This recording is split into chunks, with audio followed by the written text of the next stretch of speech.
This European cricket event is proudly brought to you by HCL Software, Rado and 1xBet.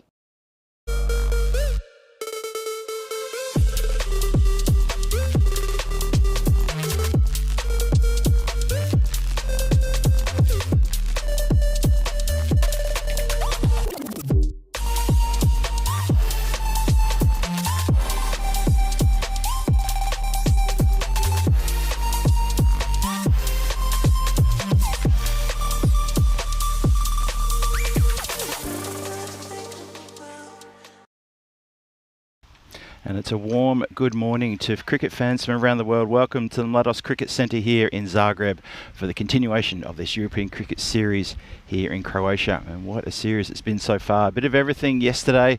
We've had a great week so far. We've had a great tournament so far too, kicking things off earlier with, great tour I should say, kicking things off with T20Is, internationals, now the ECS into its final day of group matches coming your way today. 5 big games coming today. In fact, let's quickly just talk about what's going to happen. First up, it's the match 16. Sir Oliver Split taking on the Zagreb Warriors, and the news from the toss is that Sir Oliver Split are going to win. They won the toss. They're going to have a bowl first, putting the Warriors into bat. This is the only game for the Warriors. Just repeating, the only game. They've played 7 matches already. They're currently 0-7. Unfortunately, they languish on the bottom of the table without a win on 4 points. And that means that unless something happens miraculous for them today, they're going to be staying on the bottom of the table. And that's going to be pretty tough for them. Have to come all this way and unfortunately not pick up a win. So they're going to be really, really keen to try to get a 3-point win or a 4-point win. Sadly, though, with the net run rate they've got of negative 4.87, they're going to be in trouble. Probably not going to make it up. Let's have a recap and have a look and see what happened yesterday. In match 11 yesterday, it was the Reiki Markors who put on 108 for 10. They got really, really stuck in a rut in the second half of that innings. Terrific bit of bowling and fielding by Sir Oliver Split. Unfortunately for Sir Oliver Split, when they came out to play, when they came out to bat, they were bundled out on the last ball of the 10th over for only 59 runs. Barely made any impact whatsoever to that game, so it was a big win to the Reiki Markors. Then we went to an absolute classic game, this one, Zagreb Assassins and Reiki Markors. Assassins 130 for 2 in their 10. Great innings there to Babu, 75 from 34. Reiki Markors, they ended up on 130 for 6 in the 10th. What a 10th over that was. If you missed it, I highly recommend you go back and watch that 10th over and then settle back and watch the golden ball unfold. A terrific golden ball match that was, and it was the Markors who got the win over the Assassins in that golden ball. And then the third match of the day was match 13, Zagreb Assassins. They were looking to bounce back against Sir Oliver Split, and unfortunately there was no bounce. And this was a very good turnaround from Sir Oliver Split. They really brought it together, contained the Assassins to 83 for 10, bundled them out with 2 balls to spare, and then they chased down that total rather comfortably with over 2.5 overs. Well, 16 legal deliveries to spare. Manav Nayak, a 45 not out, picked himself up a Player of the Match award. Well done to Manav for that terrific effort with the bat. And it was a very commanding 9-wicket win there. So Oliver Split starting to come good at the right time in this tournament, and they've still got a few games today. And we go to match 14, the one that followed straight afterwards. And this was back-to-back wins for Sir Oliver Split as they faced off against the Warriors. They got the Warriors only up to 73 for 8 after their 10. And unfortunately, skipper Abhishek couldn't do better than just 24. No support there. Tilley with 2 for 4, and then he dominated with the bat with a 29 off 19. A bit unlucky that he didn't pick up Player of the Match. Felt that it was deserved for him to get that with bat and ball effort. And in the end, Sir Oliver Split, they won by 8 wickets there. So 2 big back-to-back wins there for that team as we headed into the final match of the day, match number 15. And that was the Assassins taking on the Reiki Markors in the repeat of that game, the second of their doubleheader, which is, well, ended up in the golden ball the first time round, but this time round it was pretty one-way traffic as the Markors piled on the runs, 144 for 6. Sahil Lal with a terrific 79 not out, probably would have gone and made a ton, but he just managed to get himself on strike enough in the last couple of overs. And in response, the Assassins only managed 97 for 8. And those 10 overs. And it kind of showed us a little bit that if you get Babu out cheap and you get Pritesh out cheap, then the Assassins are going to struggle and slightly wobble there. But all credit to Suresh Sabin. He held it together and put on a 32 off 20 deliveries. And Ashik Prasad looked promising for that 20, but unfortunately couldn't stick around. Very good bowling display. Sahil Lal getting the player of the match there with efforts with bat and ball. Let's have a look at the standings. It tells a tale. Zagreb Warriors now languishing on the bottom of the table. They're playing Sir Oliver Split in the first game this morning, and that's what I mean about their net run rate. They're in a bit of trouble here. Even a 4-point win will put them above Sir Oliver Split, but this is the only game for Zagreb Warriors today. Sir Oliver Split have 2 more games today and every opportunity to push themselves, potentially up even into 3rd place. So there's a bit to do there for those teams. As we have a look at the markers right up the top there. So that's how things are looking. And we'll have a look now and maybe some stats if we've got them.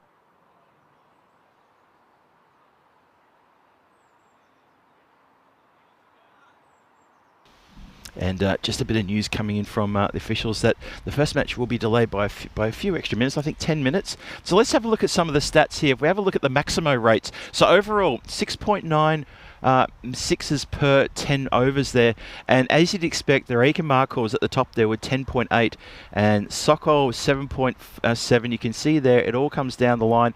It kind of fits into the standings with the Markos sitting top of the standings, and then you've got Warriors and Sir Oliver Split languishing towards the bottom of those standings as well. So it's not surprising that the team who hits the most sixes genuinely is the team, well, pretty much top of the standings, and the reverse is also opposite for the teams that don't hit the most maximos there.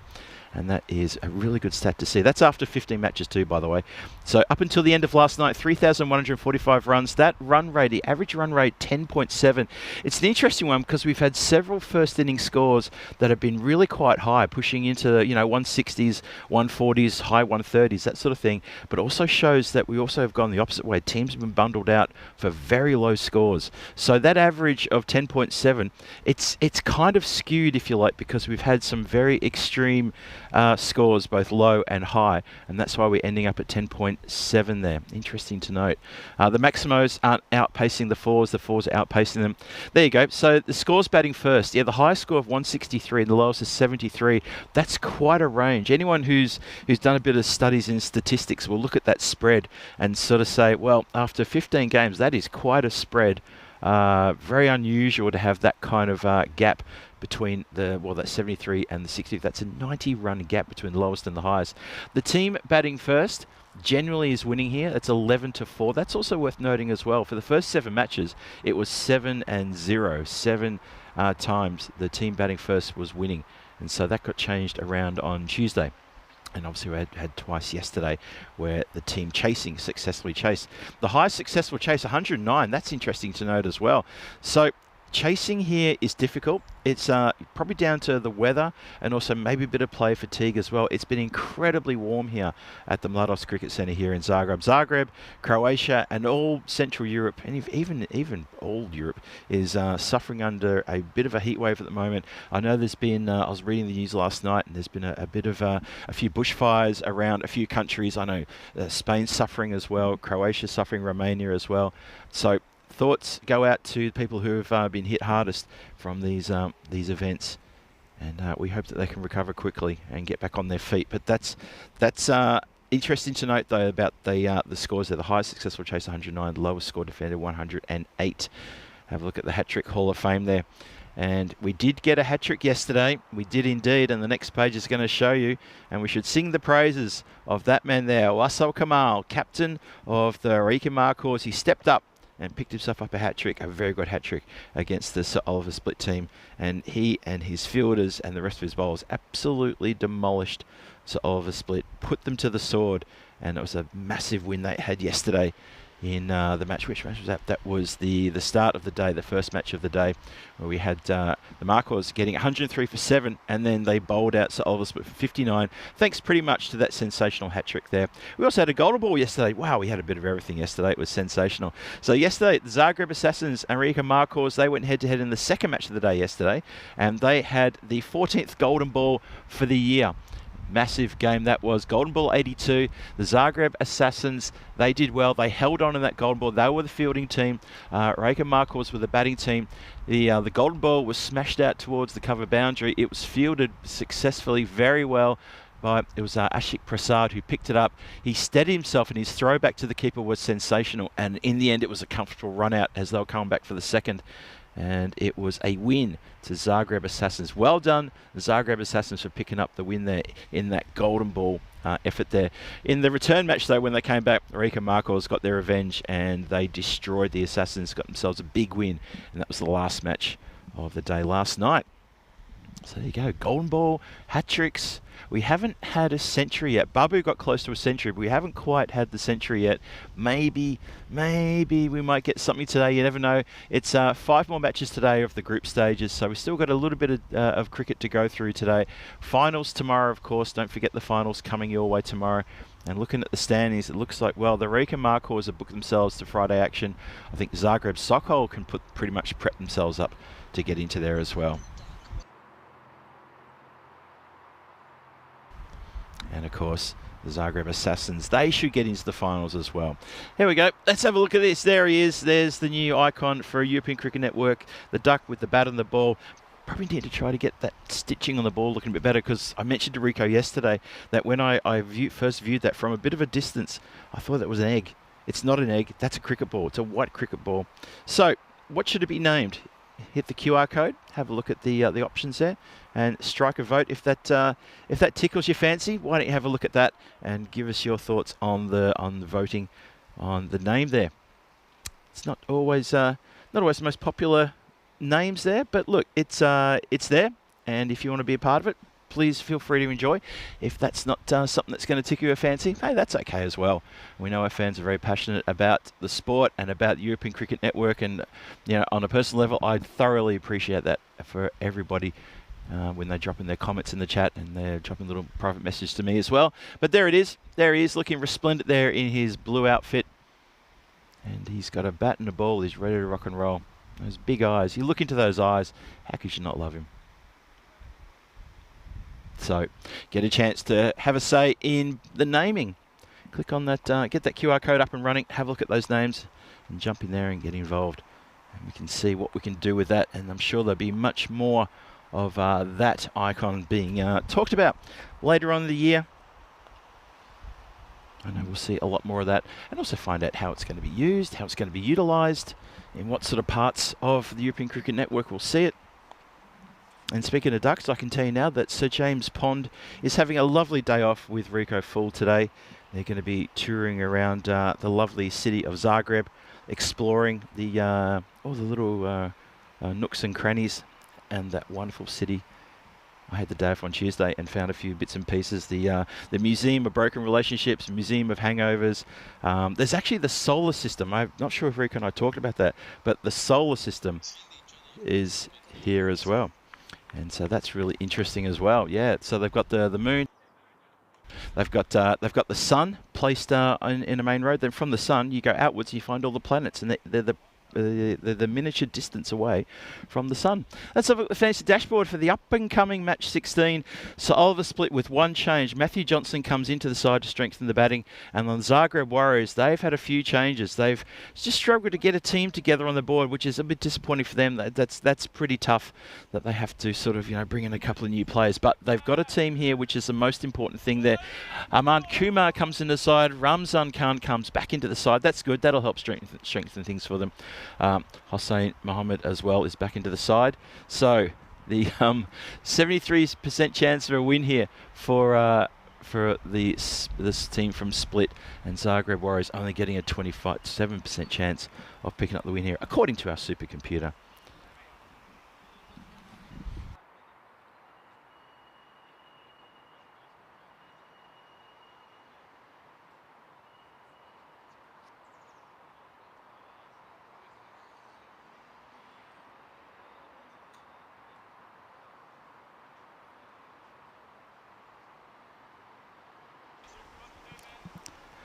So the players are out there in the centre and just getting themselves organised now. The Zagreb Warriors are striding out to the centre as well. And this is the last game for the Zagreb Warriors, as I mentioned before. So Oliver Split have got 3 games. There's this game for them, and then they've got 2 games afterwards. They've got to play the lunchtime match against the Rijeka Markors, and then they'll also be playing the final game today against the Zagreb Assassins. So they've got their final matches spread out nicely across the day. It's going to be a warm one today. It's going to be probably pushing towards about 35 degrees in the shade. Just checking my fantastic little weather wall here. It's a throwback to Tony Gregg when he was commentating on the 9 Network in Australia. He used to have the weather wall. Well, I've got my weather wall here, and it tells me it's going to be 35 degrees probably by about 5 o'clock this afternoon. Maybe by 4 o'clock this afternoon, but it's going to feel a lot warmer than that in the centre. And here we go. Match 16 starts with just a defensive pushback. And we are off and running. And this is the 8th day of the European Cricket Network Tour of Croatia. We've had internationals, now the men's ECS. It's the penultimate day of the men's ECS, with 5 big games coming your way. At the end of today, we'll know who's going to play in the finals, and we'll be able to talk that at the end of the day about what's going to happen on Friday, on Finals Friday. Peacock / Finals Friday. It's a bit of everything. So we're going to keep motoring on here. And it takes a bit of something, flies up in the air.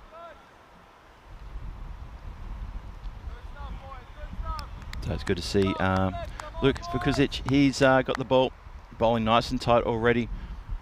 Aman Kumar with the bat. Captain Abhishek Aswathi, he's at the non-striker's end. Warriors would love to cap off their tournament here with a win.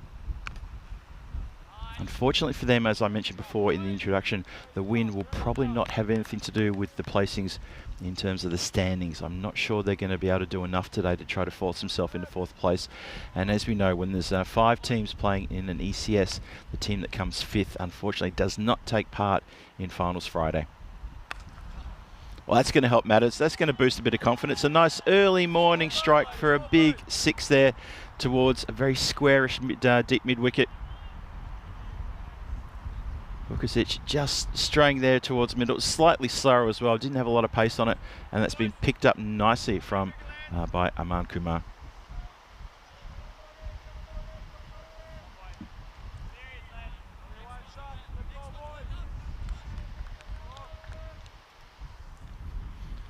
Luke trundling in again, and bowls that one a little bit wider.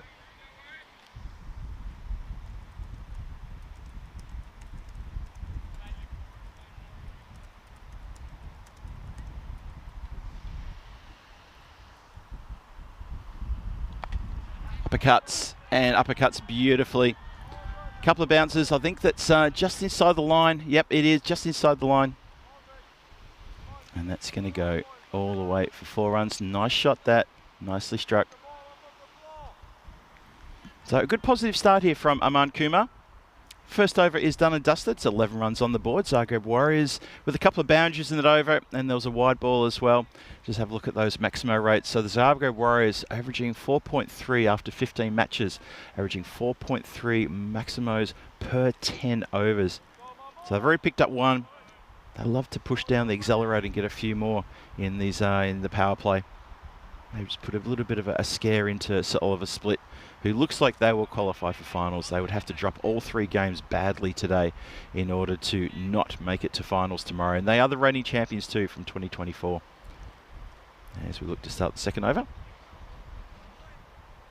it's going to be Mohamed Al Mamun. He's going to continue.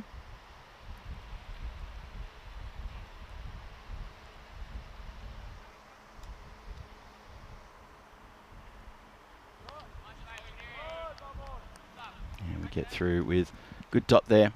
I thought Mohamed Al Mamun bowled pretty well yesterday. Bit of success. Just been told that's your short ball. The problem too with bowling the short ball early in the over, especially the first ball, is the batter can then be pretty confident about getting forward. And follows it up with a wide, unfortunately. So Warriors here, just a bit of a cautious start. 2 big smoking hits there to the boundary and a couple of extras. So Oliver Split just a little bit quiet in the field this morning.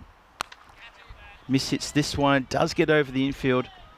So Aswathi's going to get off the mark here, and that's going to be a miss-hit 4, but they'll take it anywhere they can get it, so it's another boundary. Nicely done. Yeah, I was listening to the St Oliver Split players when they were doing their little warm-up, and I could hear a couple of the guys saying, come on guys, wake up, let's get into it. So it's a bit tough this morning. Weather conditions this week have been extremely warm. You know, we had, 38 degrees on Sunday, and that's 38 degrees in the shade. And the temperatures around this part of Europe have been, breaking all sorts of temperatures. Well, that's breaking the stumps, that one there. That's just straight, and it's full. And Skipper just looking to loft again, go straight out the top of it. And that's the first breakthrough for St Oliver Split. Zagreb Warriors 16 for 1 here in the second. And that's disappointing from the skipper, Abhishek. They needed him to stick around, try to belt even a cameo 20-25 runs just to give them a bit of a push. Because the Warriors, you might have seen from the dashboard we popped up just a little while ago, there's a number of changes there. Most of their regular players became, unfortunately, unavailable today. So they've put a scratch team together. And this is going to be disappointing for them if they can't put a score on the board, something that their bowlers can work with. But fingers crossed they can do that. So Abhishek Aswathi has to depart. 4 from 3. And new batter's come out. He seems a little bit underprepared. He sort of was carrying the helmet as he was walking out and just getting it adjusted and fixed. He's good to go now. Well, the bowler's not quite good to go now, though.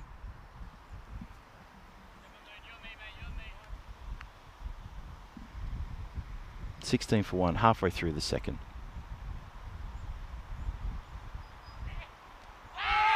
Oh, shout.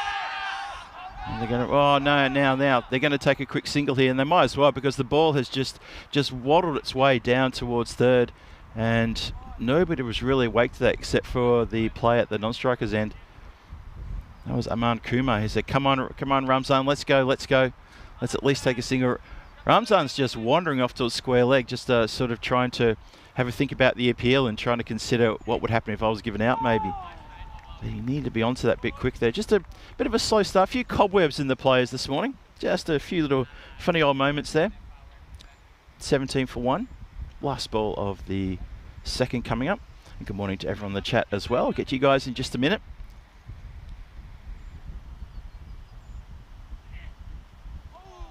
Swing and a miss. The ball doesn't really get up there. And that's going to finish a successful over. And just one boundary from it, and just a handful of runs. There was a wide and a single. So 6 runs from it. Over number 2 is done and dusted. 1 for 6. Mohammed Al Mamun, 17 for 1. So good morning to Dave B and Johnny here. Hello to you too. Rob Thompson also in the chat. Everyone else in the chat, thank you for joining us this morning. It is indeed just the Phil G show today. Rico Full enjoying a well-deserved day off as he and Sir James Pond are going to explore the streets and all the sights of Zagreb, but they'll be back tomorrow for final stage, don't you worry about that. Let's have a look at the standings. And as you can see, the 2 teams at the bottom in the cellar there, they're trying to sort themselves out and see which team can get 4th, or maybe even push up into 3rd. So Oliver Split have got a bit of a chance there. Depending on a couple of results, you never know. It could happen. It could happen indeed. And Luke's going to come back for his 3rd. So 17 for 1 after 2 overs. You see just in the front of your screen there, Houghton just helping out the field placings. Here we go. Let's start the 3rd. Gets that one past the flailing blade. So one would expect the Sir Oliver Split team to be featuring in tomorrow. So they looks like they will get a chance to defend their crown. They're currently the holders of the ECS Championship, winning it in 2024. Hit down the ground. Straight to Manav, who fields nicely. Yeah, so Oliver Split have 3 games today, Zagreb Warriors. Just this game. This is the only game they've got, and this will complete their group stages. And currently their 0 wins and 7 losses has not been their tournament. They've struggled with personnel just to get them to the ground. They've struggled on the field against what you'd have to say is probably superior opposition with both bat and ball.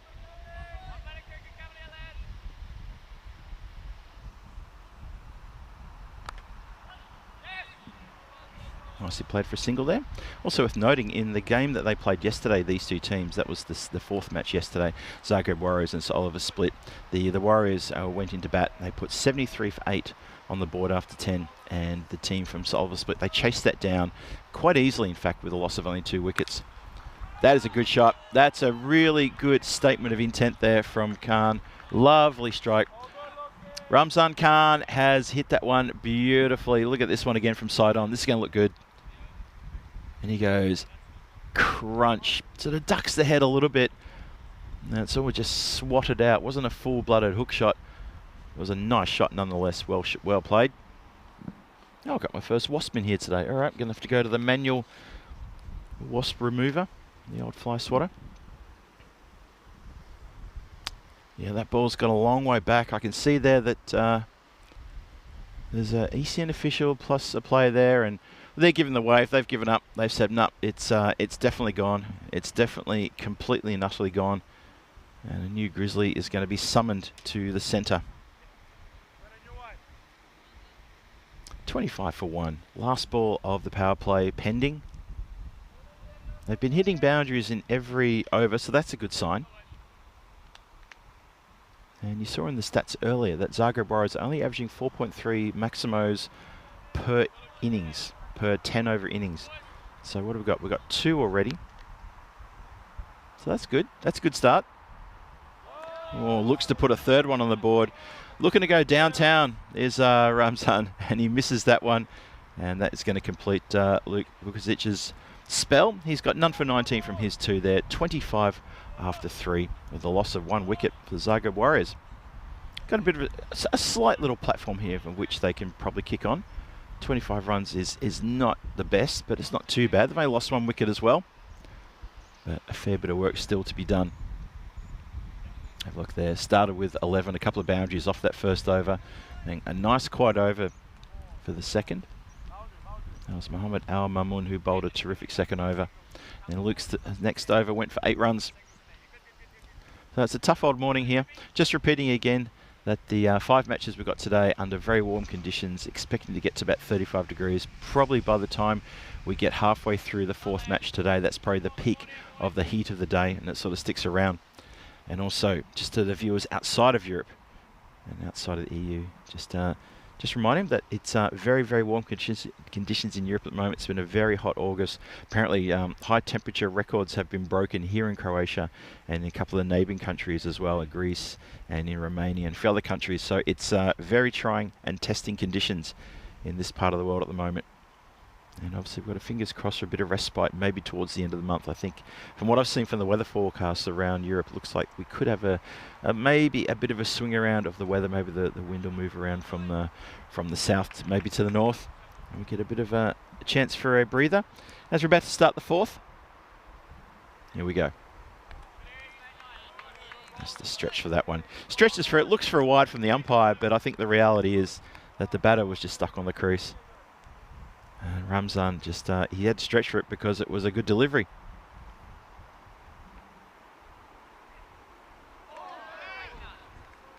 Another one just gets up a little bit higher there.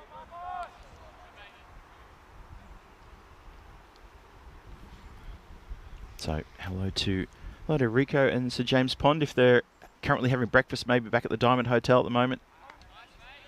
Oh, another dot. He's dotting up here. Usually a flurry of dots can usually bring a wicket. We'll see what happens here if Khan can sort of maintain his composure here. He's got 2 from 8, and he's trying to work something out here, but bowler's just a bit too good. There he goes. This one's gone high up in the air, skirting the boundary line. Oh, now that has come out of the hands. I think it's gone across the rope. We'll have to have a look at that one.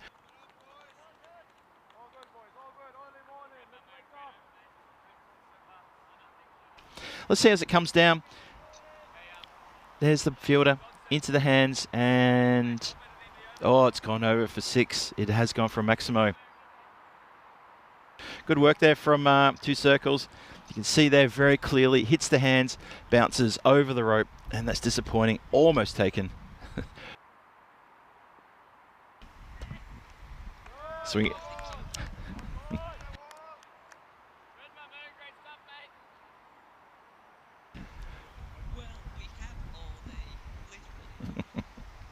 Follows up with a dot there. 30 for 1. Well, that's been elevated as well. Fielder coming around. He can't get to that one either. This time, though, it doesn't come off the hands. It goes clean over the boundary line for another Maximo. So the Maximos are starting to pick up here, and that's exactly what the Warriors want. They want to put just put a bit of fight into their last match, and this is a really good sign for them. That is, what's that, 4 Maximos already, so they've almost hit their average of 4.3. Well done to them, and good acceleration there. A couple of big hits in that over. So 36 for loss of 1 after 4. Have a look at the run rate graph there. It tells the tale that they're going along at 9 runs and over. Nicely done. It's a cautious start, but now they're starting to free their arms a bit. There are a lot of dot balls happening as well, and obviously we talk about dot balls quite a fair bit. So 4 dot balls in that over and 2 sixes. 4 dot balls in the previous over with the 1 Maximo. And then 4 in the first over and 3 in the second. So the dots are adding up, and that's a bit disappointing. Obviously dot balls are a big problem for a batting side.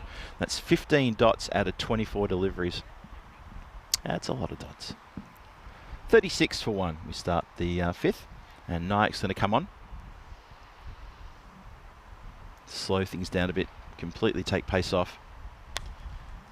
Lofted, away, all the way, another Maximo. So there you go, the Zagreb Warriors, there's a little mini win for them as they have now ticked over into 5 Maximos, which is better than their average for the tournament. So this is a really good exhibition from the Warriors, trying to get amongst it and trying to unsettle Sir Oliver Split. So good for them to be doing this, very good for them. It's good to see. As I said before, look, they're not going to make finals. They would have to win this game, get a 4-point win over Sir Oliver Split, and then hope that that team, Sir Oliver Split, do not get another win. Not even a bonus point for the rest of the day. And they'll get 2 more matches as well. Whenever he hurries that delivery. After being hit for 6 off the first ball, it's good recovery here from the bowler because he's hurrying through. He's not giving the batter a chance to sort of, get a bit settled and take any extra time. He's just right, let's dot him up. Oh, tosses that one up, and it's just watched. Just breaches that wide line. Umpire says, no, I don't want it there. Punish you if you do. Gives him a wide.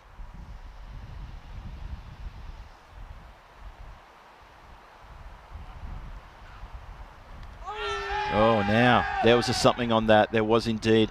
Wicket keeper and bowler were absolutely in no doubt. Umpire also heard something. I thought I heard something through the effects mic. So a rush of blood there. A few boundaries, a couple of sixes in, a few deliveries from the bat of from both batters. Unfortunately, that is not a 6. That's an edge. And Knight gets the breakthrough. And now it is 43 for 2. Still 2 to come in the 5th, but that's a big breakthrough. Aman Kumar, who has hit 3 Maximos and a boundary. He's got 22 from 14. He has to depart. And that's a bit disappointing for him, unfortunately, as he was just starting to fire up. He had a good first over. Just felt that, he took 2 boundaries in the first over. Thought he was going to really kick on there and try to muscle things along as he did. But unfortunately, he can't stick around and has to go. Turns over to next play coming in. I think that will be Faizan Mahmood. I'm just trying to have a look at see who the batter is as he hits this one, gets a bottom edge. Oh, and it's booted away for some inexplicable reason. I'm not sure what was happening there, but it gets booted away as the fielder's chasing it. I think that was just a bit of a moment there for Amimul Islam as he was chasing it. Watch this one. Tries the fancy footwork, kicks it well away, so it enables a couple of runs there for the players to scamper through. Naikin again. Oh, that one climbed. Now, that's almost collected him almost on the elbow. They only got through for 1 on that previous ball. That's a bit of a surprise. That's slightly slack running there. Probably should have been 2. Would have been a comfortable 2 in the end.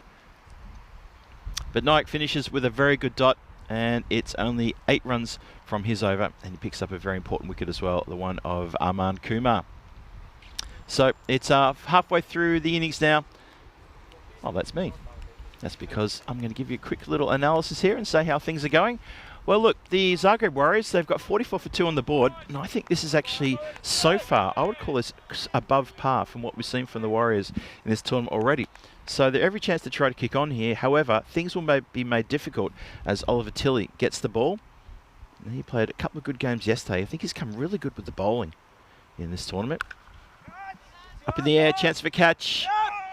taken, skirts the boundary line, but the catch is well taken. He wants to go and have a look at the replay. Well, don't worry about that, Anthony. We will go and have a look at the replay just to make sure that you didn't skirt the light fantastic on the wrong side there. Watch this one more time. Player rushing around, takes the catch. There's the rope. He sees it. And then very cheekily says, hey, how about a replay? He just wants the replay for friends and family to say that catch was well taken. And it was well taken indeed. On the move, on the run. And that is a good wicket to get as Faizan Mahmood only bothers the scorer for 1 run, 2 deliveries. And Tilly picks up a wicket with his first ball. I mentioned him in my introductions earlier. I think he was unlucky to miss out on getting a player of the match yesterday when he bowled 2 for 4 and put together a top score as well in the batting. That was a bit disappointing for him that he didn't get that. But either way, for the team's benefit, he played really well yesterday and gets the team to a good position where they're sitting 4th on the table. They're 5 points astray of the Zagreb Assassins at the moment. The Assassins themselves, they've also got 3 games today. There's every chance that those 2 positions could interchange, but the Assassins would have to have 2 losses, maybe one of those to be a big loss as well.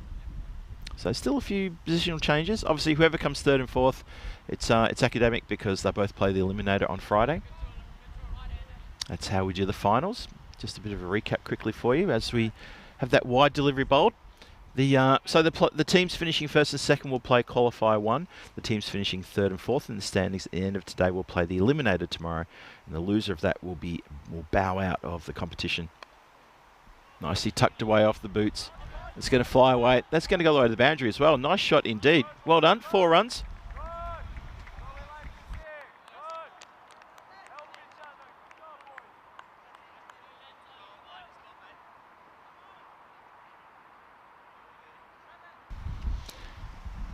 Give a shout out to our friends here, Vedran, who's just deposited an iced coffee for me. Oh, the timing was perfect as well. Thank you very much. We're being looked after here by our hosts. Thank you so much to the Croatian Cricket Federation and to all the volunteers at the ground for making sure that the crew is kept hydrated, that the players have got plenty of water at their disposal. These conditions can be quite trying. Even the production guys, 2 Circles, have gifted myself and Rico a fan here for the igloo, which I'm happily camped under for today. As that temperature's starting to get towards the high 20s already. Well, that's off the pitch, I think. Well, it's been called wide. Might have to see that one again. I was watching it live. I wasn't watching it on via camera. Called a wide. So Tilly started with a wicket. He's followed up with firstly a wide, then a 2, then a dot, and this one more time. Yep, just on the pitch and just it angled away slightly. That's a fair call. I saw the puff of dust and I thought, oh, maybe it could be off the deck. In again. Hit hard down the ground and across the boundary line for 4. That's going to bring up the 50. So the 50 for the Zagreb Warriors comes up in the 6th over. They've still got 2 more balls to go in the 6th, but a nice strike down the ground. Tohidur Alam gets every bit of that. Goes crunch.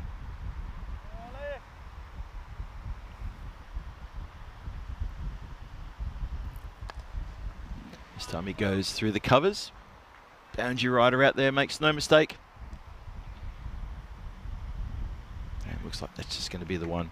Yeah, occasionally you might hear what sounds like the wind maybe coming through the effects mic. It's probably the wind being made by the fan that's about sort of 2 foot in front of me here.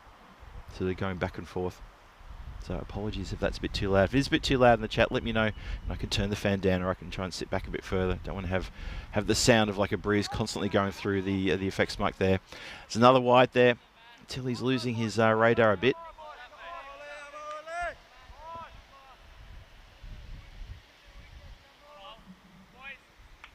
55 for 3, last ball, the 6th coming up. Just a reminder, so Oliver Split, they won the toss and they elected to field first.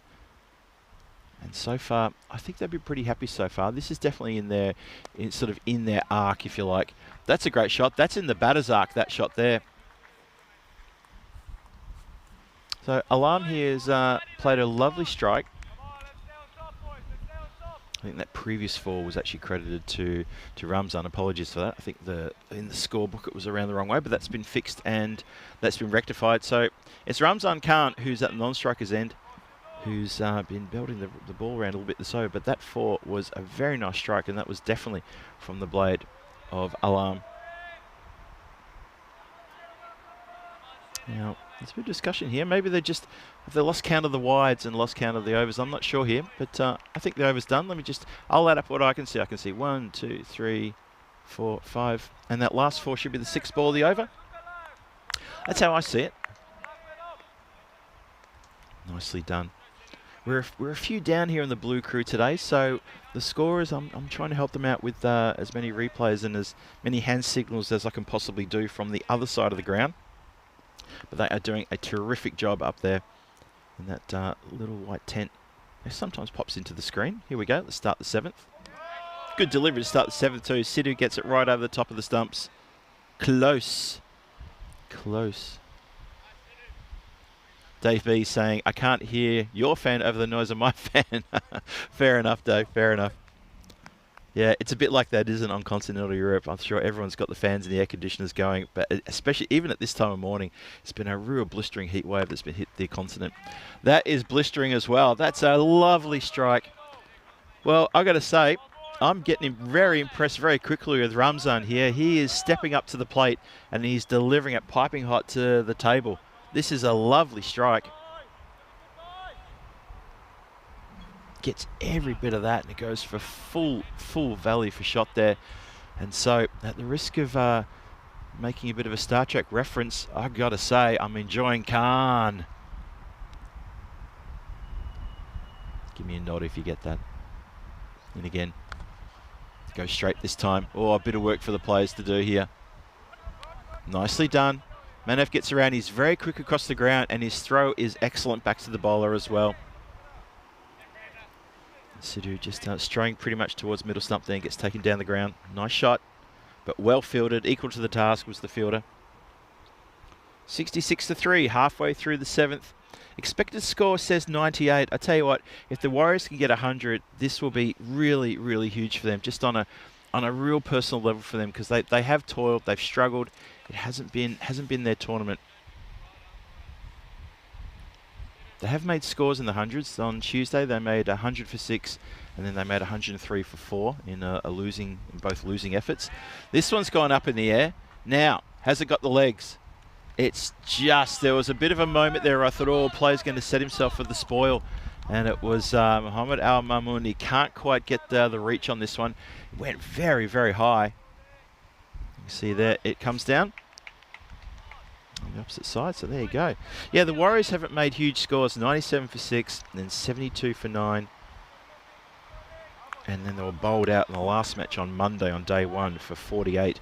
That was a bit of a dismal moment for them. They absolutely collapsed. But this has been a really good fighting effort from them. All credit to them.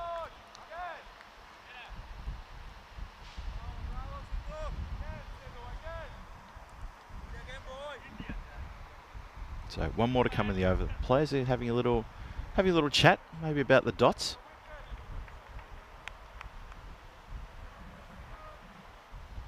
So left-hander Alarm, what can he do here?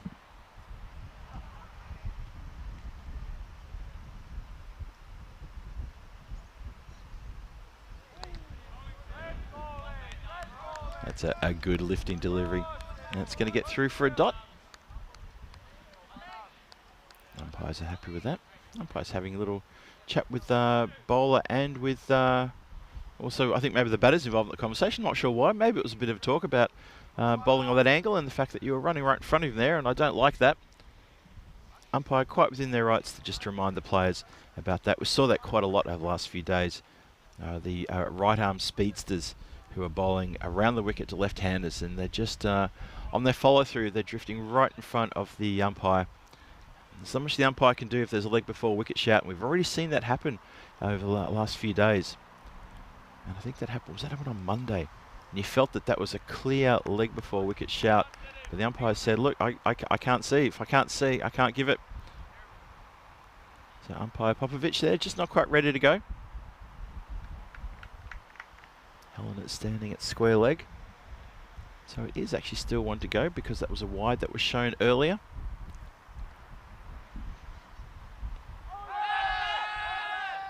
Now I think that's just flicked a little bit of pad on the way through. That's all that is. And an ambitious shot nonetheless. Yeah, that's looks like it's definitely going down. That's going to finish then the 73 for 3 after 7. Still every opportunity for the team to get up into triple digits.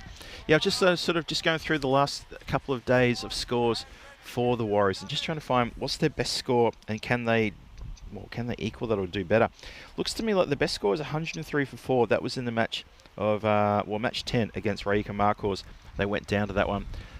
And if they can do that, that'll be really good for them, for their confidence as well. Just a reminder that you've got a T20I action in Norway. That's tomorrow. And it's Norway taking on Sweden. And it's a tri-series. Norway versus Sweden, Sweden versus Hungary, then Norway versus Hungary. T20I ranking points up for grabs. Big event that.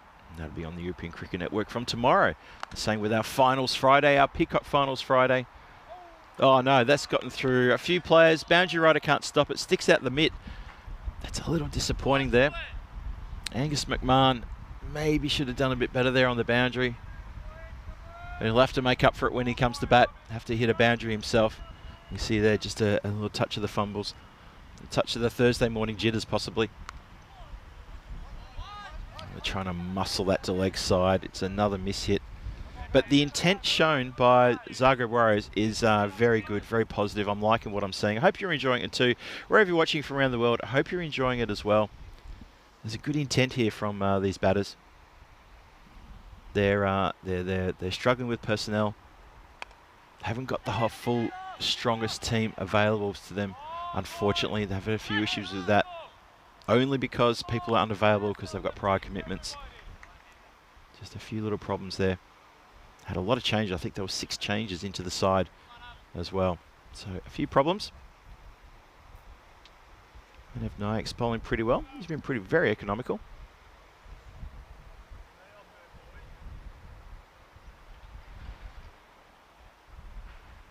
Now things we have a bit of a shoelace related issue at the striker's end.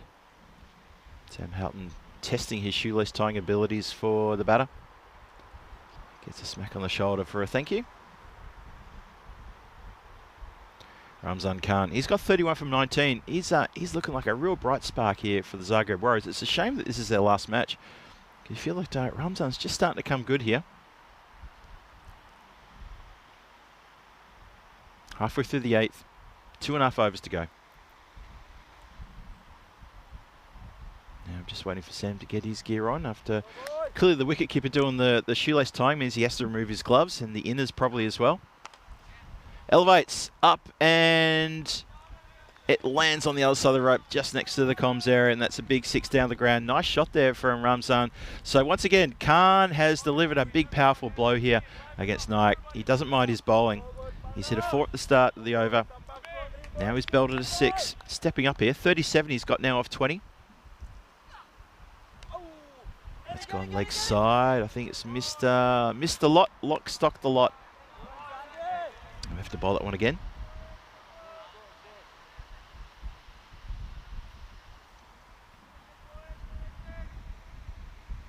$86 for 3. 2 to come in the over.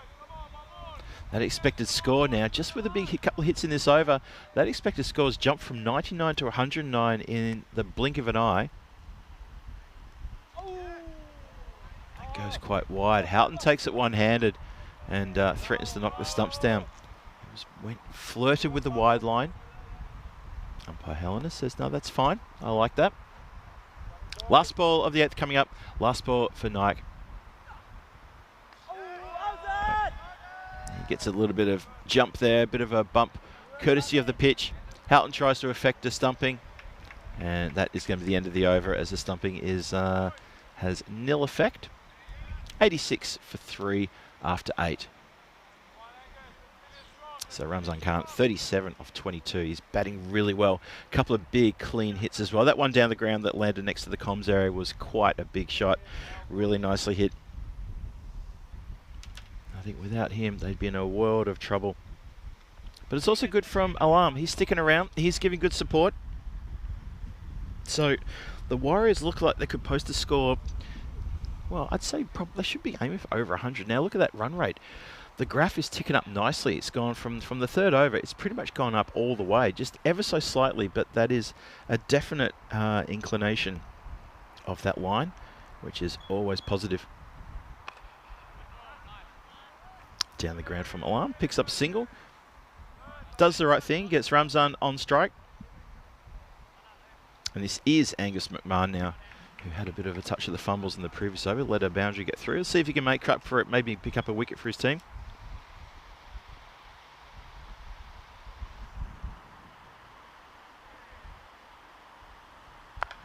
Cut, and beautifully cut as well. Away from the boundary rider. There's only a lone boundary rider out there square on the offside, just the one, and it's probably in front of the wicket, more in front of the wicket, closer to sort of between cover and extra cover. There he is there, that's Manav there, is patrolling the boundary. They don't have anyone at deep point or deep backward point, and that was a great shot. Khan has stormed up to 41 from 23. The score's up to 91 for 3 as well. You get the feeling, Ramzan Khan, he could be on here. Well, he is on. Oh, that's shown wide. McMahon cannot believe it. Puts his head to the sky and says, why me? I think the umpire could probably answer that for him.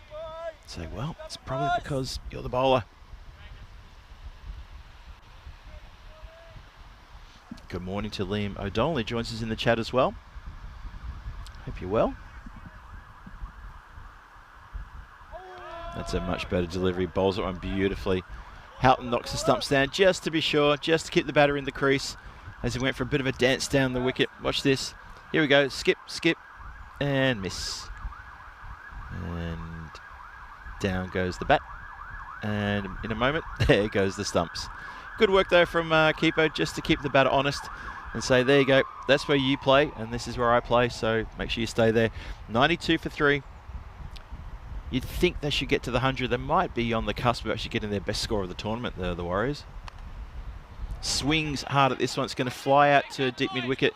Two fielders just both sort of looked at each other for a split second, and that's allowed the players to get through for 2 runs there.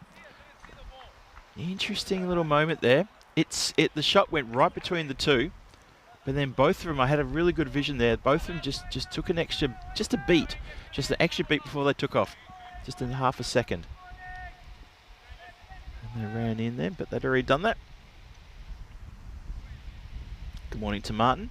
Martin Gleaves, hello there. Oh, it was right there to be smacked. And cannot get anything on that, unfortunately. Just beaten for a bit of pace there.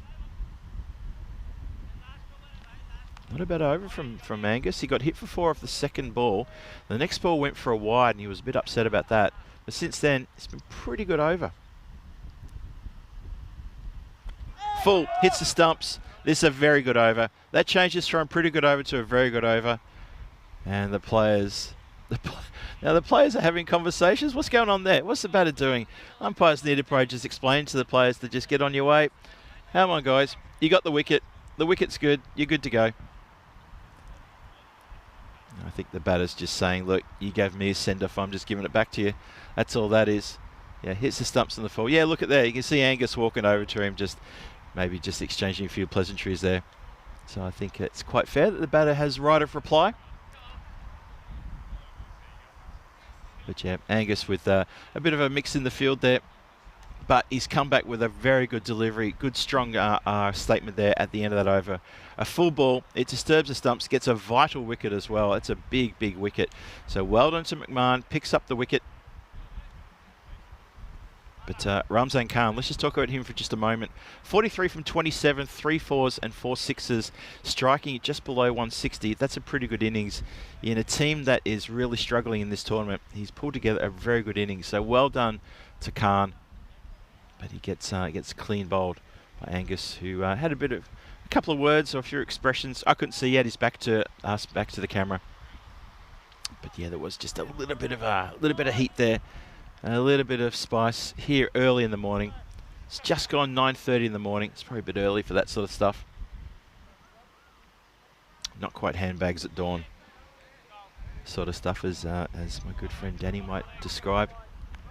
Tilly now. He's going to bowl the final over. Starts with one that's a bit slower. a bit fuller as well. As the insects are starting to get in here. Maybe they're missing Rico. They've decided that I'm going to be breakfast. Just noticing a few just starting to clamber around me now. It's all right. I've got the ice water I can throw on myself. That'll keep them away. 94 for 4. Oh, another swing and a miss. I tell you what, the chances of Warriors getting to the ton slipping away with every delivery now. I'm not sure they're going to get to 100. They were on. While Khan was out there, they were definitely on for that 100. I'm not sure they're going to get there. And this has been a good little counterpunch in the last couple of overs from Sir Oliver Split. See if they can maintain it. Smacks into the leg. Umpire says no.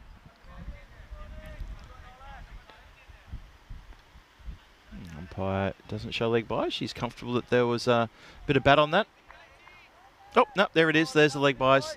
Thank you, Helena. Though not comfortable, there was bat on that. Correction.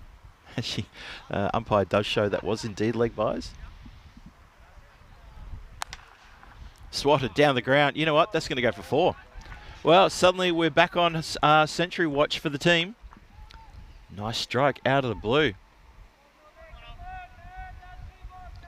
And Durhambath is the new batter. And that is a nice stroke. Cross bat, doesn't matter how you get him in the 10th over as long as you get him. 99 for 4. Connects with this one as well. That's going to bring up the ton for the team. Well done to the Warriors. So we're going to come back for 2 on the misfield. And back easily. They're going to go for 1 on the buzzer. They're going to go for 1 on the buzzer now. Might as well go for another one. Go for 4. Ah, they've ruined the fun. They haven't gone for 4. They picked up 3 out of nowhere. Lovely stuff. 100 up for Zagreb Warriors. 102 for 4. Last ball of the innings coming up. Their best score in the tournament is 103. Let's see if they can break that or at least equal that. Good running. Good running between the wickets from these two. Here we go. Last ball. Swing and a miss. They're going to go anyway, but it's academic because Houghton will affect the run out, so that run, of course, will not count. Well, they get to the 100, but they don't get their best score for the tournament to the Zagreb Warriors. They end up with 102 for 4 after their 10 with that run out off the last ball. You can see there, just swings, hopes for the best, and unfortunately, it wasn't quite the best. Hello to James Peel in the chat, who says exactly what I was thinking there. They looked like a poster score. Oh, yeah, I reckon, James, I was thinking about the 110, 115s. But Sir Oliver Split, they really tightened up the bowling, didn't they, his last few overs? Angus McMahon picked up that very important wicket. Tilly's last over was very good as well. And yeah, they've been restricted now to just 102 runs. So well done, Sir Oliver Split.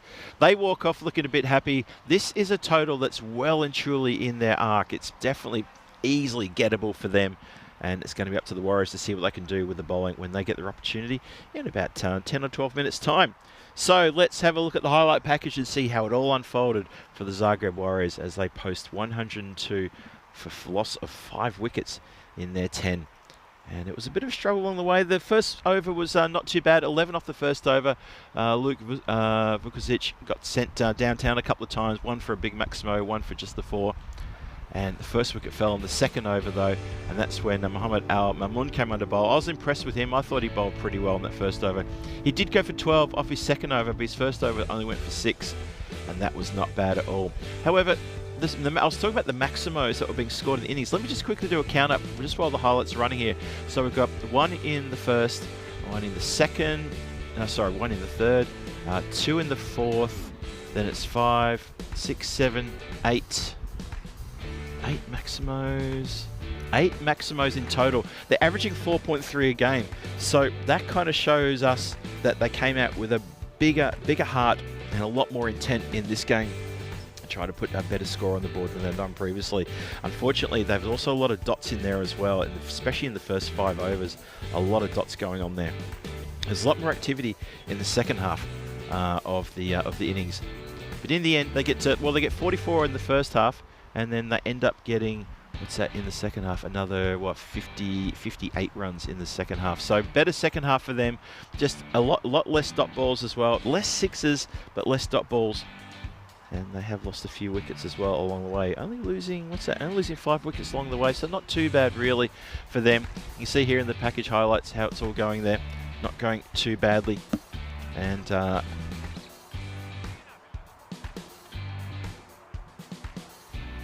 So well done to the Warriors here. You can see here just a few wickets falling, and especially that one at the end where Houghton affects the run out, stops the opportunity for them getting to equal their high score, which previously was 103.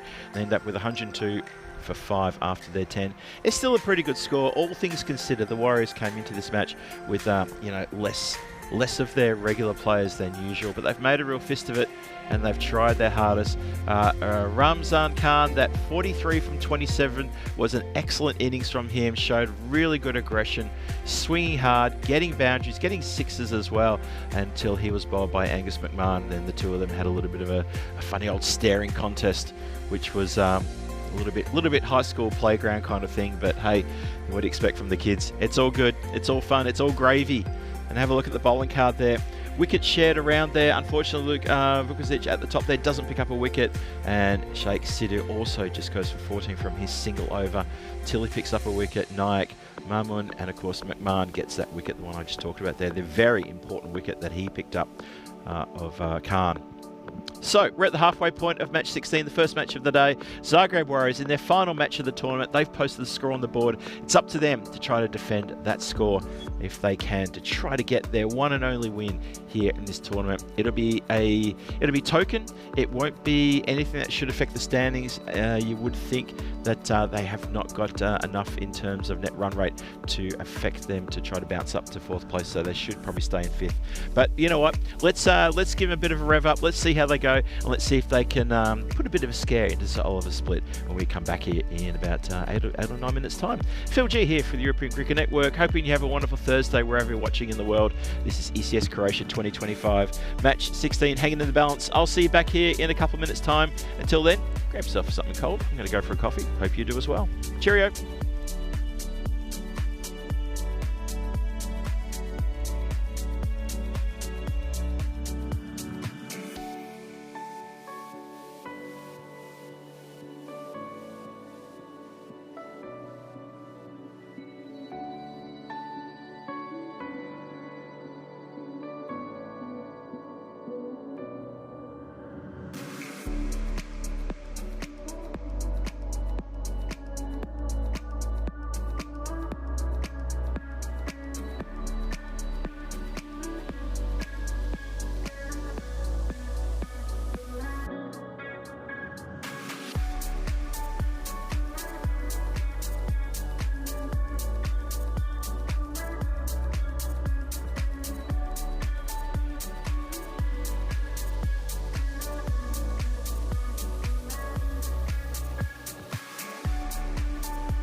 This European cricket event is proudly brought to you by HCL Software, Rado and 1xBet.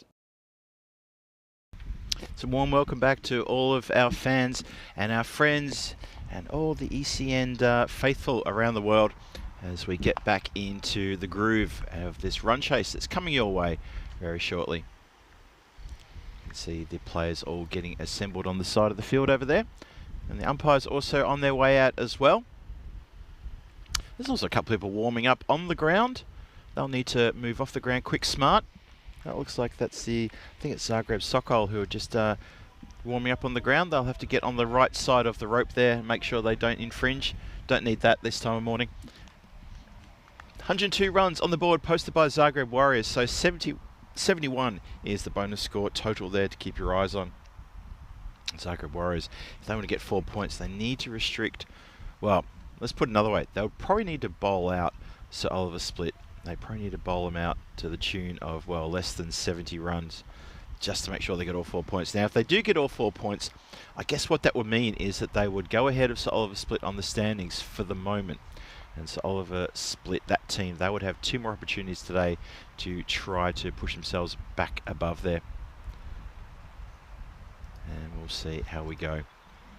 If that happens or not, we're going to find out. I'll be able to tell you the answer to that in about 45 minutes' time. As Oliver Split come out to the centre. Now, this team has proven to be, well, had a bit of fragility there in the top order. We saw the top order get absolutely demolished on more than one occasion so far on this tournament. They do start a little bit sheepish and a little bit cautious. Interested to see who the openers are. I'm just having a look now. Looks like is that Houghton opening, maybe with Mohammed Al Mamun, I think is out there. I'm not sure that's Manev. Manev is listed. I'm not sure it's him because I know Manev has the number, well, he has number 2 on his back. And that's someone wearing, it looks like 00, and that would make it Mohammed Al Mamun. Manav Nayak has a number 2. I don't think he'd come out to open. I think that would be a little bit dangerous to have him opening. So we might see that change. We'll see. Houghton starts with a lofted shot towards mid-wicket. They're going to take a single. Now, you can see on the screen there, that's, well, they think it's Manav Nayak. I'm not sure that's Manav Nayak, unless he's changed his jumpers over to a 00. Just get confirmation of that soon. Yep, they're saying non-striker is number 2. Okay. Or maybe he's just changed his jumper over then. So, there we go. At the top of the screen there, I can see the, I think it's the Zagreb Sokol guys there practicing. And they keep jumping over the PMOA rope area. And I'm sure our integrity officer will keep an eye on that. He won't want them interfering, getting too close to the ground. There we go. It's just changed over now to Al Mamun. Nicely spotted there. 00. Non-striker is indeed 00. Nicely picked up by the crew. Good work from the crew. We're down a few people here today, the crew, the blue crew, so well done to the guys who are here at the ground today.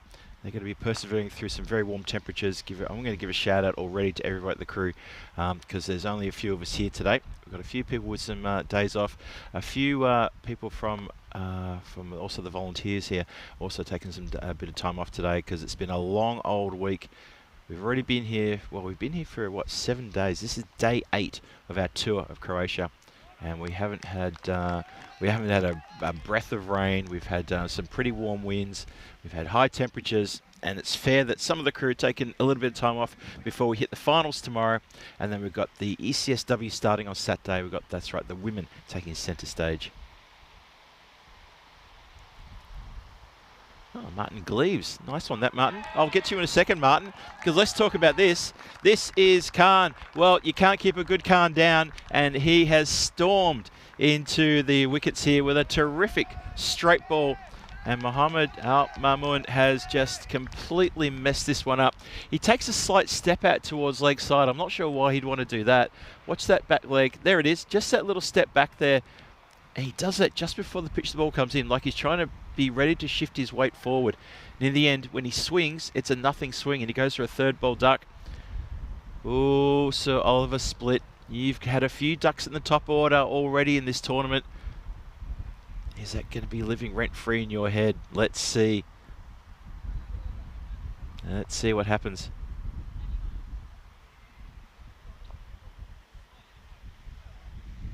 Yeah, could be interesting. Now it's Manav Nayak who comes out with the big 0-2 on his back. That's how I know it's Manav. He's going to be coming out a little bit earlier than he would have expected, but he's there to face the 5th ball of the first over. And he just pushes this one back. Well played. Keeps Khan from any more celebrations with a nice defensive shot there. But yeah, what a good start here for the Warriors. Defending a score of 102. And that is a really terrific effort from them. Last ball the first. Nicely played, delicately. Gets past one, doesn't get past the second. Although he's got a touch of the fumbles on the boundary rope. And they'll get back for a couple. Nice way to get off the mark. Nice stroke, nice little shot that one. Played it very delicately. It's going to be the first over gone. 4 on the board for the loss of 1 wicket. 3 matches since the golden ball. That's right, if you've just tuned in, and you'll be saying, hang on a minute, yesterday that score was in the 130s in the morning. It was indeed. And guess what? It got shattered. It got broke. The second match of the day yesterday ended up in a golden ball, so that's been completely reset. We've had 3 whole matches since a golden ball. You never know, could get another one today, could get one for the finals. Might get one for the women's as well. Wouldn't it be great to get out of Croatia with a couple of golden balls? Not just one, but maybe a couple. You never know. You never know. So yeah, Martin Gleaves, thank you for that, Martin. Yeah, he's just saying, I know it's Rico's day off, but I'm sure he'd be telling us it's World Lizard Day. He would indeed, you're absolutely right. World Lizard Day. Does anybody out there have a pet lizard? Hit along the deck. Straight to the cover. There's a little bit of a touch of the fumbles, but they'll get through for 1. Houghton goes for 2 from 2. Manav is also 2 from 2. 5 for 1. Yeah, World Lizard Day. So does anybody actually have a pet lizard? I know that that's a thing in some parts of the world. People like to have pet iguanas or pet geckos or pet lizards. Probably not skinks. They're a bit too small. They're a bit too scared as well. Oh, chases one that just goes across the right-hander there. Knows he's missed that one. It's a good delivery. Mubashir Ali, Rico and I have been talking him up quite a fair bit. We've really enjoyed his performance in this tournament so far. He wears his heart on his sleeve. When he takes a wicket, he wants the world to know about it. When something doesn't go his way, he's equal to not making sure he's going to be shy about it as well. Now he's going to change over sides. He's going to change the angle again for the right-hander. This is clever. He's going to come in over the wicket now. Oh, straightens him up. Great delivery. Just too good. Zagreb Warriors showing a little bit of fight here, and it's good to see. They're not going to. They haven't turned up this morning and said, "Well, it's our last game. We're not going to play in the finals. Let's just get through this and go and put our feet in the kiddies pool and watch the cricket with a couple of cold ones." They've come here and they're determined to try to shake things up a bit. It's mathematically almost out of their grasp to play tomorrow. That's a great shot. That's a really, really good shot. That's a good counterpunch there by the batter, Manav there. What he's done is he's just opened the face and he's pushed it down into the ground to make sure it doesn't get elevated. It's wide. It's moving away from him as well, and he's cut that beautifully past point. Nice shot. 4 runs. It's Oliver split. They need to get 103 to pick up the win here. Note the 72 in brackets, which of course is for the bonus point. Nice start here from Nayak. He's been incredibly impressive in this tournament so far, getting runs, getting wickets, and doing a lot for his team. Elevates. Doesn't get a lot of it, but he's going to get enough of it, I reckon. It's bouncing. A couple of players converge. They gets kicked away. Close to the boundary line, but I reckon they've saved that. Thought for a minute he didn't quite have enough for a 6, and it was a bit too much also to maybe be a catch. Watch it here. There's a couple of bounces, and right there, safely knocked away from the boundary line. Good work, saves a couple. It was just a short little punch in the air, is all it was. Reset, good to go.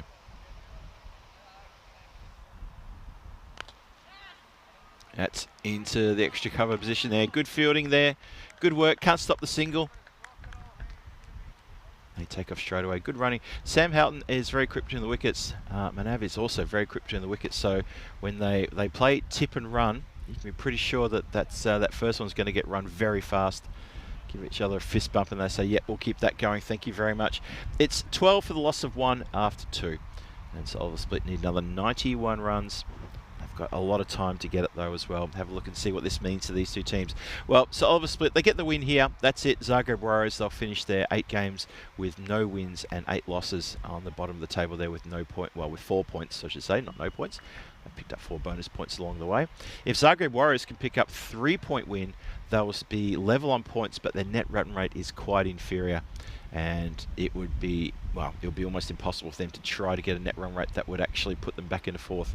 So Oliver Split have still got 2 games to come after this game. So they've got every chance, even if Zagreb Warriors get a 4-point win, they've got every chance to then leap above them anyway.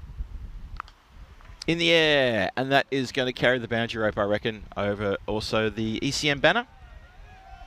That's a big shot there. 6 runs. Manav just opening the face of the bat and letting the pace of the ball come straight off the middle of that piece of wood. Nice shot. I see the chat firing up a bit about the lizard lizard day. It's an interesting one, isn't it? Dave B's right. Lizards do eat pesky little flies, eat the little bugs and the insects. It's all part of the big food chain. They do a good job. Oh, wow, that was close. That's come off, I reckon that's come off bat there. Keeper almost in with a chance of reeling on an absolute ripper catch. One more time, let's have a look at this. And, oh, it's just snatched at it, and I think it's gone past him at pace. That runs away to the 2 teams waiting to get to their dugouts. It's good to see they're here at the ground nice and early. That, of course, is going to be Zagreb Sokol and Zagreb Assassins, who are going to face off in the next match coming up after this one. So that's just in that lovely shaded waiting area at the back there of the camera of that shot. Guided square. There is a boundary rider out there this time. A bit hot for the keeper. They're not going to take an overthrow though. So Oliver Split, having lost an early wicket, they're just settling in nicely here. This over from Faizan Mahmood, there was a 6 and a 4, and then that one's guided out for a single. So the runs are ticking. Going on quite nicely. Houghton doing the job as well. He's not interested in making any big scores. He's just turning the strike over. Making sure that there's no dots. Making sure that Manav, who is pretty much the man of the moment in that team, he can get on strike and he can free the beast and manufacture the runs, as he seems to be doing quite well throughout this entire tournament. Seems very comfortable batting high up the order. Look at that. Opens the face of the bat, just plays it beautifully. Goes straight to the field. Has a touch of the fumbles. Just the one though. That boundary rider at deep point is getting a lot of work from the blade of Manav. Just happy to open it up and just let the pace of the ball, the pace of the bowler just do all the work.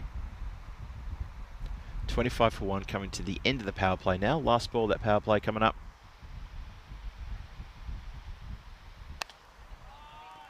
That's been smacked high around the corner. It's going to bounce over the other side of the rope for Maximo. Big shot there. Houghton then has decided, yep, okay, if I see it, I'm going to go for it. Feels his team's in a pretty good position. I feel the same as well. I think they're in a pretty strong position now as they go to 31 for 1 after the power play. So it's 72 required from 42 now. So 3 overs gone. Zagreb Warriors can push a few players back on the rope if they want to. They need to keep the bowling nice and tight. But just these last over, that over goes for 19. Faizan Mahmood just coughed up a few too many runs. Have a look at that. First over was excellent. It was a wicket and 4 runs, then 8 runs off the next. But then this over has completely blown things away. In comparison, Zagreb Warriors were 24 for 1 after the power play. So that over from Mahmood, not the best. Just taking the pressure right off Sir Oliver Split batters. Good morning to John Gray, joining the chat. Chris Addison in there as well. Good to see you, Chris, keeping us company throughout this series as well. Enjoyed your contributions. Dave B, of course. Rob Thompson. Johnny Hisham's in there as well. Martin Glears with a nice little reminder there about today being International Lizard Day. Appreciate that, Martin. Thank you for that. And well, this is a sorry, and I know that if Rico's here, he would have been onto that one quick smart. In the air, elevates, and it's bounced and it's eluded the play. Now, how on earth has the player allowed that to get past him? Mundarenbath has just completely misread that one. It was in the air for an eternity. It comes down, and at 1 minute he's chasing it, then he's escorting it over the line. That's not good there from Tohidul's first delivery. That's a wide ball there. Someone on the boundary line appealed, because I've got my eyes on everyone on the infield and nobody appealed. I could hear a how's that though. And someone was desperate to try to deflect from the umpire that was a wide ball. No, it was definitely wide. Nyack on 25 from 12. Oh, that was a bit of a surprise, that one. Keeper was so surprised, couldn't get something on it. She may have just deflected out of his glove there. Definitely catch opportunity. One more time. Look at that. And no, too wide. Too wide. Even fell short as well. I think even a first slip would have had that bounce just in front of them. 37 for 1. Score on the board. Again, he's going to give that boundary rider square a bit of work to do. And it's a bit too much work to do as it gets through him, and it's going to go for 4 runs. That's Mubisho Ali there, the big 007 on his back. He looks a bit shaken, but he's not stirred as that gets through him. That's disappointing. I'm not sure why for Nyack that the Warriors don't have somebody perfectly square for that shot. He loves to open the blade like that. He's already done that so many times in this innings. I wouldn't be surprised if you had the wagon wheel. I reckon about a third of his runs have been scored right there.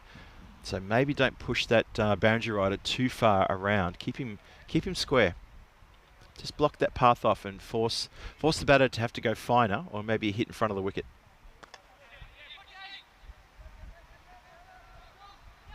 Houghton pushes this one into the covers.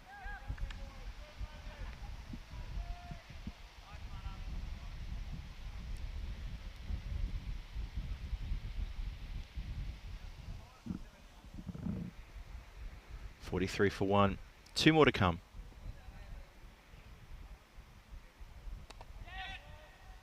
Yeah, and these two just seem to be picking off the runs with these. The occasional boundary, a couple of twos being run as well. Singles off almost every ball. Going to have a quick look and just try and tell you about the dot situation, because obviously dot balls are something we'd like to look at as well.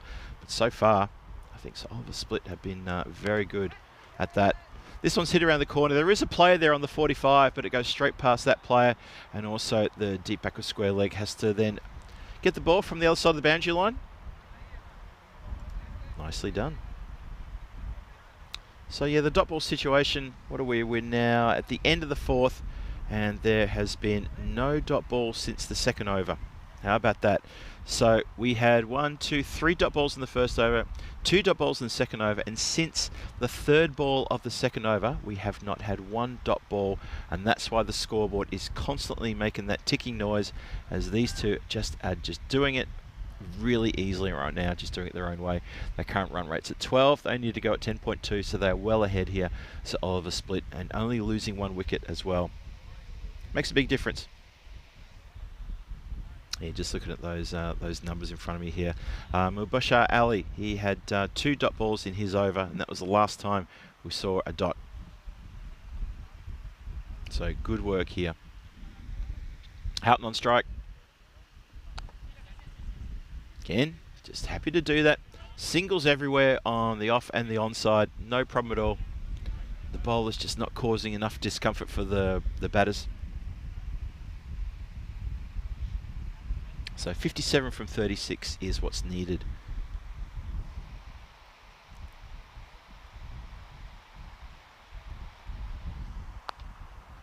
In the air and out of the park. That's a really big statement there.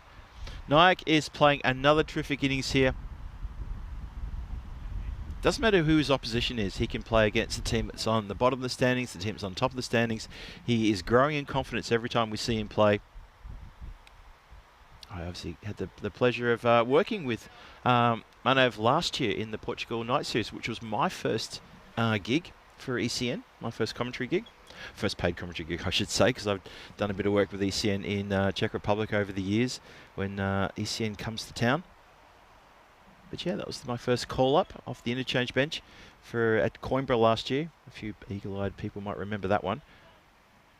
And now it seems that the pill is a little bit out of shape. It's lost its spherical form. Umpire says, I don't want that. There you go, underarms it.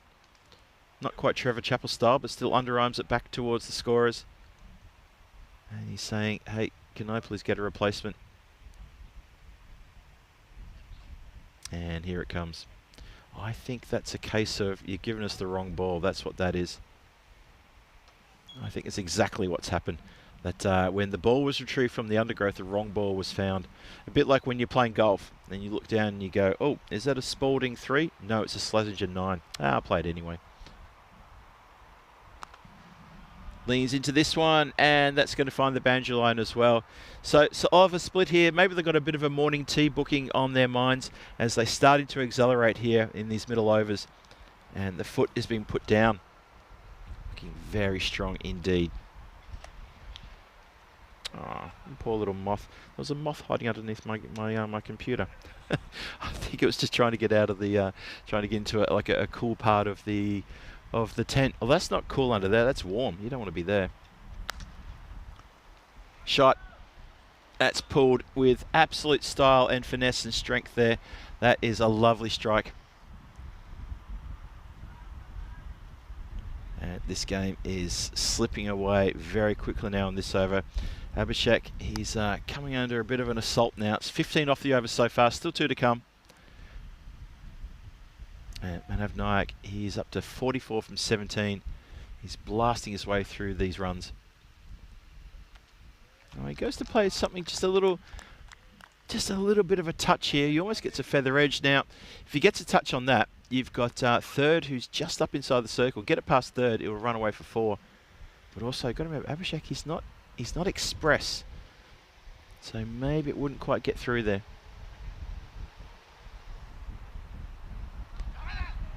That's a wide ball, follows up with there. Hello to Tim Harmer, asking about how the team got the name Sir Oliver. Yeah, it's a good shout there.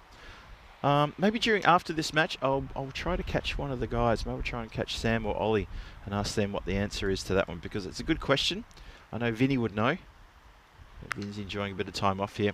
That's been pulled away. It wasn't far from the boundary rider's square of the wicket on the leg side, but it just had so much strength in it. What a great strike this is. So after Abhishek bowls that wide, he then gets taken to the boundary for 4. It is now 66 on the board for loss of 1 wicket after 5, and that over does indeed go magical. 20 runs exactly from it. Have a look at up-and-coming events. So Norway starts tomorrow, the ECI action and the internationals start tomorrow. It's I think we start with T20Is, then we've got ECIs on the weekend. Germany Kiel starts next Monday. Rico Fool will be joining Vinny over there in Germany. And then Romanian Encore starts in the middle of the week afterwards on the Thursday, the 21st. Austria on Friday, internationals. Danny Hudacek will be taking care of the commentary duties there. He's flying in from Prague, actually probably taking the train just down the road to Austria, to the Seabarn cricket ground. And then on the 29th, the following Friday, there'll be myself and Danny in Hungary, in Budapest. Take you through some internationals. And the ECS of Hungary will start on, I think it's Monday, the 1st of September. And we'll take you through all the action there. So T20I, ECI and ECS action. Plenty of cricket this August. That's just the month of August. So we're going everywhere and anywhere we can get our hands onto. Plenty of action coming your way.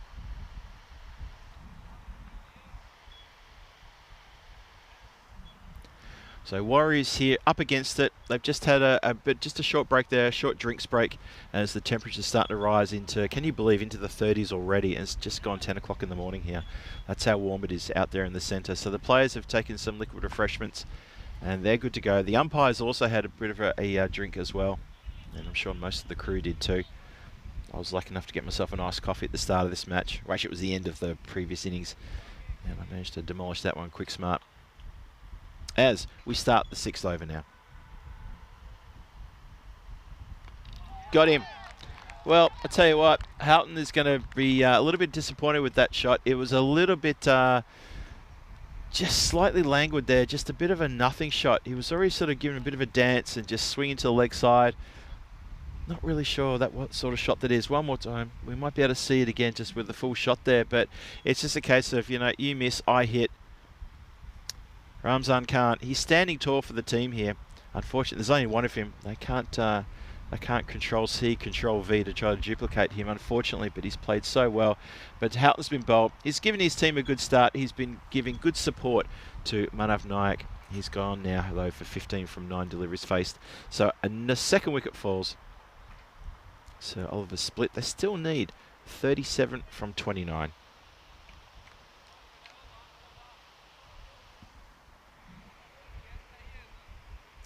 Luke Vukovic comes in and see whether he starts with a flurry or whether he's just going to provide support to Manav. Nice guided shot. It goes straight to backward point through his hands.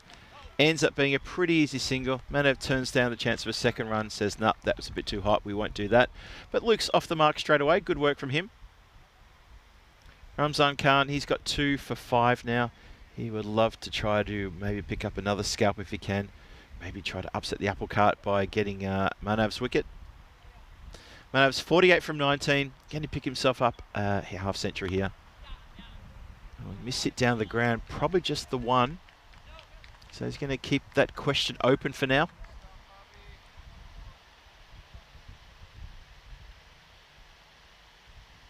John Gray with a very good analogy example there. I love your work, John. Context, 100%. Push to the ground from Luke, and a push from him usually goes pretty fast and hard down the ground. It does. It gets to the long off very quickly. The throw back's a little bit awkward for the bowler, but just the single. So good over this from Ramzan Khan. He picked up a wicket with his first ball, and he's only just given up a few singles along the way. So the split team, the batters would love to just see him off.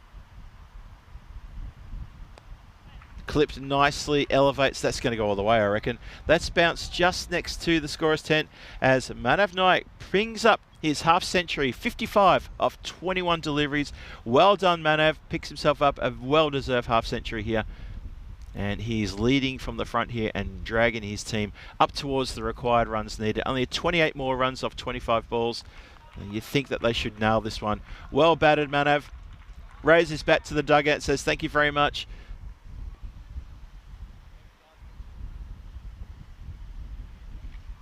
The ball finally finds its way back. Almost went right up to the production unit up there. Just want to point out the production unit are very lucky. They've got an air conditioner. It's probably the only air conditioner within about a kilometre of the ground, would you believe? They've got it. They deserve it. Good work for them. Smack down the ground. This is going to go for 4. There's nobody straight for that. And that skittles past me a couple of metres to the side. Halfway between the tower and myself. Look at this, all the way along the deck. Nobody straight, 4 runs. And you get the feeling this game could be over in the next 7 or 8 minutes. Maybe even less.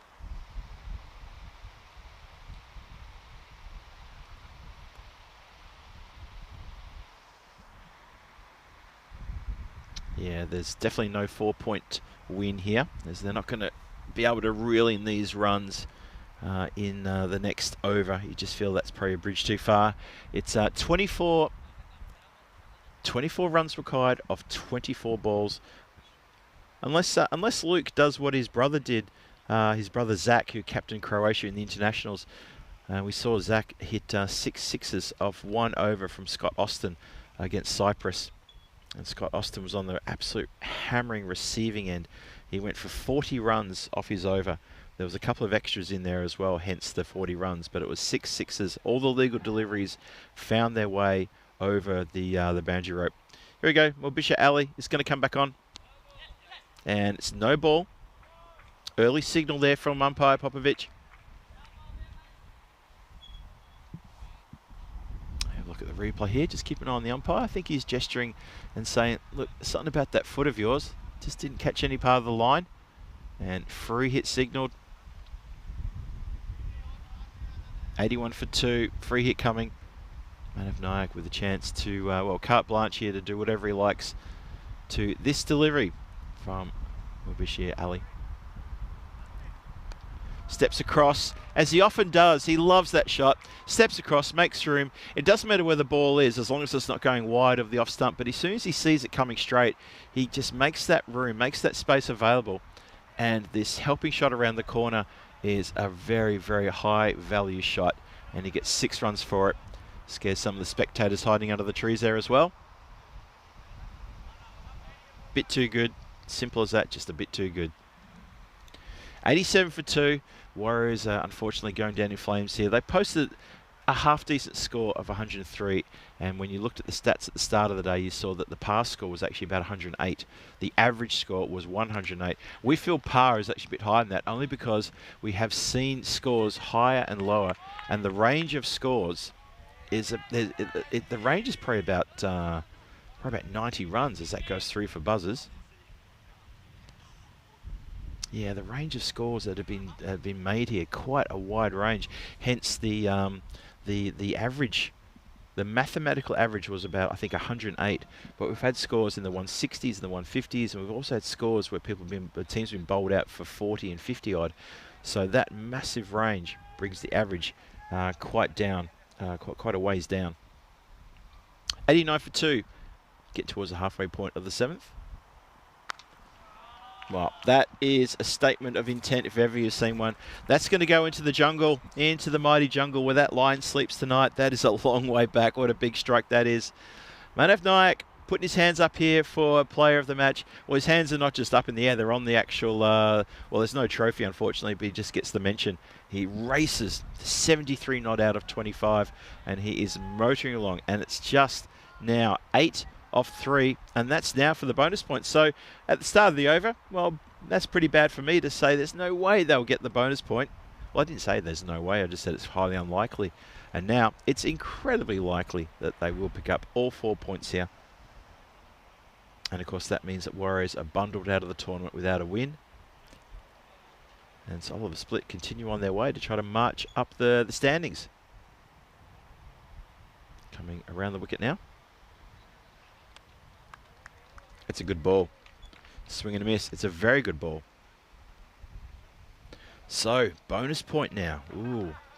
This is one of these BPGB moments coming up. I think Rob Thompson loves to use that phrase. Interesting. 95 for 2. 8 needed from 2 for the bonus point. Who gets the bonus point? Who's going to get it? What do you think, chat? Before the next ball is bowled, let me know. What do you think? Who's going to get it? Bowler in. Puts this one down. Oh, gets through. Manav is filthy with himself. He knows exactly what had to be done there, and he doesn't get bat on ball. And it's another dot. So, Mubisha Ali has done well here. He's changed his line. He's gone from over the wicket to around the wicket, and that has disturbed the usually very calm, steady, still Manav Nayak here. He's got 73 from 27. But the 2 dots in a row mean that the bonus point is going to go to the Warriors. So they're going to pick up 1 more point here. It's not going to get them off the bottom of the table. Don't worry about that. But it does mean that Oliver Split don't get a 4-point victory if this is a legal ball. It is. It's in the air. And it comes down over the top of the fielder who had hands extended. But didn't really look like getting at that. Ibad Fakwiri there just unfortunately can't get anything off that. It's got a great hat, by the way. Have a look at this, comes down. That's a really good hat. I like that. I want to get myself one of those. End of the 7th, 96 for 2. So Oliver Split still needs 7 more runs, but of course that means the Warriors have achieved a point. So well done, Warriors. Let's have a look at the dashboard now for the up-and-coming match. This is Zagreb Sokol taking on Zagreb Assassins coming your way. That's scheduled to start in about 23 minutes' time. We'll keep an eye on that, make sure it happens accordingly. Izaz Ali comes into the side for Sokol for his first game, and Abhilash Parakaram, he also comes back into the team for Sokol. Nice short ball there. Just goes sailing past from Mahmood. You still feel those Oliver Split. Just the 7 runs needed from 17. We have seen teams just fumble and stutter late in their innings, but you do get the feeling that this team probably won't have a touch of the fumbles with this very easy equation for them. Well, the leg side wide's always going to help, of course. Nyack is still there. He's on 74. He looks like he's in complete control of his innings. He was a little bit filthy with himself, unable to get those 8 runs off the 3 deliveries required in the previous over. Bit of a surprise there. That's probably the one thing he'll be a bit upset about. But apart from that, he's played a blistering innings. Well, that doesn't bounce up at all. That's one of the old daisy cutter, worm burners, whatever you want to call it, a grubber. I like to call them worm burners. And anyone in the chat who's based there in Australia who used to watch the AFL in the 80s and 90s will know exactly who I'm referencing there when I call it a worm burner. Smacked, really smacked, high, hard, handsome, out of the ground. That's going to be 6, and that will be the ball game right there and then. Just waiting for the umpires to confirm that. They've put the hands in the air like they just don't care. But that is it. We're done. Umpire says, yep, that's it, folks. Game's finished. You've made the 103 runs required there with, 2.5 overs to spare, 15 deliveries to spare. It's quite a strengthening and character building innings there, and a very, very good win. Manav Naik, congratulations. 80 not out of 31 deliveries. Ramzan Khan for the Warriors, 43 from 27 for him. He played really well too, enjoyed his innings, and also he backed up the ball with 2 for 17. But Manav, he's the man of the moment. That 80 has guided his team home, picking up 80% of the runs required for Sir Oliver Split, who bank a win. Don't bank the 4 points, but they do bank the 3 points. And he's very happy indeed. Finishes with a big 6 as well. So that's actually, yep, that's right, because there was a wide in that over as well. So a bit of a celebration, high fives, tapping of the hands, very happy person walking off there. That'll be your player of the match without a shadow of a doubt. And he gets the congratulations from his teammates for another excellent innings from him. They'll be looking for him to help them tomorrow and over the next couple of matches to try to get, well, to defend their crown if they can. Let's have a look at some of the changes here. Zagreb Assassins playing the Zagreb Sokol team. I just talked about Sokol, a couple of changes there. For the Assassins, Alfred Beresford-Pierce comes back in. Stalin Tseriak comes in as well. Akash Lamsal, that's a good inclusion as well. That'll strengthen the bowling. And of course, it's also Purishwaran is coming in to strengthen the bowling as well. So a few ins, a few people unavailable for the Assassins. And they'll be looking to bounce back and try to change things up a bit. The Assassins, they're sitting mid-table on 12 points, and now they've got the Sir Oliver Split only 2 points behind them. Whoever finishes 3rd and 4th, they will play the eliminated tomorrow.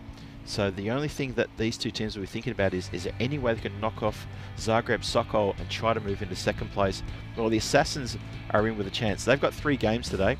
As we roll the highlights package and see how this unfolded, it was a wicket very early on. Muhammad Al Mamoon went very early, but after that, it was all the Sam Houghton, Manav Nayak show, and they put on a very good partnership. It was a 64-run partnership for that 2nd wicket, and that is what brought it all home. And the damage was already done pretty much.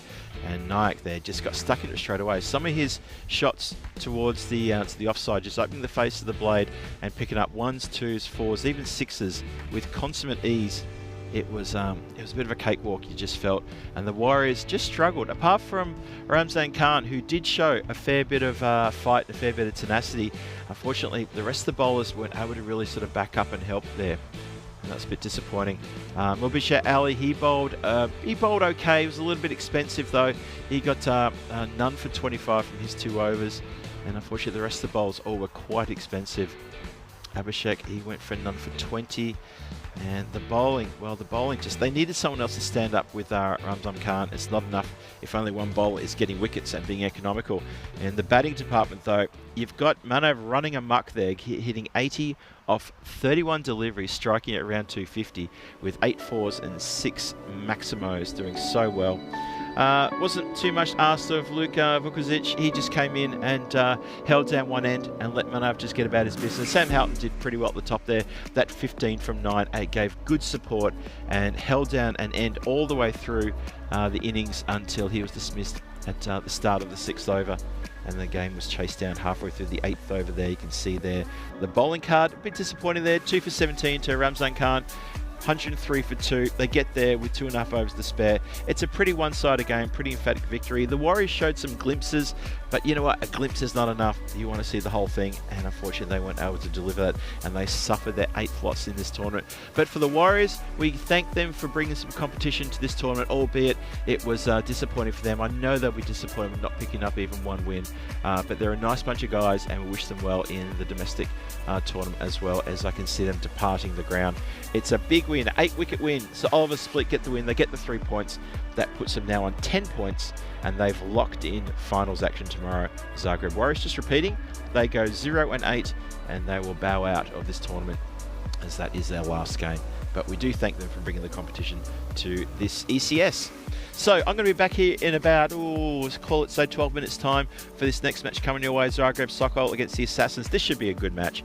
Really good game coming up. This is going to be second versus third. There's still a chance for the Assassins to knock Sokol out of that position, that second position, and that coveted second position on the standings, because that means if you finish top 2, you play qualifier 1, you get the double chance that if you do lose that qualifier, then that means you can possibly get a second chance and second bite of the cherry.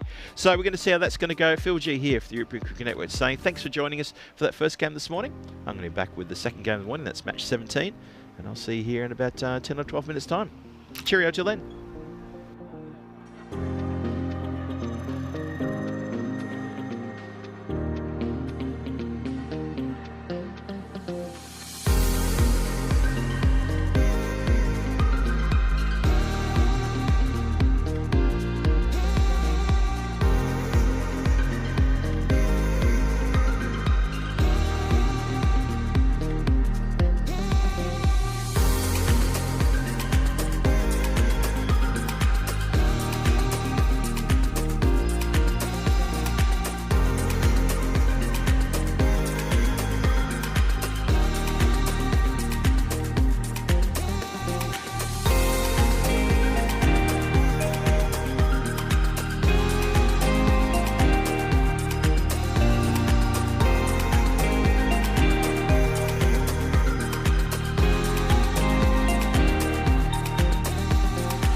This European cricket event is proudly brought to you by HCL Software, Rado and 1xBet.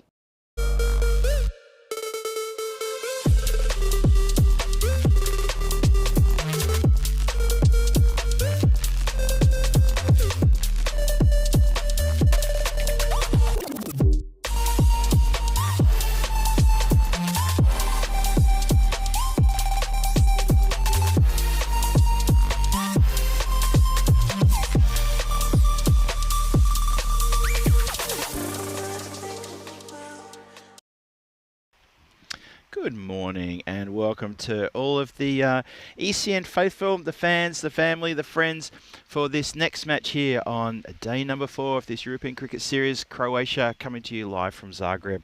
Filji here in the hot seat, running solo today as my good friend and co-colleague Rico Full takes the day off to do a bit of tourism. Maybe he's got. I'm thinking he's also got Sir James Pond with him as well. So I might look forward to getting a few photos later on during the day of his exploits of those two as they take in the sights and sounds of this wonderful city we're in. Beautiful conditions here. Have a look down the middle of the pitch there. Beautiful blue skies in the background as well. Barely a cloud in the skies. The temperature is warming up. We're pushing up into the 30s already here this morning. It's barely ticked past 10:30 in the morning. It's already quite a warm one. So teams will be getting a drinks break after 5 overs as well. This next game coming your way. Match 17, Zagreb Sokol taking on the Zagreb Assassins. News from the toss is that the Zagreb Assassins won the toss, elected to bat first. A few changes coming into their side. The Assassins, Akash Lamsol comes in, Stalin Sidiak comes in, Alfie Beresford Pearce also comes in, and Puaswaran also joins them, strengthening up the bowling. On the side of Sokol is as Ali comes in for his first game. That'd be good to see. That's a good inclusion for Sokol. And Abhilash Parakalam, he comes back into the side as well. He's a feisty customer out in the field. I remember watching him on Monday when he was fielding behind the stumps there. He was looking for a run out with every opportunity, fielding at either short fine leg or short third. Had a really good day he did. So, match 17 about to start. The umpires are making their way out to the centre. The players are now making their way out. Well, Supercomputer takes a look at this and barely has a moment to think about it and says Sokol only just over the Assassins. Well, that's an interesting one. Let's see what happens here as the Assassins are walking out to the centre. They'll be fielding. Zagreb Sokol, they've got their 2 batters heading out to the middle as well. We're getting ready here for the second match of the day. This is, as I said, match 17. It's going to be, well, it's going to kick off in just a moment. And this is a really important match for both these two because these two teams, currently Sokol sitting second in the placings, so they haven't quite locked in second place in the standings. Remember, if you finish second after the group stages, that means you get to play qualify 1, and you get 2 bites at the cherry of potentially getting in the final. So this is a really big deal here. Hello to Luca Papa Stubbs in the chat. He says it's a genuine 50-50 here. Yep, I'm with you on that one. Supercomputer's just giving a slight nod towards Sokol, but I feel this is a 50-50 straight down the line. This is going to be a really good contest. A real arm wrestle coming up here. Yeah, looking forward to seeing how this is going to unfold as the Assassins are getting ready. Sokol as well. They had a day off yesterday, but they put together a very good performance on Tuesday, getting 3 wins from 3. Now they have got 2 matches today. This is the first of those matches. Well, I was going to say the bowler's charging in with a cap in one hand, ball in the other. I hope he remembers to bowl the right object. He's actually just handing the cap to the umpire. So interesting to note that Zagreb Assassins and Sokol yet to meet in this tournament. They're going to meet twice today, and this is the first of those contests. We start with a wide. Yeah, just a reminder, they're going to play match 19 later on this afternoon, so they get a good look at each other today, and they'll be, well, looks like they will be probably facing off against each other tomorrow, possibly. Depends on a few things. Definitely. Currently, Sokol sitting in second place, Assassins in third place. So at the moment, Assassins look like they may, well, if they hang on to third, they don't push up in a second. They're playing Oliver split. That's hit down towards the boundary rider. Goes past the boundary rider and it goes to a sub fielder there. Not to be confused with an actual player as he's moving around to his drinks position. But he was well and truly on the other side of the rope, so don't worry about that. There was no infringement there. It's all good. And a good start, of course. Sagar Mansour has played a lovely strike there. Izaz Ali, his counterpart at the non-striker's end, looking to get amongst the runs as well. Oh, now, has that got a little tickle on something? I think there's a tickle on that, and the umpire, I think, is just making sure the catch was taken. But he hasn't moved. He's not put the hand up. Gonna have a look at this one more time. Here we go. What do you think? Oh, it cuts inside. It's hard to tell from there whether there was maybe something on that.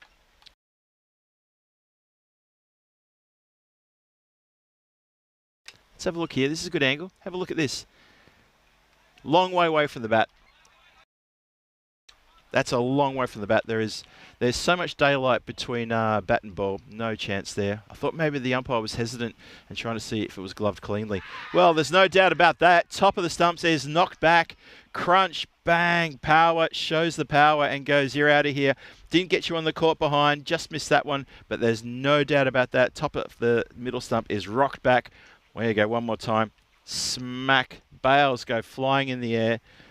Sagar Mansour stares to the heavens and says, well, that's not a good start for me. Got a boundary, and then I got an absolute peach of a delivery, and then I've got myself bowled. He goes for 4 from 3. Big, big early play here for the Assassins to get rid of that man, Sagar Mansour. Massive, massive wicket.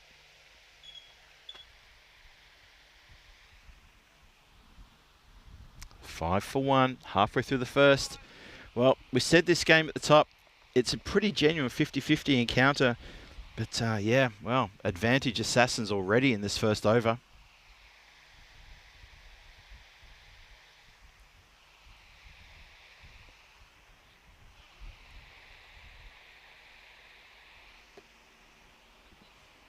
Now, let's go in here. Hashmi's now come out. There's a lot on his shoulders, and that's not the first time I've said that in this tournament, and I'm sure Rico has said it many times as well. There's a lot on his shoulders now. Bowler was charging in, and skipper wasn't ready. Captain there in the covers was, I think, moving around and maybe just having a few words to some of his teammates. So let's go again. Power steaming in. Flat bat straight to the captain at covers. He doesn't pull the trigger on the throw. Already home and off the mark straight away.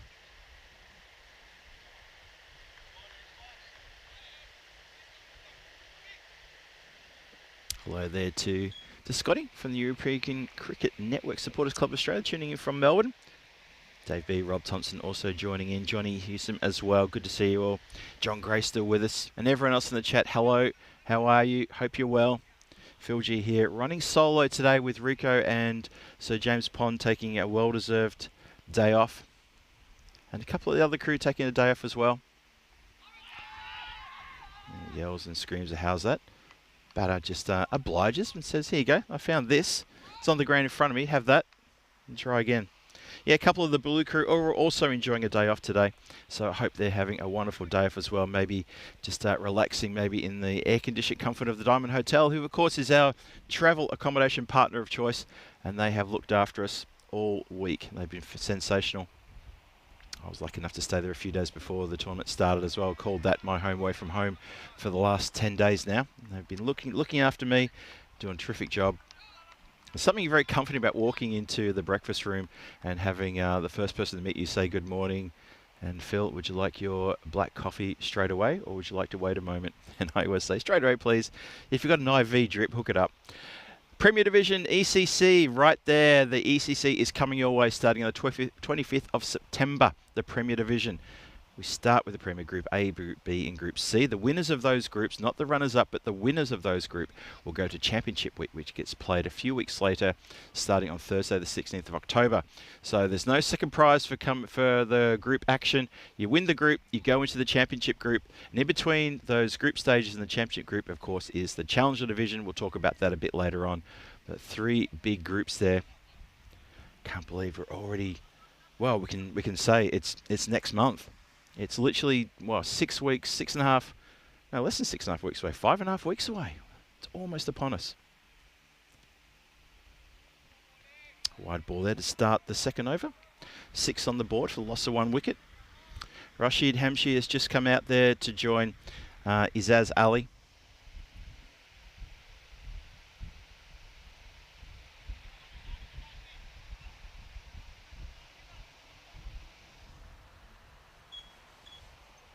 again. Oh, he's pushed that a bit too wide once again. Ashik Prasad, who was the, well, he was the hero of the Golden Ball match yesterday. The Assassins played a Golden Ball match against the Rijeka Markors. And the Markors were batting and they needed 2 runs off that Golden Ball. And the ball was belted out towards to Ashik. He made good ground across in front of the boundary line, picked it up clean as a whistle. He took probably about a half a second just to steady his throw. The throw back to the keeper was pinpoint perfect and managed to affect the run out. So there was no second run and they win the Golden Ball. It's a very exciting Golden Ball, that one too. It was Golden Ball 82 yesterday. And get through for buys on that occasion. So a bit of a cautious start here for Zagreb Sokol. Assassins with an early wicket. And this over so far, a couple of wides and then a bye, so the extras are picking up.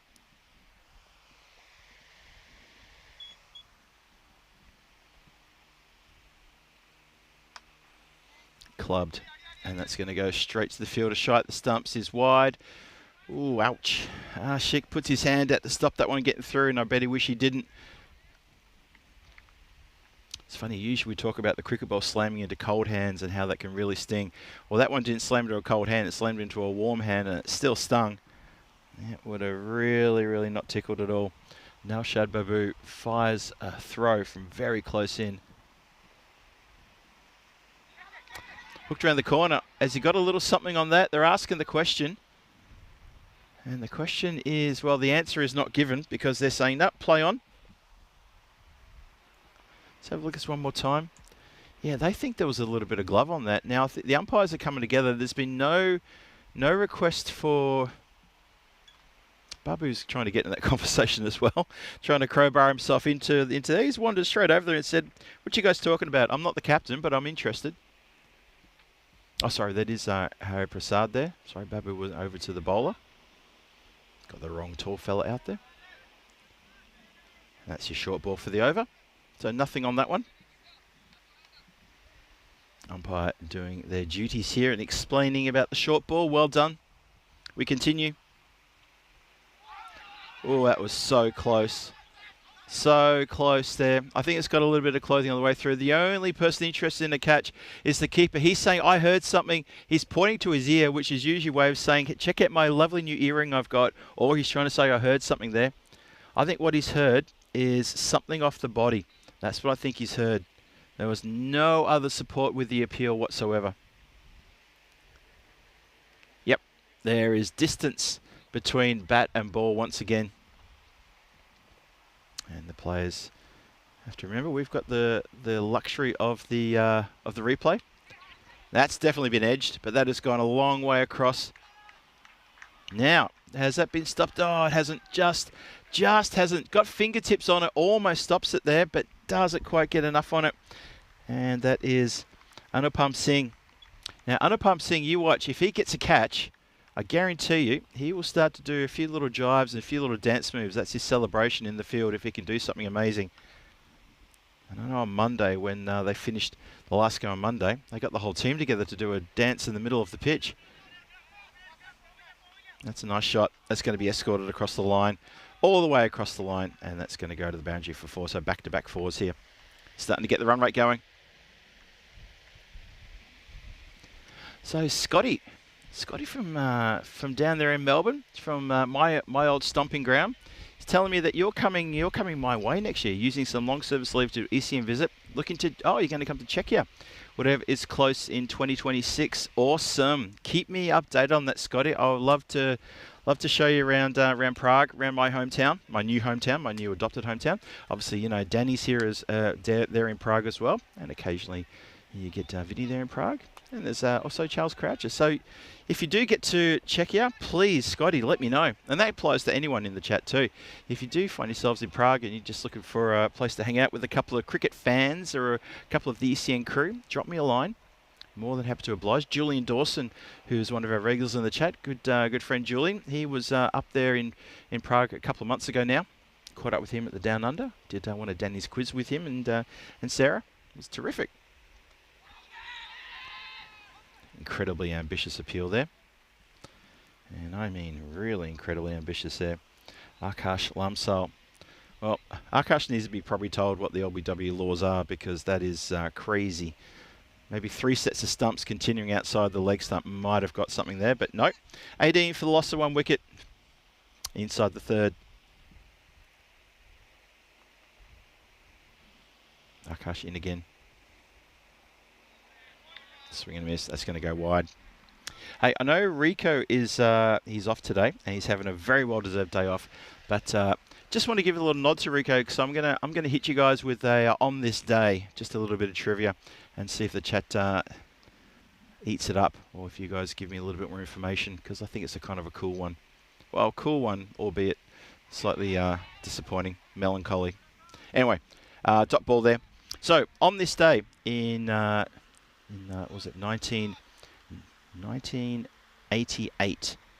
Unfortunately, the world lost a visionary, an entrepreneur, and one of the biggest names in sports motor racing, and that, of course, was Enzo Ferrari. On this day, shouts to catch it. No one's catching it because it wasn't nicked. That was in 1988. He passed away at the age of 90, and what an iconic figure he was. Enzo Ferrari, Italian motor racing driver and entrepreneur, best known for founding the Scuderia Ferrari Grand Prix motor racing team, and then, of course, the Ferrari automobile brand as well. Yeah, that was on this day. So I'm going to throw a question to the chat. And again, I'm not usually doing this. I'm going to do this only because Rico's not here. Question to the chat is: can you tell me which motor racing company did he work for before he left, or when he left that company to form his own? Which motor racing company did Enzo Ferrari work for before forming his own? That's flicked away very nicely indeed. Lovely shot there. It was wide. It was going down leg side, but batter says, "Nah, I want to have a piece of that." As I said at the top, Izaz Ali is a good inclusion into the side. He hasn't. I think it's his first game actually for Sokol. So he was always named in the squad, but this is the first time we get a chance to see him. What a time to come to the ground today. Zagreb Sokol have got 2 games. They've got this one, and then they've got the afternoon match, the first of the afternoon matches, match 19, against the same team. So they get to go head-to-head against the Assassins twice here today.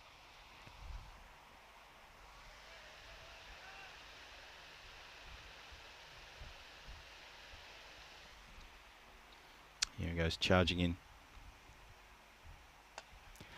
Elevated in the air, and that's going to go over the top of the infield. It's going to be stopped from the boundary line. Good work, good chase there from the fielder. Gets a throw back in a hurry as well, and gets a bit of a round of applause from his fielding teammates, as he should. Good work there. Chased that one down really well. Yeah, Luke Papa Stubbs asking me, yes, I am based in Prague. I've been living in Prague now for many years. I have a lot to do with the with CMKS, which is the Czech Cricket Federation. Operations manager for a couple of years there, and also now I'm ethics officer for the Czech Cricket Fed. Smacked. That has gone out of the ground for a big 6. Well, if the previous shot was elevated, didn't get to the boundary line, that one did, as Ali leans back on this one. That's a really good strike. So run rate's pushing along nicely now. That is the end of the third. It's going to be 31 for 3. Bit of a cautious start there to Sokol too. The Assassins have done pretty well in fits and starts to try to curb these two from really getting on a bit of a heater here. The first over goes for 6, and then it's a 12 and 13 off the next respective overs. So yes, Luca Pop Stubbs. Yep. I call Prague home, and I have a fair bit to do with Czech cricket. And they're a lovely bunch of guys down there, and the people who play there are terrific as well.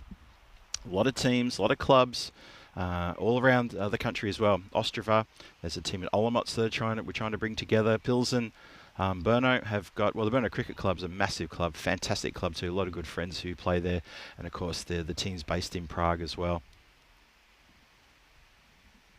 Start the 4th. Oh, leg side wide. Just get away from the keeper. Tries everything he can to try to get something on that and can't. So yeah, you're mentioning Luke Papa Stubbs, the Vinarati sent a team to the island of Vis in Croatia for a 6s tournament. That's right. Yeah, we're hoping to see Croatia come to Prague as well. I've been trying to do a bit of work with Anthony via obviously my good friendship with Sam Houghton, trying to get Croatia team up to Prague. We had the ladies tour Prague for the Central Europe Cup earlier this year. Unfortunately, we couldn't get the men up there at the same time. Just a bit of clash of dates didn't quite work. So hopefully we can focus on that next year, and that would be great. We'd love to host the Croatia men's national team. And maybe the women's at the same time as well. There's no reason we can't do it together. Maybe you guys will, the Croatia will save money on flights if we can get a bulk booking or something like that. Oh, shouts a catch. That has been hit away fine. It's going to run all the way for 4. Good, valuable runs here. All counts. It's all gravy. Here's Ali. He's starting to get a few little few runs here. Even if it's through edges, doesn't matter. If it runs to 4, it's 4 runs. It all helps. It's all good. Assassins are just, they have got a bit of a grip on this game at the moment. But yeah, Sokol are just getting runs at the right time. Whoa! Hello. I didn't realise the space shuttle was launching from the Mladost Cricket Centre here. That has taken off big time. One more time. Let's have a look at this. And way. Oh wow, that's gone a long way back, and fielded by the very fine third at the boundary there. So well done. Kengada run in again. He gets a little something on that one, and again brings in that fine fielder. It's good fielder placement to have third fine, not just to help the keeper with these sorts of deliveries, but also just for that kind of shot. So it's a very good fielding position with the pace bowler on as well. You want to make sure that's that third, or even if that you want to put a fine leg in, that they're on the rope. They're not inside the circle. Oh, now there's one that keeps low. That is exactly what happens on this pitch. You get a couple that take off, then you get one that keeps a bit low. And just like Goldilocks and the Three Bears, what's the bet? The next delivery is just going to be just right. You never know. Martin Gleave saying, tough question, Phil. That's a question about Enzo Ferrari, about which motor company did he leave to form his own. Well, I'll give you a clue. It was an Italian motor company. Maybe that'll help. Oh, good work in the covers, but he can't get enough on it to stop it going to the boundary line. Almost. It was almost a terrific stop. Fielder's a little bit filthy with himself, but it's a brave effort because that went very hard and very fast straight to him. That's going to tip over the boundary line. So 44 for 1, coming towards the end of the 4th now. Run rate going at 11.5. Just been missing the covers. This time the captain does fire a shot and it misses the stumps. Trying to get pressure on the batter here. As Izaz Ali is starting to put the foot down. A couple of boundaries in that over. They've gone with a couple of boundaries in all the last 3 overs. So this is very good. Good scoring, getting ones. There are a few dots in there as well, which is why the score hasn't completely exploded out there.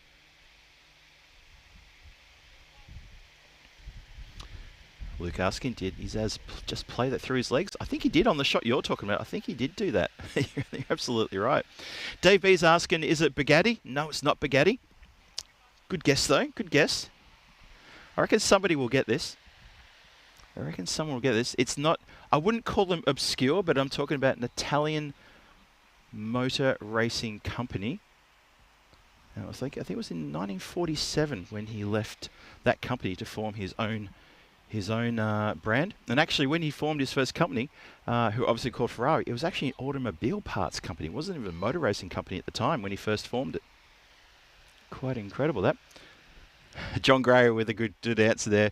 No, John, it's not the Microlino. Not the Microlino. Nice try, though.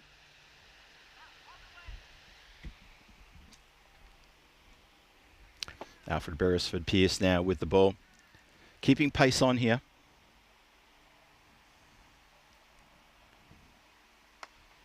Elevates down the ground. It's going to be one bounce and cleanly fielded. And nicely fielded as well. Suresh Sabin fielding in front of me here. Does very well to get to that on the first bounce. Doesn't let it get through him. Protected the boundary down the ground. But he's seen some good fielding in front of the commentary during the week as well. The long off position getting very popular with the fielders. I just like being near to myself and Rico. In the air, it's going to probably just fall safe. It does. It's agonisingly close. It's going to bounce away.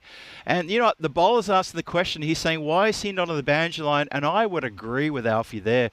Alfie he's exactly saying these words. He's saying, why is he not on the boundary line?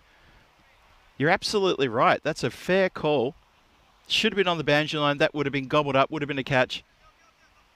Yeah, it's just I think Harry Prasad, he's just acknowledging that. Yep.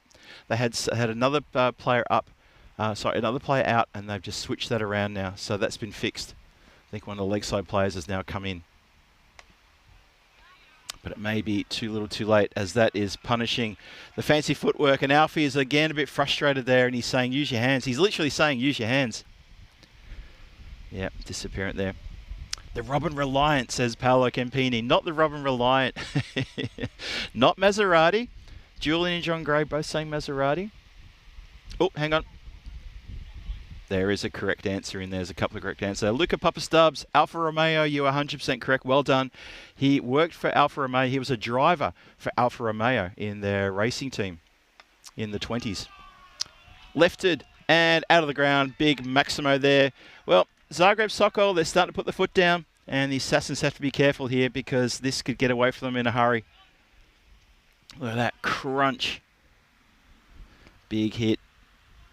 50 was up with the prior boundaries in this over. It's now up to 60. Hashmi starting to free the arms as well, and these two are getting on top here. Alfred Barris for Pierce, he's a bit cross about one of the boundaries. The first boundary that put up the 50, actually, he was saying, well, why is there not a player down on the fence there? Could have taken that catch, and he's right to say that. And ever since then, he's gone 4, 4, and 6. So 15 off the over thus far. Edged and taken. When I say edged, it was a leading edge. So this is a big breakthrough. Just when things were getting dangerous, just when Alfie was getting smacked around a bit here from the batters, Rashid Hashmi has got a leading edge. Watch this again. He's looking to force this one as a cut shot, but it ends up just coming off that edge and going in the air and dolling up for the fielder Rashid, and that's the captain, Hari Prasad. He's giving his bat a bit of a tap here, and he's saying, yep, I blame the bat for that. Hari Prasad Sathadivi takes the catch. Alfie gets the breakthrough. Rashid Hashmi goes for 24 from 11, and that's a big, big blow for Soccer. Oh, and for the Assassins, that's a well-deserved, very well-deserved wicket. We're going to take a drinks break at this point in time because we're just one ball shy of the 5th over, and so the players enjoying a drink, get their fluids in, have a bit of a hydration moment. I think it's important, 60 for 2. So yes, Luke Papastubbs, well done. You picked it up. Alfa Romeo was indeed the answer. I did see a couple of other chatters in there said Alfa Romeo. Well done if you said Alfa Romeo. That was indeed the answer. Try and see what there was. Yeah, that was also Sanveer Singh also said Alfa Romeo. Well done to you. Yeah, not Maserati, unfortunately. Oh, Dave B said Fiat. Yep. Yeah, so Enzo Ferrari. I thought he's an iconic character, and I think it's worthwhile just for me to step into Rico's shoes for a moment and give you guys a little bit of trivia for the day, just in his absence there. That's delicately played off the boots by the new batter. Resplendent in that striking white helmet. That's, of course, Sagib Hossain. That's the end of an expensive over. Does pick up a wicket, but does go for, looks like it goes for 16 runs off the over. No, sorry, it goes for, yeah, well, it should be 16 because I thought that was a run off the last ball. We'll find out that in just a second. There we go. See it there now. So yeah, 61 for 2. It was indeed 15 off the over. So yeah, there we go. Enzo Ferrari, he was a driver for Alfa Romeo. Joined Alfa Romeo in 1920. He won his first Grand Prix at Ravenna in 1923. Then there was some incidents with some other drivers at Alfa Romeo, and so he stepped up and he was the #1 driver. Nice shot out there towards the leg side. Bit of a fumble there, but it's all good. Throw comes in. Boom. So how's that for a bit of trivia? That's all my trivia I'm going to do for today. I'm going to concentrate on the cricket. Just want to give you that one because obviously Enzo Ferrari, bit of bit of an icon of the 20th century when it comes to auto racing.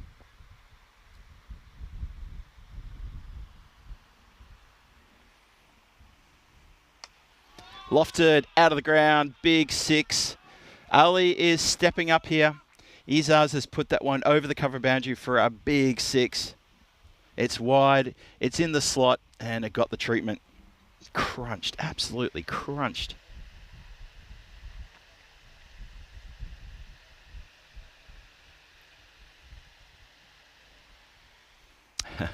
Just reading Luca's comment again about the F1 quiz.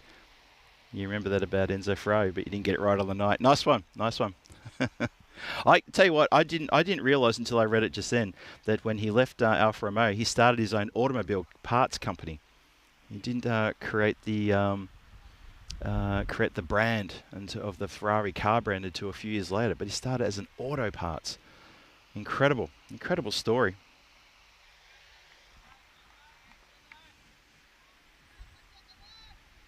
Tell you what, maybe after lunch I might try and dig out another little bit of something. I can understand why Rico does it. It's a bit of fun. It's good. I like it a lot. In the air, catching opportunity if they can make it. Oh, that's a good catch, you know. That has been taken cleanly. And the wicket has fallen. The batter is sort of, the batter's accepted his fate and has to go off. It takes a good catch to get rid of a batter who's on fire. And that's what Babu does. He takes an excellent, excellent catch there. Has a bit of a get around too from his teammates. Watch this. Comes down and made really good ground to that one. Now Shad Babu, he's a gun with the bat. He's seen keep wicket if he has to as well, because he's got a very safe pair of hands there and holds onto a good sliding catch. Oh, that's the top few batters out now for Zagreb Sokol. Just at the halfway through the 6, 68 on the board. So the run rate hasn't been spiraling out of control. The last over from Alfred Beres of Pearce did go for 16. Before that went for 14. This has gone for 7, so it's some pretty steady overs, but it hasn't gotten away from the Assassins. So this is still well and truly within their game plan, I would say. Aman Chaubey comes out. We know he can score pretty briskly. So he and Sakib Hossain got a bit of work to do now. Oh, that kept low. Oh, Harry Prasad, hands on the head. He knows that was just whiskers away from knocking the off stump. The off peg almost got disturbed there. That has skittered through. Oh, boy.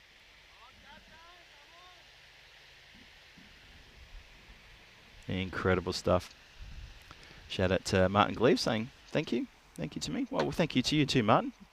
You keep the information coming, everybody, and I'll happily respond, and we'll keep that little circle of fun going around. I saw Julian was in the chat before. Hello, Julian. I was just mentioning you just a few minutes ago. And good to see everyone in the chat lining up there and enjoying the cricket. Wherever you're watching from around the world, thanks for joining us today. This is a good little tussle, this game. Knew it would be. Two teams who are looking to hang on to that spot on the standings and try to keep maybe second spot, or try to push in the second spot. Sokol can hang on to it, as this is going to be another catch for Babu. He takes it as simple as that, straight into the hands. He's happy, team's happy. Sokol lose another one. So the Assassins getting on top here in this game. After Sokol just started to put the foot down in the acceleration, just losing a couple of wickets in this over. We had a single, then a 6, and I started thinking, okay, well, this is just going to keep the carnage coming. And unfortunately for Sokol, they lost another wicket. Chaubey has to go for a third ball duck. Oh boy, Assassins are starting to rip the guts out of the middle order here. Who's in next? Is it going to be Torquay who's going to come in? I think it will be. Sakib Hossain has only faced a handful of deliveries himself, so there's a bit of a rebuild needed. The big guns haven't fired. They fired, but they're just cameos into the 20s. 29 for Izaz Ali, 24 for Rashid Hashmi. Sagwar Mansour went in the first over for just 4, and now the middle order need to stand up. They need to stand tall and make sure they don't get not bowled out, but just bowled over. It's full 6 overs are gone, 68 for 4 on the board, still 4 overs to come. Every chance to push into the 120s, 130s, but you just feel the Assassins, I reckon anything under 130, the Assassins will just say, right, well, we're ready for that, no problem at all. Anything over 130, the Assassins will probably have to take just a moment to think, all right, need a battle plan, need to adjust. Yeah, that is a proper quacky.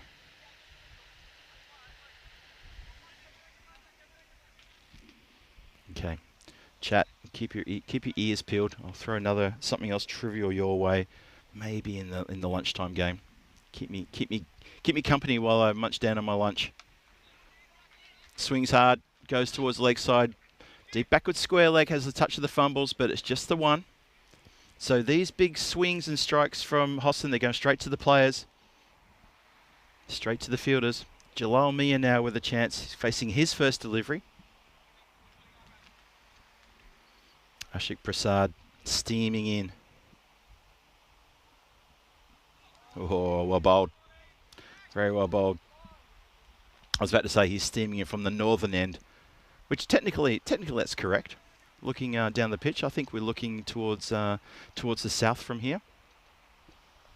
Well, if I explain to you that the sun comes up on my left and it goes down on my right, surely that means I'm looking south, I think. Ooh, another swing and a miss. Oh, so things are slowing up now for Zagreb Sokol. And for Zagreb Assassins, they'll be loving this. That run rate now down to 10.6. Expected score still about the 120 mark. Another wicket falls. I think that's going to drop a little notch as well. Oh, gets paddled in the air. A nice bit of footwork there. Very clever. Sometimes when it works, you look pretty good. That's a very nice bit of work. That looks like it's Akash out there at square leg. He just puts the foot down. The ball rolls up his foot and he takes it in one go. If I tried doing that, I'd probably break my toe. So well done to you. 74, 2 to come in the over. Elevates very, very nicely. And taken. What are the Zagreb Warriors there hiding under the tree? That's Mobushir Ali. He takes a very good catch there on the other side of the boundary line. Nice and clean. Hiding there in the shrubbery. Might have to start calling the Zagreb Warriors the Zagreb Knights who say ni, as he's hiding there in the shrubbery. Another movie reference for you. 76 for 4. Hosson finds the boundary line. Wow, he's not just found the boundary line, he's absolutely monstered it. Crashed out of the ground. AFL goalpost in the background, standing tall there in the sun. As that gets elevated and sent out of the park, what a good strike. So Hosson has freed his shoulders here. A couple of sixes in a row, back-to-back Maximos. And an over that I thought was going to be pretty tight there from Ashik Prasad ends up going for 14. Rise and shine. That's right, the Western Shield is coming your way. We had the Western Shield back there in February, and now we've got the next edition this year. Looks like it's going to be run twice a year. And look at that. It's coming your way, 18th of September. It's only about 5 weeks away now. It's so close. And that's going to be fantastic there at Cardamay. It's the curtain raiser to the ECC, so make sure you get yourself ready for that Western Shield action. And the stumps have been hit. Crash, bang, wallop. Mia has to go. He looked a bit uncomfortable coming in the middle order there, Mia. Just had a couple of swings and misses in that previous over. But on this occasion, Harry Prasad, the captain, ever reliable, hits the stumps, hits the timber. It's just a straight one. It cuts away a little bit and takes the top of leg stump. It's a great delivery. Julian Dawson onto it there. What do the Croatians ever do for us? Hey, I'll tell you what the Croatians ever did for us, Julian. Did you know they invented the necktie? They invented the necktie. They invented forensic fingerprinting as well. That's something that we haven't talked about. Rico's mentioned a few times that about the torpedo, the self-propelling torpedo. They invented that. There's a lot of scientific inventions that came out of Croatia as well. The parachute. The parachute was invented by a Croatian scientist. In fact, I think there's a book now. I can't remember where it is. It's in one of the big libraries of one of the big churches there in Vienna. Or no, Venice, sorry, in Venice. And it's a picture, it's first diagrams of the parachute design. It's a square design. And Rico and I were talking about this on Monday about how many test subjects did they have to get through before they went, aha, that's the one. Sorry about that. So yeah, that's what the Croatians have done for us. Oh, well taken. Very well taken by the keeper. Had to stretch one hand to stop that one getting through. Good work. He does that protection down there at a very fine third. So he does that protection in case it gets past. But watch this again. Oh, that's going to stretch your sides. I couldn't do that in a dream if I had to. Satha Devi with a terrific over here. clipped off the pads. It's going to roll away up the slight embankment there against the fence, and not quite gets to the fence, but it gets to the boundary line. 4 runs. Nice shot. Very nice shot indeed. So, Sakib Hossain and Ahmad Tokir, they've got a bit to do, these two. They need to steady the ship for Zagreb Sokol, and they need to keep the runs coming. Only 2.5 overs to go until they finish their allotted 10. Expected scores now tick down to 114. They need to be aware of that after they won the toss and elected to bat first. This hasn't quite gone their way. Just pushing the single. Hari Prasad is okay with the single. He's like, yep, that's fine. We can do that. Singles are fine.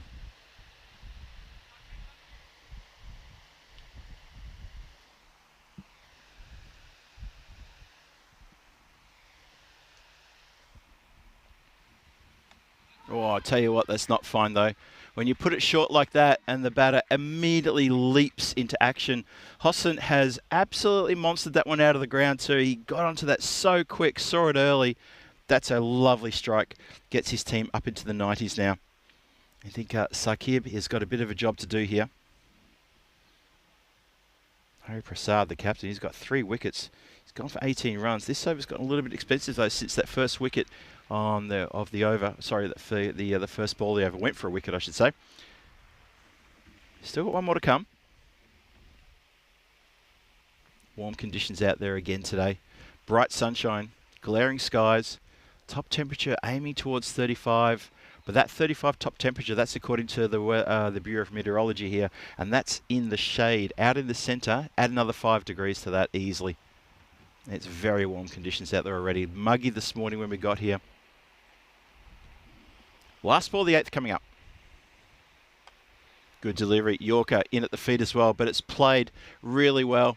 It's fielded even better though. Keeps it away from the boundary line, and that's going to be, looks like just the one. Just wait for confirmation there. Looks like that's how it finished. 94 on the board for 5. Oh, there's a moth getting near the fan. I'm just going to gently push him away because I don't want to get sprayed with moth in case that moth goes into my fan. So I'm just going to push him away. There we go. All right. So 94 for 5 after 8. That run rate is just, what's that, 11.75. Those wickets falling in the 6th, the 5th and the 6th really put a bit of damage there into the run rate. It stopped that momentum because at one point I think the run rate was pushing towards 13. He felt that a 130 would easily be possible while Rashid was still out there and Izaz was out there as well. Power comes back onto bowl. He's going to bowl the 9th. I wonder who's going to bowl the 10th. I wonder who's going to do that. I wonder it would be Akash, possibly, who might come on to bowl the 10th. I thought they might keep Power for the 10th, actually. So they're rolling the dice on the 9th. Would love to get rid of Sakib with the Assassins. Good dot ball. 11 balls left in the innings. That's a good dot to get. Hossain just looking to get after that immediately.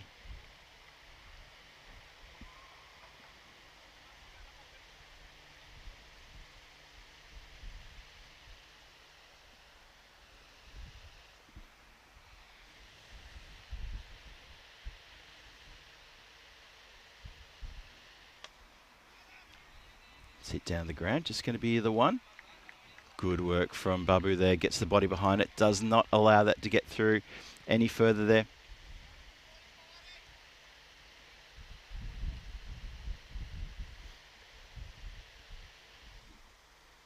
Bowler steaming in again. Here comes Power. Hit down the ground, this time it goes to the offside, smacks into the thigh. But it's a good bit of work there and a good throw. Now, there could be trouble. I think we're going to go upstairs.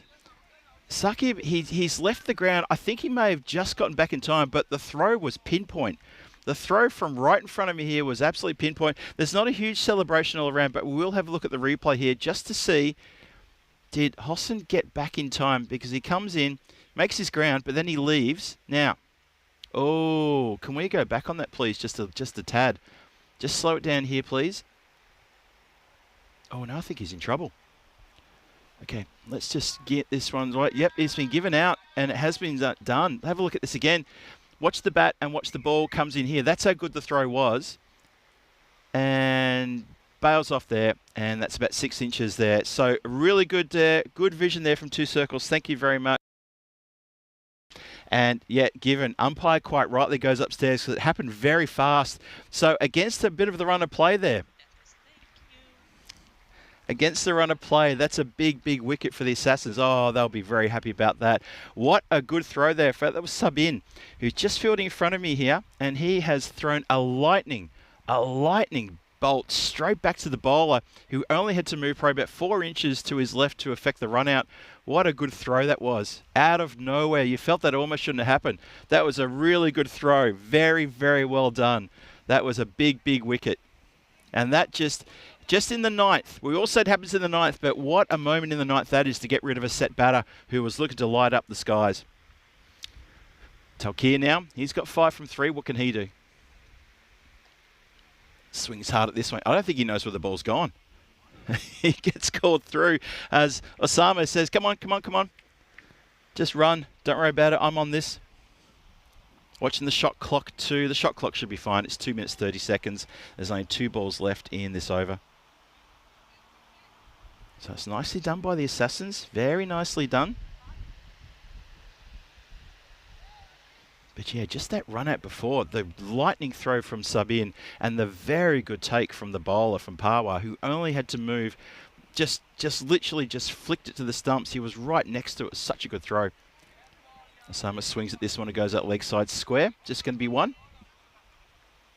So 1 more to come in the ninth. No, score is 97 for 6. Just that 1 more to come. I think I just saw someone in the chat just made a mention of Tim the Enchanter from Monty Python. Who was that? Oh, D. Pete, that was you. Yes, indeed.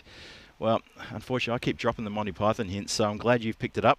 Yep, Tim the Enchanter. Elevates. And almost a third catch to Babu there. He's flat on his face. He's almost managed to get it. He doesn't stop the boundary, though. It does go for 4. But he's almost completed another really good catch here. Watch this one more time. Yeah, he got to it, but it was always going to be tough. And that means that Zagreb Sokol, they get to the ton. The team get to 100 at the end of the ninth. 101 for 6 after 9. British Power finished with 1 for 13. Really good bowling display from him. Picked the bowlers easily. Although Harry Prasad, the captain, he got 3 for 19. A little bit more expensive. Those 3 wickets were very important as well. And Alfie chipped in with a wicket, but he went for 15 runs. So we're getting ready to start the 10th now. Zagreb Sokol looking to get after the ball. Looks like it is going to be Akash. Yes, it is. Akash Lamsal. He's got none for 13. They'll try to get after him immediately. And see what they can do here. So, no matter how many runs are scored here, you still feel the Assassins. I know, I'd put the Assassins in front here. Supercomputer agrees. It's got the Assassins at 58% now. Edged, flies away. There's nobody back there. Once again, the question will be asked of the skipper, why would you not put, on a pace bowler, why would you not put your third back on the boundary rope? Because I would. With pace on, that could happen every ball of the over, and you'll regret not having someone back there. It looks like, yeah, okay, so third who had to go fetch the ball stays there on the boundary line. They're going to bring in, looks like deep cover comes into the circle to regulation cover. And you've got boundary riders on the leg side all around, all 4. And we get this 1, 2, 3, 3 outside. Stumps are hit. And Osama Hayder, he just didn't look comfortable at any time in there. And he's lost his middle stump completely and utterly on the second ball that over. Lamsal gets himself a wicket. You'll be happy with that. He bowled very well a couple of days ago. I think it was on Monday or Tuesday. It was Monday when he bowled. He picked up, I think, a 4-fer. Looking very, very smart. So this is good. Good for the Assassins. Not so good if you're a Zagreb Sokol fan. You'd be wondering, well, where are the runs coming from? Osama Hayder. He's a big fella. You think if he hits the ball, it stays hit. But unfortunately, if he misses it, it stays missed. That's the flip side of that coin. But it's the 10th over, and at this point, you're just going for anything, really. Deep Heat with a good comment there about the pitch. Getting more unstable each day.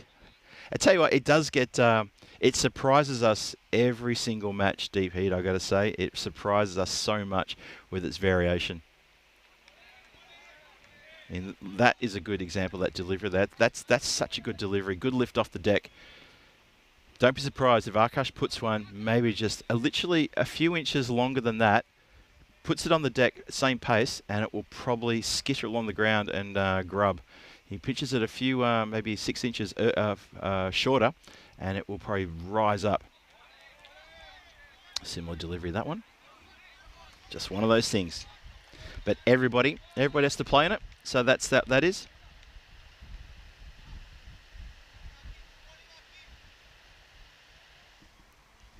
Good over this though. 4 off the first ball, wicket off the second ball. Now he's dotting up. And 2 to come. 105 for 7 on the board.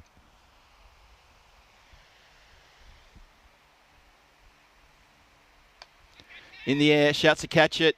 Cover comes around and makes no mistake. Gets a bit of a celebration, high five. Nice catch there.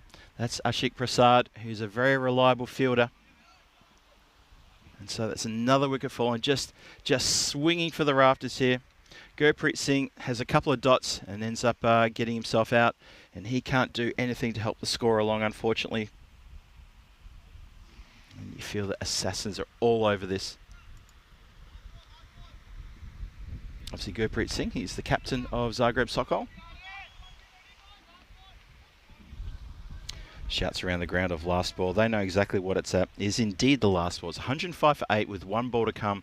This has been a very good display from Zagreb Assassins against a team who've got a couple of players who are in the national squad as well. But they've managed to take care of them nice and early and get them out. So well done. Still, it's only halfway through after this ball. It's only halfway through. So they've still got to chase the runs. And Zagreb Sokol, they will be absolutely on when they come out to try to defend this total. Swing and a miss, attempting a bye. Well, players down at one end. The player did the dive. The keeper ran with the ball almost all the way to the stumps, and then in the end threw it to the bowlers. Then see this one more time. Look at this. Non-striker does the right thing, tears down the pitch, looking for the bye, has the big dive, and they'll end up getting 1 bye to finish off the game. So, Zagreb Sokol, they muscle their way, albeit slightly jittery in those last few overs. They muscle their way up to 106 for 8 after their 10. That last over only going for 5 runs. Akash Lamsal has bowled a terrific final over there. Goes with the 7 runs from Pritish Parwar's previous over, and then 12 of Harry Prasad's over in the 8th. So between the 3 of them, those last 3 overs, that's, 19 plus 5. That's only 24 runs off the last 3 overs. The Assassins have really put the brakes on here and just dragged Zagreb Sokol down and down and down again in those last 3. It's such a good display. It was a pretty good start for Zagreb Sokol, I thought. Was having a look at the replay here. They did lose Sagar Manzoor pretty early on in the first over. He went for 4. But then Izaz Ali and Rashid Hashmi, they got together, had a good partnership, 29 and 24 runs respectively for those two. Their partnership was worth 55 runs. And it took them, 4 overs and 2 deliveries to get that. So 26. So they're pretty much going at 2 runs a ball when they were in together. And I felt that we were on for a 130 score, possibly, maybe even 140 if they got going. That partnership got broken. It got broken pretty quickly, actually, both of them being dismissed within 8 runs of each other. And then Chowbey went without adding anything to the total. Mia then left with a very, pretty poor score for him as well. That Saqib Hossain, though, 22 off 10, a live wire. Looked like he could step up here, but the counter punches kept coming. And unfortunately for Zagreb Sokol, that throw and that run out, that was telling. Saqib gets run out there from a terrific throw that was right next to the stumps. Bowler barely had to move a muscle to break the stumps. Such a good bit of work there. And a couple more wickets falling towards the end there. In the end, the score 106 on the board for the loss of 8 wickets there. Just the boundaries came few and far between. And you can just tell they are really struggling all the way through. But they have got a score on the board to try to defend. The Assassins have well and truly got this in their sights. What do you think? Chat's already lighting up with saying it's impossible to chase and they should chase and things like that.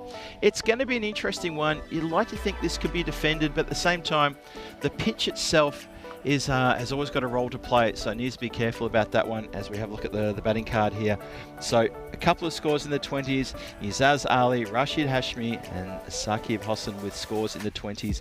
Unfortunately, unable to kick on. One of those guys need to kick on and stick around pretty much for the whole innings, unable to do so. And let's have a look at the bowling card now. A pretty good bowling card, 3 for 19 to the skipper Harry Prasad, 2 for 17 to Akash Lamsal, but a great last over, only for 5 runs. And British Parwa, economic, 1 for 13 from his 2 overs. So that's how it all looks. You can see there the second wicket partnership went for 55. That was the shining light pretty much in the batting. After that, it got a little difficult. It got a little bit problematic there. And it's match 17. So match 17 hangs in the balance. We're going to find out shortly how that's going to go when the run chase starts in about 10 or 11 minutes time. This is Phil G for the European Cricket Network saying I'll be back here shortly with that run chase. Don't go too far. This is going to be an exciting game. I get the feeling this could be the exciting game of the day. Please don't go too far. I'll see you here shortly.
just you and me. Summertime, get ready, we are so divine. Blue water and yellow sand, let's live our dream. Summertime, get ready, we are so divine. Blue water and yellow sand, just you and me. Summertime, get ready, we are so divine. Blue water and yellow sand, let's live our dream. Summertime.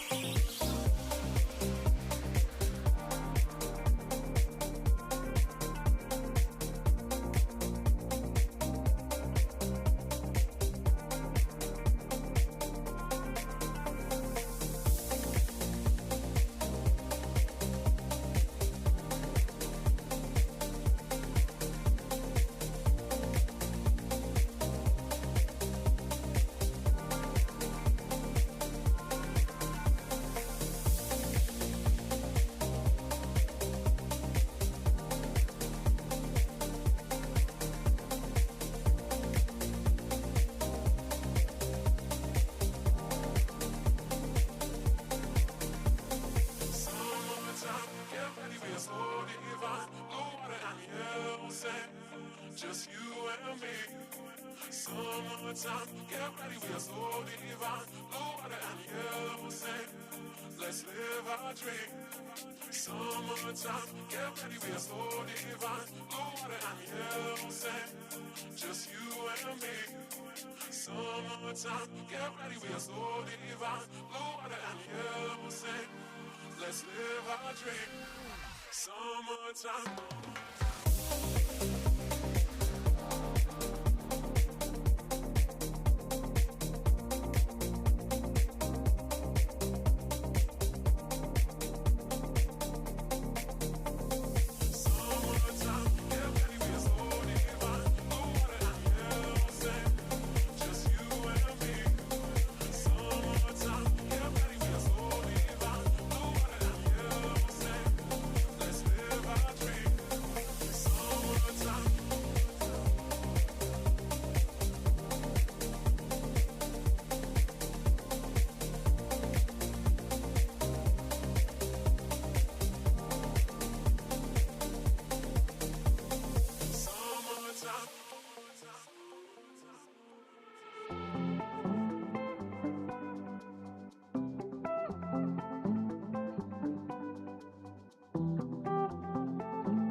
This European cricket event is proudly brought to you by HCL Software, Rado and 1xBet. Welcome back, everybody. Got a bit of a run chase coming your way now in this second match of the day, match 17, which is hanging in the balance. Zagreb Sokol posted 106 for 8 after their 10. The Assassins are making their way out to the centre. They'll be looking to reel those runs in and then some, if they can try to make a bit of an impact into the standings, which currently shows them in third place, just 3 points astray of Zagreb Sokol. So the bonus point equation looks like this. They would love to, that's Sokol of course, they would love to restrict the Assassins to 74 or less, get themselves a 4-point win. And of course for the Assassins to drag this total down in 7 overs less, they would get themselves a bonus point. What does it mean there for the points? We'll have a look at the standings later, maybe the end of the first over or end of the second over, and we'll talk more about the standings. But I can tell you right now, Zagreb Sokol, they're 3 points ahead of Zagreb Assassins, and that's second place versus third place. So we'll have a close look and see what the result of this game could possibly mean. Also remember, these two teams are going to go head-to-head a second time in the afternoon match. That's after lunch. Match 19 will be these two teams again. So it's a little bit going on between the two teams. Good to see. And so far, it's been a pretty good contest. I'd say Assassins have probably just got the wood over them, just in that last this last 3-4 overs of that match, getting vital wickets at the right time and doing pretty well. But we'll see how it goes. Still a long way to go. We've just started the run chase right now. course, it's going to be Naushad Babu who's opening the batting, along with Ashik Prasad. They tried having power there in opening the batting during a couple of games recently. Don't really feel it worked. I think that there was a bit of a struggle there from that man Power. I think he's better coming in a bit further down the order. Maybe not as first drop, maybe coming in sort of like maybe 4th or 5th. Interested to see what they do in that batting or if there's any sort of change up there. This is Mia storming in from the northern end. Oh, he goes to bowl a short one. He probably hasn't watched too much of the series so far because he's tried to bang it short. Bowlers who bang it short, it's not going to be successful for them, unfortunately. It's just not going to work because you don't need to do that. You don't need to bang it in short. I'm being hassled by a wasp here who's very keen to get hold of some food I've just been given. So I'm going to step over here. And when he comes into shot, he's in all sorts of trouble. Oh, I think I got him actually. 1-0. Then hello to Rico Full. If he's lurking, should put a lurker alert out. Might do that in the in the third match. Nicely bowled. Gets it on a good length. That's much better. Don't bother trying to bang it in short and lose control down leg side. Just give it a good one like that. That's a really good delivery.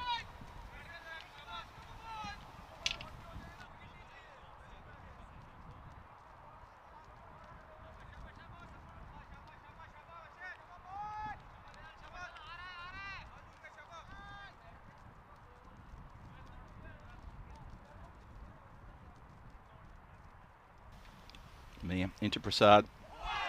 Oh, good lift off the deck. That's what we talk about when we talk about this pitch. The lift off the deck. Doesn't have to bang it in short. Just puts it on a good length and look at it rise up. The batter's got no response for that. Even the bowler gets a little bit surprised. And he's been told it's his one for the over. But even he's saying, I didn't even try to bowl a short one. What's that about? Literally, that's his body language right now. He's saying to his skipper as well, I just didn't mean that one to be short. But there you go. 105 needed of 57 deliveries. Hit down the ground. Oh, it hits the foot, I think more by accident than design. Now, the fielder there, he's put his hand on his hip. So whatever that's done is it's hit him. It's obviously reverberated up the body. Just looking a little bit sore there. Yeah, he's going to go check the heel out as well. What's that? Sakib Hossain. Now he's just doing a bit of stretching as that one struck him. And I think maybe just landed maybe a bit awkwardly when he took the first couple of steps. Oh, close. And they know it was close as well. Hands on the heads. I'm not sure what Babu's saying there. I think he's saying there was a bit of movement there off the seam. That was really close. Babu yet to get off the mark as well. What would happen in this game if Babu went cheap? If he went for a third ball duck or he couldn't get runs on the board, what would happen in this game? Who would stand up? And how good would Zagreb Sokol feel about that one? It remains to be seen, folks. Let's see what happens. Good delivery, though.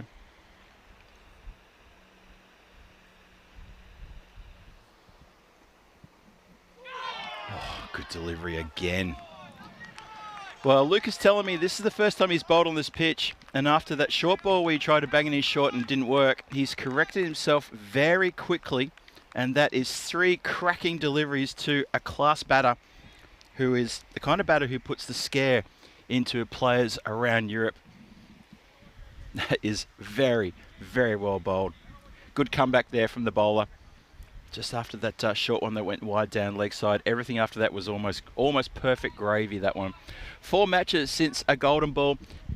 Oh, every chance this is shaping up very nicely indeed. Hello to Sim, who's joining us. Sim's been lurking, tuning in from Canberra. Good to see you again. Hello to Johnny here and Dave B. Luca as well. We think Luca might be typing on his phone while he's riding to the ground. A lot of good bike paths around Zagreb as well, and obviously it's good to see that the pavement, the sidewalk, is clearly segregated between walkers and bike riders. So obviously favouring the people who want to use their bike. Good to see. Hello to Wayne. Hello to Helix. Here we go. Club towards leg side, mid-wicket, makes a bit of a hash of it. In the end, it's a pretty straightforward single. Ashik there, just keeping the scoreboard ticking over. Slow start here for the Zagreb Assassins. Slow start. They're not chasing huge totals, so they don't have to be monstering the ball all over the ground. But they need to be careful here. Mind you, though, you've got this man who's facing up now in your arsenal at the top there. I mean, if he fires, that's it. Game over. If he doesn't fire, oh boy, game on. It's full. And you don't bowl full deliveries to that man because that gives him license to do that.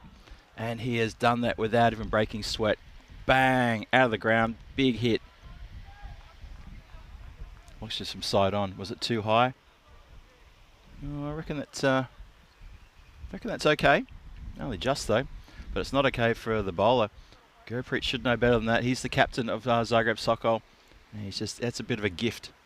To a batter who just played a couple of dot balls at the end of that last over, and somebody who you want to see the back on quickly, why would you give him that little present, that full toss? Comes in again. Hits the deck this time, but it's a half volley, and that is clipped off the toes for another boundary. And another big strike. Well, this is a pressure relieving over now. Zagreb Sokol, they're hanging on to second position on the standings. They got 15 points. They are 4-2 as they came into this game. 4 wins and 2 losses. And they're hanging on by a thread to that second place, which means they're hanging on to a double chance.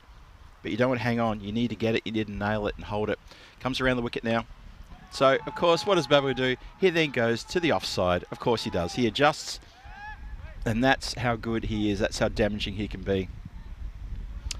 And Gurpreet has got a little bit to think about now. Again, it was kind of slot delivery and just caned, absolutely caned. He's looking classy. He's looking solid. He's looking very comfortable as well. For Zagreb Sokol, they need to find an answer here.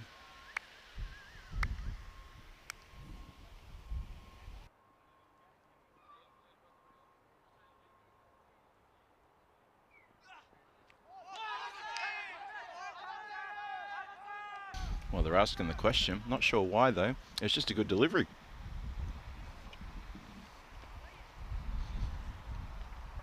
One more time. Yeah, doesn't get much on that. Even sort of cuts in a bit there. Now, Gurpreet's just excited because it's a good ball. It's a very good ball. But a good delivery, that's not going to give it to the umpire to give it out. There's a whole chapter in the Wisden rulebook about how you get someone out, and that ain't one of them.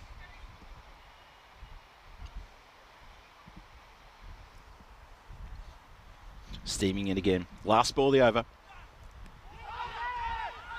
Now, oh, there's trouble. There's trouble. They go to get Babu. They're trying to get Babu out. They could have easily gone to the non-strikers and maybe tried something there. Now, let's have a look. We're going to go upstairs. Has Babu got back in time? Wicketkeeper isn't looking too confident. Look at the ball just sitting there. And I reckon he's okay. Where's the ball come? That bat is sliding along the deck there. The bat's definitely down. Bat is definitely down there. But a fair effort there. A good, fair effort. And it's quite right that the umpire says, look, let's just go upstairs. There was a lot of dust. There were bodies. There was so much going on there. Let's just go upstairs just to make sure we got that one correct and the correct decision is made, not out. Zagreb Sokol, there they are. They're on second place in the standings on 15 points. The Assassins breathing down their necks with 12 points and a healthier net run rate. So the Assassins get a win here, just a 3-point win. They go into second place in the standings. And that could shake things up for Zagreb Sokol. So Zagreb Sokol got a lot to play for here. They really do. Also remember that Sokol have only got one more game after this, and it's against this team later on today. And the Assassins play a third game today, the last match of the day, against Sir Oliver Split. So that's how that's going to unfold for both these two teams. It looks like these two are going to battle out for second place on the standings. Straight to the player there at mid-on. And anyone in the chat, and also welcome to the chat. Give a shout out to you all in just a minute. But anyone else in the chat who's watching from around the world, or anyone watching maybe via fan code in India, if you're a bit new to ECN, you're wondering why I'm talking about second place on the standings, why it's so important. First and second place at the end of today, they will play qualify one tomorrow. And the loser of that match will get a second chance to get into the final tomorrow. So that's why first and second is so important. Clubbed along the ground towards our point. Just the one. Obviously, the teams that finish third and fourth will play the Eliminator. That's the first match tomorrow morning of finals day. Now, the loser of the eliminator steps out of the competition. That's it for them. They're done. Thank you very much. The winner will then go on to play the loser of the qualifier match, qualifier 1, which is between first and second. And there's your second bite of the cherry. The winner of qualifier 1 straight into the final. The last game to be played tomorrow afternoon. I hope I've explained that properly. But at the end of the day, if you're still with us at the end of the day, tell what we're going to do. We're going to fill in the gaps of who's playing which matches tomorrow, and I'll be able to show you exactly how the final system works and which teams will be playing where tomorrow, because tomorrow is Finals Friday. It's also Peacock Friday. Don't forget that too. So, hey, chat. People who are also part of the ECN Family Facebook group, if you're going to wear your Peacock Friday shirt tomorrow, and I want you to please put a picture in there for me so I know that you're a part of the gang, you're part of the crew, and you're part of the people who like to get their Peacock Friday on Peacock Friday. Nice shot that, taken around the corner. Babu start to accelerate now. He had a few big hits in the previous over off Gurpreet, and now he's taken Mia to the boundary line as well. You kind of feel he's scrambling out of the blocks and he's hitting the ball nicely. They really do need the Babu wicket. Rahman says that in the chat. You're 100% correct there, Mr. Rahman. You're 100% correct. They need the Babu wicket. And from there, they can start to launch their assault into the top and middle order of this batting lineup. But right now, Babu's standing in their way. He just looks solid, doesn't he? Just looks really solid.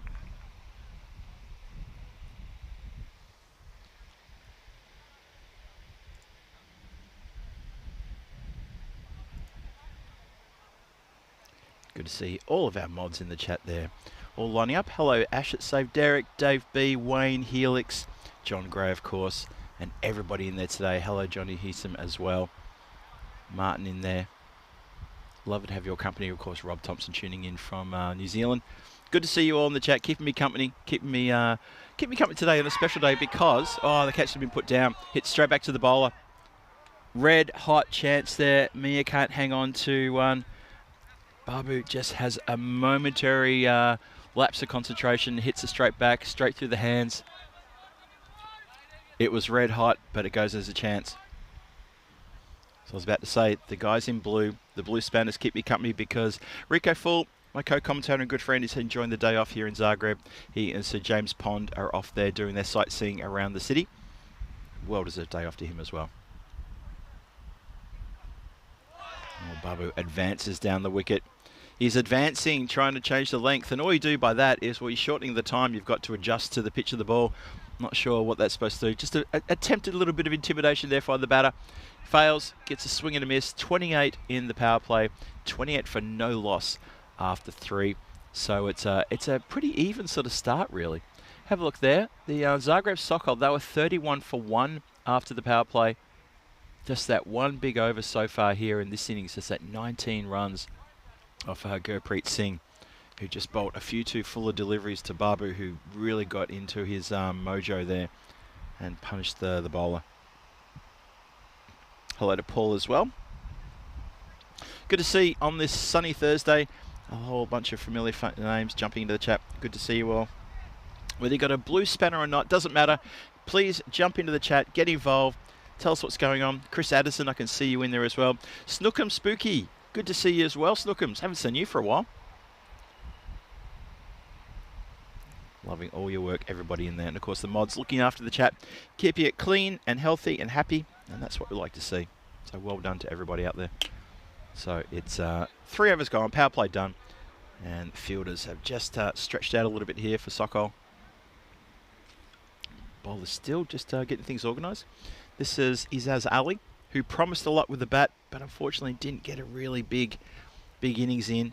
Had a bit of a cameo, really. See what we can do with the ball.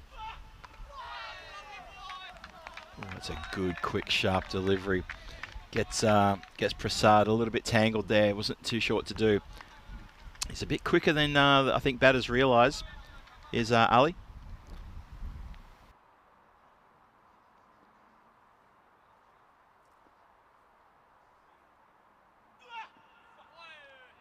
Well, speed's not going to do anything if you can't keep it on the wicket. That's a no ball. That's a dead set no ball. Look at this one. Out of the hand, all wrong. Now, when he does that, I keep thinking, is there something wrong with his back? He stretches, puts the hands on the lower back and arches it. Maybe he has. He's got his hands on his hips now. Maybe he has given the back a bit of a strain there with that one. Free hit coming. So Prasad's got license to go after him here. Let's see what he can do. Oh, he slows that one up. Nicely bowled. I know there's a few bowlers around Europe who love to do that if there's a free hit against them. They usually follow up their pace ball that ends up giving the free hit. They bowl a slow ball afterwards.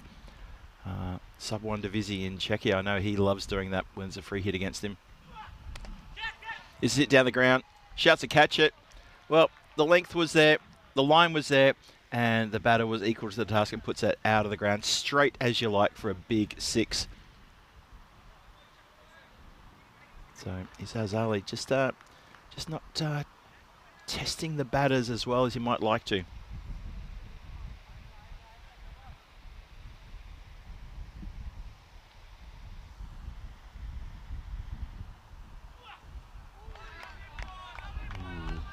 There's been all sorts of trouble there. DP at the chat saying about the percentages, a little bit favouring the Assassins. Yeah, it just ticked to 79 just then. 79 versus 21. I give Zagreb Sokol a little bit more credit than that. Okay, they haven't taken a wicket yet, but you know what? If they can knock off these two and maybe Pritesh, you know, the Assassins have struggled. We saw that in the Golden Ball match yesterday. Shot the stumps. Good work from Ashik. Put the head down and ran fast. Good work from Babu as well to make sure that the call was nice and loud. So yeah, good observation there from DP in the chat. He said that 74% generous computer. Yeah, I would say 79% is generous as well. I mean, a couple of wickets here, and believe me, computer will change their mind very quickly. That's the one thing about the percentages. Our supercomputer sort of likes to reset at the end of every delivery. Of course it does, because obviously those percentages move. But yeah, I would say right now, at this point in time, yeah, okay, 75 to 25. Mind you, though, they keep putting it there for the shots to be played like that. That percentage is going to rock into the 80s now, I reckon. As Babu launches one skyward over the covers, and that goes all the way for a big 6. He's already now up to 28 from 13 as this flies away. And here it comes down, just on the other side of the rope. Just, and I mean only just too. So he does, when he goes aerial, he actually can go quite a long way in the air. We saw that in his innings of 96 a couple of days ago, where he just fell short of making the ton. There's so many shots he played up in the air. We're in the air for a lot of a very long hang time. So they are, Zagreb Assassins are pretty much where they need to be. The current run rate's 10.5. They need to go at 10.6. So if they can find another 0.1 over the next few overs, they'll be fine. But I think where they are right now, they'll be very happy. The run chase looks like it's in hand. And you've got Babu there. While Babu's there, you just feel it's going to be all good. You just feel it.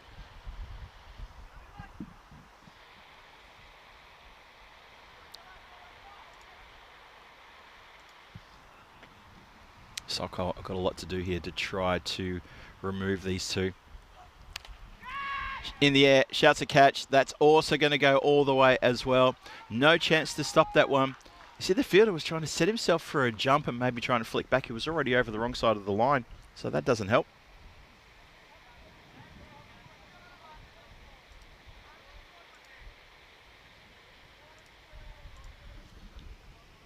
.48 on the board. In the 5th now.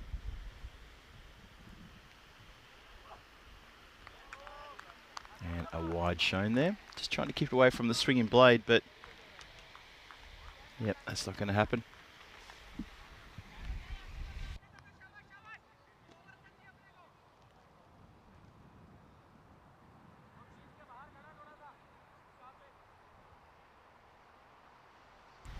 Yeah, the batter's not happy. He's gesturing to a few people, including the keeper and around the ground. Do you hear a bit of chat? There's always a bit of chat somewhere. As long as the people right behind you aren't chatting too loudly, that's okay. Prasad just wanted to pause for a second. Talk here in again. Gets tucked up, goes to play a pull shot just around the corner.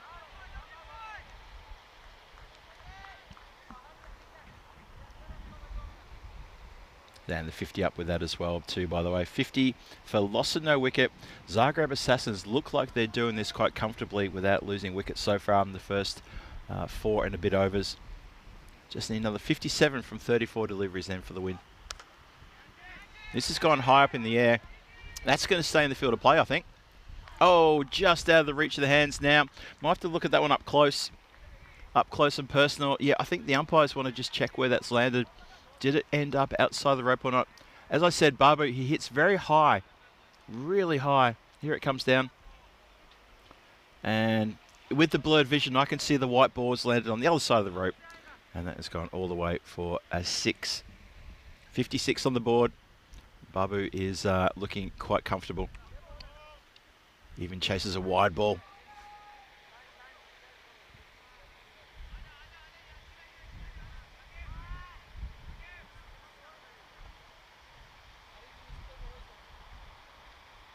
Safina in the chat asking about not bowling the guy who bowled first. And I can see Luca has answered that question for you because he's bowled the first and third over and he bowled very well too. Well, again, keeper tries to affect something there and they're going to get through for a bye. Or maybe it was just off something. Yep, there you go, byes. Yeah, Jalal Mia bowled well. He bowled 2 overs for no wicket, but he only went for 9 runs. Bowled very, very well. So Safina K, that's your answer, and Luca Papastubs obliged with a good answer there. Thank you, Luca. He did bowl well too, by the way.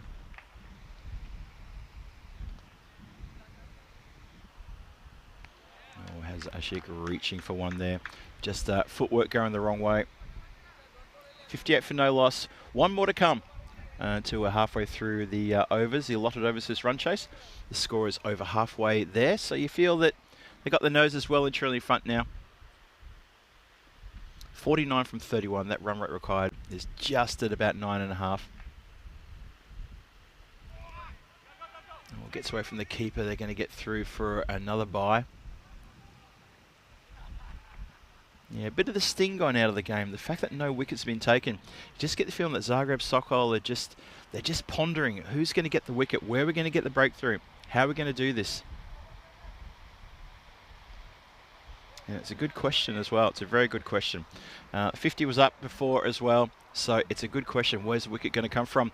Hey, just a reminder, if you've got access to the Telegram social network and you prefer Hindi as your language, then try and find us. We're at European Cricket Network Hindi on that Telegram channel.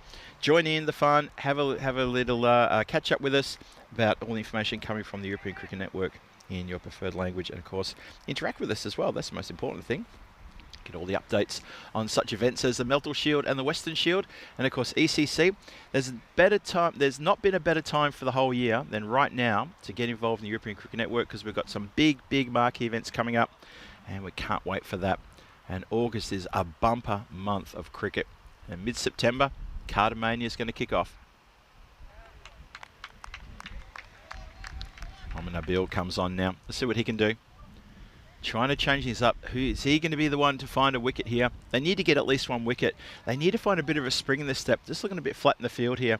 They know if they lose this, then that means the Assassins will probably go above them on the table. In fact, I'm pretty sure just a 3-point win will put the Assassins above them in the standings. And then Sokol have got 1 more chance to try to get back into 2nd place on the standings, and it's against this same team. So it's almost like, you know, lessons learned, a bit of deja vu as well in that next match. Well, not the next match, the match that comes after the next one. Talking about match 19. And they play each other 1 more time. So a lot of work to be done here. Hello to Chris Smith, also joins us in the chat. Good to see you.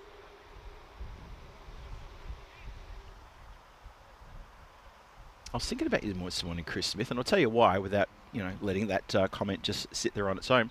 I was looking at the AFL goalposts, which are next to the cricket ground here. Elevates in the air and over the top for a big Maximo. That lands with a thud well behind the comms tent, actually. I was waiting to see if I could see it land, but it went way behind us. Yeah, Chris Smith, as everybody can see when we have the drone shots, there's a ground next to this cricket ground, and they've got the Australian Football League goalposts set up, the 4 posts, the 2 large ones, and then a small one on either side of those 2 large ones. That's the AFL goals. And I was thinking of doing a day introduction over there. But every time I kept thinking about what I was going to say, I found myself talking too much about AFL. And we're not here for AFL, we're here for cricket.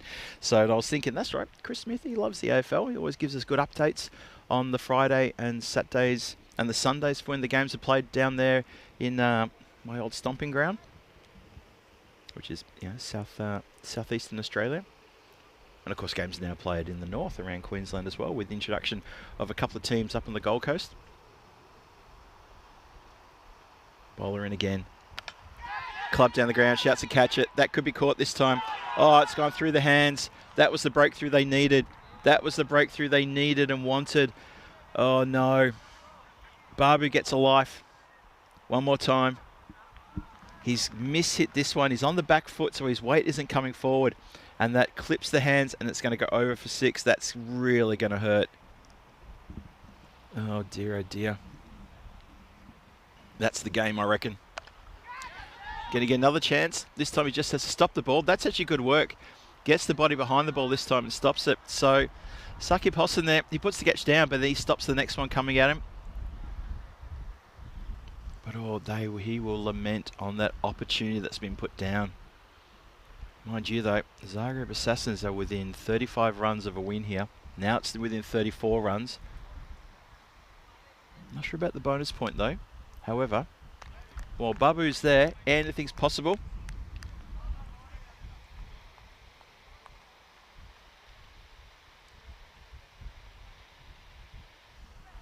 Yeah, if there's any new subscribers or any new viewers there in the chat, as is mentioned there by Helix, don't forget, you can always like and subscribe this video and subscribe to the European Cricket Network. We liked our subscribers.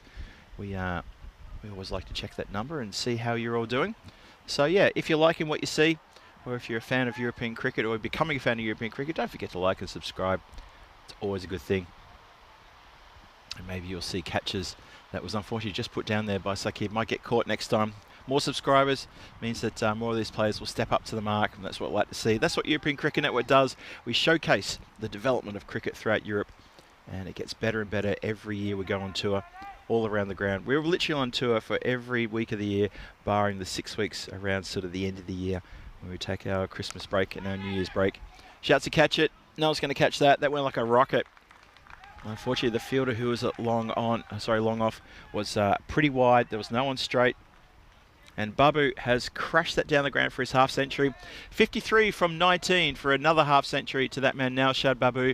He has struck the ball perfectly. He's had a couple little fits and starts. He was put down in the previous over as well, but this time he's got 53 from 19, a good half century, 8 sixes and just the 1-4. That's going to be up and dropped. Oh dear, and it's kept just away from the boundary line, and it's going to go through for buzzers. Well, that hurts. You're the bowler, Chowbei. You get the false shot. It's in the air for an eternity. That's the thing about Babu. When he hits in the air, it stays in the air for a lot longer than maybe you realise. And it does give the fielder an opportunity. But unfortunately, not equal to the task the catch is put down. Not for the first time. And for the bowler, Aman Chowbei, he's toiling in the heat here. The fielders out there in the heat, they're going to feel the pressure. And when you see the catch put down, it just causes the shoulders to slump. For the Zagreb Sokol, they'll be playing on Friday. Don't you worry about that. They'll be playing in the finals on Friday. But they would love to be playing in the qualifier match, not the eliminator. And this is going to hurt them. Elevates.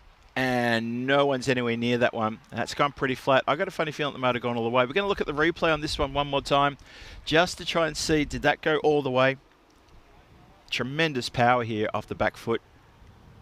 I think it's going to land just inside the rope. And just inside. Good vision there from 2 circles. Just inside. Umpire concurs. Thank you very much, 2 circles. They're excellent vision. 85 for no loss. Assassins storming their way to a 3-point win. I think the 4-point opportunity is pretty much gone. Yep, they got 2 balls to do that one. So it looks like it's going to be a 3-point win, but it's looking like it's going to be a 10-wicket thumping. Zagreb Sokol are going to suffer here at the hands of the Assassins. All the way along the deck. And this time Hossain gets everything behind that, doesn't let it get through. Just the one. 7 overs gone. Oh, no, one more to come, sorry. I thought that was the end of the over. I'll just double check my arithmetic. Yes, indeed. Umpire's 100% correct. One more to come. I saw Babu walking up towards Ashik and I thought, well, they're trying to switch ends, are they? So, Ashik Prasad faces last ball of the over. Chases one wide and short, doesn't get anything on it, and that's how it's going to finish the over. 86 for no loss. Zagreb Assassins still in the other 21 runs off the next 3 overs to lock it away for Sokol. They do pick up a point out of this competition, so they get a little bit of something. This is the match coming up. This is match number 3 today, match number 18. It's going to be Oliver Split taking on the Rika Marcos. A couple of changes here. Mohammed Ashrafal comes into Oliver Split. A few changes on Rika Marcos' side. Jeet Singh gets to play the first game. Sandeep Singh comes back in, and Robin Sharma, to strengthen the bowling, comes into the side too. Wasil Kamal leading the Rika Marcos quite well. Got himself a hat-trick yesterday too. So watch out for that. You never know. He might bounce back with another hat-trick because it was against that team he picked up the first hat-trick. So you never know. So Oliver Split, they've got a bit to prove then. Make sure they can try to get some of their top-tier batters off the mark. That's probably the first thing they want to do. Looking forward to that coming your way very shortly.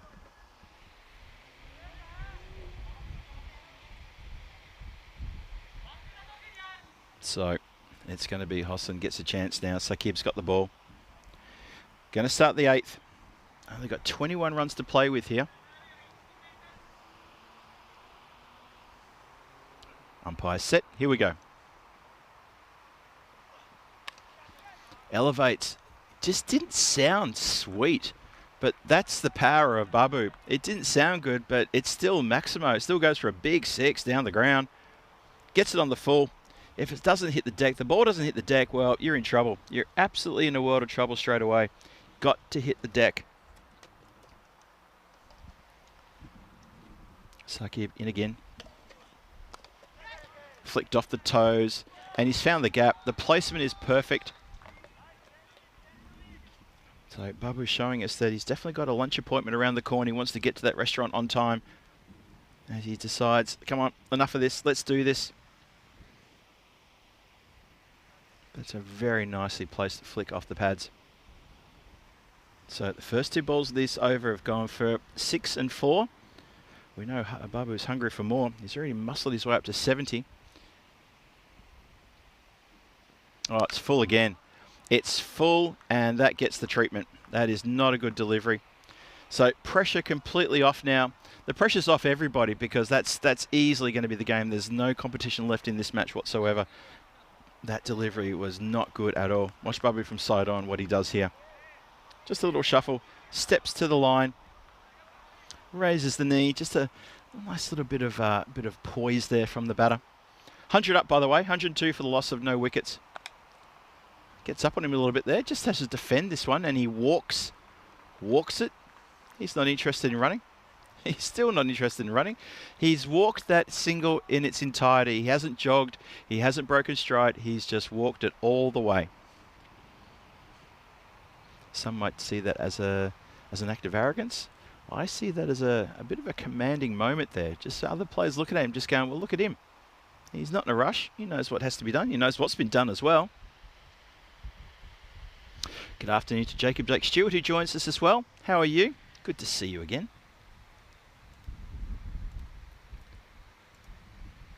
So, a bit of a clinical display here from the Zagreb Assassin openers. Have barely been bothered. They have had a couple of catches put down. Babu especially was dropped once by the man who's bowling now. Well, that's full and it's ugly, and that is out of the park, and I reckon that's game. That is going to be game. That is not a good over to finish with. Sakib Hossan just coughs it up, and that is not good at all. That's going to be, what's that, 23 off the last over, as the Zagreb Assassins march on their way with a full 2 overs to spare. They get to 109 for the loss of no wickets. It's a 10-wicket victory with 2 full overs to spare. That is a bit of a thrashing. And these 2 teams will face off in the afternoon game. Not the next game coming, that's a lunchtime match, but in the afternoon game, match 19. These 2 teams will face off against each other later on. So let's see if Zagreb Sokol can learn some lessons, and let's see if the Assassins continue on their merry way. because that's going to be very important to see what happens there. The good news for Zagreb Sokol is they do pick up a point. So in terms of the standings, they will go to 16. Assassins will go to 15. So that game this afternoon has got a lot of emphasis on it for who just might be that second place on the table. Just a reminder, match 18 coming your way. So Oliver Split and Reika Markors, that's coming your way very shortly. A couple of changes for the Reika Markors and one change, just Mohamed Ashraful coming into the side for Oliver Split. Let's get to the video replay and see how it all unfolded. There's not going to be any wickets in the highlights, but there's going to be plenty of maximos and plenty of boundaries. There was not much else to talk about, but 10 sixes from Naushad Babu and 3 from the bat of Ashik Prasad. No boundaries for him, no fours, and 3 fours to Babu. So between the two of them, what's that? 13 sixes and 3 fours. That's pretty sweet hitting when you're looking at that. So that's what, 78 plus 12, that's 90 runs. So 90 runs out of 109 were belted from boundaries. That's quite a percentage, a high percentage. It just goes to show they didn't feel any need, any rush or any stress or any pressure. It was just, you know what, we hit a couple of boundaries every over. It's going to be done and dusted in with 2 overs to spare. And it's exactly what happened as well. They're averaging 2 boundaries an over. Sometimes it was 3 or even 4. Like that last over went for 23 with 4 boundaries off that last over. And it just completely got away. There we go. There's even the player saying hello to the camera up close. And probably also saying, what is that about? He was saying, I think what he was saying was, yeah, they're going to win with 2 overs to spare. And that's exactly what happened there. So good vision.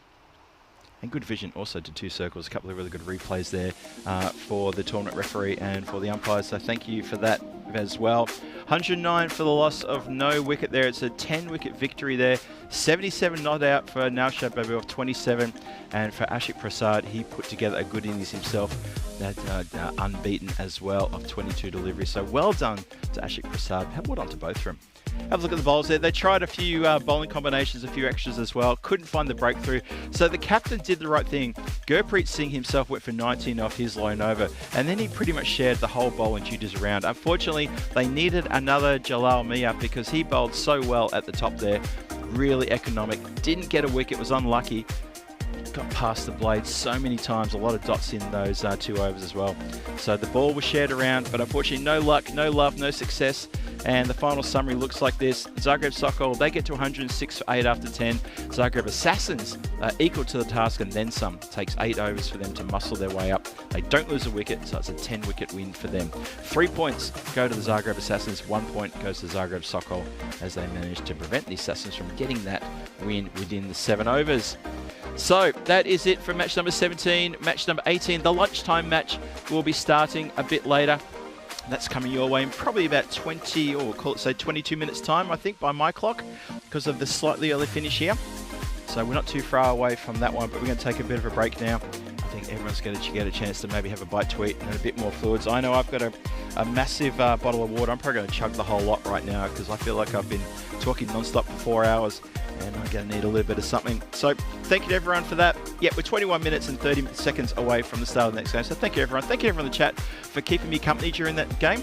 I tell you what, I'll try and find another little bit of trivia. We'll play a little bit of a trivia game in the next match as well. With Rico not here, I think it's up to me to sort of fly the flag and keep that torch burning. So I'll just say thank you for now, and I'll see you back here in about 20 minutes time. No, I'll see you back here in about 16 minutes time for the start of match number 18. We'll see you shortly.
This European cricket event is proudly brought to you by HCL Software, Rado and 1xBet.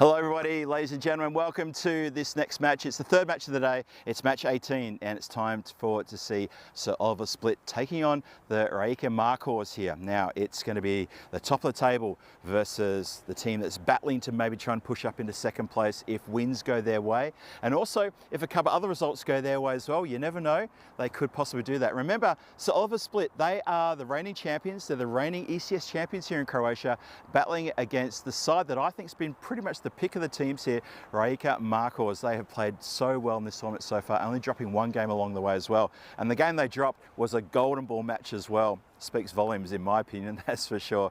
So let's see if Sir Oliver Split can find the magic that they found last year, find another win on the board and just keep pushing themselves to challenge Zagreb Sokol and Zagreb Assassins for those other two places above them. Remember, if Sir Oliver Split, they finish in third or fourth, it's still going to be them playing the eliminator tomorrow. So that if anything, they will love to try to find a way to mathematically push themselves up. For the Markhors, well, they just want to make sure they stay top of the table where they are right now. A win here today will lock them into that position. I'm pretty sure they're going to play in the qualifier, the first qualifier tomorrow. We'll know that at the end of the day. So without any further ado, let's go across to Nilkesh, who is our tournament referee, doing a great job today as well. Nilkesh, he's got the two captains for the coin toss. Take it away, Nilkesh. Split is a home team and Marco is a away team. Split, you spin the coin. Head is a call, it is head. We play. Marco won the toss and decided to bat first. Thank you, Nilkesh. Good work there. And you see there that they're going to win the toss and bat first. And that's not a bad idea. It's getting a bit warm today. It's probably not quite the hottest part of the day, funny enough. I always find that the afternoon match, sorry, the lunchtime match, this one here, it's not the hottest part of the day. The next match will be when it gets really, really warm, as Rijeka Markhors with the toss, going to bat first. So they're going to chase, well, they're going to set the Sir Oliver Split team, I should say, to chase later on in this match. This match 3, important one, match 18. I call it match 3, sorry, third match of the day, but yeah, match 18 overall. So Oliver Split coming to this game. They're 3-3. Markhors 6-1. This is the last game for the Rijeka Markhors. After this, they can sit back, relax, and come back tomorrow for finals Friday. First, Sir Oliver Split. This is their second game of the day. They've still got to play the last game against the Assassins. That's what I was talking before about how it could happen.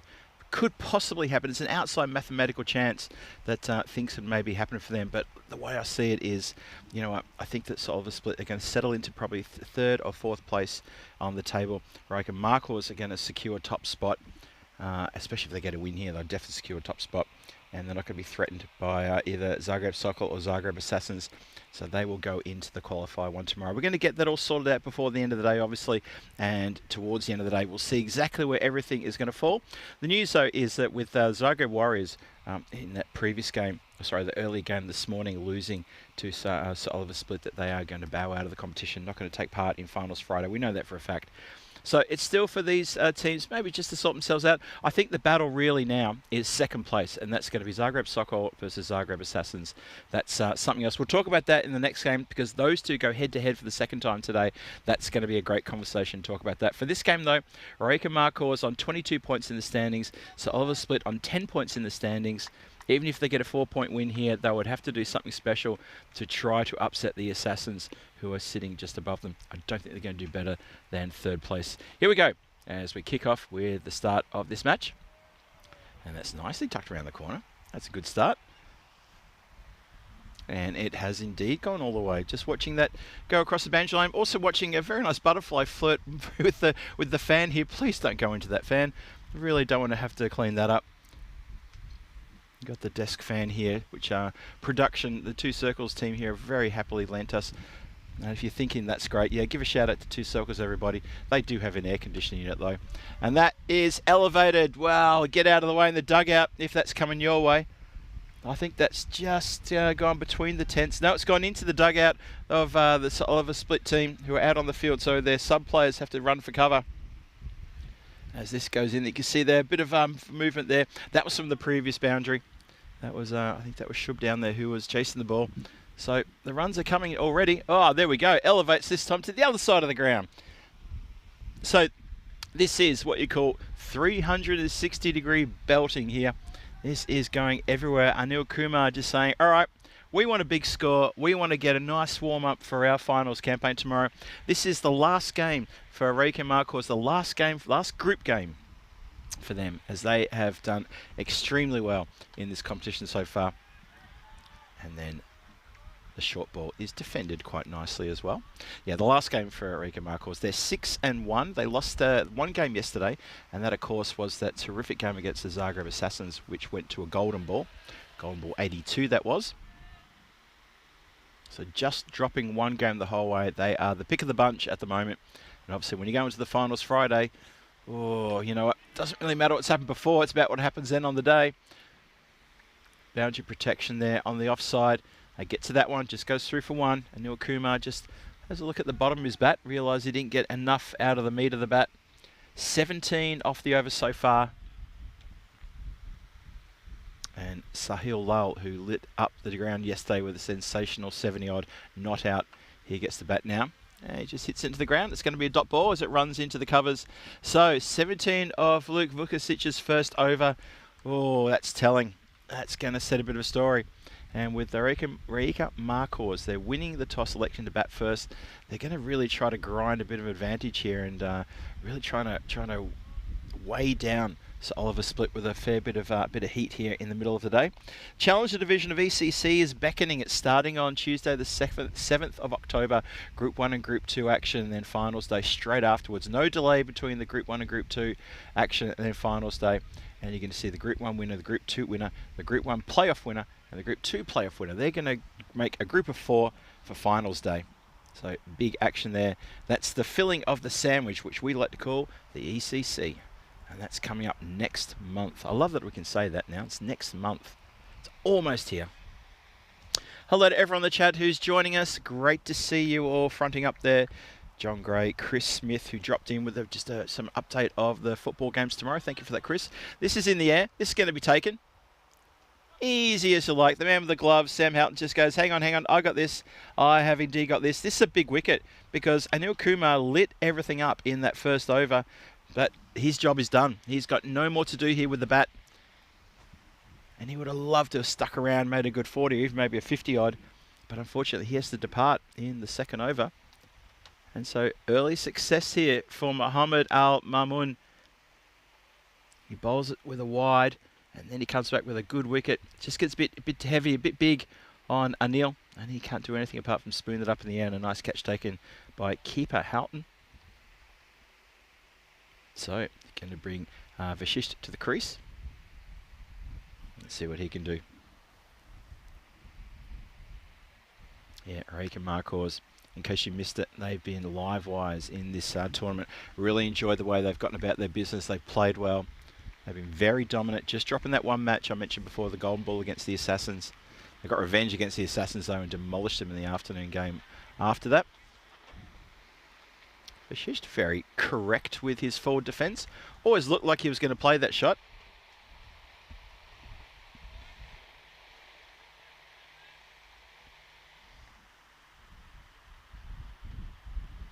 Oh, this is full down leg side. Yeah, he's got a little bit of a tickle there, I think, because umpire's not indicated wide. Have a look at that one more time. Umpire hasn't gone for radio mic, hasn't been told anything, so I guess that's got a little bit of a tickle. Who doesn't like a little bit of a tickle? Well, this time that is spanked to the leg side, so that's not a tickle, that is an absolute spanking. That is gone straight out of the ground. What a lovely shot that is. So the run's coming thick and fast now at the moment. And so Oliver Split, they need to find a way to get some dots in here because this is already starting to get a little scary. And if they're chasing anything over 110, I think so Oliver Split are a bit susceptible to chasing big targets. They do have some good firepower. Manav Nayak is having an absolute fantastic tournament so far. He belted a really good unbeaten 80 in the match earlier this morning. There's every reason to think he could have easily gone on and made himself a ton when they chased down the score of 103 with still 2.5 overs to spare. You think Manav, if he had the chance, he probably would have gone and got himself a century. But they managed to reel the target in. And one more down there follows up with a wide.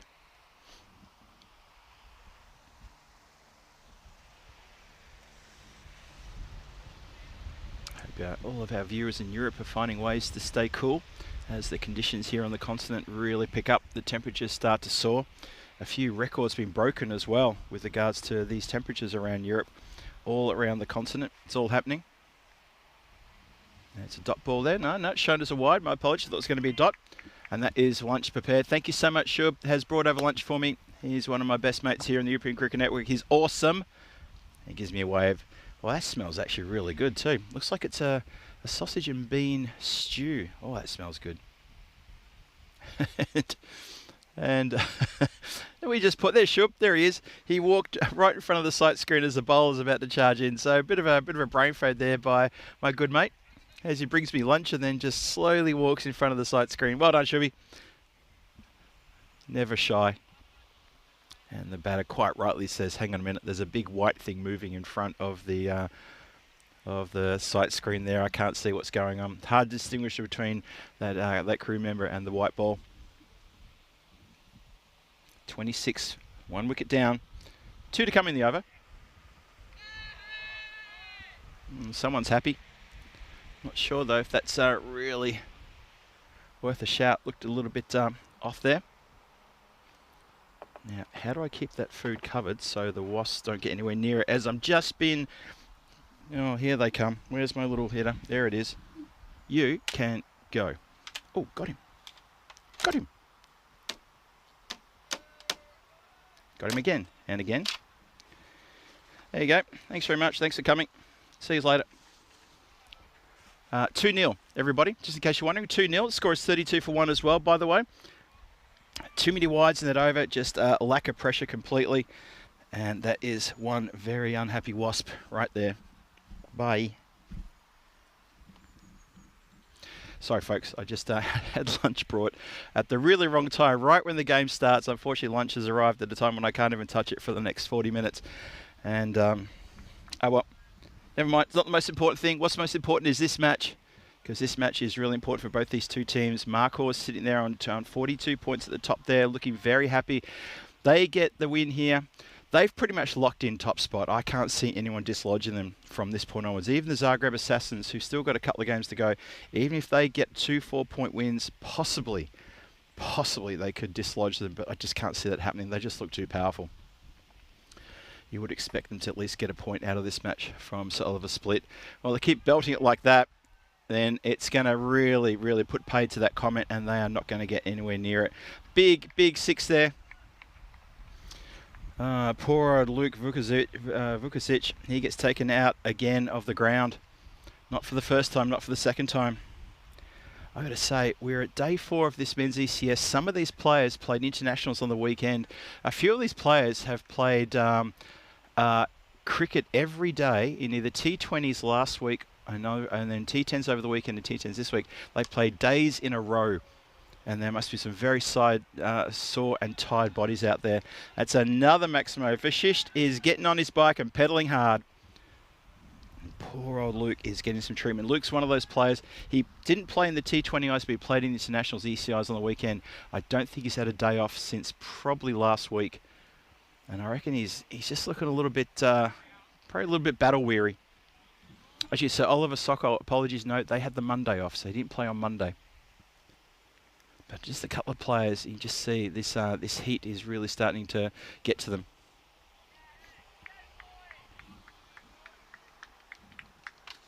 Good follow up there. I know what I'll do. I'm going to turn the bowl that's got the bread the other way around. I'm going to put that on top of this little stew. God, it's a bit warm today to be eating a stew, that's for sure. Well, there's some people appealing. Not everyone, though. And the umpire's not interested. So I think my stuff's protected now. That wasp is long gone. He's now off to wasp heaven.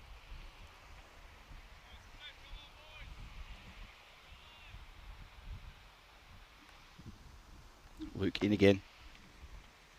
Tucks him up. Good delivery. Can bowl a fast one on a nagging length, and that's one right there. Well done. Good delivery.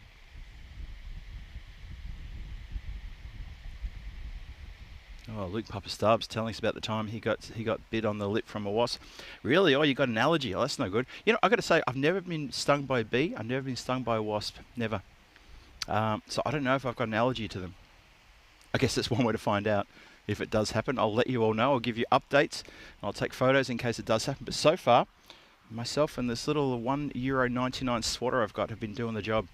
I've been bitten by spiders before. From Australia, of course, I've been bitten by a spider. Oh, that's going to be shown a no ball. That is a rank full toss. It's almost a beamer. It's just wide. It's belted for 6. This is a 7-up, and this is a trouble now. Trouble aplenty first Oliver split. And already, we're still inside the power play. And I got to say, there's already alarm bells ringing. Luke is looking a little bit tired. I reckon there might be a bit of a change-up in the personnel for the last match coming up today, where the Assassins will take on this team, the SOS team, in the last match of the group stages. I wouldn't be surprised to see a bit of a change-up in personnel for Sir Oliver Split. Helix asking me if they're European wasps or yellow jackets. My expertise on wasp does not extend that far, unfortunately, Helix. I'll just keep calling them wasps. And I can't tell if they're wearing yellow jackets or not, or whether that's actually their skin color. If they're wearing jackets, who the hell is making wasps jackets? How can you make a jacket so small? You know, I want that person found and reported. 52 for 1. The 50 was up in that over as well with those extras towards the end there with that 7-up. And this is getting problematic now. That's a big power play for Raika Marcos. 52 off the power play, losing just 1 wicket along the way as well. But that man, Jatinder Fashisht, he's looking extremely comfortable. Sahil Lal has only faced 2 deliveries for 4. And he's the one who made all the moves yesterday, belting a very good solid 79 there. And yeah, he's looking if he can get on, that's going to be a dangerous score coming. Jatinder Fashisht, he's looking very, very damaging. 25 from 11. Turning to Nayak now, coming on to bowl the 4th. And hoping he can find a breakthrough, bowling to Fashisht.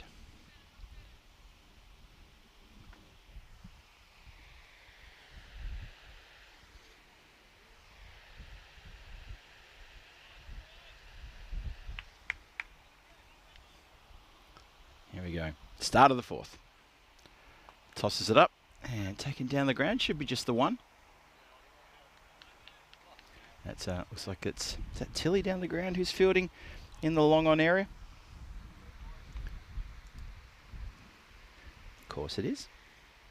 Nayak in for the 2nd ball now. Just the single. Gets Lull on strike. Lull elevates and just... That's a fingertipper. That's a tease. That's a dead set tease. Oh, that was so close. Vukovic dives full length, just out of the range. I mean, that was so close. That was centimetres away from the fingertips. Almost a miraculous save there. Can't stop it. Good effort there. He's just moving a bit sorely. He hasn't done himself a mischief. He has thrown himself around the field so much over the last 6 or 7 days. Been so impressed with him during the ECIs as well. Oh, that one gets a little bit of something and goes up in the air. I wonder if I've just for a second I thought it was going to be told that's your short ball for the over. I think it actually was told that. There you go. It happens. This pitch. Oh, that can't be gloved cleanly. Yeah, that's a wide ball showing. Don't go for a buzzer, just taking the wide. So 57 for 1. Raika Marcos have been super, super impressive in this tournament. New kids on the block, apparently. Tossed up again. Manav not afraid to toss it up. Give the batter a moment to think about it and almost a moment to change his mind as well. That's the thing about tossing the ball up. You'd have to show a fair bit of faith in your own ability, but at the same time, it usually can yield a good result because the batter will get into a few different frames of mind while that ball's in the air sailing towards him. And sometimes they just make a decision too late. That one keeps low, goes down leg side, and that is going to go all the way, I reckon. Oh, just clipped a bit of something on the way through. Lucky about that. Got a bit of leg. So that's 4 leg buys. Add to the score. 63 for 1. Here's the score as they march on.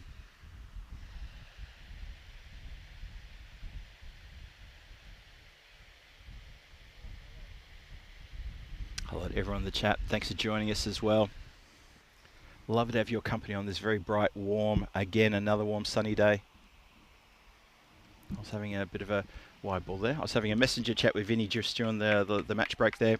He was asking me how warm it is.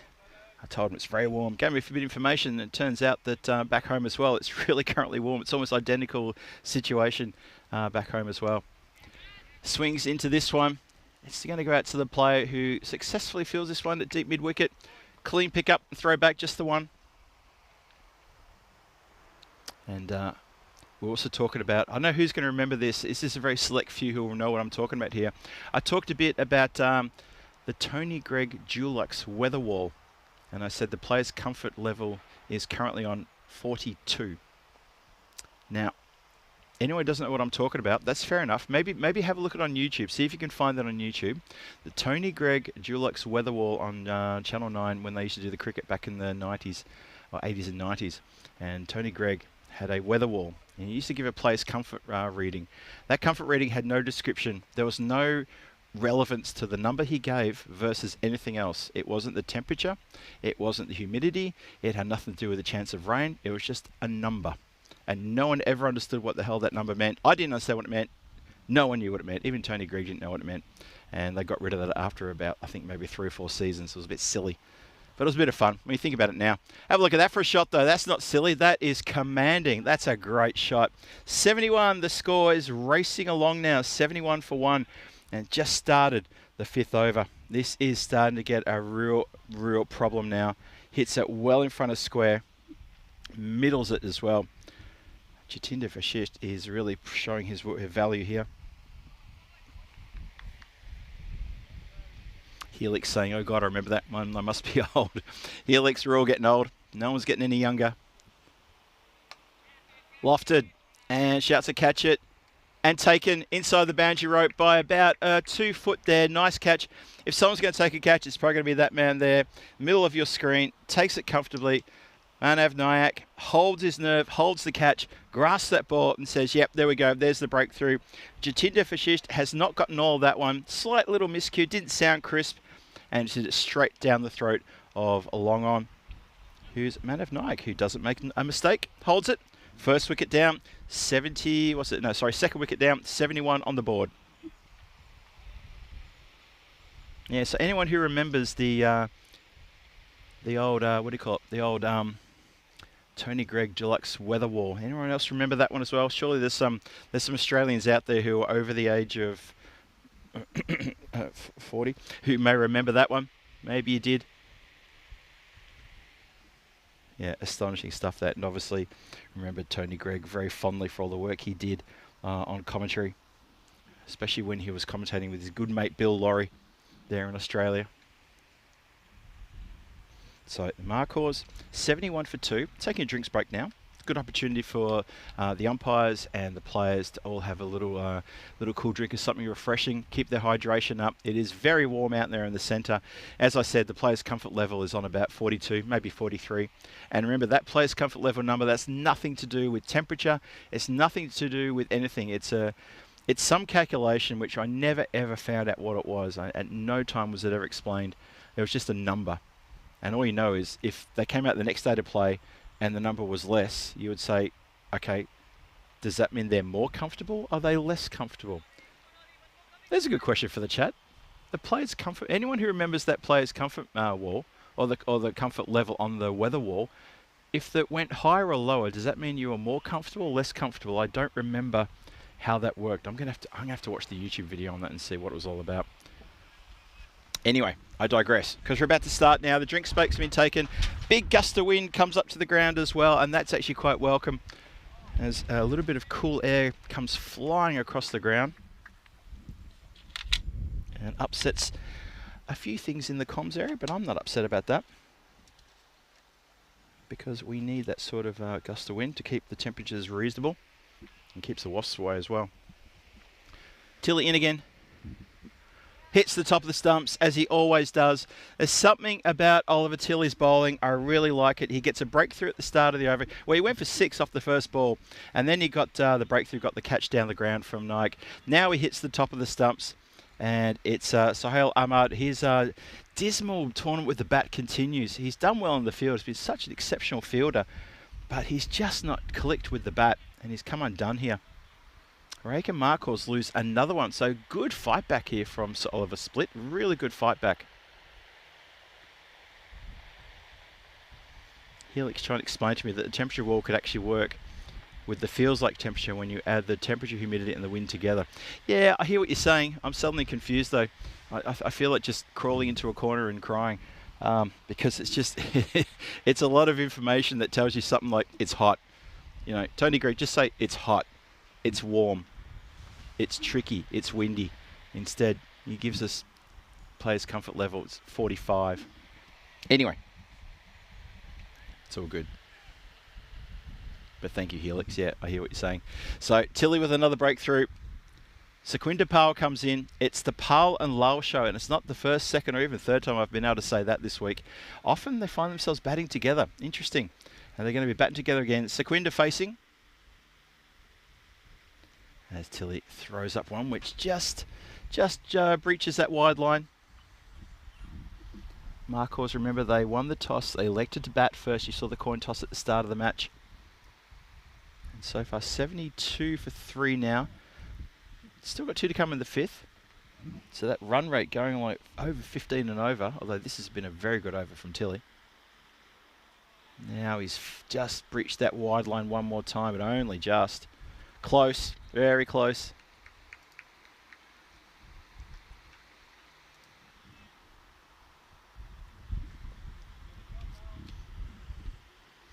Tilley marching in again.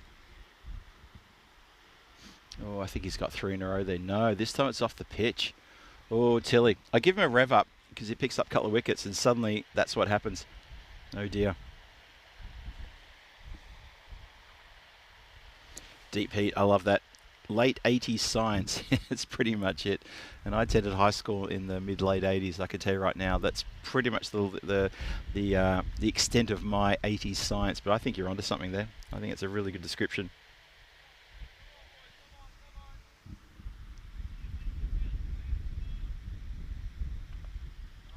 Hey, just an FYI, courtesy of my good friend Vinny Sandy, says the Zagreb Warriors, who obviously they've left the tournament now because they had that loss in the first match this morning, they finished the series on a losing streak of 10 in total. Their only ever win on the European Cricket Network was against Belgrade on September 17th, 2024, which was, well, that's 11 months ago now. The only win on the European Cricket Network for the Warriors. Well, this is going to get through. It gets past Houghton. And it's going to go all the way to the boundary rope. No, it gets it just trundles to an almost standstill there. And it's gone for byes, not for 4 of them. Thought it was going to go all the way to the rope. But Tilley takes pace off, and as a result, watch this. Also because it gets a bit of Sam as well. Not sure what part of him it got, but got a bit of him. Oh, smacks this was deep mid-wicket and straight down the throat of that man at deep mid-wicket who holds onto a rocket. Good catch. Pal has to go for a second ball duck. Good fight back here from Sir Oliver Split. This is showing their quality. They're standing up here after a bit of an onslaught in those first 3 or 4 overs. They're fighting back hard in these middle overs. That's a really good turnaround from them. Nice catch, well held. So Sequinder Pal has to go for a second ball duck. Bit of a howler from him as he hits straight down Angus McMahon's throat. He's been patrolling that boundary on the offside there. In the previous match this morning, had one howler, only one howler, let him get through, but it didn't affect the result of the game. But he's hold on to a rocket there, nice catch, and Tilley gets another wicket. What's he up to now? Tilley must be up to. Sorry, I'm just checking scoreboard. Make sure I read this properly. 3 wickets off the over. 9 runs as well. The over's now done. 3 for 9 off over. Sorry, 11 off the over in total. But he's 3 for 9. And those 2 byes obviously don't go against his name. Hey, don't forget, if you want to get involved in naming or helping out the proposed name for the new European Cricket Friend, scan that QR code, have a look at the options. And if you feel so inclined, please vote accordingly to what your preferences are. And I think the that voting poll will be open for a few days, and then there's somebody locked away in a very dark room somewhere's going to add those up. Have a look and see who it is.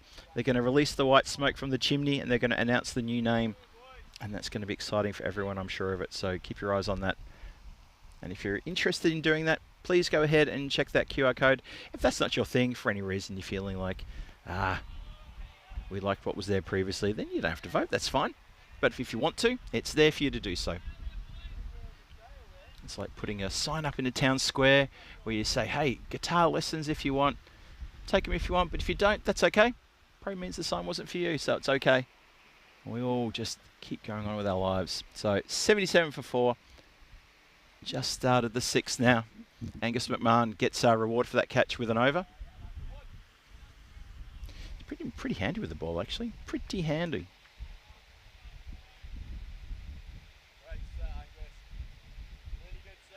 Helix saying, I personally go to Europe in summer because of the humidity and heat, even though I'm an Aussie. Well, I've got to say, this August has been pretty tough here in continental Europe, all over. There's some very high temperatures. I mentioned before on the previous game that some countries are experiencing records broken with highest temperatures. Happened here in Croatia. I think I'll check it, but I'm pretty sure that last Sunday was a bit of a, well, it was a melting day. We were here at the ground. It was incredibly hot here. Now, what's happened here? Now, they're all coming together here. It's been given out. This is interesting. Let's see this one more time. I'm busy here talking about the weather, and they have manufactured a wicket almost out of nowhere, and it looks like it's lull at the non-strikers end of has to go. Watch this one more time. So what happens here? Swings hard. Goes to the leg side. Gets into the crease. Now what happens here? There's a bit of a bubble here, and they're going for a walk. Attempting the run, and that is an absolute crazy run there. Oh dear. Well, it's not lull, that's what's important. And that's kind of crazy because it's I think it's Singh who has to go for a run out that just was completely unnecessary. Well, it just shows which team was awake and which team was not. Well done, still have the split. They get another wicket. Oh, now has that hit part of the batter? Yeah, I think maybe he just got a little bit struck there. So lull's still going. Just been joined now by Singh. That was crazy, that last run out. Just out of the blue. It was like go for a cheeky second on the overthrow, which was never there. And the shy at the stumps hit the middle of the stumps. Bang, done.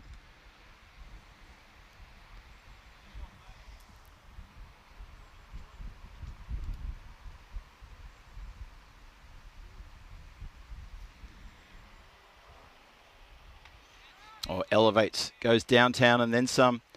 And that's got enough to take it over the line. I think umpires are just concurring. No, it just bounced inside the rope. I thought it had a bit more on it, but no, it takes the hand off the bat, which obviously reduces the power slightly. Watch the ball come into play here. There it is. And that is well inside the rope. Good shout there. Good call from the umpire as well. Gets it right, bang, first time.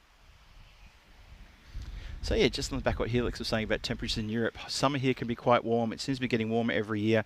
And this year, yeah, countries like Greece, Spain, Croatia, the Mediterranean countries, even in Czechia as well, the temperatures are climbing quite high. A few records getting broken as well. And I know there's been an issue with bushfires in some countries too. I know Greece and Spain have suffered quite heavily, and Portugal as well. So our thoughts with the people being affected by that. Hope they're back on their feet soon. And let's hope that all gets sorted. And also let's hope that governments put money into these emergency funds so these sorts of things can be handled as the next generation comes into power and new things start happening and we start to focus on the thing that's right for the whole community. But yeah, thoughts with the people being affected by these sorts of temperatures. Seems every year it always makes the news because the summers here can be quite brutal. Especially when you think about how mild the temperatures around continental Europe can be. And the player goes down trying to make his ground. I hope he's all right. Yeah, he's moving okay now. He's just having a lure to him. Yep, there's just the pads. Nothing to see here. I'm okay. Just thought, I was hoping he didn't fall before he made his ground. Watch this. Oh, yeah, he's got the stumbles. It's the pads. Well, the bat's in. He's not. And he crawls on all fours and he's in. He's okay. Oh, that could have been disastrous. That could have been calamitous there. Oh, Jeet Singh. Just a bit of an ECN classic there.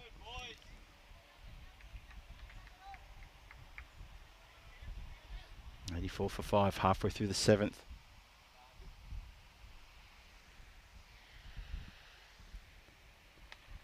Well, that keeps low, keeps it out though. Nicely done. Nicely done.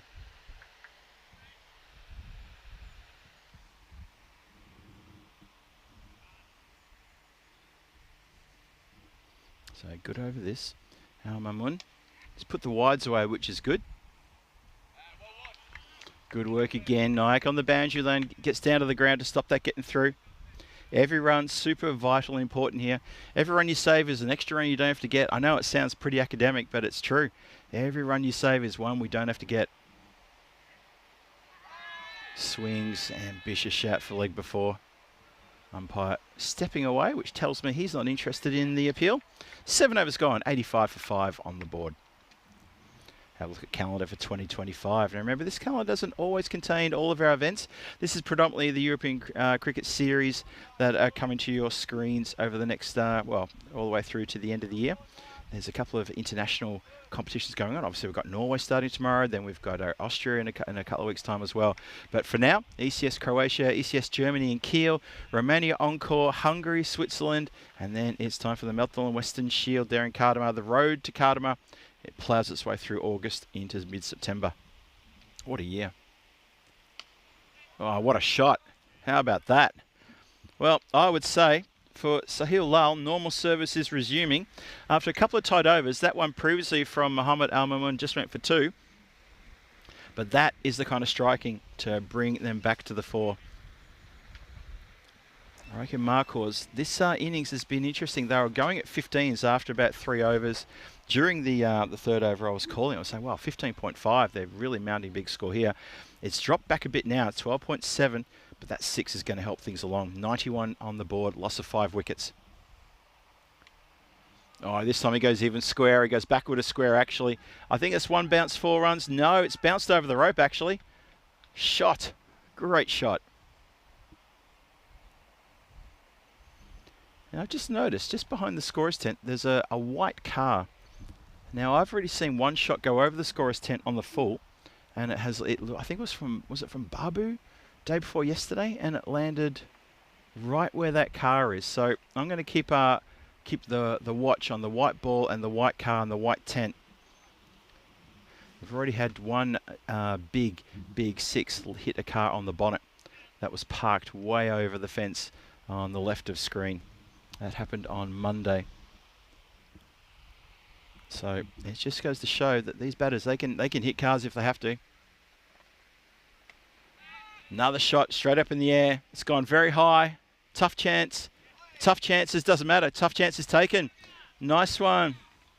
Anthony holds on to it. It rolls up his arm, even shows us. He says, that's where it went. Look at that. I caught it in the crook of my arm. How about that? One more time.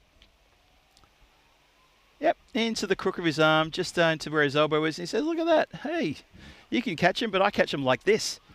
And Manav says, I don't care how you catch him, Skip. That's a really good catch. So, a couple of 6s and then a wicket. So, Rake and Marcos, once again, they start to get away. And so Oliver Split just find a way to pull them back. Just managed to just contain them at the right time. Halfway through the 8th, expected score, you'd still expect them to push into the 120s and then some. Anything over 130, I think, for Oliver Split team is going to be tough, really tough. But you still got to get there. So let's see what they can do. McMahon continues. Oh, it's come off the face of the bat, shot the stumps. Just the one. And it's leg byes. I think there was a Bronx cheer maybe for the captain, but he actually doesn't get off the mark because it was shown as leg byes. 98 for 6, 2 balls to come in the over. Slosh Josh saying SOS are in the game now. They sure are. They fought back really well, I've got to say. I think they have fought back really hard. I thought the Roika Marcos got off to such a fly in those early overs, there was going to be trouble. They got rid of Neil Kumar pretty quickly. Then Vashisht came in, and he started to take over pretty quickly. Got after Luke Vukovic in the bowling. Got after a few of the other bowlers as well. But yeah, you're right. You're right, Slosh Josh. They're in the game now, big time. Elevates. It's not going to go for 6. It's going to bounce and go along the ground for 4. Fielder can't quite get to that. I think that's Tilly patrolling the boundary out there. Can't quite get to it in time. And also long off were unsighted on that one. That's going to end the over, I believe. So that is also going to be the 100 up with that strike as well. 102 for 6 after 8 overs. Once again, just a shout out to everyone in the chat. Thanks for joining me today. Phil G here for the European Cricket Network on a very, very warm Thursday. Running solo with my good friend and co-colleague Rico Full having the day off. He and Sir James Pond are out there somewhere in Zagreb enjoying the sights and sounds. Maybe doing a tour somewhere. Maybe found a nice cool museum to relax in. I'm sure I'll hear about it all later today when I catch up with him back at the hotel, the Diamond Hotel, which of course is our partner for the tour here. And they've been absolutely superb. A wonderful choice. Shout out to all the people back in the office for that too as well. A wonderful choice for our accommodation. I think all of the gang been very happy with our digs for the week. I've been there since Monday last week, so I feel like I've been there for quite a while, and I have. As we start the 9th, Naik was saved until the 9th, so he starts us off with just a single. So captain turning to Manav and saying to him, "I want you to bowl the 9th. Once you get the pressure on." See what we can do here. Tossed up, waits on it, and opens the blade across the top of the fielder there at point. Just slightly backward a point, and it runs away for 4 runs. Nice shot.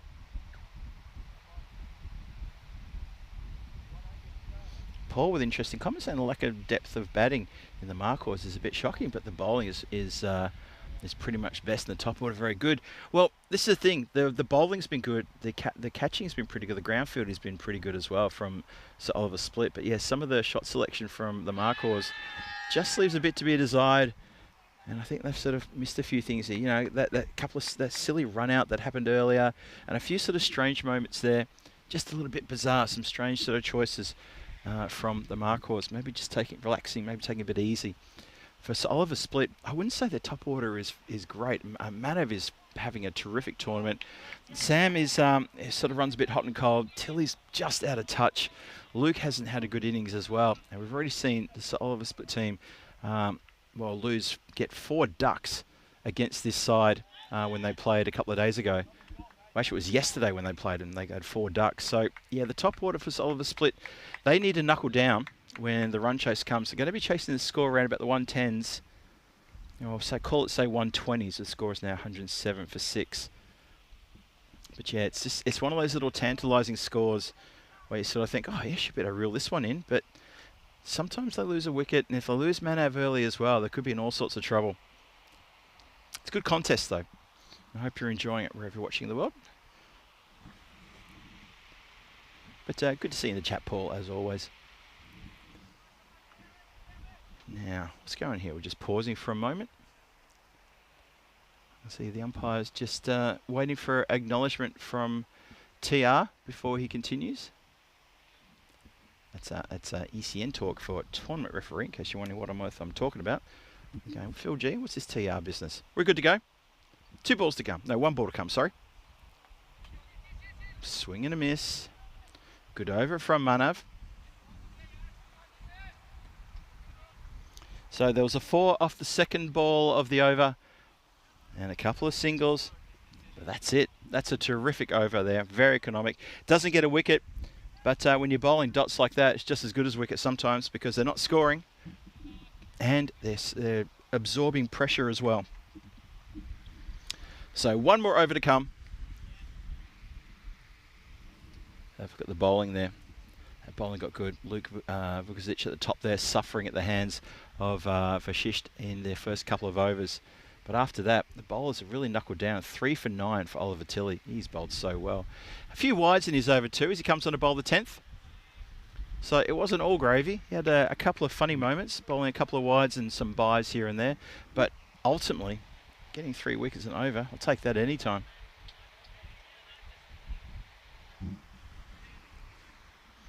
So I've got to say, that 9th over was really big in context, because for me, that puts Sir Oliver Split ahead of the Marcors. I think they've got the nose in front. Supercomputer completely disagrees with me and says it's still a 66% chance to a 34% chance in the favour of Rake and Marcors. I would say, well, I don't like arguing with computers. I've seen Terminator enough times to know that's not the right thing to do. But I would probably suggest that's a pretty unfair advantage there to the Marcors, saying it's 66%. And as I say, that ticks down to 65%. So maybe our supercomputer is listening to me. I hope not. Otherwise, it may find a few things out that I've said about the supercomputer in the past that may come after me. Oh dear. I don't have any phobias, but I'll tell you what, I have a bit of technophobia. Swing and a miss. Just a bit languid there. I've used that word a few times today. It's a great word, by the way. And Kamal here just chewing up a few dots in the last over of the innings. He's not looking to fire up here. He was looking a little bit injured yesterday. He bowled his 2 overs, and after that last ball he bowled, he tried to hobble off the ground. The umpire said, "No, you don't. Get back here." That's a pre-existing injury. Goes skyward with this one, and into the hands of the player charging in, who had to stare into the sun, that big shining orb in the sky. And he still holds the catch. Muhammad Al Mamun takes a very nice catch. Tilly ends up with 4. And I think that was the second last. Was it the second last of the innings, or was it the last? I'm just double checking. No, it was the second last ball of the innings. So 109 for 7. Wassal Kamal goes by skying 1. He goes for 1 from 5. Oh, Jacob J. Stewart heading off. Have a great day, Jacob. Look forward to catching up with you tomorrow. Superman 3, Technofair, D. Pete says. Superman 3, yeah, there was a bit of that in there, wasn't there? That's right. It was the big supercomputer out in the desert that sort of became self-aware. Edged, flies over the top. That's going to run away for 4. Well, that's a good way to finish the innings with 4 runs anyway. You cut it. That's going to help things as the score goes now to 113 for 7. Robin Sharma comes in, swings hard, gets an edge, and accepts the boundary happily there. Oliver Tilley, he's going to finish with very good bowling figures of 4 for 14. Once again, turning in a 4-wicket performance there. Wonder if he can do something with the bat and maybe earn himself a Player of the Match award. Still got a bit to do. In fact, so Oliver Split, they've got a lot to do before they can win this game. Got a lot to do indeed. As we see the players marching off the field here, the job half done. Confirmed 113 for the loss of 7 wickets, Rake and Marcors. I felt they were on target for a score pushing into the 140s at one point. So hats off to Sir Oliver Split. They've done really well to reel this one in and really put the brakes on. Have a look at the replay here of the highlights. The highlights package is going to be just explosive shot after shot from that man, Anil Kumar, who really played so well. Jatinder Vashisht also got amongst the runs as well. Sahil Lal picked up the runs as well. But these 3 batters, Kumar, Lal and Vashisht, 17, 28 and 33. So between them, boundaries, plenty of boundaries, but just needed one of these 3, or maybe 2 of the 3 even, stick around a bit longer and kick on, because after that, it was a second ball duck to Sahil Ahmad. It was a second ball duck to Sequinder Pal. Sandeep Singh got himself a run and went out for a second ball 1 run. Jeet Singh towards the end there stuck around for a 10 from 12, and Wassal Kamal also was that last wicket fall. He had 1 from 5 deliveries. It just needed someone to stick around just a little bit longer than maybe sort of 12 or 15 deliveries. As it is, they've got the runs on the board, and that gives the bowlers something to work with as well.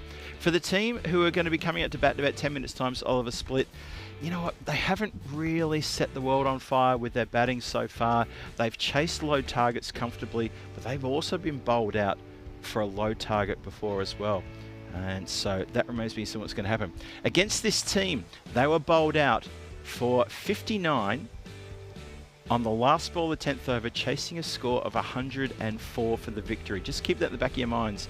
So they're chasing 114 for the win, but they were bowled out for 59 yesterday morning, chasing 104. Just keep that in your heads, because that may have something to do with what happens next. When the run chase starts here in about 10 or 12 minutes time, I'll be reminding you about that when we return as well. Let's have a look at the batting card just one more time. 17 to Anil Kumar, 28 of 15 to Sahil Lal. He couldn't replicate his antics from yesterday. And Jatinder Fashish, his top scorer with 33 from 16. 19 extras in that lot as well, 9 wides and a handful of leg byes as well. No other players really managing to make a difference there. The middle order collapsing pretty hard as well, folding faster than Grammar on wash day. And they end up with a couple of ducks in there and a 1.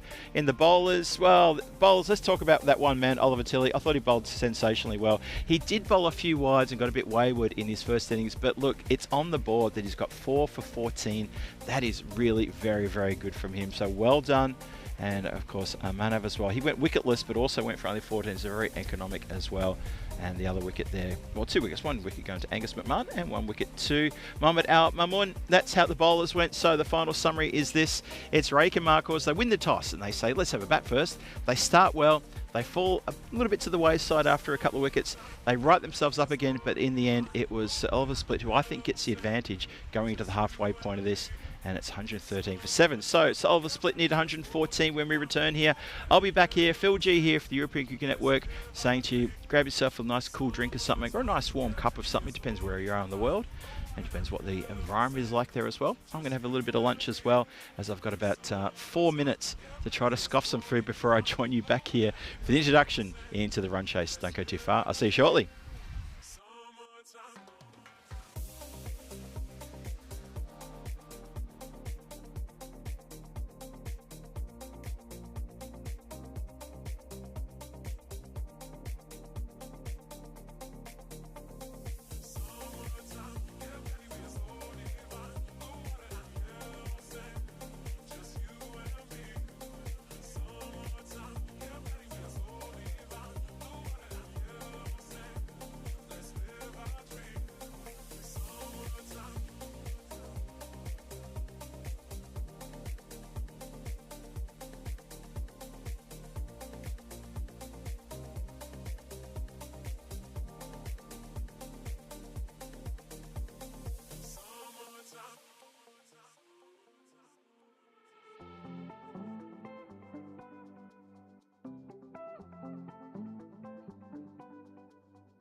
This European cricket event is proudly brought to you by HCL Software, Rado and 1xBet. It's a warm welcome back to Mladost Cricket Centre here in Zagreb for the continuation of match number 18 as we watch the team from Rijeka Markos are heading back out to the centre. They've got an opportunity here to pick up some points as they defend the total that they've made in the previous innings of 113. And for Sir Oliver Split, they'd be looking to get that 114 runs in quick time.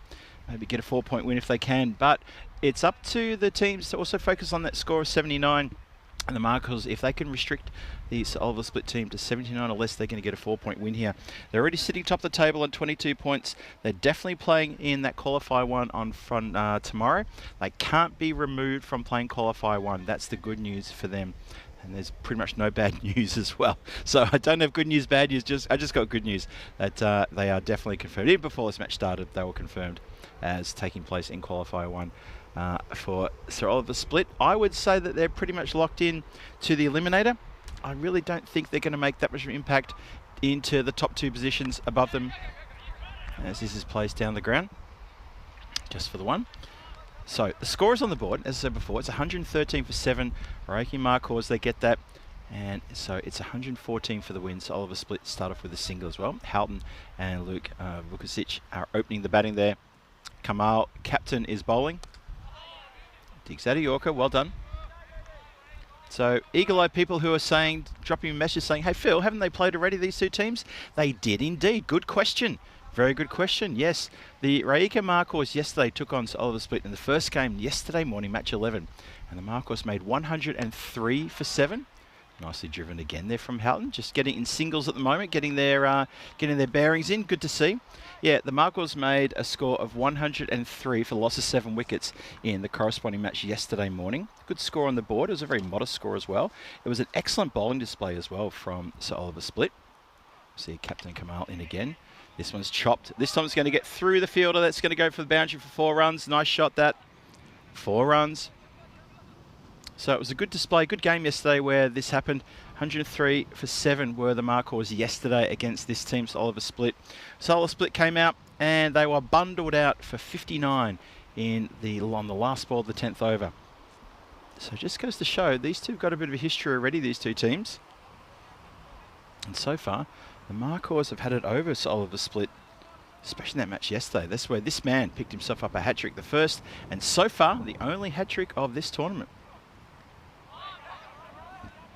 Right now, looking comfortable, Sir Oliver Split, getting singles, getting the scoreboard ticking. Haven't given up a dot ball yet, and this is good work. It's a nice boundary too from Luke previously as well. Punching through the covers. 1 more to come. So it's a good start, good steady start here. Need to be going at between 11 and 12 and over from here on in. And so far they've got 8. Early days. Well, connects beautifully. I reckon it's going to carry the boundary rope. Of course it is. It's somewhere there in that shot in the background. I didn't see where it landed. Maybe you did. And there's a gust of wind coming across the ground. It's knocking things everywhere. I don't mind though, because wind is good. It's breezy. It's fun. Oh, that feels fantastic actually. And then it dies down to nothing in a few seconds. Anyway, 14 off the over. Hey, look, it's been 5 matches since the golden ball, and that was broken yesterday. So after we had the hat-trick on the first game of the day yesterday, we then had the golden ball happen in the second match of the day, and it was all happening. A couple of these little wasps coming in again. Once again, I can't tell if they're yellow jackets or European wasps, but then again, like I said, I don't know why wasps are wearing jackets. That's crazy. What are they doing? Going to a wasp dinner party or something? What's that about? 14 for no loss after the first. We start the second. Oh, a big appeal. I think it's definitely going down. I think the umpire will turn that down quite happily. As it's Jaspreet Singh, the man with the action, the man with the dancing moves, man who's the mechanical bobbing turkey sort of dance that he does. I don't know how else to describe it really. It's quite crazy. What is it that he does? Oh, we've got a few wasps in here now. Wow. Hey, wasp, have you met my friend, Mr. €1.99 fly swatter? Shouts of yeah, go, go. So good start here for us, Oliver Split. Very good start. Looking comfortable, looking happy. 16 on the board. I think as after this match, I'm probably going to move all my gear from one side of the monitor to the other side as the sun goes across. There it is. Oh, not so much bobbing this time. It's just the flick of the hands. He's not doing the bobbing like he was yesterday as the wicket falls. And this time it's Vukasic who gets bowled, clean bowled as well. So a bit of celebration here, but not the usual one. Usually he's got a bit more bob to his action. This is just more the twisting of the hands. Let's see if we can get the celebration in camera here. Watch this. Off he goes. There he goes. Oh, it's the heavy twisting of the hands. He's not doing the bobbing. Sometimes he does that little bob weird walk. Looks like something from the avian variety of the animal kingdom. We don't see too much of it on this occasion, but you know what we're talking about. Rico and I were trying to imitate it a few times yesterday, albeit unsuccessfully as it was.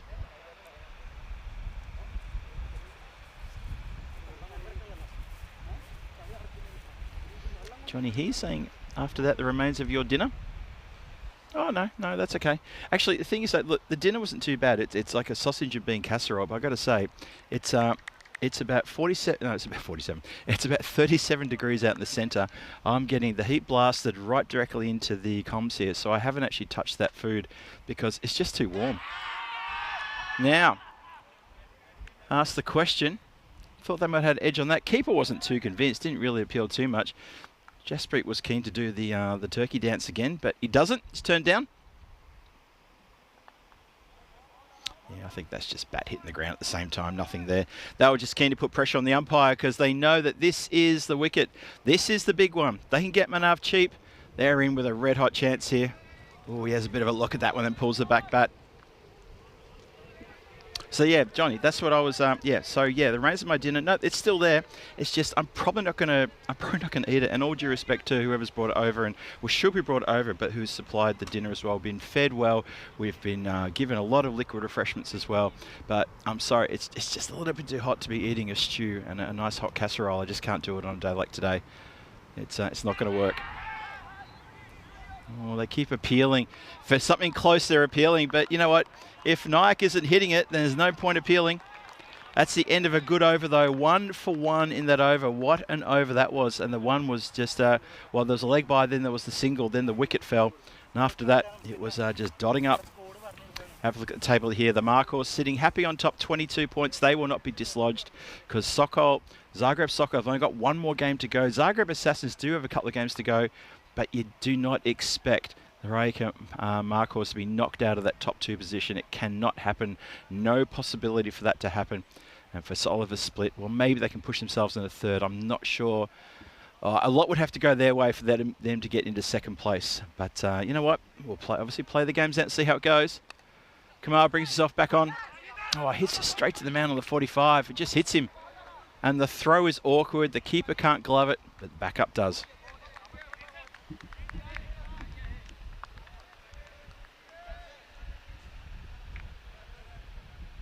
Matthew Petard saying you might want to get rid of the hot food, might be attracting the wasps. It is indeed, Matthew, it is. Just in the last like 5 or 6 minutes, I've had about 3 or 4 come into the tent here.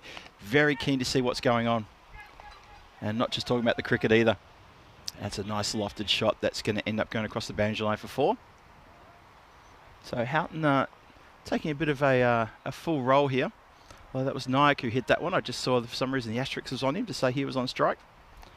Of course, it's ticked over to that man, Manav, who is very strong, square on the offside. Gets a lot of runs in that area. You really want to get someone back on the boundary square. They've got someone back there now.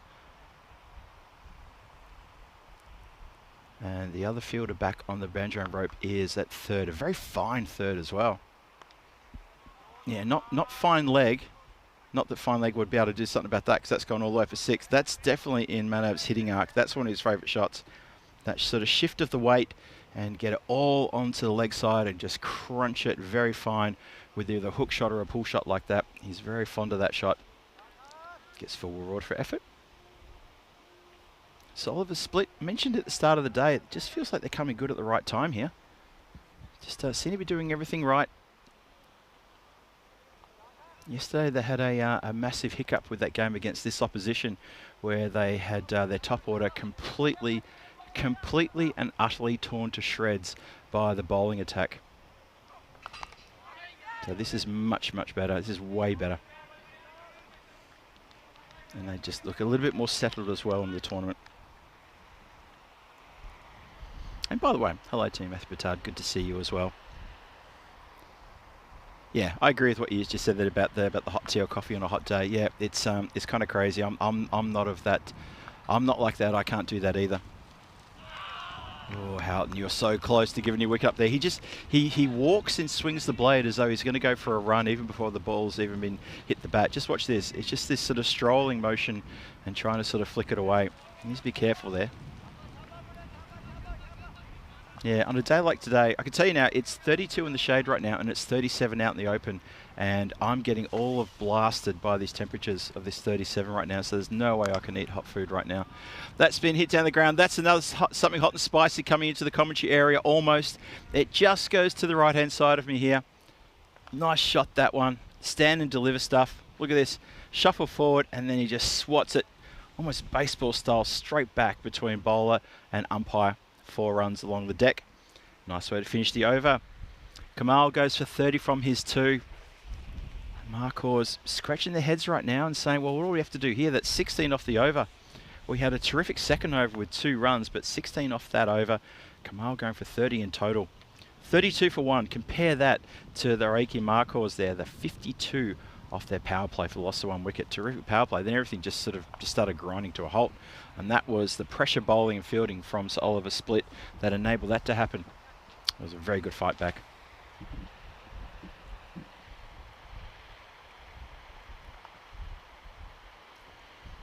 Yeah, iced tea. I'm a fan of the iced tea. I'm gonna check my little esky. I went to little shop across the road from the hotel last night, and I picked up a whole bundle of different drinks, soft drinks and iced teas and stuff like that. I've already demolished 2 of the iced teas and 1 of the soft drinks and half of the water. And we're just over halfway through the day, so I need to watch out for that and make sure I keep a fair bit going here.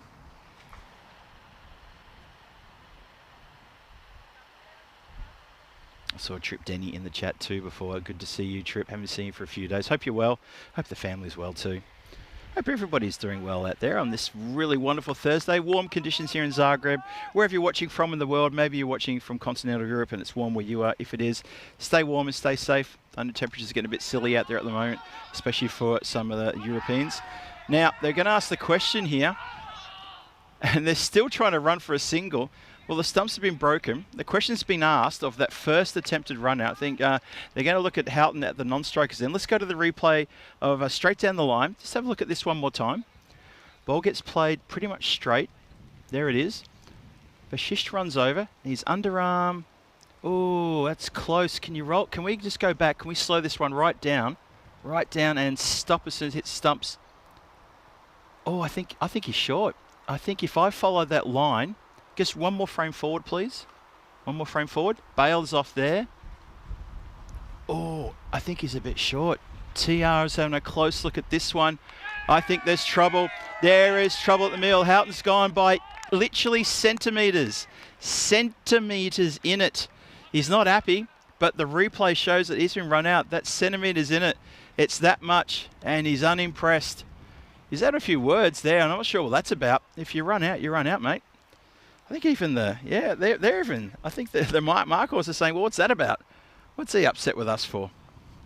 Whatever happens out there, that's not something I'm privy to. I'm not mic'd up to the centre, so I can't hear what's going on. But Vashisht gets the run out. He's basically saying, well, why am I being picked on there for that? I'm not sure what that's about. But the wicket goes down as a run out in the book. It's very good, sharp work there. It was pushed down the ground. Houghton backs up a bit too far, and the umpire quite rightly goes to the video replay. You can see on that replay, he is short. Just short. Not good at all. Well, that's going to shake things up a bit. 32 for 2 in the 4th. Just a small wobble. Shouts to catch it. It says hit down the ground. Miss hit. So it should be fielded. It is fielded cleanly. Marcors, for me, these guys are the form side in this competition. So Oliver Split are the reigning champions. They won this in 2024. That's why this is such a good game, a good contest between these two teams. Just the one there. Okay.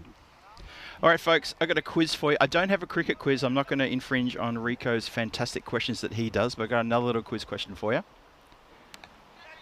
After this is lofted. This is trouble. This could be taken. It is taken. Another wicket falls. The third wicket falls. Oh, Marcor's getting on top here now. This is going to become a little bit tricky as the wicket falls. Oh, dear, oh, dear. Manav has not connected with that one cleanly. It's been caught safely, and that is a big celebration because this is a huge wicket. And I mean that. My voice almost broke then. Sahil Lal takes a really good, well-judged catch. He didn't have to do too much, but you still got to take him. Manav Naik falls for 12, and this is starting to get into a wobble territory now. Oh, boy. Dare I go early? Dare I go early and mention Tingle, anybody? Is it possible? Well, of course it's possible. Interesting. Hello to Terry Richmond who joins the chat. Hello there to Julian Dawson as well. Julian Dawson saying, get off the field. Nice one. Yeah, it was a bit like that, I have to say. It was a bit sort of like, you know, don't run your mouth. Just work your way off the field. That's what you got to do. Because the umpire gives you out, you should probably go. Oh, the defensive push bobs up in the air. Oh, Tilly now comes at a tough time. He bowled well. He bowled so well. He got 4 for 14. It'd be so good for him to be able to stand tall here and maybe try to, you know, get some good runs under his belt and guide his team home in a run chase that's not huge. But he needs to keep his wicket. He needs to be very careful here not to lose his head and buckle down with Al Mamun as well. Trip saying no, Tingle. Okay, I'm just letting people know I'm putting it out there at the end of the 4th over. Possible. I know it's a rare thing. We don't get them that often. We had to wait 132 matches before we had a golden ball broken, the drought broken. Have a look there and see what happened. The Roykin Marcos, look at that, in complete control, run rate over 15 at the end of the 3rd, and then everything just went south after that. Cluster of wickets, good tight overs from Sir Oliver Split. And that's why the score on the board is 113 for 7, and it wasn't 130 something. So I was going to throw a bit of trivia. Look, this is just a really basic bit of trivia here. And it's going to be easy. I just want to give you guys a bit of a teaser. So it's a yes or no response I'm looking for. Oh, sorry, no, it's a true or false. Looking for a true or false. So the question is this. King Duncan I of Scotland. He was killed in battle against his first cousin and former rival Macbeth, who succeeded him as king. Now, is that the same as what happened in the play, or is that in real life? That's what I'm asking.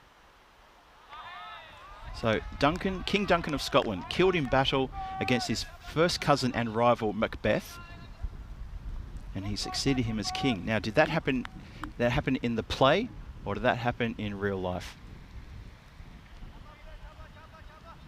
That's what I'm looking for. Obviously looking for some Shakespeare fans out there.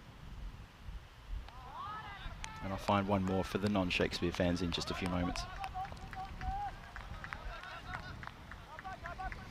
So there you go. 37 for 3.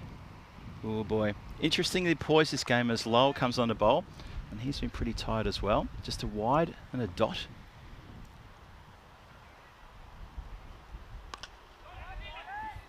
As the Sir Oliver Split team just buckles down here and just starts to grind out a few dot balls and a few singles here and there. It's wide and 2 dots and then a single. So Lyle's doing the right thing there. Terry Richmond giving me a false. Okay, thank you, Terry. I'll give you guys until, well, maybe until the halfway point. Just a nice little short one, this one. Just a short little bit of trivia here. So, King Duncan I of Scotland, killed in battle against his first cousin, rival Macbeth, who succeeds him as king. What I'm saying is that true or false that happened in real life? True or false? I think it's what I said. Deep Heat says, sounds like Hamlet. Well, that's the thing about Shakespeare, isn't it? Everyone's fighting everyone's family. I think Shakespeare must have had a few family issues, because he wrote so much about families fighting together. Tilly facing. Slices in the air, straight down the throat of backward point, who holds on to a good chance there. No juggle, no wobble. The Reiki Marcos, they're not the kind of team to be dropping these, and I'm enjoying them in the field. I like watching them get about, and that is terrific work. Look at this. Slices it in the air, held, throw in the air, success. And this is problematic now as Tilly goes. So in the last couple of overs, we've had wickets dropping everywhere. Drip Sauce says, true, it happened in real life. Thank you, Drip Sauce. I tell you what, after the next ball, actually, no, that's the end of the over now, isn't it? So I'm happy to cover that off. No, we've got one more. Sorry, there was a wide at the start of the over. So after this next delivery, no, we're going to take drinks there. So I'll tell you what I'm going to do. Yep, Drip Sauce, you got it exactly right. Yes. So the truth of that little comment was, yeah, King Duncan the First of Scotland, he was killed in battle against his first cousin and rival Macbeth, who succeeded him as king. That happened on this day in the year 1040. Just so you know, it happened on this day in 1040. Macbeth was a real character. Duncan was a real character. And obviously in Shakespeare's play, Macbeth kills Duncan in his sleep in the play. But on this day in 1040, all those years ago, 985 years ago, to the day, King Duncan was killed in battle by Macbeth. There you go. Nicely done. Well done. Well done to Drip Sauce. He nailed it. Now I'm going to find one more for you. One more. Just as they're coming back here, I've got one more question. This is for sports fans. I'm going to stick with sort of like what I had earlier, which was about motorsports. I'm going to ask this. The Indy 500. On this day, in what year did the Indy 500 host its first motorized event? And it was a series of motorcycle races. It wasn't the actual Indy 500, but it was the home of the Indy 500. It had its first motorized event. It was motorcycles. But in what year was that?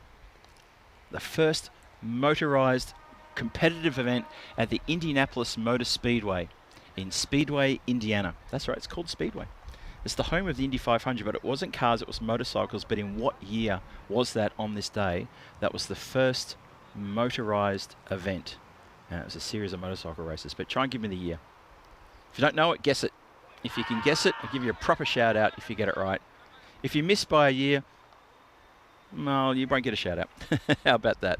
End of the over. There we go. That is a successful over.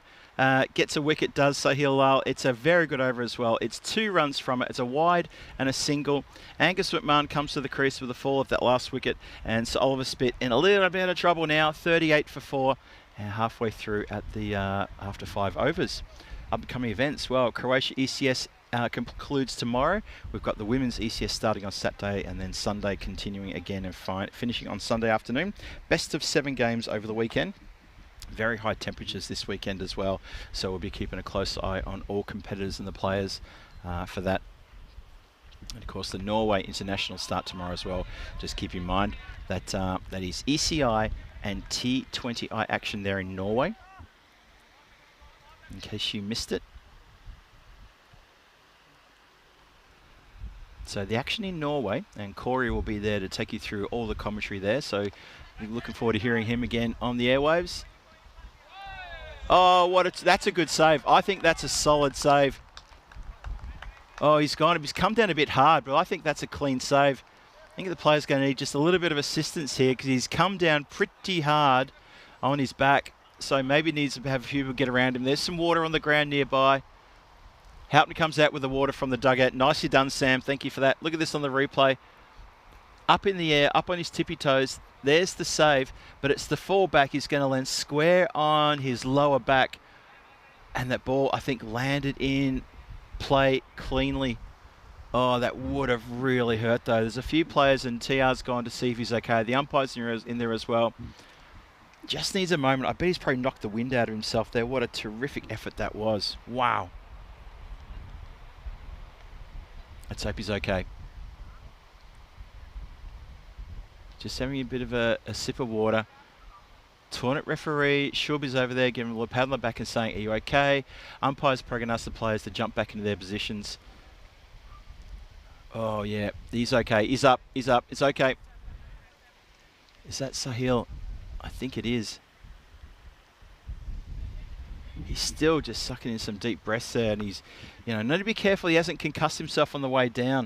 You see there, that is such a good effort. Yeah, Sahil Lal, he's such a good competitor. He got up straight away and got the ball back, and then he's gone down to the ground. Yeah, he's holding his lower back, landed really heavily just around sort of the kidney area. What an effort, though. He saved the 6. The 6 didn't go. It was going to go. That was a terrific, terrific save.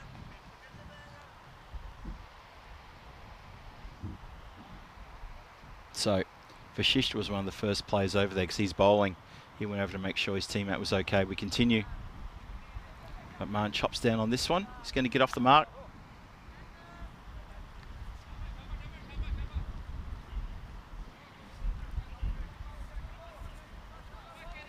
So, in case you missed it, the question I'm asking is, in which year, on this day, in which year, at the Indianapolis Motor Speedway, continue after this delivery, tucked away around the corner just for one, in which year, on this day in history, did the Indianapolis Motor Speedway in Speedway, Indiana, the home of the Indy 500, host its first motorized event, which was a series of motorcycle races? I'm sure you've all heard of the Indy 500, very famous race. Well, the home of that place is actually called Speedway, Indiana. But in which year, on this day, did they host the first motorized event? That was motorcycles, not motor cars. Just get through for a single there. It's going to be leg by shown as it's come off the body.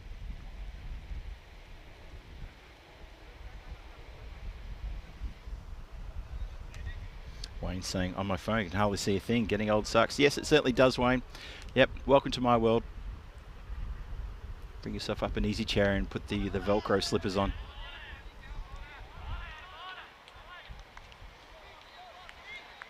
Now, Paolo Campini says 1905. Drip Source thinks it's 1909. Deep Heat says 1955. Wayne says 1848. Trip Denny says 1903. Anyone else with a guess before I let it go? End of the over. Might as well reveal it now. There's no point hanging around. It is indeed 1909. Helix there. Come on, Helix. 1776. What's wrong with you? Nicely done. Yeah, Drip Sauce got it. 1909. That was the first televised, the first motorized event, a series of motorcycle races at the Indy 500 home. And it wasn't the Indy 500, of course, so well done. I'll save maybe another little bit of a trivia for all of you guys for the next match.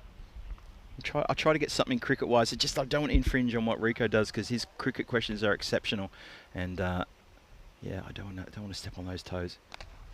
He's having a day off. I don't need his bat phone ringing. Being told we may have a problem. Phil G is starting to take control here as that ball gets past Sohail.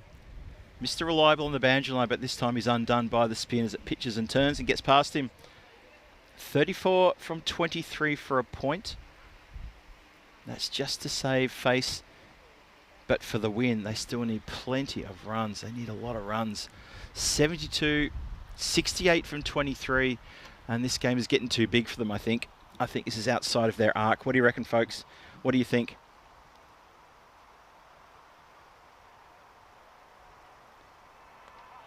Yeah, you just get that feeling, don't you? You get feeling this is a mountain too far to climb.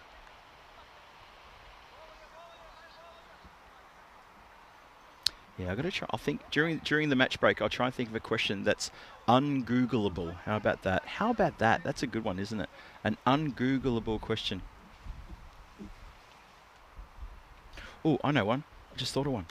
Oh, hold that thought. Stumps are rearranged. Bang. Angus McMahon has to accelerate, has to put the foot down, swings, misses the lot, and Lyle goes on to hit the stumps. So it's good to see Lyle's up and about. He still occasionally put his hand to his lower back from where he landed on it in the last over. But he's picked up another wicket here. His second wicket goes straight through the defence, or the offence, I should say, of Angus as he tried to muscle it along. So Angus has to go. McMahon goes. He hasn't bothered the scorers too much with the bat in this tournament, and he has to depart with another wicket down. So Oliver Split languishing here, and it's looking like the Raika Marquards are going to pick themselves up all 4 points in this competition. Can't really say it any other way. I think a few people have started to go for the old car keys. Matthew Batard saying need to go for Brian Lara if they're going to get there. I agree, but I think that may be it. That may be it. I'm not sure. I think the Marquards, I think you are looking at the best team in this competition thus far. The record shows that they are the best team. They're going to go 7-1 with a win here. And that's a pretty emphatic tournament for them. If they can go 7-1 and carry that performance into finals day tomorrow. They will be the team to beat tomorrow for sure. We've still got 2 games to come today. Don't forget to sort out 2nd place and 3rd place. The next match is going to be a cracker. It's the Assassins taking on Sokol. Zagreb local boys coming together to battle it out. And it's going to be a case of the winner of that match will own 2nd spot on the table. So there's still a chance for the Assassins. They could still do it. Just going to double check my numbers here to make sure I've got that right. After the game that happened this morning, just get the feeling that that's what it is. I'm just double checking for you. Yeah, so the next match, Zagreb Sokol in 16 points on the standings. Zagreb Assassins in 3rd place on 15 points in the standings. The winner will load up 2nd place and they will get the double chance heading into tomorrow. So everything riding on the next match for those two teams. So please make sure you don't go too far away. If you do, make sure you double check the times, the start times, because that's going to be a great match. Well, a little bit of fight in the dog, and that's what you want. It's not about the dog and the fight, it's about the fight in the dog. The 50 up now, but it's at the end of the 7th. So Al Mamoun stepping up to the plate and going crash. Now, for them to get a point, so Oliver Split to get a point, you know what, it's kind of academic whether they get the point or not. They're not going to fall out from 4th place. Let's have a look at the fantasy dashboard for that next match coming up, and a couple of changes there. Satish Selvam comes into the side. So does Vardyanathan Ramshesh comes in for his first game. What a time to come in for your first game for the Assassins. For Zagreb Sokol, it's Simranjit Singh comes into the side. So just one change there for Zagreb Sokol. Big match. 2nd place for the winner of that match. That's how this is now fronted up. That is a huge game coming up next on the European Cricket Network.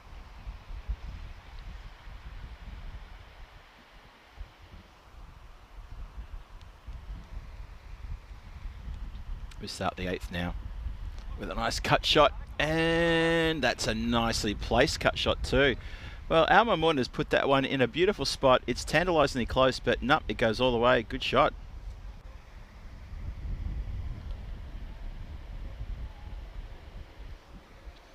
But yeah, you feel that the win is gone from this match. However, the bonus point's not gone. But even if so Oliver Split get the bonus point, it puts them on 11. They're still 4 points astray of the Assassins, who are above them on 15 points. And that's just in here. Where is it? There it is. There you go. No worries. That just hits the corner of the comms tent. Thought it was coming towards me. I was up pretty quick smart, but it just died away its trajectory. Bounced about 5 times and just rolled to a stop just at the corner of the comms tent. I'm fine. Everything's fine. If Rico was here, he'd be fine. I'm sure wherever he's fine. And hello to Rico if he's in the chat. Try to scare him out if he's in lurker mode. Everybody try and scare him out. Try to say something about maybe James Pond. Let's see if we can get him out of his lurker mode. Oh, winds up and goes bang. That is a great shot. Lovely bit of elevation there. Pure intent. Steps well over towards the offside. Makes the rim. Look at that step and crash. That is a lovely shot. That's gone a long way back, and the player is disappearing into the shady jungle way back there on the 45. Oh, I hope he's wearing a buzzer. We need to find him if we have to. Oh no, he's come back with the ball. That's pretty quick. Well done. I thought we were going to lose a player then. It's bad enough losing Grizzlies. Don't want to lose a player.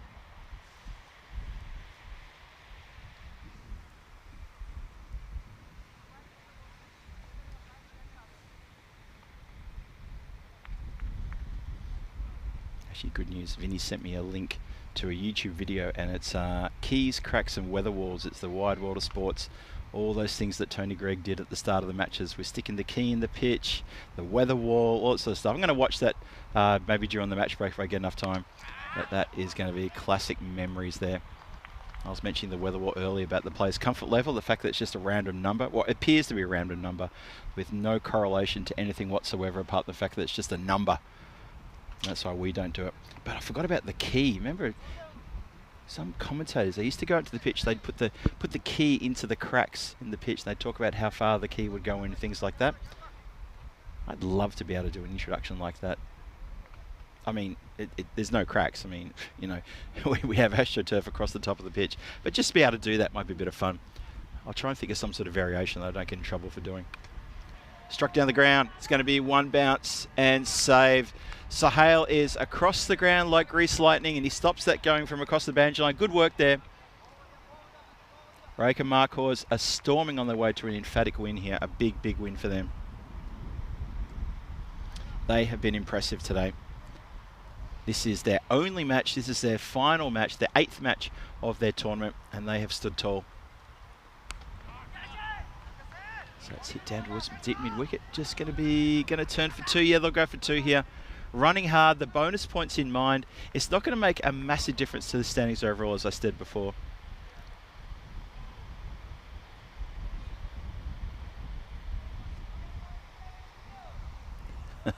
Just reading your comment there, Wayne. It's making me laugh, of course. You thought there was a Rico imposter and you banned him. But Rico's got a spanner now, so you can't ban him, right? That was, I think that took a while to do. I know with Danny Hudacek, he took a while to get his spanner. I think I'd had my spanner for quite a while, and Danny didn't have one for a bit, but now he's got one. I was always tempted to say to him, look, if you pop up in the chat, you know I can do that to you, right? But just jokingly, he's a good mate. I would never do that to him knowingly. And actually, Danny's taking care of the Austrian ECI action next week. They're starting on Friday down there in Vienna. So I'll be stepping up for him and helping him out with the Down Under quizzes next Thursday night. He'll be there tonight, of course. And I'll drop in there next week and look after the quiz. Then the following week, we'll both be heading down to Budapest together to do our first commentary gig together outside of Czech Republic. Looking forward to that. Make sure you tune into that. It could be as energetic and as entertaining as any commentary gig we've ever done together. And anyone who used to listen to us back in the 2020, 2021 days when we used to do the Central Europe Cup together outside of the European Cricket Network will know what I'm talking about. Things used to get pretty fun pretty quick. 74 for 5, 8 overs gone as Sharma comes in. Oi, that one just doesn't bounce at all. That hit something and it just rolled. Sometimes this pitch, there's still a big massive puff of dust right between myself and the keeper, and the dust is slowly moving to the side. I can now see the keeper. That's a funny old pitch here, isn't it? Yeah. So I'm laughing because Helix is calling Wayne a thug for banning Rico years ago. That would have been, wouldn't it? Wide there shown. Matthew Petard, yeah, it's interesting you say that, Matthew, because the funny thing is, and I was just talking about me and Danny when, you know, I had my spanner long before Danny did, because Danny was commentating the European Cricket Network for quite a number of years before I was. And I started off as a spanner myself. I started off as a moderator back in 21. There's still a few of us still around from the school of 21. KG is one of them, Ken. Oh, that's off the pitch, I think. That's a no ball. Yeah, that's not good. Well, hang on. There's a no ball or is it a wide? I've seen a no ball and I've seen a wide signal. What's it going to be? Because we've had 3 wides in a row. I didn't see the umpire cross himself Monsignor style and retract the no ball comment. Maybe he did. I think he replaced it with a wide. So there you go. He did cross himself Monsignor style. Pushed out. That's a legal delivery. That's a little bit of Bronx cheer around the ground. I think the Bronx cheer is coming from the Oliver Split dugout as they congratulate Sharma on getting a ball on the pitch. Nice. Very nice. Yeah, Matthew Petard made a comment there about the spanner. Yeah, Danny used to always call me a spanner. He'd say, oh, Phil, you're nothing but a spanner. But of course, he's talking about the fact that in Australia, as you say, Matthew, if you call someone a spanner, you're calling them, oh, something a bit interesting, aren't you? It's not quite a negative thing, but it's more. I find it more jokingly a good thing if you say, "Oh, you're flaming spanner" or something like that.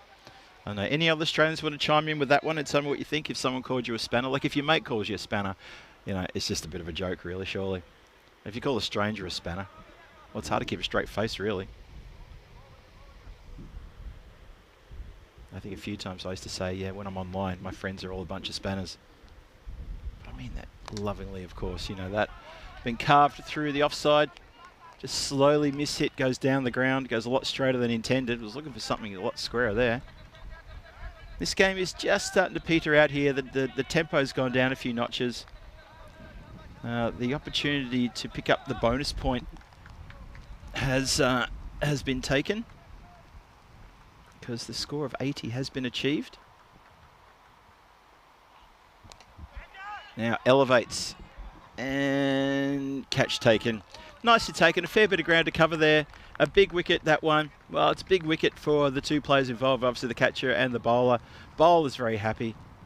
And for the batter, a bit of a rearguard action there, trying to get a partnership going with Muhammad Al-Mamoun, comes undone. So Anthony Razumlich has to go. Anil Kumar is the player steaming in from the covers to take that catch. Nicely taken as well.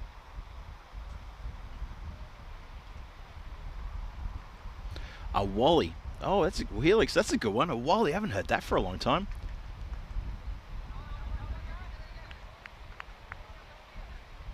Yeah, Johnny here just, yeah, with a little bit of sensible comment there, and that's why the new commentators would always have a spanner indeed, just so none of the moderators can be a little bit funny with them, which happened a few times. You know, sometimes, yeah, I think I jokingly, I think when Corey started with us, I removed some of his comments, and I think I timed him out for about 60 seconds. I did a very, very low timeout. Can't remember whether the smallest one is 10 seconds, isn't it? That's turned around the corner. That's a nice shot there from Islam. Gets it full on the pads and turns around the corner. Yeah, I did that jokingly back in, I think it was like 21 or 22, and I immediately sent a message to Vinny saying, please tell him I'm sorry, because he was commentating at the time, and I know I got my name etched into his little book. And then when I met up with him during ECC 21, he let me off the hook. Oh, good times. And then, of course, he got given a spanner, and it's all history from there. Showbag. Oh, yeah, Terry Richmond with another good one there, the Showbag. We had a colleague called Showbag. When I used to play football, AFL football in the southern states where it was big back in the 80s before it became more of a, more of the sport you see today there in Australia, we used to call the players who thought that they were pretty special, in inverted commas, we used to call them showbags, always. You know, the player who, every time he got tackled, he would say, I haven't got the ball. Every time he did a tackle, he would scream ball and try and get the free kick and all that sort of stuff back from those days. Always felt that, the umpire's whistle should be blown in his favour and that sort of thing. If he touched the ball, it was a mark. If a player touched the ball, it was holding the ball. Yeah, things like that. You used to call them showbags. It was always funny on and off the ground calling someone a showbag, even your own teammate. We used to play hard football in Victoria, growing up in the outer eastern suburbs of Melbourne. 87 for 6, that should be the end of the ninth. Player gets his cap back from the umpire, who marches over towards square leg and says, yep, we're done here. So Oliver Split need 27 runs off the last over. So they haven't laid down, they haven't said die, but I don't think they're going to get 27 runs off 6 deliveries here to try to snatch the win. But at the same time, we saw Zach Vukusic there for Croatia. The captain for Croatia belt 6 sixes in and over. He took Scott Austin for 40 runs in the ECIs on the weekend, just gone. So we have seen it here at this ground, but that was Zach absolutely on fire. That was, I'll never forget that over. Took him for 40 runs off the over. There was the 6 sixes, but he also bowled a couple of no balls and a couple of wides as well, so the over became pretty expensive, 40 offered in the end. But yeah, 36, 6 sixes, and they would have to do something similar here. Al-Mamoun, he's got 27 from 16. The first ball goes for 6. That's all you got to think. This first one has to go for 6. Don't think about the rest, just this one. Crunch, and could be caught, could be out of position, steps in too far, and has to get the throw back in. I think they're going to get back for 2. Just the 2. Just for a second I thought, hang on, that could be out of the ground, could be game on. You expect the Markhors to hang on here. Well, I say hang on, but you know what I mean. Expect them to get over the line here. Ah, Helix, that's a good one. Yep, Fig Jam. That's what Australians used to call Kevin Peterson. Oh, just misses a run-out opportunity there. That would have been very close indeed. Yeah, no, Helix, I remember that one.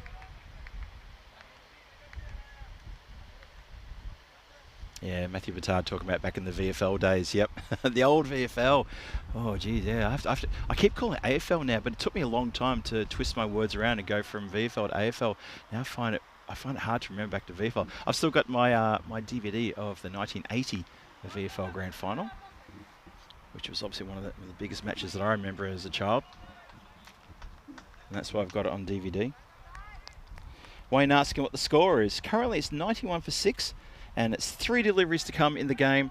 So Oliver Split need 23 from 3. Their current run rate required for them to win the game is at 46. Hope that helps. Winds up, just pushed down the ground for a single. Yeah, I think, guys, with regards to Helix comment about the Fig Jam, we won't explain that. We'll let people Google that one, and I think we'll just stay away from any explanations if that's okay. Matthew Fatard, you got me laughing now.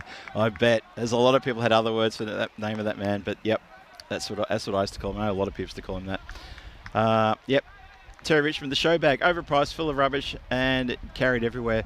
Yep, sort of named after when you used to go to like the Royal Melbourne show, the Royal Sydney show, and you'd buy a show bag for, you know, the Cadbury show bag for $2, and you get just nothing.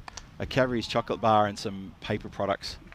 As that hit goes out to the boundary line on the offside, goes through the cover region. It's going to go for 4, and that's game, set, and match. And the Raika Marcos beat Sir Oliver Split by 16 runs. In the end, the margin's actually a lot finer than you might have given credit for a couple of overs ago. You actually would have thought, you would have thought that was going to be about 30-40 run margin.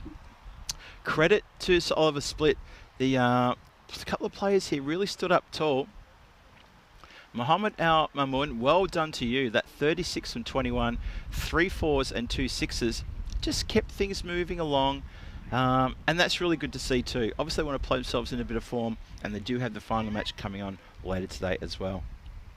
Have a look there at the fancy dashboard for match number 19 coming your way shortly. This is the Assassins taking on Zagreb Sokol now, and this is the return match of the previous match we had today, match 17 early this morning, where we had the Zagreb Assassins getting a 10-wicket win over Zagreb Sokol. So this match, why is this match important? It's the winner of this match locks in second place in the standings. That's why this game is so massive and important in this match coming up. So stick with me for that one as we hit the highlight reel here and we see how it all unfolded. Well, it was a wicket to start with here against the run of play. Bang! Gets bowled. Luke Vukovic goes 6 from only 5.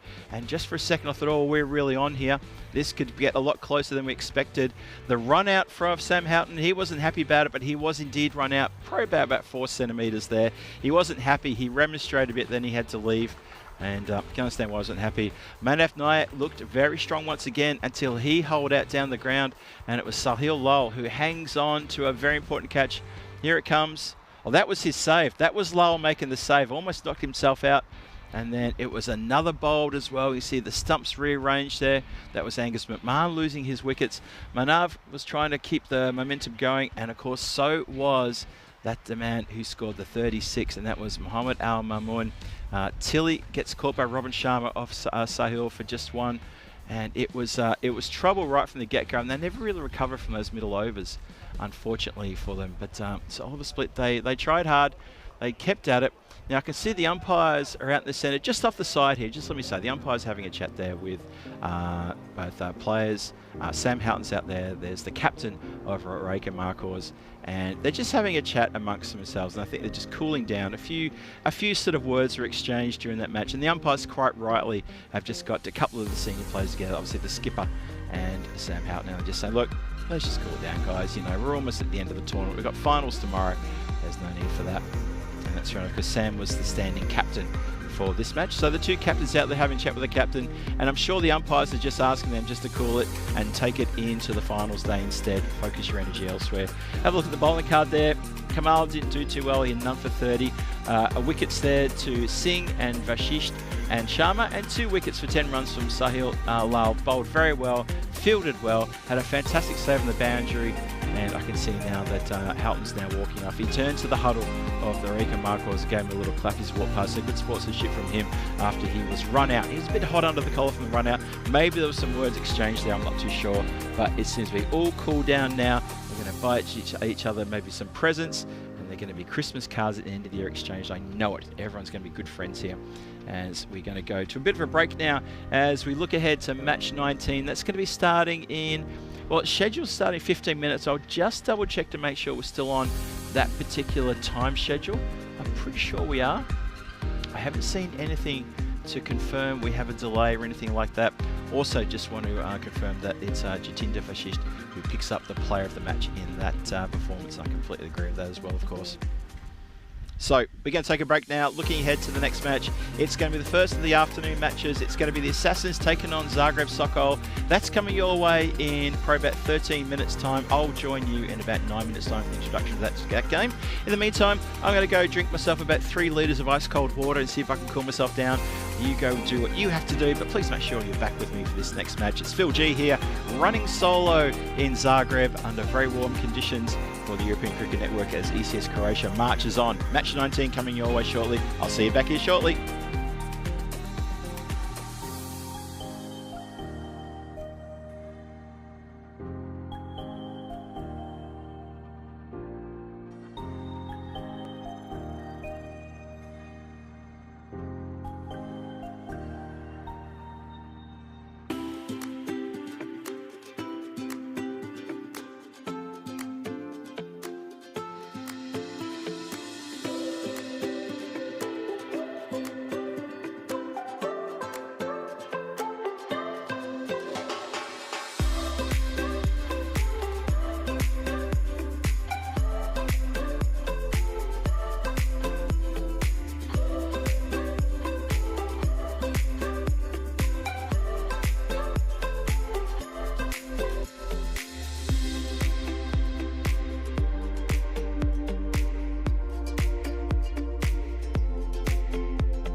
This European cricket event is proudly brought to you by HCL Software, Rado and 1xBet.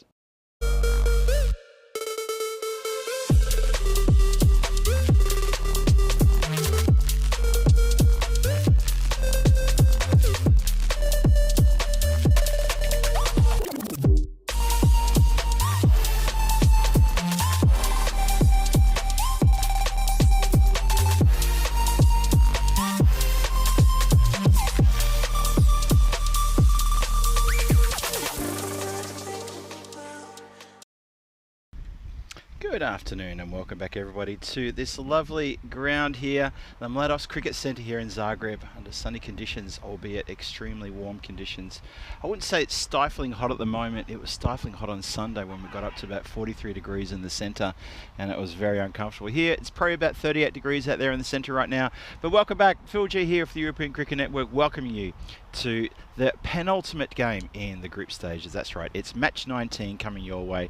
Zagreb Assassins taking on Zagreb Sokol here, and you can see there from the fantasy dashboard a couple of changes there.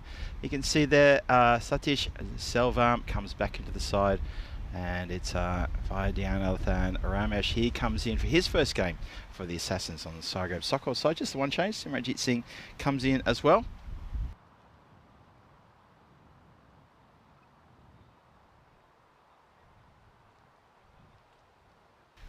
So there is the fantasy dashboard for the teams there. And have a look at that. Well, Supercomputer has got them in the Goldilocks zone. These two, not much to split them. Assassins 51% to the Zagreb Sokol, only 49%. Not a lot to distinguish these two. Continue now from the coin toss that took place earlier. The Zagreb Assassins, they won the toss. They wanted to field first. Happy to field here at a very warm part of the day, probably one of the hottest part of the days, but then it also allows them to chase. I think they're much more comfortable chasing, the Assassins. Much more comfortable chasing indeed. So that's fair enough. They're going to be chasing a score on the board that's going to be put on there by Zagreb Sokol. This match super important because it's all about the winner. They're going to be able to lock in second place going into tomorrow's finals. This is the last game for Zagreb Sokol. It's the second last game for the Assassins. So if Zagreb Sokol win this match, it should put them 4 points clear of the Assassins, who would then need a 4-point win over Sir Oliver Split in the last game. And also, they'd also want a really nice boost to their net run rate as well. So there's a bit going on here in this game. Looking forward to seeing how this unfolds. But the news is that, yeah, Assassins and Sokol going head to head.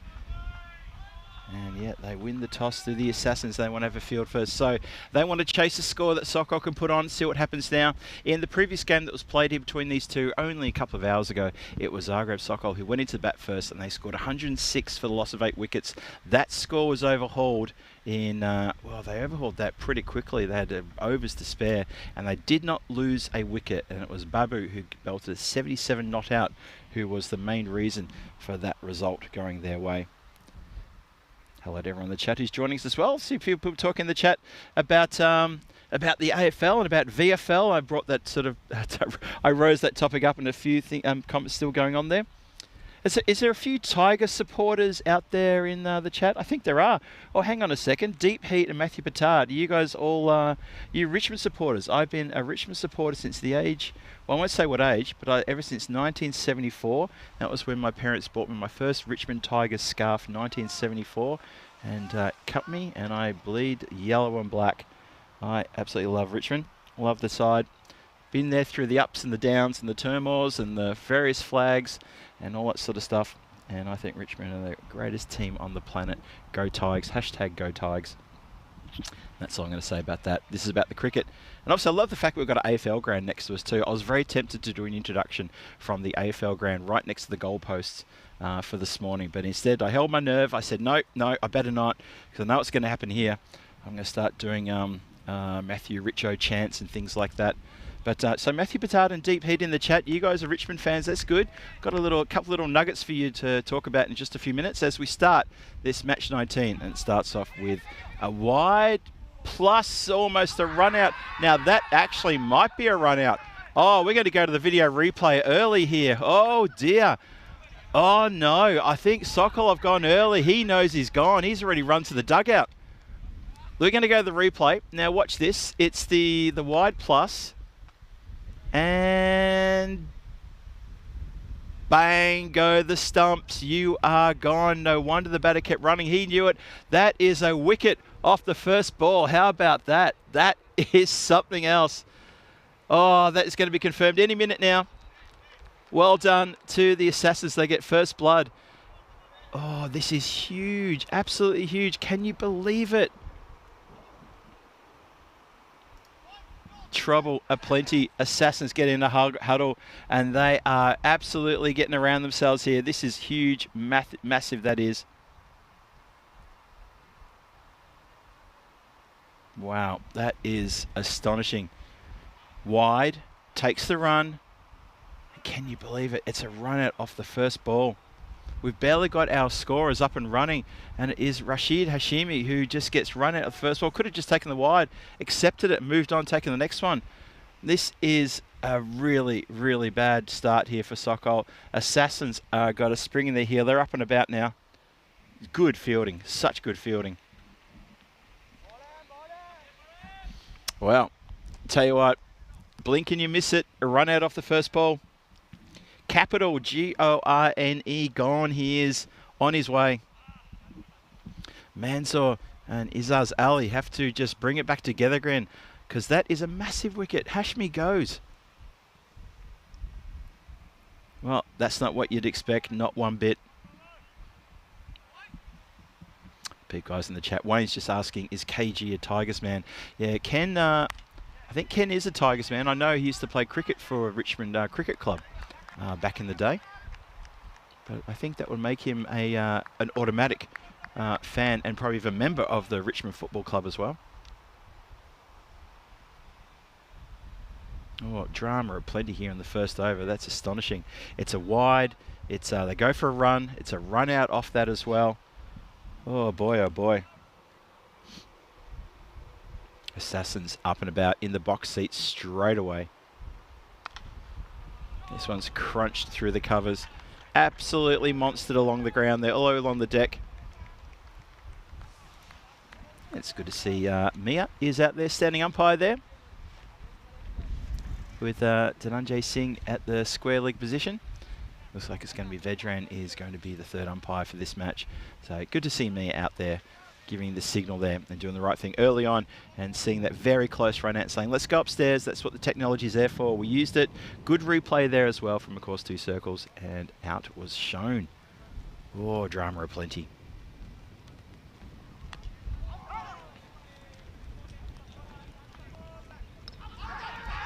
Oh, now they're asking questions even more here now. It's we're going to go upstairs one more time.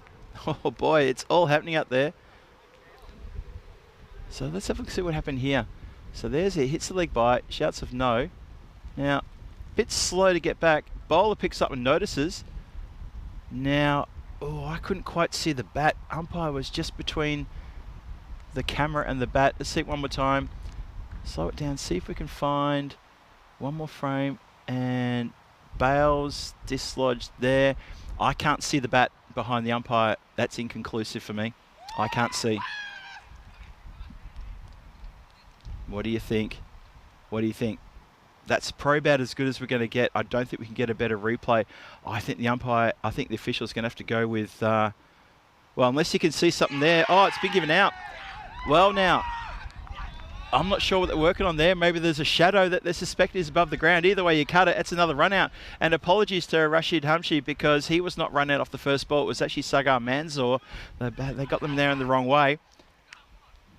Oh, it's carnage. Absolute carnage here in the first over. Zagreb Sokol are running themselves out. They're running themselves ragged. They're running themselves completely into the ground here. Sakib Hossain has to come to the ground in his distinctive white helmet here, way ahead of time. He was not expecting to come out here now. But on that replay, I couldn't see the bat and the line because the umpire was standing in between. So, yeah, I'll have to try and find out what the TR saw, because the TR saw something that maybe saw a different replay. I'm not sure how. I couldn't tell. I absolutely couldn't tell from that angle. So, either way, someone knows, and the umpire gives it because they were told by TR, the tournament ref saw something. In the book as out though. That's what's the important thing, in the book as a second run out in the over. Last ball coming up. Zagreb Sokol, they're 6 for 2. They don't chance a cheeky single there. Ashik Prasad, we know he's got a very good arm as well from the golden ball that was played yesterday. His throw from the boundary line to the stumps was right next to the stumps and saved the golden ball for his team. So, oh, Gabra Beth, how about that? 2 wickets falling. Should never have fallen. And there we go. Hey, international action starting tomorrow. It's going to be Friday, international action coming from Norway. And we kick off with ECS action. It's going to be Norway taking on Hungary. And then they take on Sweden. For the lunchtime match, Sweden taking on Hungary. Hungary taking on Norway. And then we finish with Sweden and Norway. 5 matches come to you from Norway. Corey Rutgers will be up there taking care of that for you. Make sure you tune into that. As well as you've got finals Friday on and Peacock Friday on in both locations as well. Looking forward to Corey's Peacock Friday shirt. It's always a crowd pleaser. Oh, it just gets through the play. Takes his eye off the ball. They don't take another one though. Yeah, Johnny here just reminding the chat, even though it's getting exciting out there, just mind your language in the chat, please. This chat is open for people of all ages, and we don't need to be exposing people to any sort of silly words or comments, no matter the language. Let's just keep it nice and clean. Please mind the moderators. That's their job to do, to try to keep it clean. You can see there that nice message there from Johnny He, just reminding people about the offensive language, all the initials relating to it. 100%. Johnny, thank you for that message. Let's hope everyone follows that. 7 for 2 on the board. Stumps down. Oh boy, it's 7 for 3. Zagreb Sokol are collapsing. They are crumbling. The house of cards are going down here in flames. This is not good at all. Who for this team are going to stand up now? Just swings wildly at this one. Loses the stumps. 3 down in the second over. We've had 2 runouts that should never have happened. Now we've had Izaz, the dangerous Izaz Ali has been bowled, completely bowled. Ramesh gets one through him. Oh boy, Assassins all over this competition right now, completely all over this one.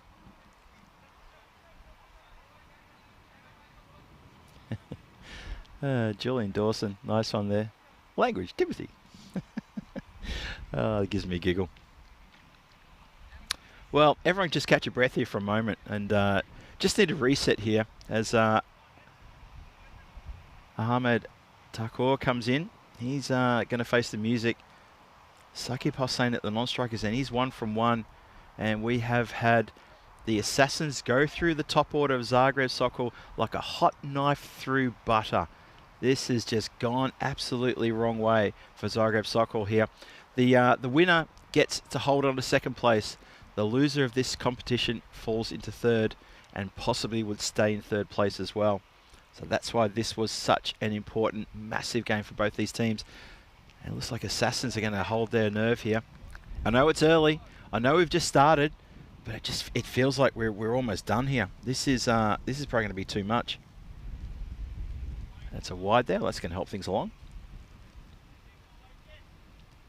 Matthew Petard asking the question about Sokol, if they've got a restaurant reservation to make. I tell you what, if they do, then this is the way to do it. You need to get there on time. Maybe they've got a 4 o'clock booking they want to make sure they're at. Pushed away to the offside. Nicely done. Hey, speaking of Matthew and Deep Heat, you guys mentioned before you guys are Richmond Tigers fans. An auction in, it's a sports auction in 2003, I want to say it was. I went to that and I managed to get myself a signed Matthew Richardson signed Richmond jersey. It was one that he'd used in a warm-up game, so it wasn't one he used in an actual game, but he wore it in a warm-up game. It was then washed, so it was washed, and then he signed it, and I managed to score that one for a good bid. I won't say how much I bid for it, but I've still got that one tucked away, and it's been with me everywhere through my entire travels throughout Europe for the last 20 years, 21 years. I've still got it with me. 22 years, actually. Actually, 22 years this month. How about that? So I've still got it with me, and I need to put it behind a frame and make a plaque and get a picture of Matthew Richardson, sort of the face and the name of the Richmond Football Club for many, many years. And hopefully, hopefully you two will appreciate that too, especially now that I find that you're Tiger fans. It's one of my very treasured heirlooms I've still got from the time, well, from when I was living in Australia, which was all my life until I turned 33 when I said I'm out of here. Wide shown there. But oh boy, big trouble here. Big collapse coming. Highway Gaming saying quick collapse. Quick collapse indeed. It's a fast collapse. It really is, isn't it? It's just all happening here. Run-outs in the first over. Wicket and wides in the second over. So Ramesh may have got a wicket, but he's also widening it up a bit too. Yeah, Deep Heat saying, yeah, frame it, put it in the pool room. 100%, mate. 100% I need to do that. It's still, funny enough, I'm not kidding, it's still in the bag that I got it from at the place, at the sports auction where I got it from. So I keep it in there, but I do need to take it out. I need to get it pressed, need to get it framed, make a plaque, get it behind the glass, and get it in the pool room. In the good room. That's what I want to call it. Put it in the good room. But yeah, Deep Heat, 100%. I know I got to do it. I will get around to it. Oh, Petard with a good shout there about the Tigers Museum. Great visit. Oh, I love to do that. Next time back in Melbourne, I'll do that. Shot down the ground. It goes wide across the covers. Boundary there. 4 runs. Well, we get a boundary in the second over. We've only had a couple of boundaries so far in this match from the bat of Zagreb Sokol. And there's another one to go with it. 15 for 3. And they need to dig him out of trouble and trying to find some sort of score on the board. Saqib Hossain and Ahmad Turkiya with a lot of work to do, a lot of work ahead of them. Not sure how they're going to find their way out of this one, but there you go. It's like Scooby-Doo and Shaggy saying, don't know how we're going to get out of this one, Scooby. But they are in all sorts of trouble.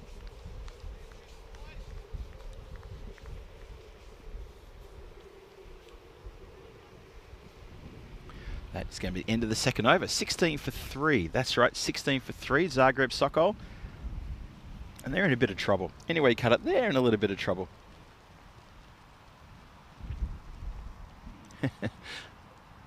Oliver Garth Lindsay saying the Essendon tour is better. Yeah, Oliver, I don't think you've written Essendon properly. I think you need to spell Essendon. Isn't that how we spell it these days? Actually, I don't like to take the mickey out of Essendon because I always loved Essendon because growing up as a Richmond supporter and a Richmond fan and a Richmond member, I had that the yellow sash. I always thought that the red sash of Essendon was so close. We must have been cousins or something. That's incoming. Duck. Vedran, duck. Hands towards his head as that one's coming in. There was like in golf, someone yelled at 4, but no one knew exactly where it was coming from. See Vedran there just fixing the scoreboard at the start of the third over and suddenly realises he's in the firing line. Nope. Now get the wind picking up here a little bit. It's not quite Terry O'Connor, the wind's really picking up here now, exclamation mark. But it's definitely picking up quite nicely here. Got a bit of a sail going on next to me. In the tent, in the igloo. Also having to reapply the sunscreen because I tend to get burnt quite badly from the glare from the ground. So excuse me just while I maybe go off mic for a few seconds, just in the next few minutes, trying to get the sunscreen on myself. You might hear the sounds of slip, slop, slap, which of course was the advertisement for from the government, the Australian government, back in the 80s and 90s, to make sure that everybody understood that skin cancer was a real problem, and you have to slip on a shirt, slop on sunscreen, and slap on a hat. Shot, big shot. That's not a danger to anyone in the dugout, 'cause that's going well over the top. That's a big hit. That's a mammoth hit. So Ashik Prasad here is getting some treatment. Watch this one again. Right in the slot too. Oh, what a lovely shot from Saqib.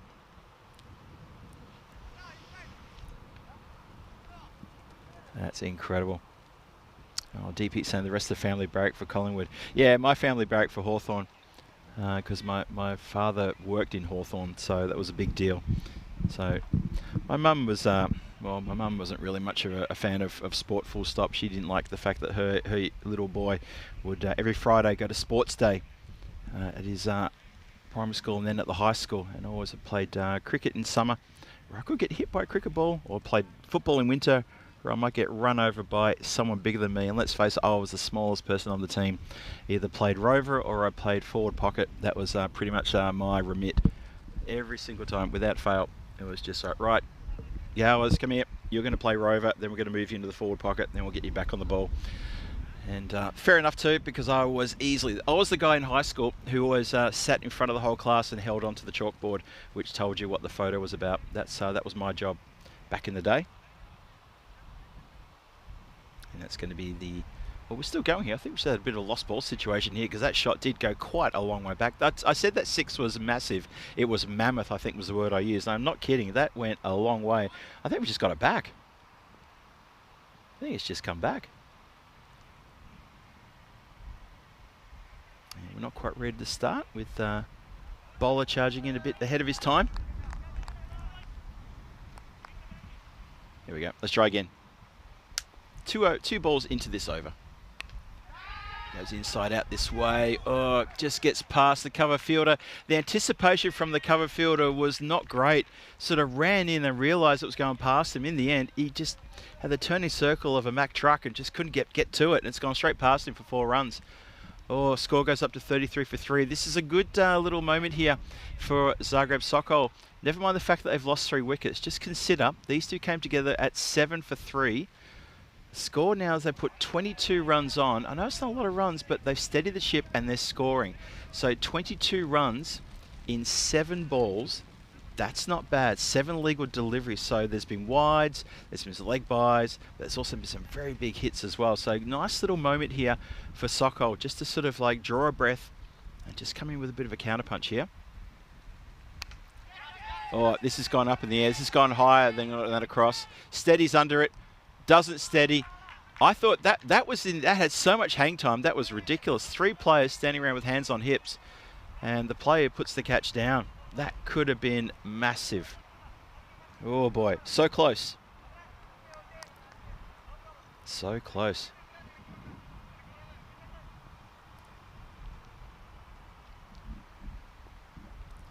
Nick Stewart saying, can you give us a bully maximum?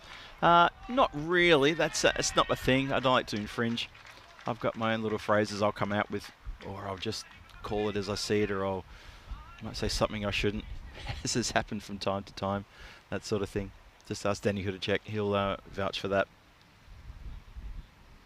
But that's a nice shot. So it is a good little counterpunch moment here for Zagreb Sokol. They're trying to fight back hard here. Sakib Hossain, he's got a bit of a mean streak about him when he gets going, and that's a no ball 7 as well. So the Assassins, they've had it their own way in the first few, first over and a bit. 2 wickets in the first over to run outs, but now things just sort of coming a bit apart here. That's going to be a wide. Going to have to do that one again.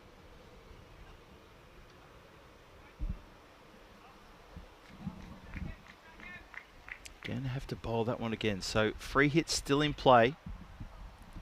Ashik Prasad is taking a bit of a time with this over. Going to keep your eye on the shot clock as well. It's now just getting down to 21.5 minutes almost.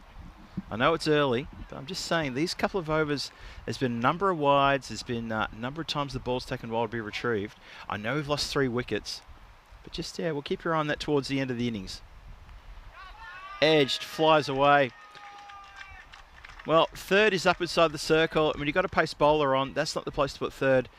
If you're going to put someone in that position, honestly, I would want them back on the boundary every time. I'd put someone there, because if they're going to swing, especially the middle order, if the middle order are going to swing, likely they could get an edge.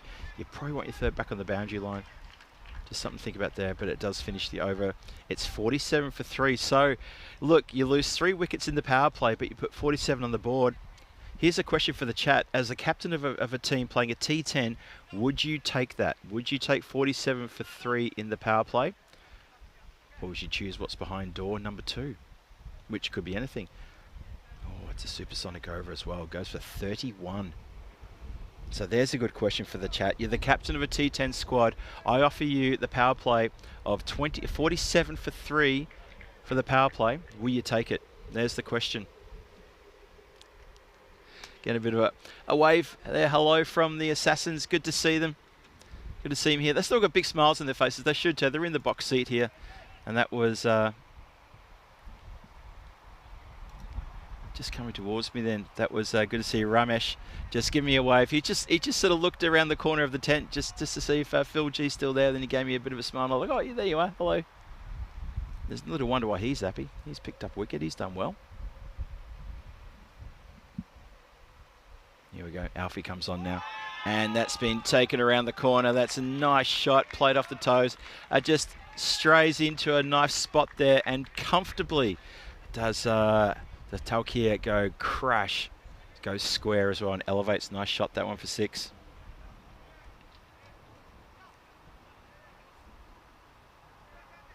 Liam O'Donnell saying if Hosson stays there and gets to a 50, reckon they'll get to 120 odd. Yeah, you know what? I think you're onto something there, Liam. That's something to watch out for.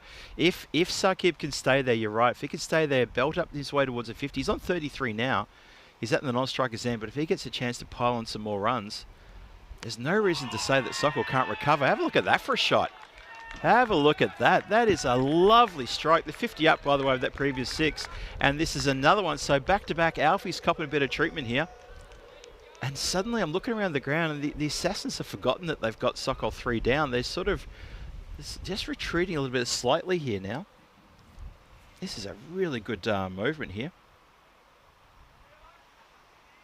A good moment for Zagreb Sokol, that is.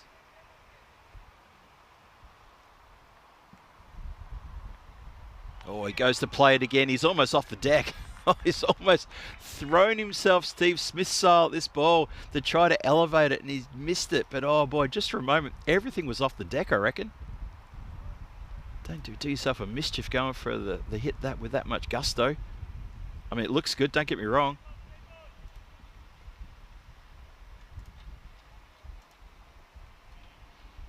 Alfie charging in again.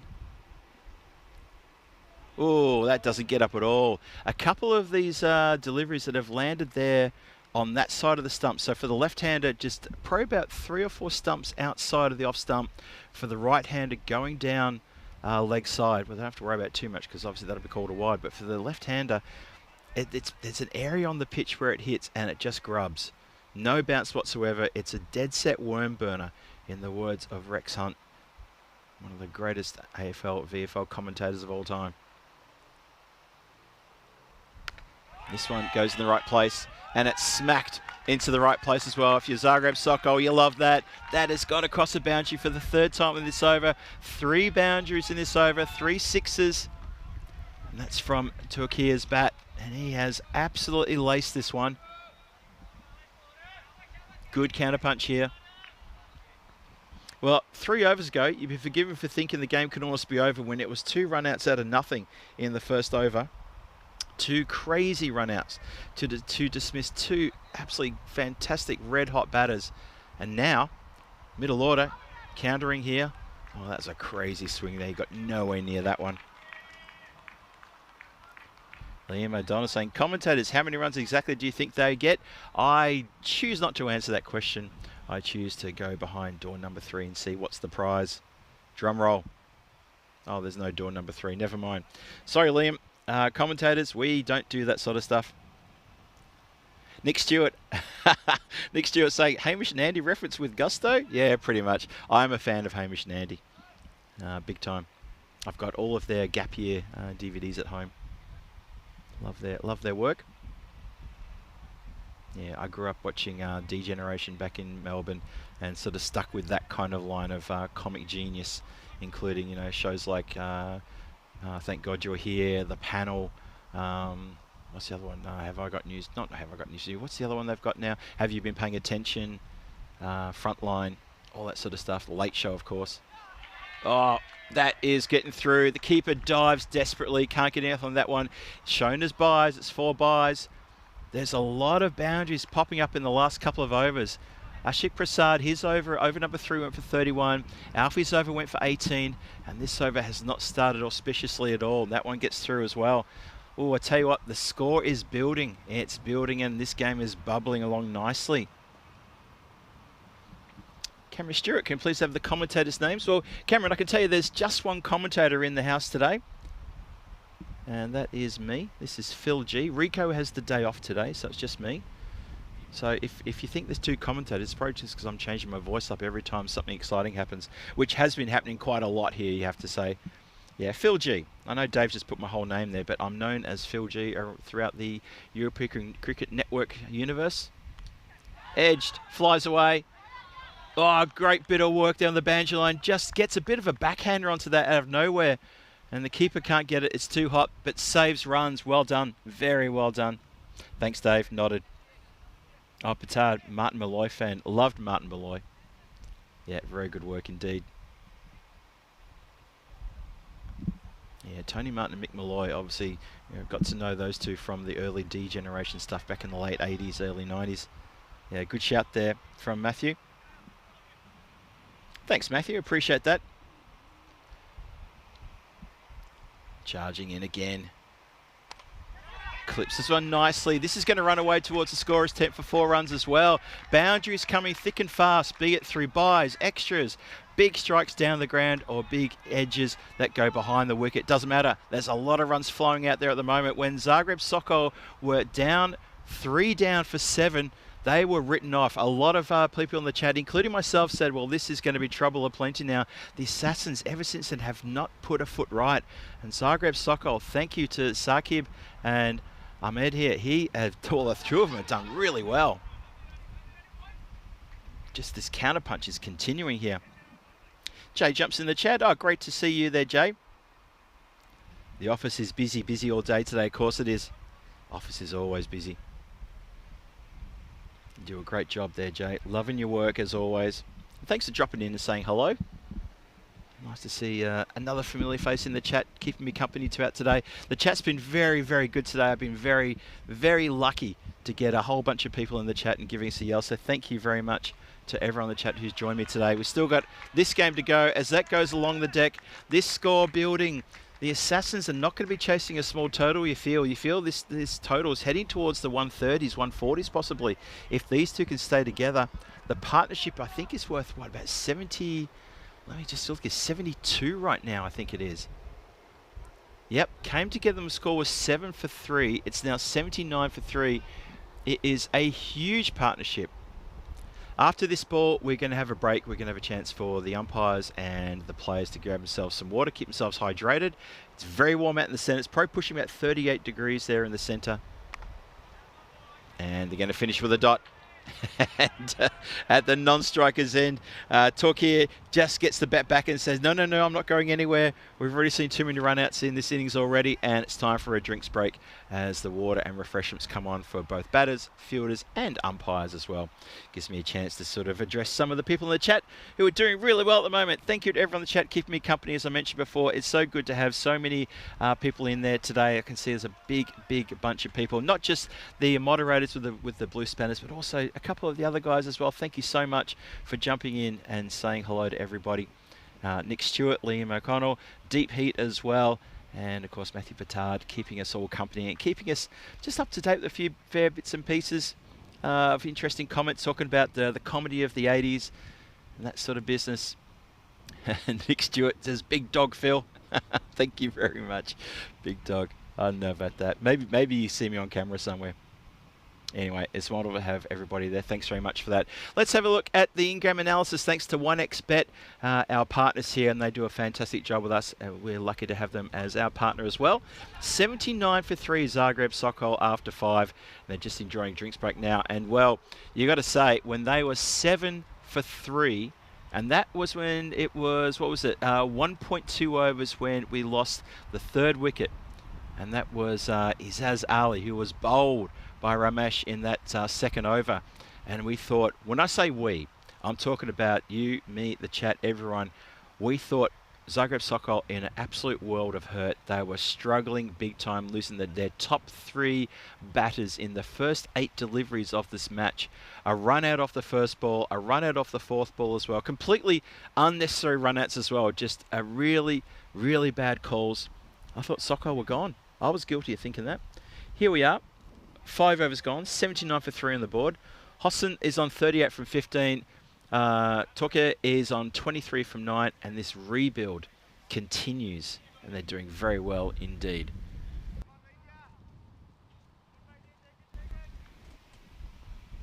So once again, just my thanks to everyone in the chat for keeping me nice and cool and keeping me a lot of smiles as well, talking about all sorts of business there, all sorts of stuff as we get back to the resumption of play now.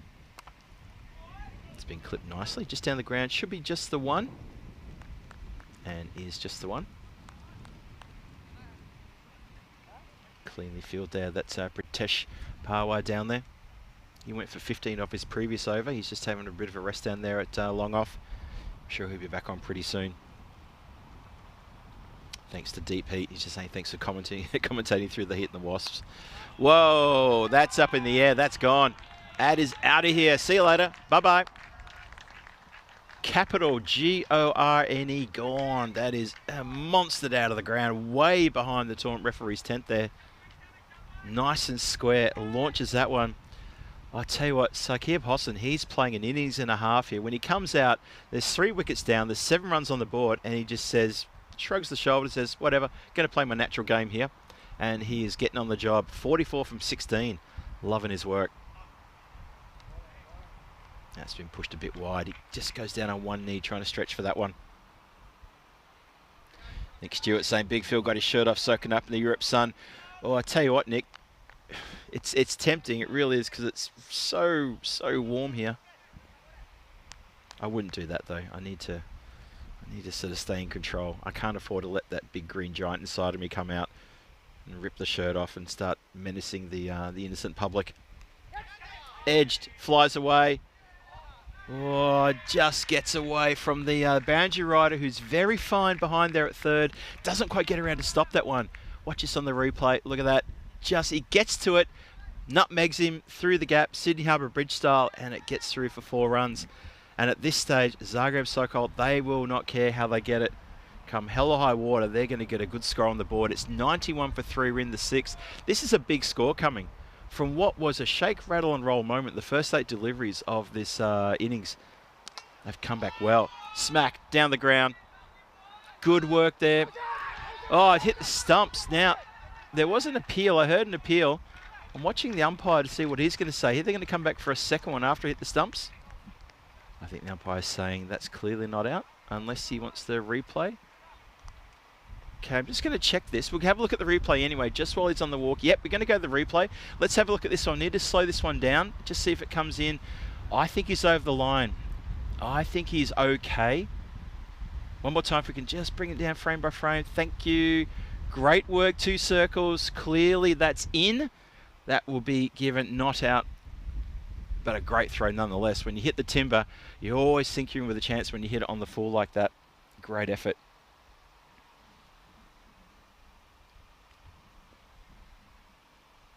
Dave B saying, Phil, the Hulk, does he turn green? Of course I do. Only when I've had some dodgy seafood, though. That's going to get away from everyone again. Oh, like I said before, take him any way you can get him. That's a mini-mo now. And some of the Zagreb Assassin fielders, they're starting to feel a bit of a pinch. There's a few heads are dropped and a few shoulders are slumped. And suddenly, Zagreb Assassins, I think the fielders are asking, where's the next wicket going to come from? Ramesh standing in front of you there, hands on hips. He's wondering as well. This over's starting to get really out of control. It's already gone for 19. There's still 2 balls to come. Oh, the keeper again. I'm not sure the keeper's moving that fluently. Just seems to be struggling under the lid there. Not sure why.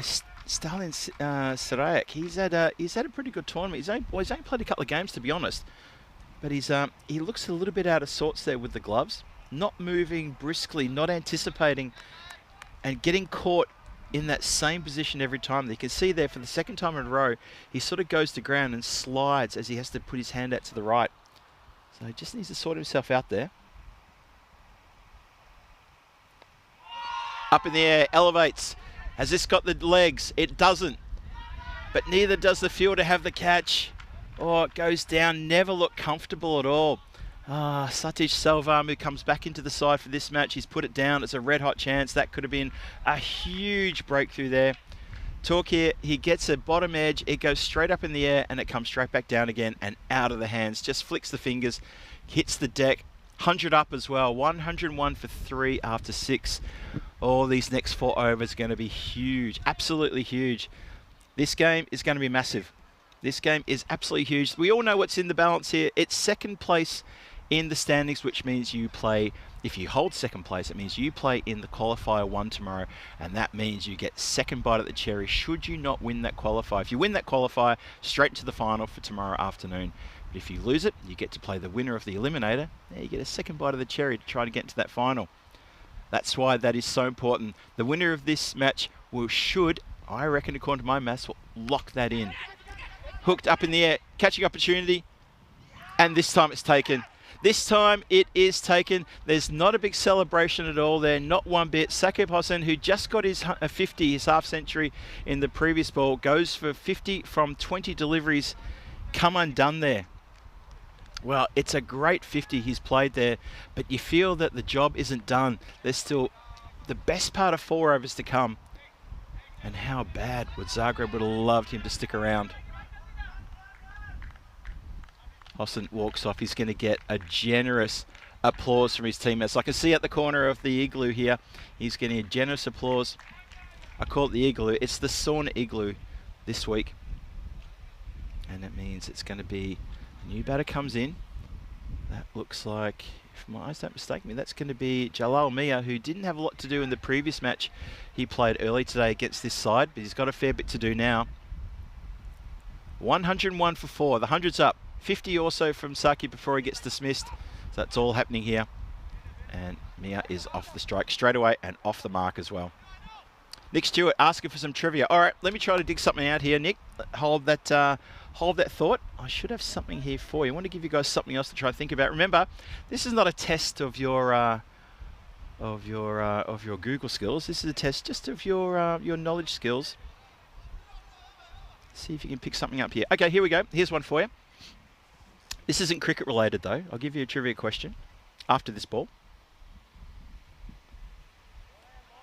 So we're going to miss. All right, really quick one here for you folks. This is a trivia question, not cricket related. I know Rico has great trivia questions related to cricket, so I won't infringe on what he does because he does it excellently, if that's a word. Okay, 1947, on this day, 1947, hold that thought. Smashed, up in the air, catching opportunity, 2 players running in, 1 player needed only, takes the catch, underarms it back, and very dismissively just gives a high five and goes back to his position. It's a very dismissive sort of like, yeah, come on, we've got a job to do. It's still a good catch nonetheless. Look at this. It was in the air for quite a while, and it's going to be Talkir who has to go, and that is a really big, important wicket there. There's a fielder up there, doesn't want to identify himself there. He's a bit sheepish, doesn't want to have his eyes taken by the camera. That's because it's Ramesh. Nice catch from Ramesh. So let me get this question out for the chat here. On this day, 1947, which country gained independence from the United Kingdom? There you go. That's my trivia question for this game, unless I've got time to get out another one. Quick one for everyone. Don't Google it. No need to Google it. It's not a test of your Googling skills. Give me the name of that country. 1947, on this day in 1947, August 14th, which country gained their independence from the United Kingdom? Hit me with your answers in the next couple of deliveries if you can. 103 for 5 after 7. Chalbay comes in, he joins Mia, and between the two of them, it's 5 wickets down. So the Assassins, just with a couple of wickets falling there in the last over, they've just had to readjust their sights there. It's a terrific over as well from Gangaran. He's 2 runs, 2 wickets. Over number 7 is massive. Absolutely massive for the Assassins, as Sokol are sort of stopped in their tracks there from getting completely carried away. Calendar 2025 on your screen there. Let's have a look. What are we saying here? We're saying India. I see India a couple of times. Hong Kong. Israel's in there as well. What else we got? We've got India/Pakistan from Abhishek. Abhishek, it's got to be one or the other. They're not the same country. Give me a one or the other. Sherez Fazal says Pakistan. Answer is 2 countries from Nick Stewart.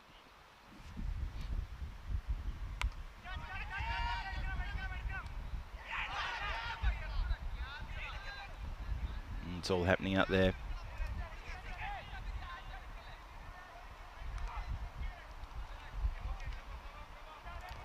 So on this day, 1947, it was indeed Pakistan who gained independence from the United Kingdom. Well done.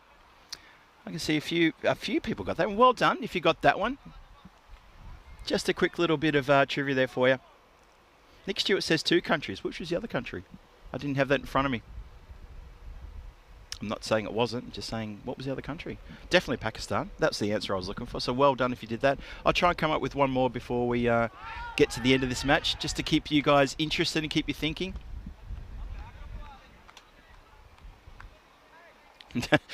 Johnny, he's saying, I was only 1 year old then, I don't remember. Nice one, Johnny.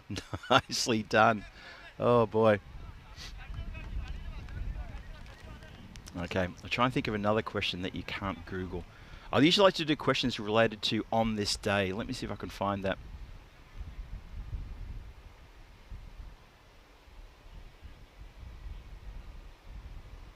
Bowler charging it again. Oh, swings hard at this one, can't connect with it. So the scoring has slowed up a bit here. This is pretty good. It's pretty good the way things have slowed up here. This is a very, very good effort here from Zagreb Assassins.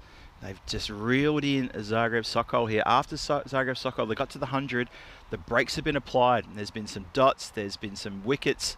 It's really slowed down. The last over and a half have been worth really minimal. So since they got to the 100, there's been, what, 4 runs, or call it 5 runs. And there's been 3, 4, 5 dots, which includes a couple of wickets as well. That's the 6th dot. So at a time when acceleration should continue, at one point we looked at a score possibly of around about the 140, 150. Expected score now down to 127. That's quite amazing. That is really quite amazing.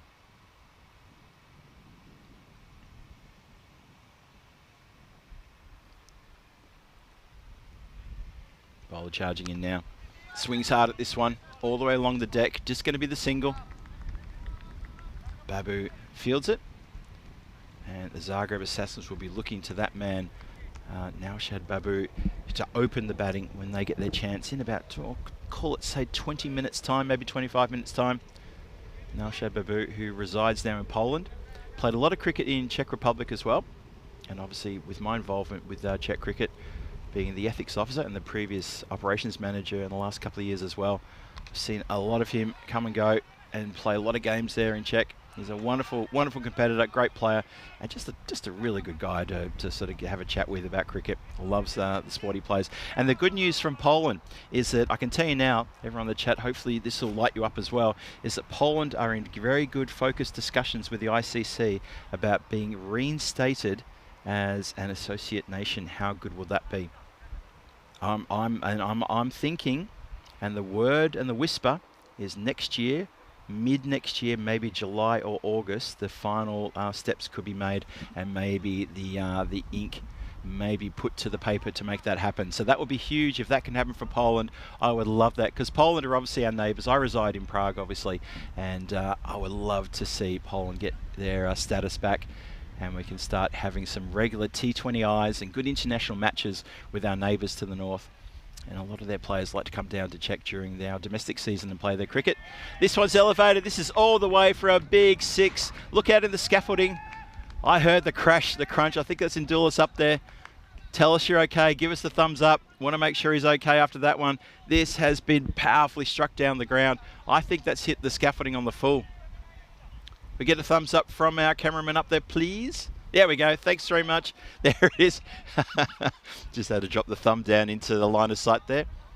Nicely done. And when that ball comes back, we should check and make sure it's still round. Now, I've heard a bit of a message that 2 circles for the people in for any the cameraman or camera woman in the stand, if they take a catch in the stand, and apparently there's a little bit of a surprise, a very happy, nice little reward if they can do that. So that's something to think about. Hey, here we go. Watch the shot clock, folks. Watch the shot clock. We're down to 3 minutes. So need to get through his deliveries. Need to finish the over before the shot clock winds down. It's just gone under 3 minutes. Keeper thinks there's an edge. Umpire shakes the head and says no. No, no, no. You need to watch the clock. I don't know what he's still appealing for. You can't appeal to one umpire and go to another one. The umpires calls it not out, so what's that about? You can't get a second opinion, wicketkeeper. That's not on. And it's not cool either. Standing umpire says it's not out. Go back, reset, go again. Simple as that. This one goes slightly leg side, just looking to see if there was a little something on that. There was nothing on that. It goes for wide. It's got to be bowled again. Shot clock is winding down. Keep your eyes on the clock. Oh, it stopped at 2 minutes 41.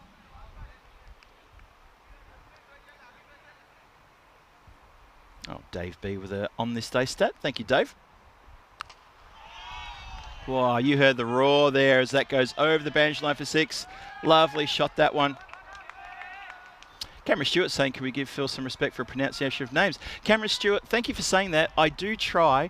There's a lot of new names for me, and this is my first time here at Croatia doing the ECS, so I am focusing and I am trying very hard to get those pronunciations right. I do apologise directly to the players. I go to them afterwards and I do apologise if I get it wrong, because I'm a bit of a stickler for that as well. I think, you know, everybody makes an effort to call people by their correct name, and I try to do that as well. So, look, I appreciate you saying that, Cameron Stewart. I do try. If I get it wrong, I'm more than happy to hold my hands up and say, that's fine, tell me how to do it, and I will not make that same mistake again. So, I appreciate the shout there. Hey, Nick Stewart's just given a bit of a donation to nice. Thank you very much, Nick. We appreciate your support, Nick Stewart. Well done. You're a good man. Thank you so much. Something you don't have to do, but we appreciate that so much. Every little counts. Enjoyed you in the chat as well, Nick Stewart. Keep the comments coming. Edged, flies away. And that fielder down there who's at the fine third has had a lot of work to do. A real lot of work to do. And he's saved another boundary. 9 overs gone. And it all happens in the ninth. There was a bit going on there. There was a couple of sixes as Prajin gets hit around the ground a bit there. 16 off the over, was it? 16. No, 16 plus that last one. Need to add that one in. Don't think we've quite got the score up to date just yet. But Mia and Chow Bay with a bit of work to do here in the final over. Oh yeah, there is still one more to come. Apologies, one more to come. That's right. We had a couple of wides. We had a wide and a wide plus 2. So we've still got a bit more to go.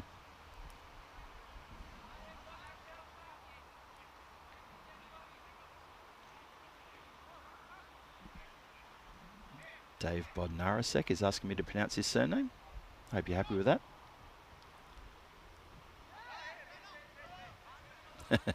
Nick Stewart saying, pretty sure Cam Stewart and I are related. Are you related? You're saying you're pretty sure you are related. Hopefully you'd know that. Is that cousin, brother, your best mate? Tell me how you're related. I want to know the answer to that, Nick. There's got to be something there. You and Cam. Nice shot there. Goes for 4. That's how we end the over. 127 for 5 after 9. Chow Bay on 10 and Mia on 12. And these two doing a really good job here. Kangadaran goes for 2 for 22, which is, of course, the Richie Beno number. 2 for 22. But he gets a couple of wickets, a couple of vital wickets as well. But that last over just gets away from him. He goes for 20 runs. Ouch, that hurts. That does hurt indeed. Right, here we go, folks. Strap in. Final over coming of the innings.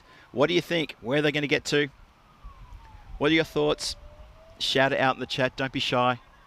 127 for 5 after 9. How do you think they're going to go? This is a huge over coming up now. Massive here. Final over starts. Elevates. Flies up in the air. It's in the air for an awful long time. There it is on the ground. It's going to not get to the boundary line. And the throw comes in. Interesting turning to Anupam Singh for this last over. Interesting. Anupam usually patrols the boundary line at in front of the scaffolding down there behind the wicketkeeper. He's been the fielder down there protecting the third boundary deep in the shade there. It's a good place to field in the shade. Anywhere you can get some shade on the ground is good. Smack. Whoa, boy. Absolutely smokes that. Well, I've seen shots hit like that, but have gone a bit further towards the parked cars there. I've seen one actually hit the bonnet of a car. That happened a couple of days ago. Although no one's actually contacted us for any insurance claims. I was still worried about that. 135 for 5. That is absolutely smoked. Chow Bay, he can hit a big 6. He's more than capable of hitting a big 6. Nick Stewart, you're sitting right next to him. Okay, Nick and Cam, then you guys are doing great guns. I'm really enjoying your comments here on the European Cricket Network YouTube page. Keep it coming. Stick with us after this game. Well, with this game, we've still got a whole innings to go, so stick with us through the whole day, and hope you're having a great time wherever you're watching from. Actually, let me know where you're watching from, please. Nick and Cam. Oh, taking off for a single. Oh, this is trouble. Oh, the shy at point-blank range. They're going to go for a second here. That's crazy. Why did the bowler not just walk it in? Anupam Singh, you're not going to be dancing your little jig celebration now. That is crazy. That's 2 out of nothing. Do we go? Holds one end, waits, goes. Could have ran in. They could have had a sprint race to the finish line. In the end, misses the stumps and coughs up an extra run. Oh, crazy stuff going on here. They go again. I think this time that's going to be an unsuccessful attempt at going, yep, given run out there. Just desperate for anything off the last. They're just trying to throw as much pressure on Zagreb Assassins as possible. And this was a bit of a suicide run. Here you go. Here's the underarm from the keeper. This time it hits. Doesn't try to slide the bat. Was too far out of the crease to slide anyway. Never going to get there. And so that is going to be a run out there. I think it's, yeah, it's going to be Mia who's run out. Chowbei is going to be at the non-striker's end. The new batter comes in. That's the only thing, though, for Sokol. It does put the new batter on strike to start with. Makes it a bit tough.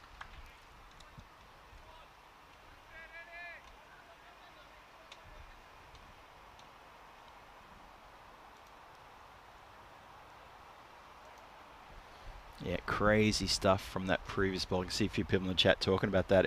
That was crazy. And Wayne, you're absolutely right. There's only one place to see that sort of action. Oh, there's another throw that's a bit too hot. Oh, they're going to come back for another one. Can you believe it?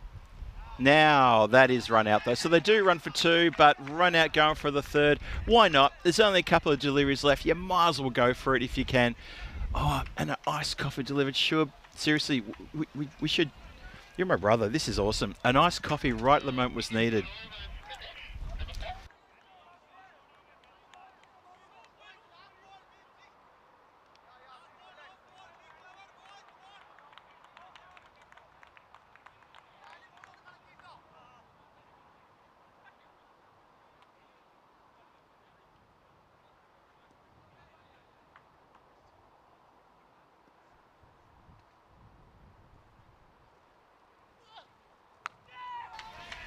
Swings hard, getting towards the end here. It's paddled back beautifully. How has he manufactured that?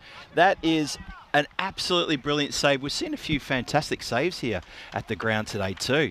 So I just had to go off the mic there for a second, just explain a couple of things to one of the officials, who also delivered me a nice coffee. So I just had to say thank you and have a couple of words about a few things. Anyway, that is going to be a save. I think that's going to be okay. They're looking at the replay now to make sure it's all good and gold. It's going to be 2 runs. Saves it from going over the boundary line. Well, everyone just draw their collective breath and just give a bit of a nod to Zagreb Sokol, who at one point were 3 down for 7 runs, 8 deliveries into this game. And they've ended up on 141 for 7 after 10. What a performance that was. In all things considered, that is quite a performance. Absolutely incredible. Hope you've enjoyed it as well. Watching from around the world, wherever you are. It's wonderful you have your company. Let's go through the highlight reel and see how it unfolded. Well, we had a couple of runouts at the top which seemed completely unnecessary against the run of play, and it was 2 big wickets as well. This one here was quite incredible. This is one I wasn't too sure about because I couldn't see the bat behind the umpire, but tournament referee felt he saw enough to give that as out. So it was 2 runouts in the first over. Sagor Manzoor and Rashid Hashmi, 2 big run scorers, went cheap and early. Izzaz Ali, he got himself bowled for only 4. And then it was the Sagib Hossain and the Ahmad Turkiya came together, 50 for Sakib and 26 for Turkiya. And they just brought it back from the brink with a sensational partnership. They put on, oh, wait for it, they put on 94 runs in less than 5 overs. How about that? That was an incredible partnership. And you got to a point where, I know I was telling the chat this, you could almost forget they lost 3 wickets. it was just like Zagreb Sokol just went, don't care, 3 wickets, don't care, let's just make runs. And when you belt 94 off, was it 4.5 overs, which is, that's less than 30 deliveries. They're striking around 300. And it was only towards the end things started slowing up a little bit for them. What a great partnership that was. The Zagreb Assassins were making mistakes in the field. There were extras, there were minimos, there was bad fielding, there was just a few disruptions, and then things sort of came back a little bit better as well. But the cameos at the end from Jalal Mia and from Aman Chowbey, impressed with those two coming together as well. They put on a good partnership as well, those two. Got the score pushing up from 102 to 137, so 35-run partnership in 3 overs there. Slowed down, but still very good work indeed. And so the runs on the board, and that's the important thing, the runs are indeed on the board now. Zagreb Sokol, they've given their bowlers something to bowl with, something to work with there after that calamitous start. The top 3 batters just getting dismissed in the first 8 deliveries of the match, and not putting any runs on the board except for a 1 and a 4. And I really felt that the top 3 were the key to the Zagreb Sokol team. Shows what I know. Saqib Hossain comes along and just goes bang, 50 from 20 deliveries, and he dominated the batters. The bowlers absolutely dominated them. You can see there with the economies. Look at the economies. Ashik Prasad, they got after him. That 31 off his over. Ramesh also went a bit expensive. Alfred Beresford-Pearce got expensive, 18 of his over. Gangadharan, his first over only went for 2, but his second over went for 20, so they were getting after him as well. And you see there the fall of wickets, and 26 extras, 15 wides, folks. 26 extras is unacceptable. That's so many. Oh, Zagreb Assassins. That's what I mean by they started falling apart, making these little errors. The 15 wides were absolutely huge. Buys and leg buys as well. The keeper was not having a fun time behind the stumps. And I think that's something that they need to look at for the Zagreb Assassins. But the score's on the board. Let's see what can happen. You never know. The Zagreb Assassins needed 142 runs in 60 deliveries. Let's see if they can do that. Who knows? We'll find out shortly, because we're going to be back here in about 7 minutes time for the run chase. This is Phil G for the European Cricket Network at this wonderful ECS Croatia. It's the last day of the group stages. It's the second last match. We've got one more game coming after this. Match 19 hanging in the balance. Don't go too far. I'll be back here shortly for the big run chase. Join me then.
just you and me.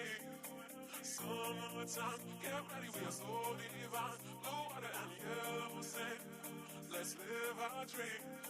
Summertime, get ready, we are so divine. Blue water and yellow sand. Just you and me.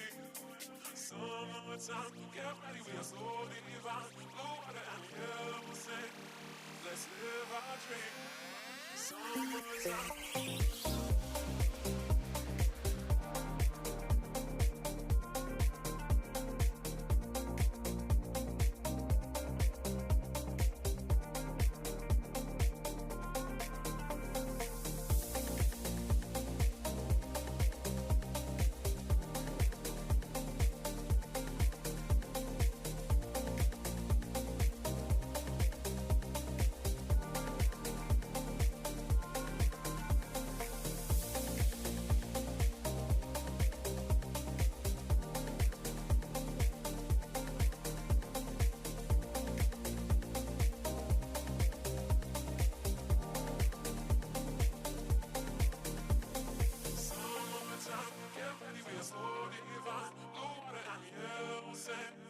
Just you and me. Summertime, get ready, we are so divine. Blue water and yellow sand. Let's live our dream. Summertime, get ready, we are so divine. Blue water and yellow sand. Just you and me. Summertime, get ready, we are so divine. Blue water and yellow sand. Let's live our dream. Summertime.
This European cricket event is proudly brought to you by HCL Software, Rado and 1xBet.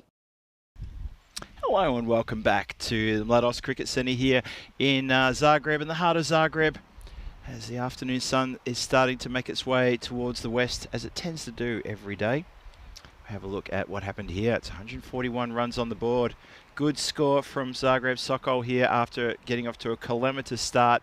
141 runs. So the fielding team need to restrict them to 98 or less. That is the Zagreb Assassins. Restrict them to 98 or less to get all 4 points. But I've got the funny feeling that either of these teams will just want a 3-point win. Hey, look, if they can get themselves in position for 4 points, they'll definitely take it. Of course they will. It's a tough chase. But believe me, there's every opportunity here for a big 4-point win if that man who's at the strikers end now, Naushad Babu, can get going. He's up there with his batting partner, Ashik Prasad. In the early match today, when these two teams faced off against each other, the Sokol team, Zagreb Sokol, they got 106 for 8 in their 10 overs. Those runs were chased down with plenty of deliveries to spare, I think with a whole 2 overs to spare, and Babu helped himself to an unbeaten 77 off 27 deliveries, and they got 109 for 10. Did not lose a wicket. It was 109 for 10, 109 for no loss. It was a 10-wicket victory earlier for the Zagreb Assassins against this team. Let's see how it goes now. There's a few more runs to be picked up. Zagreb Sokol, they get themselves 141 for 7 on the board. The Assassins with the work to do to score 142 for the win. The 99 is that target score. If they get 99 or better, then they achieve themselves at least a point. So keep your eyes on that one as well. It is going to be a big second half, Nick Stewart. You're absolutely correct. And we're starting things off here now. Oh, Mia just straying again here with a couple of wide balls. They're trying to keep it out of Babu's hitting arc, but you can't keep doing that because eventually you got to put one. You got to put one in the right spot. But it's how you bowl to Babu. Whatever you do, you don't bowl full, you don't bowl short. You got to find the right place. And I know it sounds like I'm trying to make it easy. It's not easy, but you can't bowl full to this man. Anything on the full, he will absolutely pummel it towards deep mid wicket, as is what he does. You can't bowl short. Oh, 3 wides on the spin from Mia. He just hasn't found the right space to put him. Hello to Timothy Lucas. Good to see you. Dave B's back. So's Wayne. Jeff Stevenson's just joined us as well. Riley Innes as well. And Nick Stewart. I'm sure Cameron's there as well. Is he still sitting there next to you? Big, big chase coming up here. What's at stake? Second place in the standings is at stake. That's the big news.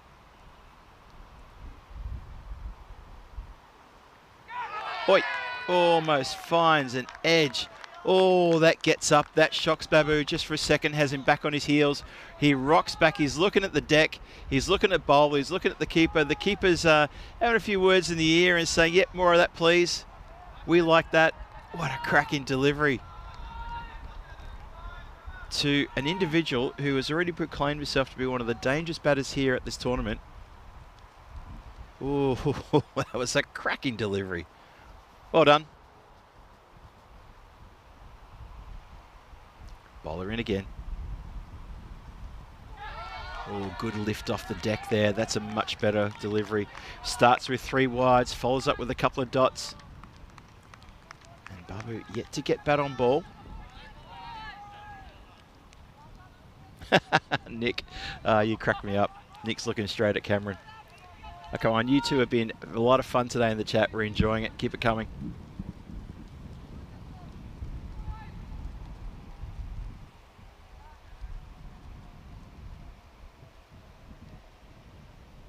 Ball it, charging in again.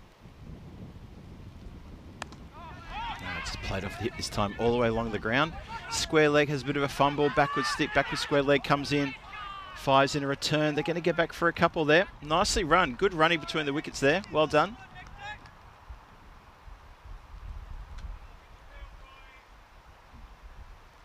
Nicely done indeed.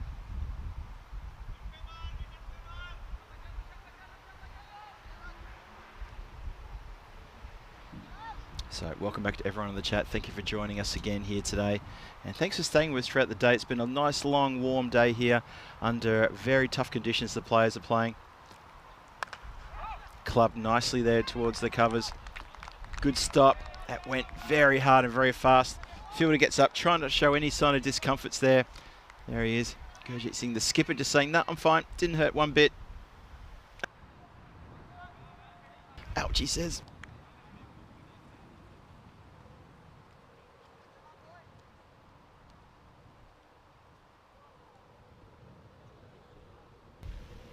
Continues storming in. Oh, now Ashik's going to play this one. He's put the periscope up and he's connected with that one. It's gone all the way for a Baximo. Well, I guess you'd call it a Baximo because it's flicked the top of the bat and it's continued going backwards there, the short ball. Look at that, off the deck, gives it a flick, and the very fine fielder there. I'm going to say that quicker. There's an interesting bit of alliteration there. The very fine fielder with the 3-1-3 on his back. Can't get to that one. Goes over for 6. That's Kia who's down there. It's a good fielding position to have someone there. We saw that in the previous innings. That Zagreb Assassins kept someone just next to the scaffolding behind the keeper. That goes leg side for a wide. We'll get back into that one again.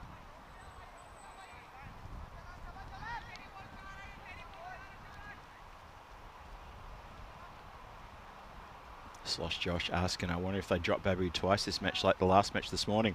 Hey, Slosh Josh, if you think that's bad, Babu, he hit himself to a very good 96 in a match against the Zagreb Warriors. He was dropped, I think, 5 times in that match and 3 times in a row. So you want to have a laugh about drop catches? I see your little laughy emoji. How about that? How would you be if you muscle your way to 96 runs, you're dropped 3 times in a row in the 1 over on, I think the score was, I think he was on 23. He was dropped 3 times. The first time in 23, then I think he was dropped because obviously he made a couple of runs when those drops were made. The last ball of that over, he was dropped again. So it was 4 times in 1 over, but 3 times on the trot in 1 over, Babu, when he made the 96 against the Warriors. And I think that was the last game on, I think it was Monday, day 1 of this ECS. So he knows what it's like to be dropped and to kick on and make a big score, and that's exactly what he did. It was quite incredible.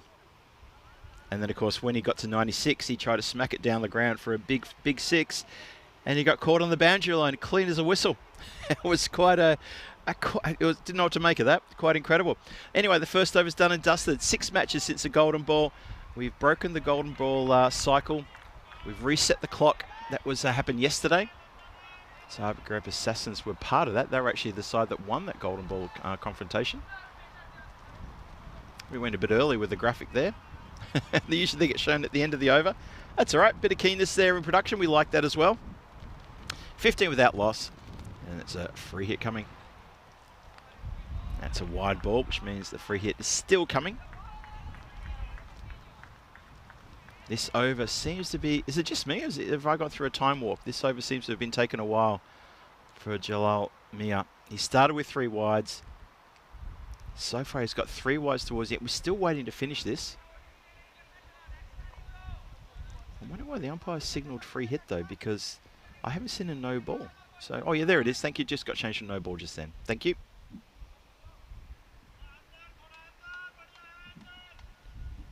Bowler charging it again. Here we go. Connects, drives this out square of the wicket. There is protection there. You see the fielder there just coming into shot. And a good throw back. And that should complete the over. Assassins with a good start here. It's going to be, I think it's what, 17 off the first over. There were wides, there were no balls, there was a big 6, there was a few dots in well. There's a bit of a licorice all sorts going on there in that first over. But 17 off the first over. Prasad on 7 and Babu on 3. And a lot of extras in there as well.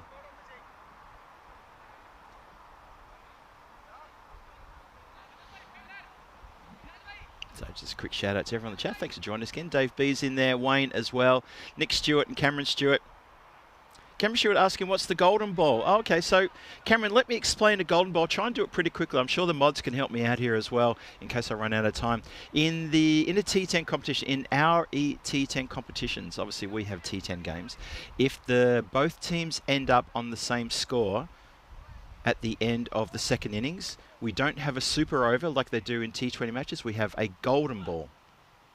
It's leg side wide. So with a golden ball, it's just one delivery that's bowled. That's it. So what happens is there's the batting team. I'm not going to get stuck into the rules big time. Hopefully we may get there again. I'll be able to sort of go through this in detail. But what happens is that the batting team have to score 2 runs. And for the bowling team, they just have to defend. So if they're on that ball, if it's an extra, like a no ball or a wide, the extra will count towards the 2 runs required, and they have to re-bowl it again. So what you usually find is that, the batting team just has to belt the ball and try to run for 2. For the bowling team, they have to try to defend and try to keep it to a dot or to 1. And it's a very exciting, very quick way to finish a game when 2 teams end up on the same score. That's what a golden ball is. We had the golden ball yesterday. Anybody who's interested in seeing a golden ball game and how it's played out, it was the second match yesterday, if I remember correctly. It was the Rijeka Markors and the Zagreb Assassins. Both ended up on 130 runs, and the golden ball got played out. I won't say how it finished, just in case you want to go back and have a look at that golden ball. So you can check YouTube for all of the games. That's the great thing about the European Cricket Network. All of our games is on a back catalogue there on our YouTube page, so you can go back in time. You can go and see any game you want to watch. So if you want to watch that, you can watch how the golden ball unfolded. It was match 12, 13th of August, that was yesterday. So if you look at yesterday's action, you can go to the whole game or the whole day of yesterday. You're looking for match 12, the second match of yesterday. It was a GB. Well, that's going to be shown as a no ball for sure. That's come out of the hand all wrong. Bowler gives an apology to the batter there. You see that Izaz Ali there says to the batter, sorry, unintentional, didn't mean to try to beam you there.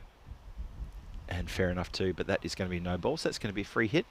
And he'll also be warned, that's his 1 for the over.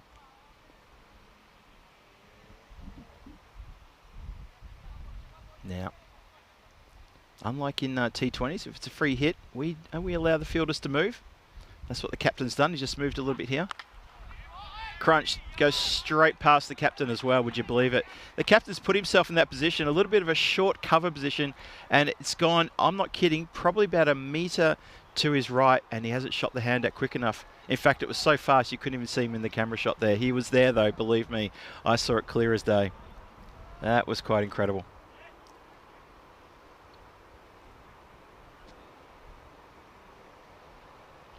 Well, Cameron Stewart, how good are you?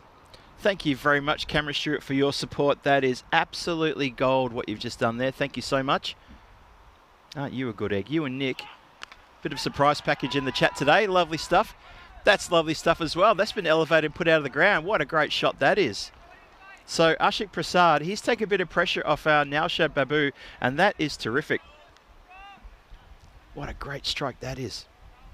Everyone's looking to Babu and saying, well, why is he not belting the runs? He's the danger man. He's the go-to person. And Ashik Prasad has just put that one, lit up this arena with a lovely strike there. That's a great shot. Zaz in again. That's just, I think, flick the back of the leg as it's on leg side. So it's going to be... Yep, I think umpire's actually indicated that's actually flicked the bat on the way through. Watch this. Yep. Well, actually, no, it's flicked the bat, hit the pad, and shoots off towards the towards third. That's some more extras in the book. That over has been finished. You need to watch the clock here. These overs are taking a little while to get through with these extras. Bit of infringement there as well. Yeah, so Ashik outscoring Babu. That's news, says Abhishek. You're absolutely right. Didn't expect that. No one expects that. In fact, nobody expects the Spanish Inquisition. As we have a look at the standings here and see what this means. Zagreb Sokol and the Assassins going head-to-head. The last match for Zagreb Sokol, the second last match for the Assassins. They have to front up and play Sir Oliver Split in the final match today, which will be coming along at the conclusion of this game. So still a fair bit of cricket to get through this run chase, and obviously one more game to come. The score is 30 without loss after 2. Assassins going along nicely so far. Swings at this one and doesn't get it. Mia's back to bowl, is over out.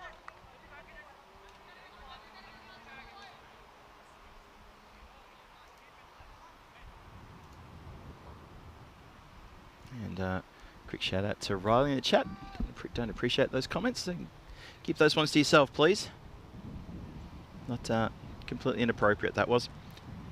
Babu's doing a great job out there. He's holding down one hand while Prasad gets on with it. He's on 18 from 11, and he's causing headaches. Oh, goes for the pull shot around the corner. Can't get it. Keeper runs after it and has a bit of a wobble as he tries to steady to throw down the stumps and can't do it. Always going to get home there. Of course, that's Rashid Hashmi, sorry, who didn't have a great time with the bat. In fact, he got run out very early in the innings and just didn't get a chance to pick it up here. Dave B jumps in with not the comfy chair. Oh, that's a great sketch. I love that one. That is a good one.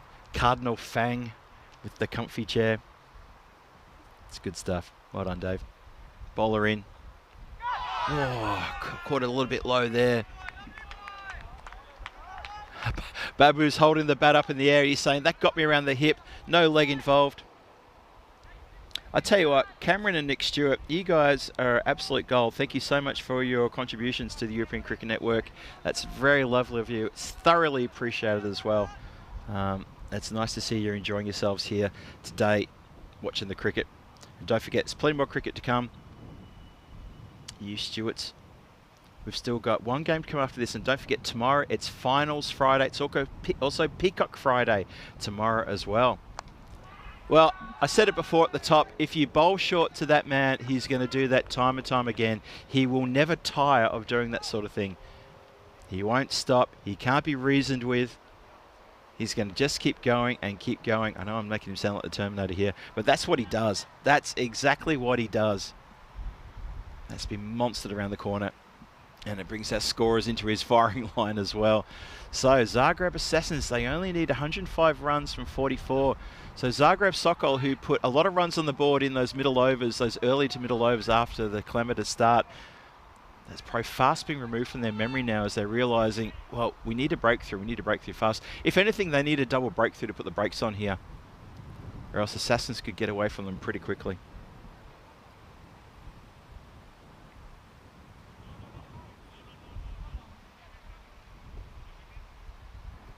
Bowler just charging in when the batter wasn't quite ready there.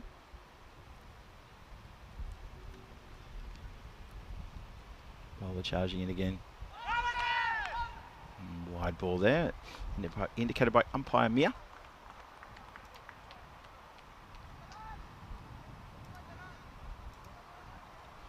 Okay, I got a trivia question for you, but it's a movie trivia question.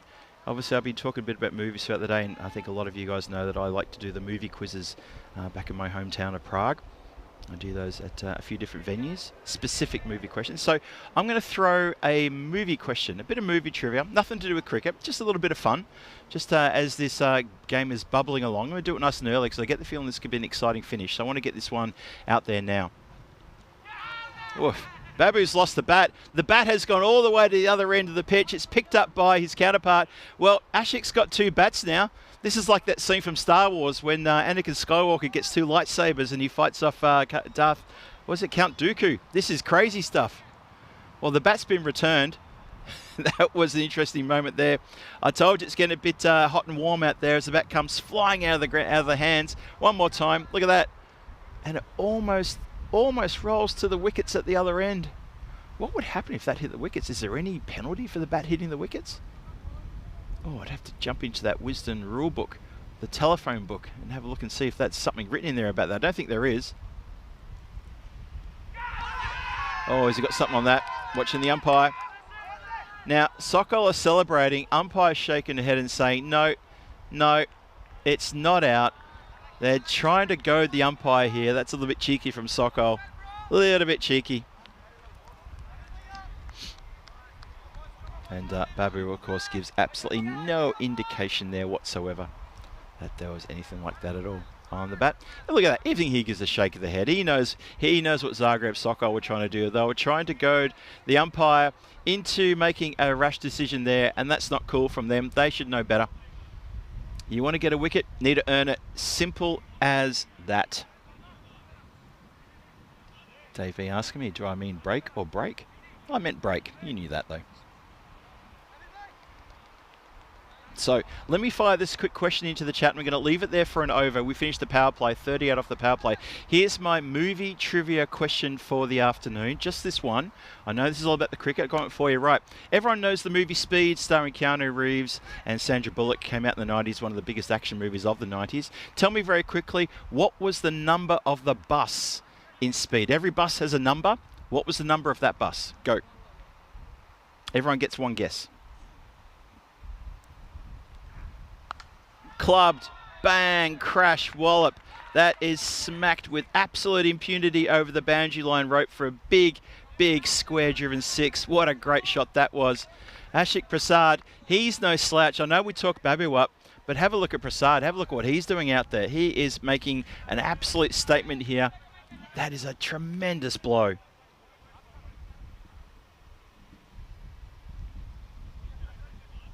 Prasadi's gone to 25 from 13. So in case you missed it, I'm posing a movie-based question for the chat. Just something for you to think about. Remember, it's not a test of your Googling skills, as that goes for another boundary. So here we go. Ashik Prasad put the foot down here, and he is turning it on. And maybe Babu and him have had this bit of a conversation. Babu said, you know what?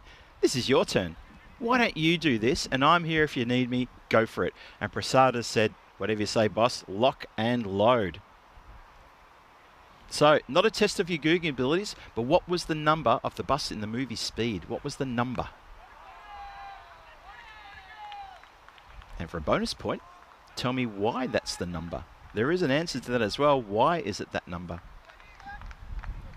Lovely shot, lovely strike. Have a look at that. Down to a couple of players there, just basking in the shadows there underneath that very large tree near the nets, near the practice nets. 50 up as well, 52 without loss. Halfway through the 4th. Assassins look like they're going to walk this. Sokol need a breakthrough, desperate, need a double breakthrough. It's the slower ball. It's a good slower ball as well.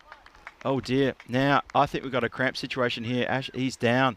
Ashik is down. He's not looking happy at all. I think that's a cramp. He immediately signaled to the bench for some water. You can see there. Oh yeah, he's twisted that right around. Immediately puts a hand up to the bench and says, help, need some water. Puts up the leg and says, someone grab that leg and give it a stretch. Ouch. That hurts. I think that's a bit of a cramp situation. He's going to get a drink here. Right, so the drinks are coming out. Throw your answers into the chat right now about the bus. I think I've seen the correct answer already. I think I may have seen the correct answer already. And also the backup question was, why? What's the reference of that number of the bus? There is a reference involved in that as well. I'll give you guys a couple more minutes there. Oh, no, I won't. I'll give you a couple more seconds. So I want to get this one done and dusted. I want to see what's going on here. The batter's up. He's having a chat with the umpires. I think they're taking an earlier than scheduled drinks break, but I think the umpires are okay about that because it has gotten very warm in the last half an hour. I'm taking an unscheduled drinks break as well. Excuse me while I hit the mute button.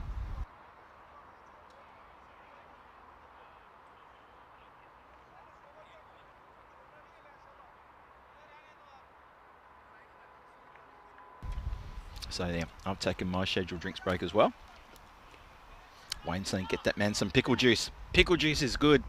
I like pickle juice. I like ginger shots as well. Ginger shots are really good. All right, so the answer to the question, from the movie Speed, the number of the bus. Let me have a look. Who got the right answer? I'm going to give a big shout out to Abhishek, who got it right. 25. 25 is the number of the bus in the movie Speed. And what's the reference? Well, 25 plus 25 equals 50. And 50 miles per hour was the speed at which the bus was not able to go below because it would go kaboom. Shot. Lovely shot. So the cramp has been fixed. Player's back up on his feet and he belts a fort to start with straight away. Well done. Well done indeed.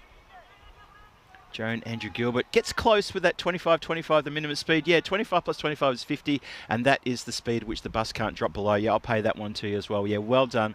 Wayne, yep, 25-25.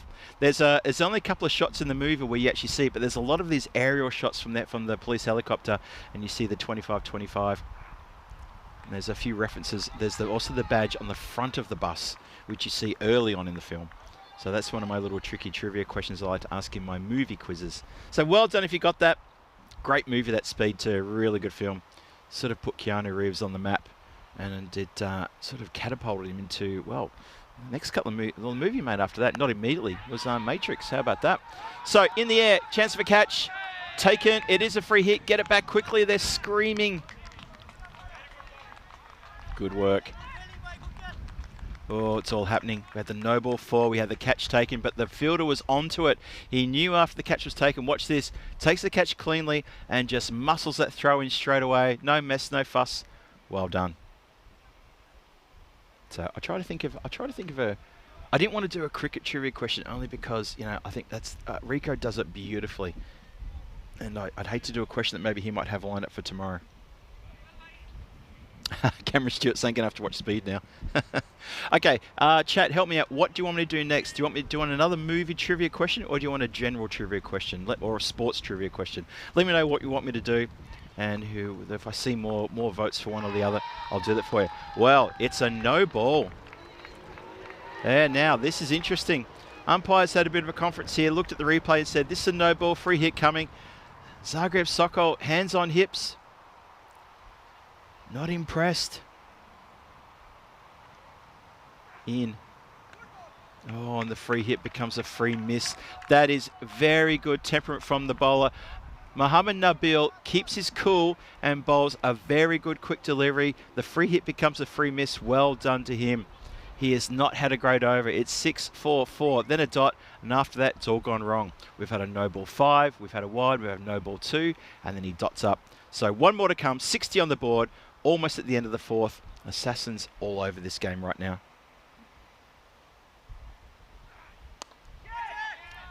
Pushed nicely out there. Just going to be the one. Trip wants a music question. The problem with them, I've done music quizzes and I've got a few here actually from what I've done before. The problem is though that with the music question, I always like to do audio music questions, and I'm not sure I can get an audio file over to to Two Circles to try to test you all on some tune from some time. Let me see what I can do for you, Trippy. Let's see what I can do for you as the score goes to 61 after 4. And this score on the board from the Assassins is looking pretty good after Zagreb Sokol piled on the runs and did really, really well to get the score on the board, having lost 3 wickets for 7 runs in the first 8 deliveries. So this is pretty good. Have a look at that that white line. The white line tells the story. It's heading in the right direction. That little uptake there is really good. So the last couple of overs have been nothing but positive.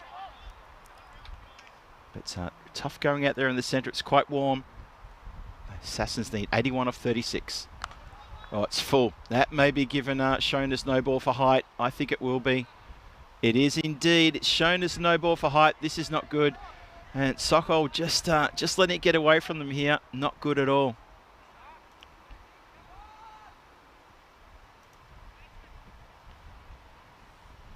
Yeah, that's a bit tough there, isn't it? Here we go. Free hit coming. Aman Chaube with the ball. Let's see what he can do. Swings and misses. Okay, I'm going to go to my schedules and see if I can try and find my last music quiz. See if I can find something, a little bit of fun for you there. I don't know what I've done. I did a couple of music quizzes in Prague, and music quizzes are very hard to get right, just because of the range and the subjectivity of people and how much they love their music.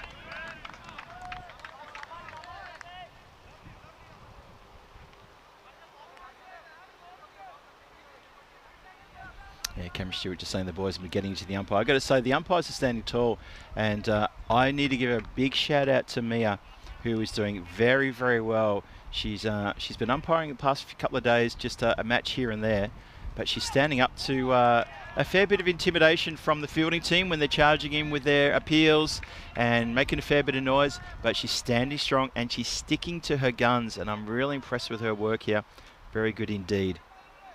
So yeah, we noted that as well. And by the way, our match referee for today is Nilkesh, and he's doing a sensational job as well. You know, to give him his props, give him a proper shout out. The Blue Crew are slightly down on numbers today.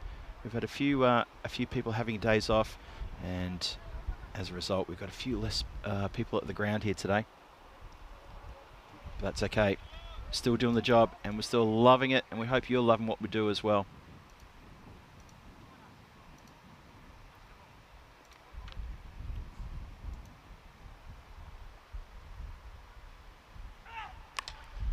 Hit down towards commentary. It's going to bounce just over the rope for a big 6. Indeed, it's shown as a 6 there.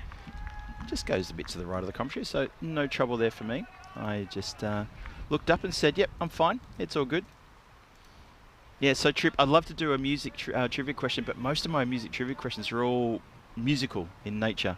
So that's going to be a bit of a problem. I'll try and find something else. I'll try and find something if I can.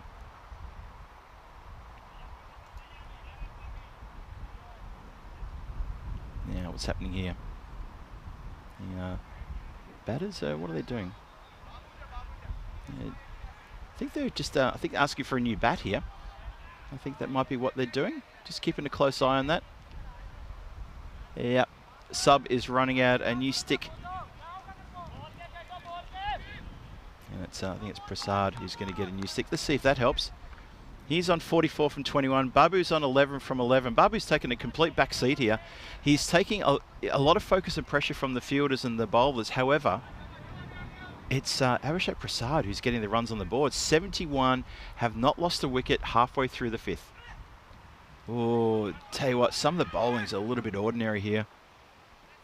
Just losing it just ever so slightly. Must be pretty tough out there under these conditions. It's really, really warm. Very, very warm indeed.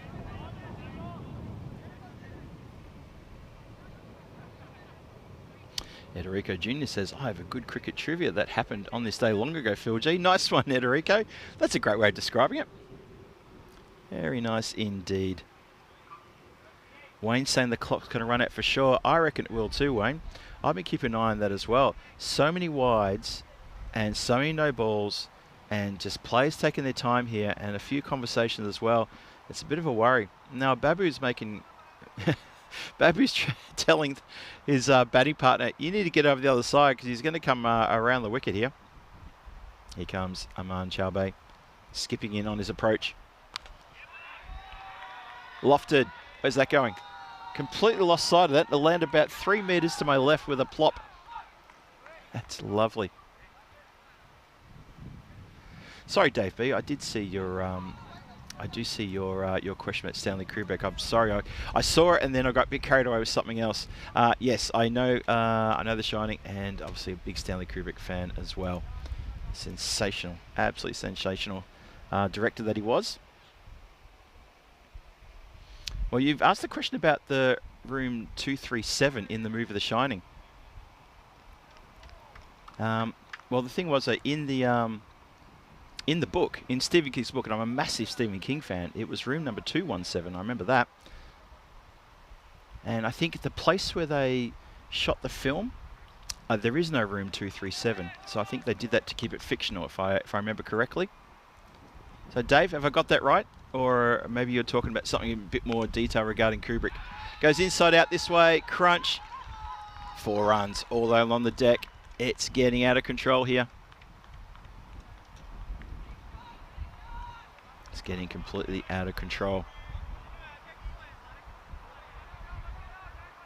So, Dave, tell us, what's the answer to Kubrick's 237? That's my answer to that. Hopefully I've understood your question properly, though, about the 237.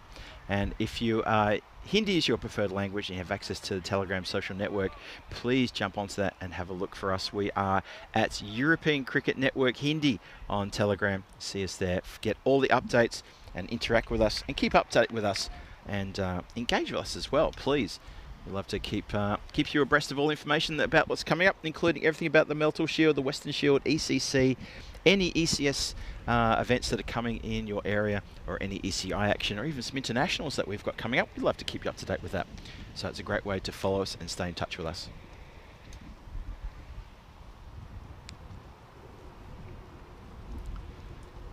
Bowler charging in now. So Prasad doesn't really move his feet on that one, but it's called a wide though. Now the Assassins this morning, they had a 10-wicket victory over Zagreb Sokol. And that was when Zagreb Sokol only made 106 for 8 in their 10. In response, these two batters came together and stayed together all the way to the end, made the runs with a couple of overs to spare. Babu top scoring with a 77 not out. I think Prasad made a 20... I want to say 23, and I think there were about 6 extras. I might have got that wrong. 23 or 22, I think it was.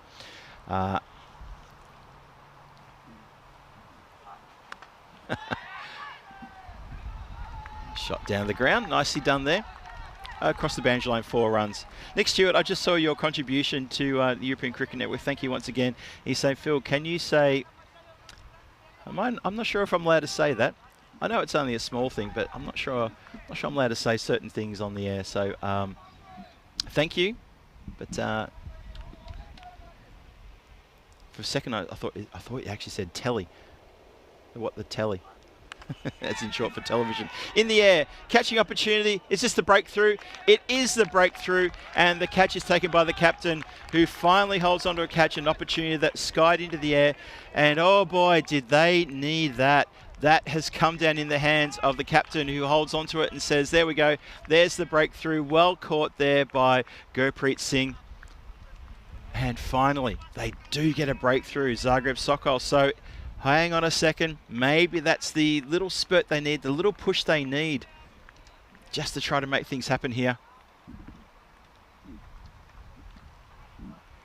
And it is indeed going to be opening bat, Ashik Prasad, who goes for 48. Deserved a half century for his efforts there. He goes for 48 from 25 with 5 4s and 4 6s. It brings in Alfred. Alfred Beresford-Pearce comes to the crease now. He hasn't had a great time with the bat. Let's see what he can do. He hasn't had a bad time. He did score an international 50 on the weekend, I thought. Or was it an ECS 50? Sorry, I can't remember now. He did score a 50, but he hasn't done a lot the other way, though. So let's see if he can do something good here. And let's see if Babu now is going to take over responsibility. Because they still need 54 runs at 12 runs per over. Oh, now it's down to 53 off 26. Oh, he's hooked that around the corner. Look out in the scorer's hut. Oh, look out for the car behind the scorers. Has that almost hit the car, I reckon? Has that actually hit the car? Let's have a look at this one more time, please. I mentioned the car behind the scorer's tent, and I said I've seen shots go there from Babu. I reckon he's almost put that on top of the car. Let's look at this one more time.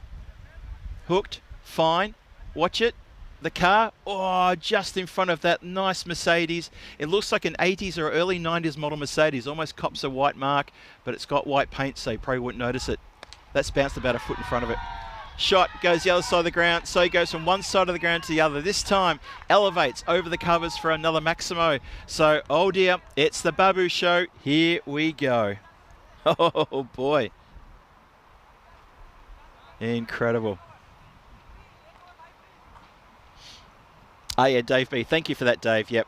Given the choice of 237, 257, or other numbers, yeah, because there was no rooms of those numbers. Yeah, because interesting, yeah, because the 217 was the number in the book by Stephen King, and I'm a massive fan of Stephen King, as I mentioned before, and I've read the book so many times, and I do love the film The Shining. I think it's a great adaptation. Stephen King doesn't like the movie. How about that? He does not like the movie one bit. He's quite upset with it. Didn't like a lot about it. Gave Jack Nicholson his props for his acting ability, but he said didn't like it. He said he was involved in some of the scenes with Kubrick, but he said Kubrick basically didn't listen to me. And I saw there's a video on YouTube of Stephen King giving an interview with David Letterman about that topic, and he's very gracious in what he says about Stanley Kubrick. Shot along the deck. And it's fielded out there nice and cleanly. And good throw back in. Nick Stewart, another contribution. Thank you, Nick. You are being very generous. Am I a batter or bowler at what club? I haven't played cricket now for a few years. The last club I played for was Warfield, and that was in the United Kingdom in the Berkshire League. And I was a batter. I was a middle order batter. I do prefer to bowl, but I didn't get a bowl in Warfield, which is why I didn't stick around with them for too long, because I felt the captain was giving his mates an opportunity to bowl and not bowling the right people. But I'm sure no one from Warfield is listening, so I can say that with impunity. There you go. Elevates in the air, comes down on the other side of the rope, and Babu is just marching himself along nicely here. Yeah, this is getting out of control now, as the Assassins, having lost just that one wicket, now showed Babu. Someone's opened up the cage, they've unlocked the door, they swung it wide open, stepped back, and he has stepped up to the breach. So yeah, Nick Stewart, before I played for Warfield in the UK, I played in Prague for the Prague Barbarians, and I played for the Czech development, the national team, the development side, not the full-strength men's team, but the development team. That's over the head of the fielder there, who's inside the circle. He turned around, he gestures though to say, I'm not sure why I'm inside the circle here. But then again, have a look there, just back there. Should have been back on the rope, wasn't back on the rope, would have caught it if it was, and the edge goes for a boundary. So yeah, I played, last time I played cricket for Prague Barbarians was 2007 through to 2011. Captained the Barbarians in 2010. And played obviously a lot of indoor cricket in Prague as well. As you'd expect during the off-season, there's a fair bit of indoor cricket as well. So that's where I played my cricket here in Europe. I played a bit of indoor cricket in London as well. It was more like I was like a temp, someone you could call up as a spare just to join whichever team that needed someone to play there. Loved playing indoor cricket. Played indoor cricket in Melbourne at a pretty high level as well. Nowhere near as high as Vinny Sandu. Vinny played at state level. He was exceptionally good, quite amazing. Represented Western Australia at many competitions. Played over there in Altona, in the western suburbs of Melbourne. And the first place I played cricket, that was Montrose Cricket Club out in the eastern suburbs. So next match coming up, match 20. Zagreb Assassins are back to take on Sir Oliver Split. A couple of changes there. Harry Beresford-Pierce comes into the side. Suraj Wadakar comes in, and so does Shurvo Shabul comes in. Sandeep Kumar steps up for Sir Oliver Split. It's the only change for them. The Sir Oliver Split team haven't had a chance to do too many changes, and they've come here from Split, which is about a 2-hour drive away. They don't have a lot of players with them on this tour. It's a long way for them to come as well. So have a look at where we're at. There's 7 overs gone, 111 for 1 on the board. The timer is at 2 minutes 35 and continue to tick down. I think they're going to be in a little bit of trouble here, as this now is going to run away as well. It's for 5 wides.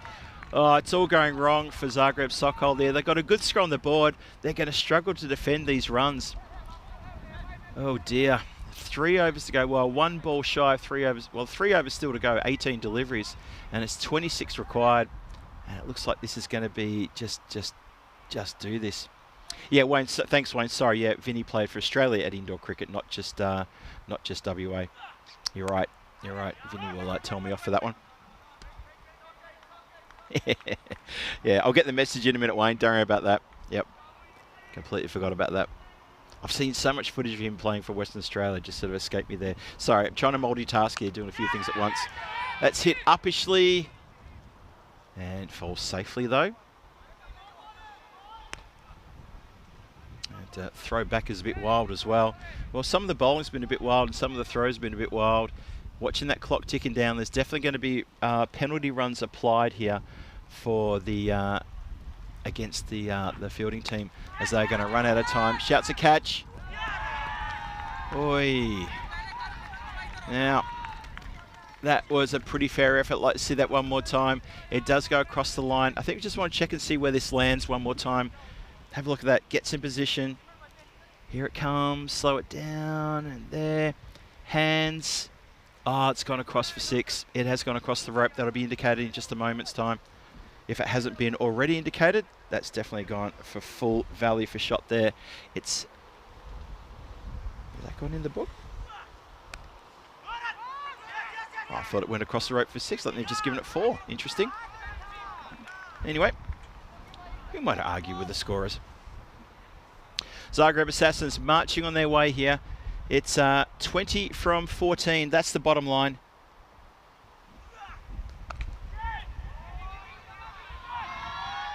It's another boundary. Keep your eye on the umpire now, because the umpire may turn and give us a... well, I don't know if he's going to give us the show of the penalty runs. Not all the umpires are going to be showing us the penalty runs.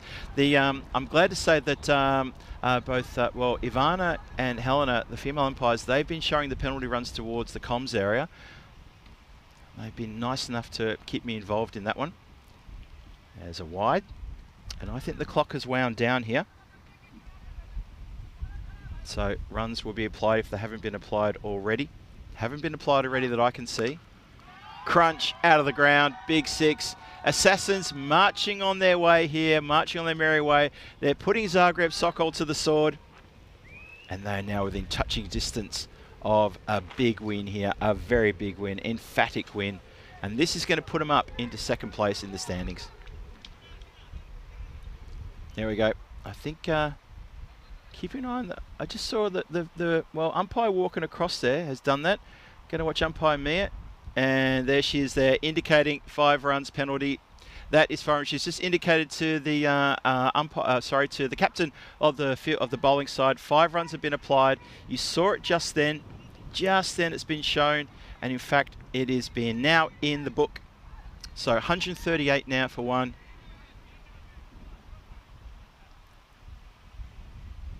There you go, 138 for 1 now. That's because of the slow over rate. 5 runs applied because of a slow over rate. Oh, it's going to get past. And doesn't get past the 2nd boundary rider. But it is sort of academic now. Nick Stewart saying, are those AFL posts in the background? They are indeed. Good spot, Nick. There's a ground next to this one with AFL posts set up. Apparently here at the university, there's a few Australians, and they've got AFL posts set up. How would you believe that? Of all places for me to turn up to about a week and a half ago, and suddenly I said, why is there an AFL ground right there? Incredible. we go. Another run. Score now up to 140. I can tell you now, the Assassins dugout, they're all almost encroaching on the boundary line. They're ready to come running out and charge out onto the field. They are out of their seats. We're in the 9th. There's still 10 deliveries to come. It's 2 runs required. Just repeating, 5 penalty runs were added because of the slow overrate by Zagreb Sokol. It wasn't 10. I'm thinking about that as well, Wayne. I'm with you on this. I think it probably should have been 10 runs. I'm just wondering if there's going to be a second application of those penalty runs at some point. I'm watching the umpires and I'm just looking at the scoreboard as well. So 2 from 9.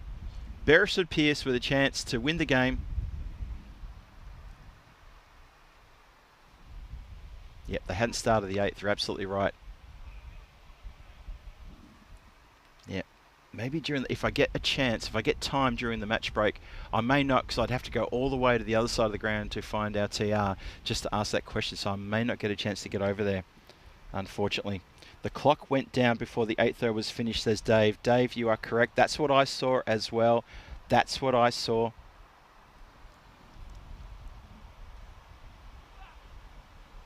Oh, it's wide. They're not going to take one. Well, the wide levels the score. That takes up to 141.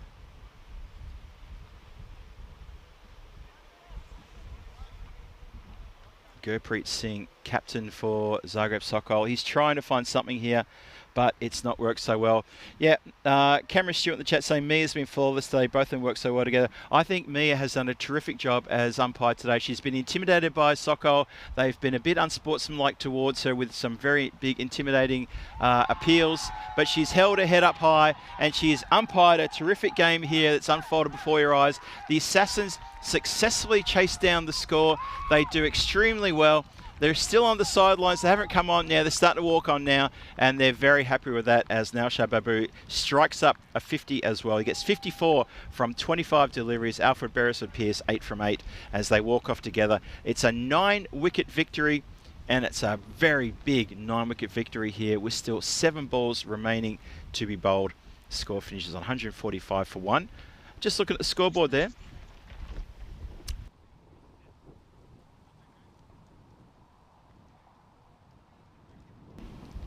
So there was only 5 runs penalty added in that one. I will try to find out about what happened to the 10-run penalty, because I thought it'd be 10 runs as well. But either way you cut it, that is done. It's done and dusted, and we are finished. So that game is done. Number 19 in the bag. It's a successful run chase by the Assassins. They have chased down this quite large score of 140, it was 142 they needed for the win. Have a look ahead to match 20, Zagreb Assassins. They need to then brush themselves off and pick up again. Mind you, though, they're riding a wave after that big run chase. They're going to be back to take on Sol Dal. I was very impressed with those two. Babu trying to throw his bat towards Abhishek. I'd love to know what would happen if that hit the stumps at the strikers end. Is there anything involved in the rules about that? Can someone help me out with that one? I don't have a Wisden cricket book in front of me, so I can't quite tell you there. Nick Stewart saying, Cam and I are locked in supporting the Aussie field, holding it down. Thank you, Nick Stewart. The Stewart brothers, Nick and Cameron, you guys have been gold, absolute gold. Thank you so much for your interaction with the chat over the last hour and a bit, and also your contributions as well to the European Cricket Network. We thoroughly appreciate that, and please stick with us maybe through the last match if you don't have anything on. We'd love to see you guys stick around as the highlight reels continue. And all credit to Prasad. I thought he played a terrific innings, Prasad. Babu played a great innings at 54. He played a backseat role while Ashik Prasad got on the job and hit the winning ones, or well, not the winning ones, but most of the runs around the ground in the first half of the innings. And then when he went out, Babu stepped up. Then Beresford Pierce jumped into the breach and helped out as well. So it was a really good all-round performance from the Zagreb Assassins. They get a big win, and you can have a look there at the board. You see Alfie came in. He got 12 off 9, 31 extras in that. That's incredible. That's more than I realised it was going to be, actually. 19 wides. 19 wides, there was a few mini-mos in there as well, so it wasn't all completely individual wides. There was a couple of mini-mos in there as well, but the bowlers came under a lot of fire. Have a look at that. Those economies are not good. And it was only one player who managed to get a wicket, 1 for 18 off his over. That was from Talkia. Just the one wicket fell and the score was on 88. And you felt at that point the game's done and dusted. No one's going to be challenging them. As the Assassins get a 9-wicket win, they overhaul that target. I felt pretty easily. So the Assassins have sent a bit of a message out to maybe the Raika Marcors and also to Oliver Split, who they're going to face up next, and say, look, finals tomorrow, how good do we look as the finals are approaching? And I would agree with that as well. So we're going to take a short break here. I'm going to get myself some more liquid refreshments, and maybe you should as well. But if you want to find me anywhere in the world, I'm going to be here for the final match. That's going to be kicking off in a short time, not too far from now. So Phil G here for the European Cricket Network saying thank you so much for everyone keeping their contributions coming in the chat and keeping me company here as I'm running solo today with my good friend Rico Full, who's out and about there in Zagreb enjoying the sights and sounds, or maybe he's enjoying a very cool, nice frosty glass of something somewhere in one of the pivnitsas around town. And obviously, if you speak the local language, you know what I'm talking about, pivnitsa. Funny enough, it means the same in Czech as well. It's a little bar where you can get yourself a beer. So 10 minutes and 45 minutes until the next game. I'll be back in about 6 minutes' time to introduce you to that game. This is the last match of the group stage of this ECS Croatia Tour. Zagreb Assassins take on Oliver Split. I'll see you back here in about 6 minutes' time. Phil G signing off just for now. See you shortly.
This European cricket event is proudly brought to you by HCL Software, Rado and 1xBet.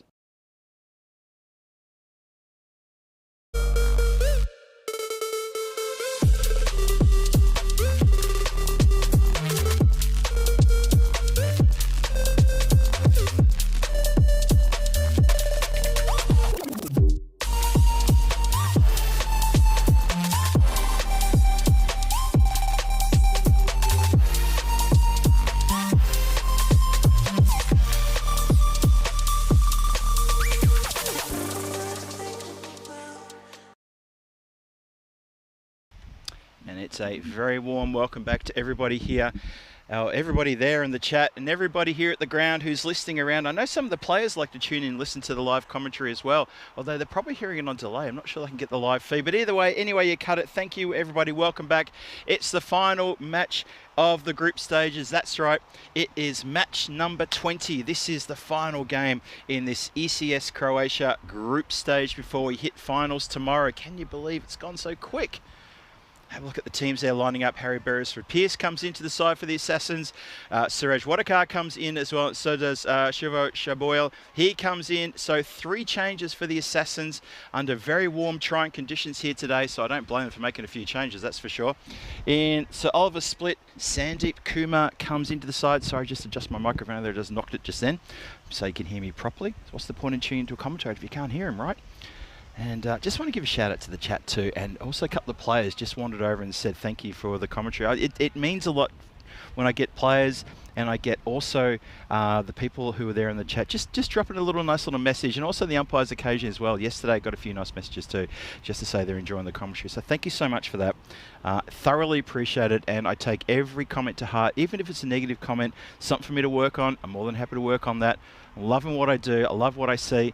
So I like also to commentate on what I see as well. And what I'm seeing right now is the Zagreb Assassins and Oliver Split coming together in a big match here. So Oliver Split are marching out to the field, and they are going to see what they can do with the Zagreb Assassins now. The supercomputer says 76% chance of the Assassins to get the win here over Sir Oliver Split. And I can tell you right now, as I just have to wander back in time, we don't have a coin toss visual, unfortunately for you. We don't have the video. But I can tell you now that at the coin toss, it was the Assassins who won the toss and wanted to bat first, keen to get runs on the board. I saw that man, Babu, just a few moments ago. He actually just wandered over the tent and gave me a little bit of a rev up and said, "How you doing there, Phil? How you okay by yourself?" He actually said, "Have you got enough to drink? You're okay there?" And I thought, well, if I say no, is he going to go get me some water? He's got the pads on. He's ready to go out and bat, so I couldn't possibly ask him to do that. But no, I'm absolutely fine. And it was wonderful to get a couple of players come over and say hello. Ramesh also came over as well, so that was very nice indeed. As we get set here for the final match of the group stage. That's it. We're here already. It's the end of day number 4. One more game to come, and then it's finals and Peacock Friday tomorrow, all combined into one. What an event that's going to be. Also had a couple of good messages from a few people on the side as well. Just on WhatsApp, just give me a shout out and give me a few little tips and things like that. So thank you to those people. You know who you are. So Zagreb Assassins win the toss, having a bat first. They've just come off a really good win, a really big win over the Zagreb Sokol team there. And they've knocked them out of second place in the standings. So they are now in second place. Whoa, that's quite a bouncer. That's quite a way to start there. As Sandeep Kumar, who's into the side, starts us off with quite a delivery.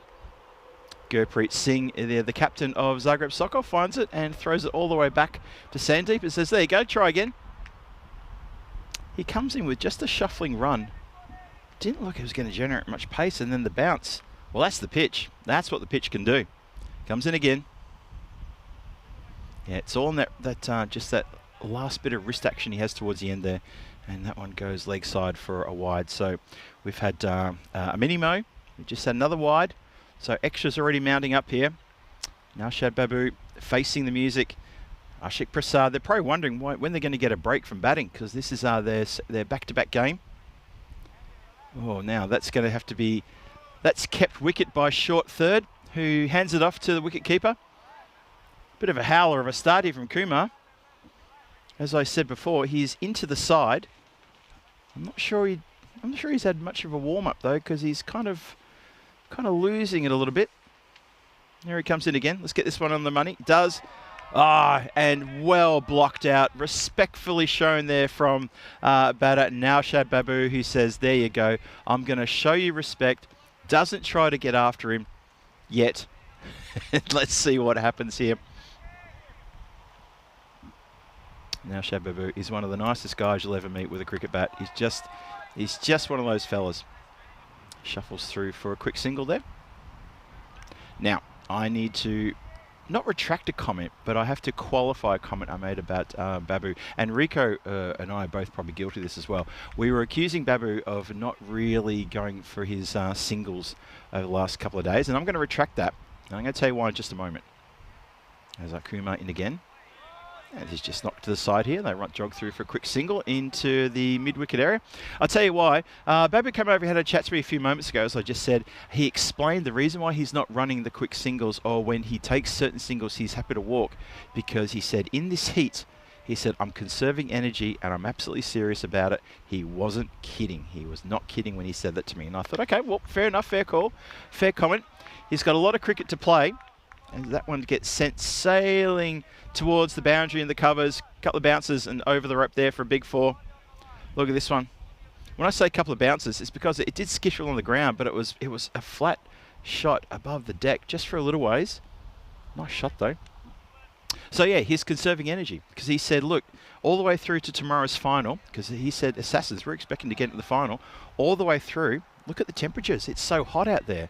And he said in the centre, it's about 5 or 6 degrees hotter than it is in the shade. And he's right about that. He's absolutely correct about that. He said in the centre, it's absolutely blistering. And he said, you know, we're just trying to conserve energy. So if we can jog through a single, happy to do that. I thought, yeah, it's a fair call. So he didn't ask me to do it, but I'm happy to retract the comment that I made. Actually, both Rico and I made this comment, an observation we made about his running, just saying, you know, probably needs to try to run that first one a bit harder. I get it now. I totally understand it. Let's face it, Rico and I have been stuck in the sauna here all week, and between the two of us, we've definitely shed a couple of sizes off our clothes for sure. It's one way to do it. That's hit along the deck all the way. That has been monstered across that cover boundary. He loves them there. He loves that cover boundary. He loves it so much he hits the ball straight out or over it, but either way he gets it to the boundary again. Gets it there very quickly as well. Hello to everyone in the chat. Hello to everybody. Dave B, Ian Smullen, Trip as well. Also, Ray Tipping. Hello there, Ray. Ray, thank you for your comment too. I enjoy your chat as well. It's wonderful to see you back in the chat. I think I haven't seen you for a little while, so when you popped up at the start of the week, or actually on the weekend, I thought, oh, good, Ray's back. I haven't seen Ray forever. This is in the air. It could be taken. It should be taken. It's not taken. It hits the hands and comes straight back out again. Oh, no. That's a life. Babu gets a life on 9. Everybody, take out your pen. Make a note. Babu dropped on 9. He was dropped 4 times in 1 over a couple of days ago. 1 over, dropped 4 times, 3 times in a row, and then dropped at the end of the over. Can you believe that? Calendar for 2025 there. So this is the ECS calendar. There's a couple other events in there as well. And I know that the Cyprus event there, which is on Friday 24th, that's internationals, both men's and women's, ECI and T20I. So it's not an ECS. I think originally when we made this calendar, I think that there was the plan for that to be an ECS. That's why it's in this calendar, just to qualify why we have it in there, even though it's not a European cricket series, it's internationals. But we've got a lot of cricket coming up on the European Cricket Network. That's why we call the European Cricket Network, because we've got European cricket everywhere. Love it. Islam comes on the bowl, starts this with a leg side wide.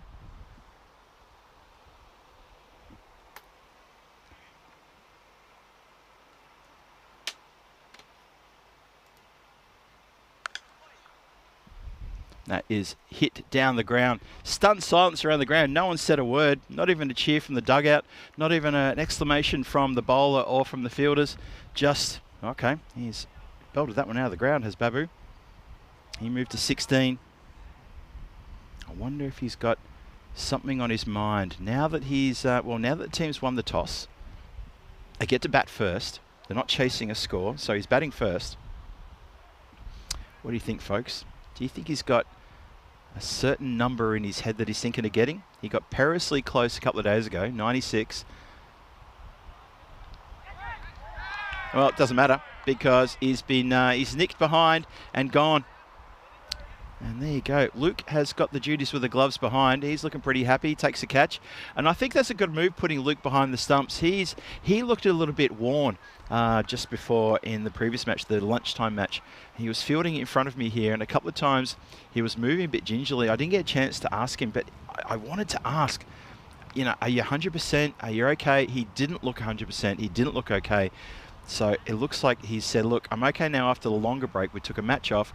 Going to go behind the stumps and I'll keep wicket. That's still a fair ask though. You need someone fit behind the stumps because you haven't got a fit keeper. Suddenly extras become a bit of an issue. Wides aren't being brought down and catches need to be taken. He takes a good catch there and that'll make him feel good about it as well. So well done, good catch, good breakthrough there for Sir Oliver Split as well. 25 for 1 on the board in the second over. So score on the board, runs on the board, but they've got the big breakthrough. Babu's gone. Going to bring Ramesh into the 4. Let's see what he can do here against Islam. Just goes down leg side for a wide. Supercomputer has the Assassins 81% up over Sir Oliver Split 19. Remember, Sir Oliver Split, they are the reigning champions. They're the current title holders of this European Cricket Series here in Croatia. Won it last year. So in the background there's some sirens. I can't tell what sort of emergency vehicle they are, but definitely some sirens going on.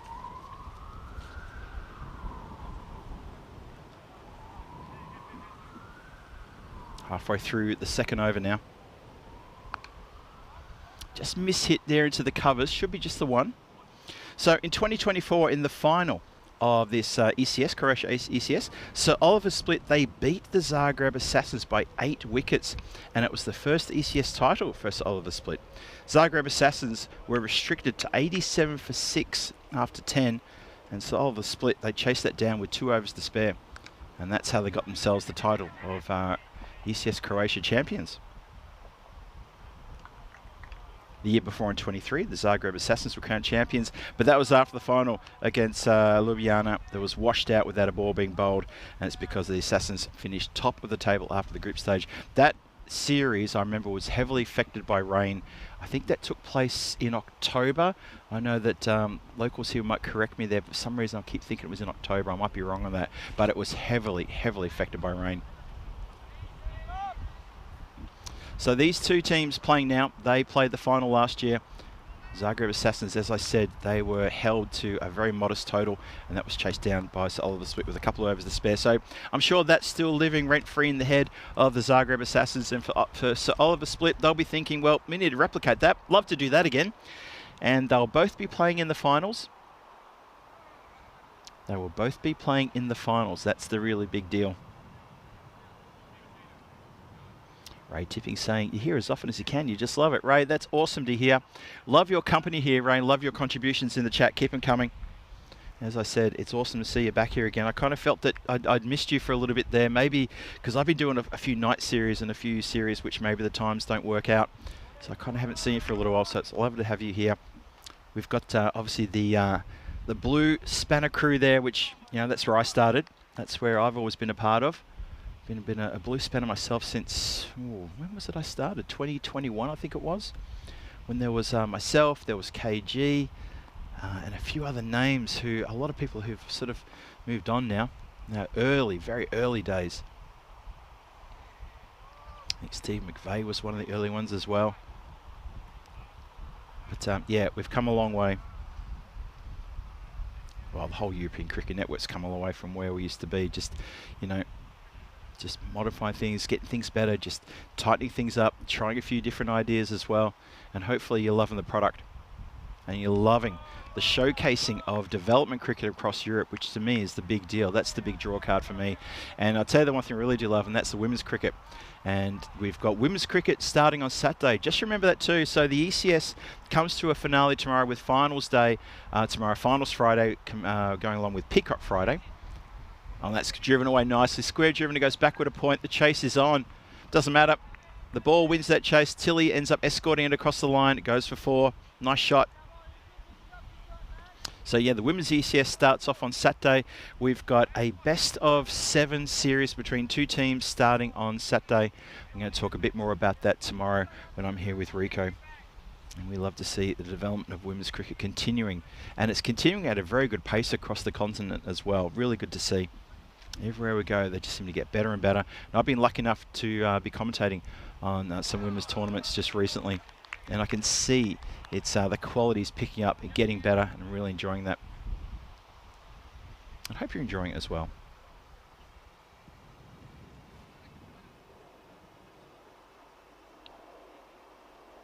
Stephen S. asking, this game is basically friendly at the moment. Well, it's, yeah, I mean, I guess you could say it is. Yeah, it is a friendly. It's, it won't change the standings. It won't change who's playing what tomorrow. I just gave a bit of a history for last year, just so everyone knows that these 2 teams played in the final last year. And so Oliver Split got the win over Zagreb Assassins. But as far as it being a friendly, yeah, I think that's a fair comment. So Oliver Split will play the Eliminator tomorrow. That's the first game tomorrow morning. And the Zagreb Assassins will play Qualifier 1, which is the match after that. That's pretty much confirmed now. That shouldn't change one bit. And unfortunately, it's going to be the Warriors who are not going to advance in this competition. Hit up in the air. It does fall safely. A couple of players running backwards with that. Got a few little stats about the Warriors. I want to talk about the Warriors for just a brief little second here. Let's see if I can find the little thing I wanted to say. Because you got to love the Warriors. Got to love them. Yeah, Zagreb Warriors. They finished the series on a losing streak of 10 because they lost 8 on the trot here. And last year they lost. Oh, good throw, hits the stump. So I'm pretty confident that the batter's home.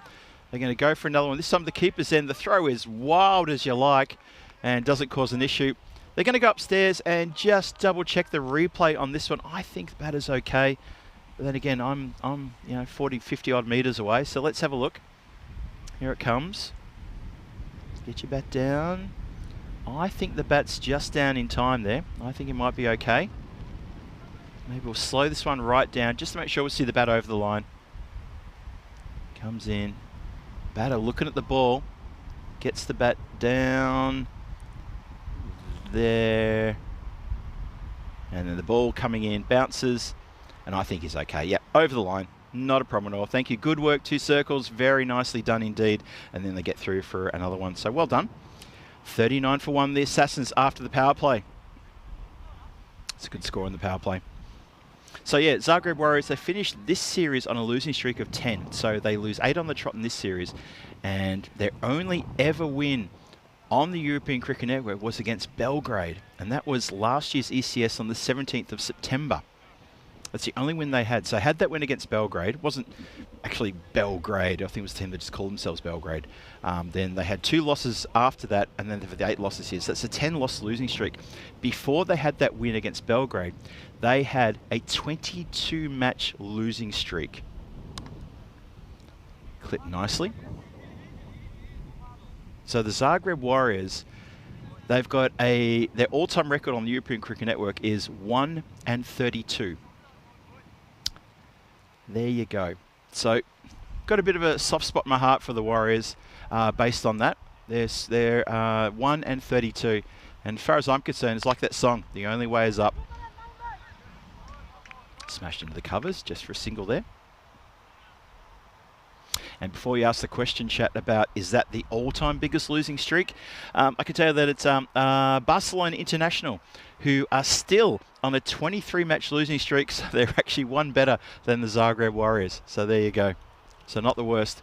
Clipped nicely. It's a very vacant area out there, backward of square. Very vacant indeed. In fact, you get a fleet of battleships through there. No one will see them. So there you go. Just thought I'd add that to the mix. Stephen Shipcott asking, what is Peacock Friday? Yeah, Peacock Friday, it's a chance for the, I think it's been explained to you by a couple of our friends in the chat there. It's a chance for the commentators, when we're on air, we try to wear appropriate clothing, and, we want to dress nice for the camera. We want to make sure we present a very professional view. Obviously, we love our job, but we also want to present well. But every Friday we have Peacock Friday, and Peacock Friday is giving the opportunity for the commentators to maybe wear a shirt that's a bit loud, shall we say. I think loud's probably the best word to use. It's gotten a little bit funny in the last few months and maybe the last couple of years, and sometimes commentators are on together, try to maybe outdo each other. I know if I'm commentating with Vinny, I tend to go shopping in the week before just to see if I can find something which is acceptable, yet something that can throw down the gauntlet.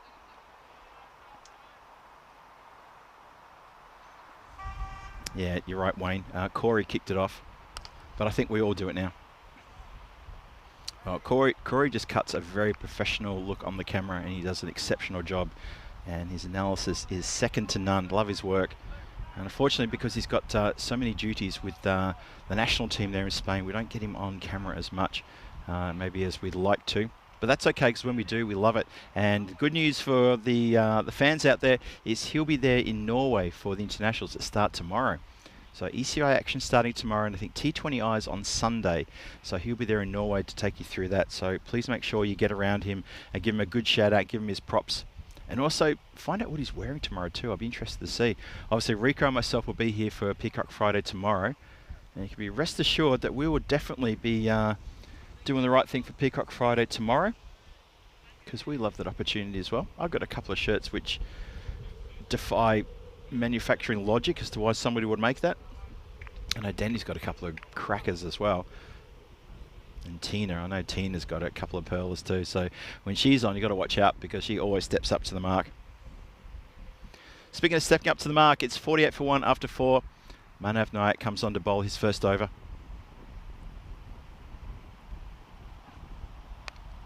Up in the air. Keeper takes it, no problem at all. Holds an opportunity. It's the second wicket to fall. And that is the second catch to Luke Vukovic. This time it's Manav, the bowler, comes on straight away and gets rid of Ramesh. He goes for 15 from 14 deliveries. Didn't really sort of pole on the runs too fast, but he picks himself up a wicket. He's very happy about that. And Manav will be very happy about that as he gets a wicket to his name. Well done.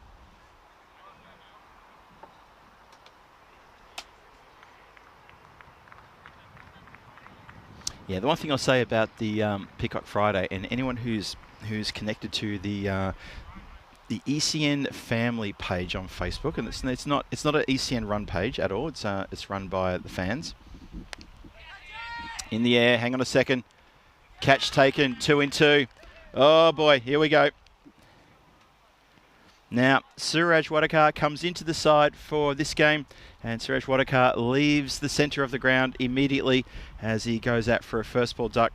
He gets a little slap on the hand from Anthony, who took the catch there. Nice catch indeed. But Suraj, he hasn't really done himself any favours there. Anthony Razmalic takes a good catch. See, big smiling face of Oliver Tilley there, giving me a thumbs up as well.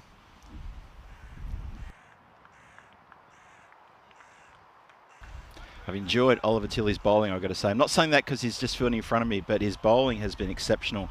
Picking up 4 wickets in an earlier game and picking up wickets all the way along through this European Cricket Series. And he's really delivered for his team. Probably needs to work on the batting a little bit. He's going to give me a look if I say that. But his bowling has been very good. Hat-trick ball. Oh, so close. Now, oh, Manav's gone down. He almost etches his name into the 2025 Hall of Fame. It gripped and turned just a little bit. I think there's a little tickle on that. Oh, keeper Luke, he's just missed that one. Look at this again. Yep, I think there was a feather on that. Just a feather edge. Manages to keep that one out. Well, 2 in 2. Should have, could have, but wasn't. Almost 3 in 3. That was so close, it was ridiculous. Almost hat trick.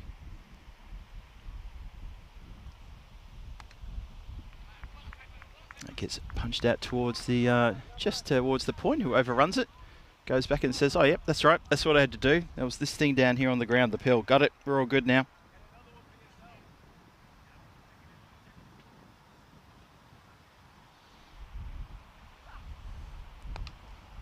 Again, just wait on this one. It's hit once again to that fielder who's out there, getting a fair bit of work. Is Mohammed Ashrafal. He's also just into the side, into the Sir Oliver split team. And that's 5 overs gone, 51 on the board, 50 up previously with that single. The single before the one that was happened just then, so 51 for 3. And I think we're going to have a quick drinks break, just having a look over towards the dugout. Yep, drinks coming onto the ground, so we're going to grab a quick drinks break here. Just a reminder about our socials. You can find us everywhere on social media at European Cricket. Please make sure you get involved in that if that's your thing. If you're enjoying what you're seeing here today, get a whole lot more of that. Get the updates, get the highlight reels as well, and get information about up-and-coming tours, up-and-coming series, any changes as well to squads and teams and players. Maybe a few little kooky things as well. Sometimes we like to post some unusual stuff. I know that sometimes Tina's looking to do a little bit of content and that she likes to share as well. And I like to do a bit of content as well. I'll try to remind myself to try to put a few things towards our social media team and that we can possibly use. So far they said, Phil, we can't use that for obvious reasons. I need to probably tone things down a bit. But anyway, one thing to note though, we're 1 month away from Western Shield and Melton Shield. That is starting to pick up the pace on our social media as well. So don't forget to check that out on YouTube, Facebook, Instagram. We're everywhere. X, we're on TikTok. We are everywhere that social media is. So check out all the updates there and get information also on the icon players we're locking and loading in for the Western Shield and some of the international players who are coming across too. Big information coming your way there. Western Shield, Melton Shield next month, ECC starting next month as well. It's going to be a huge September. We've still got the rest of August to get through as well. There's so much cricket, it's crazy, and we love it. Of course we do. So 51 for 3 are the Assassins. So Oliver Split have put the brakes on here quite nicely, quite well indeed. They haven't let them get away from them. British Parwa's out there. Ashik Prasad, he's out there as well. They've tried to put a few players a little bit up the order there. I've got to say though, Ashik Prasad, he opened the batting. It's hard to believe he's only faced 5 deliveries and yet he opened the batting.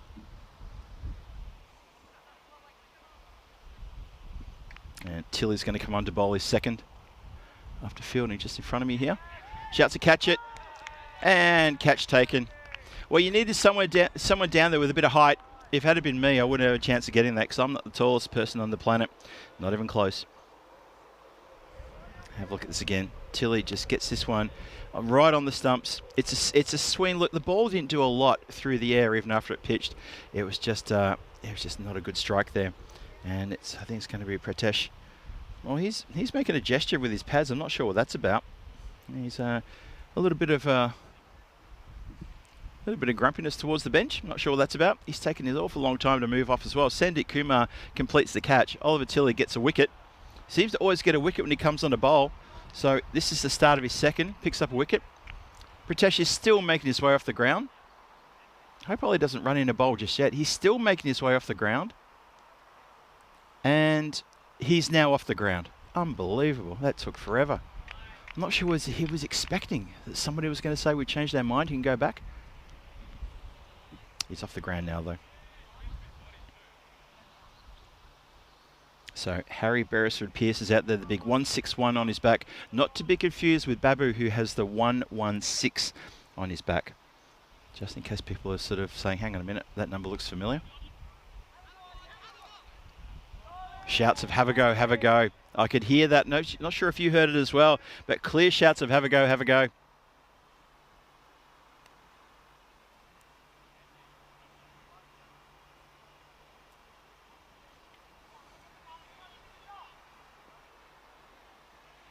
I see people just still talking about Corey. Yeah, he's doing great work as commentator. Saw him there during the qualifiers with Italy just a couple of weeks ago.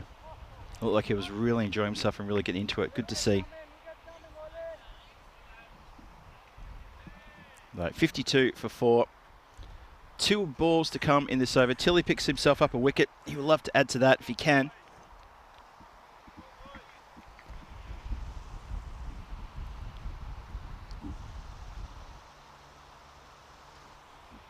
Steaming in now. What can he do? Oh, lift off the deck is quite something on this pitch. It really is. It's quite incredible. The spinners use it. The pace bowlers use it. Everybody use it. And when the women play on the weekend, it's interesting to see what sort of lift they get off the deck from you know, some of the slower bowlers as well. I reckon you're going to see some fun stuff too.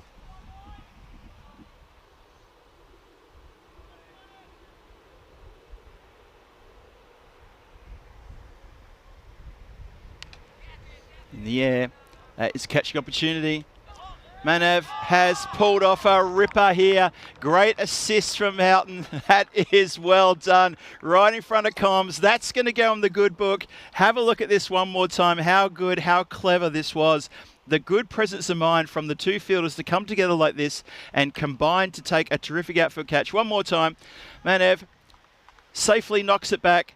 Houghton holds it aloft. He'll go down as the catcher, but he turns around to his counterpart there, Manav, who has done absolutely fantastic. A little bit of fancy work there. You can't keep him out of the game. You can't keep him out of the highlight reel either. Houghton goes down as having the catch. I think Manav has done himself a bit of a mischief on his leg there. Just putting a bit of water on his leg. Maybe just scratched it a little bit. But how about that? That is classic stuff. That's going to go in the highlight reel. Goes in the good room. And that's a big wicket as well. It's the 5th wicket to fall. Have to see that one more time. Just how good it was. The presence of mind, the working of those two fielders together. You could tell it was just one of those moments where it was unspoken about how that was going to work. Very clever indeed. Hopefully we get time maybe before the delivery is bowled. We might be able to get a chance to see a replay on that one.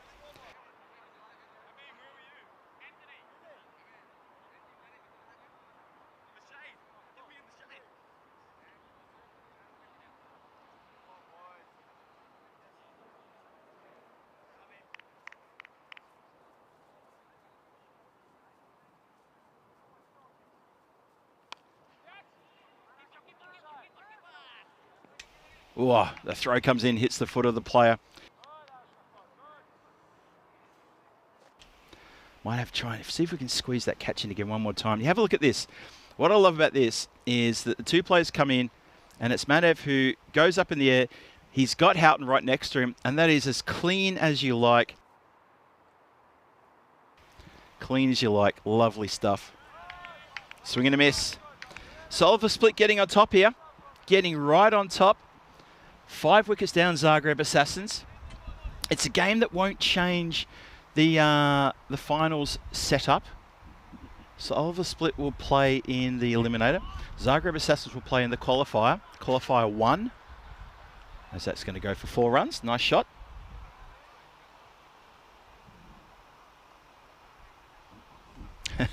In the chat, someone's saying Sam shouldn't get the credit for the catch. Well, he completes the catch. So it goes in as a catch. Ashik Prasad goes downtown. He's been pretty quiet, Ashik. He's only faced those 8 deliveries. At one point, he only faced 5. But yeah, fair enough, Wayne, but takes a good catch. Albeit Manav does all the hard work, but that's kind of how it goes. It was a good team catch, though, John Gray. Totally agree with you. Very good team catch.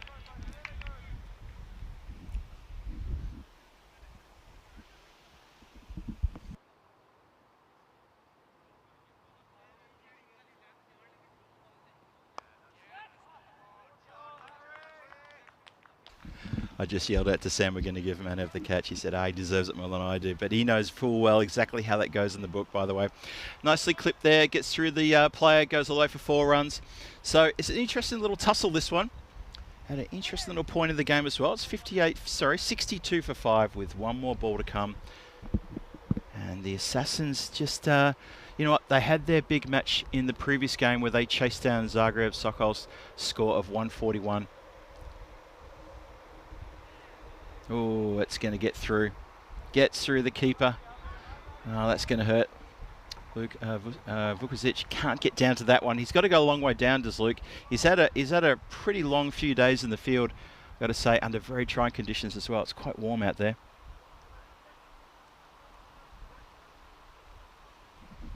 And let's have a look now at tomorrow. Thanks for the graphics, guys. That's awesome stuff. Sorry, ladies. Thank you. And we can see here the eliminator. It's pretty much confirmed now that Zagreb Sokol will finish in 3rd place. So Oliver Split in 4th place. We don't these positions will not move based on the outcome of this game whatsoever.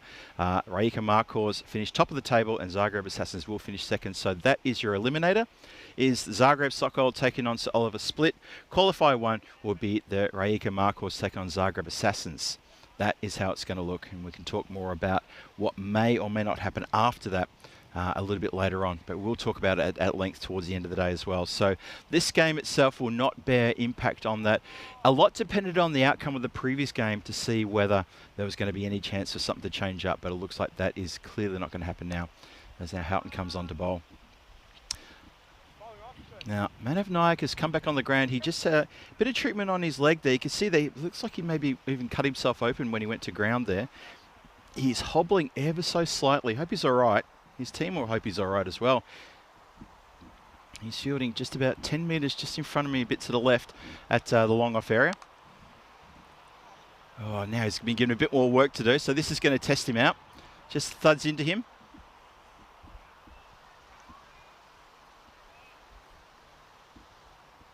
So just the single. 68 for 5.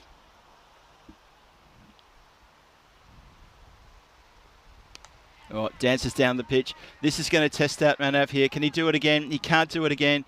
He goes a bit of a leap. You can see there, he's just got a little bit of a twinge in the leg there. Makes a valiant effort though. Makes a lot of ground. He's definitely hurting. It was his right leg. He had a little bit of treatment to his right leg. So he's definitely favouring the left at the moment. I think as he went down, he hit the ground pretty hard. And I watched him when he just went off some treatment. He's pouring some water on his right leg where he's scuffed himself pretty badly. So we'll keep an eye on that. I'll try and find out if he's all right. If he feels near me, I'll try and yell out and see what's the problem. Well, I think I know what the problem is. He's done a mischief to his leg. Oh, yeah, I can see a bandage just below the knee. Just showed me a bandage just below the knee. That's why he's got the hobble on. Oh, this one's gone straight up in the air. That's going to land somewhere near me, but I don't know where. Oh, just behind there. Just behind me, just there. It's just there, is it? Okay. Nice one. And try and catch Manav on the way back.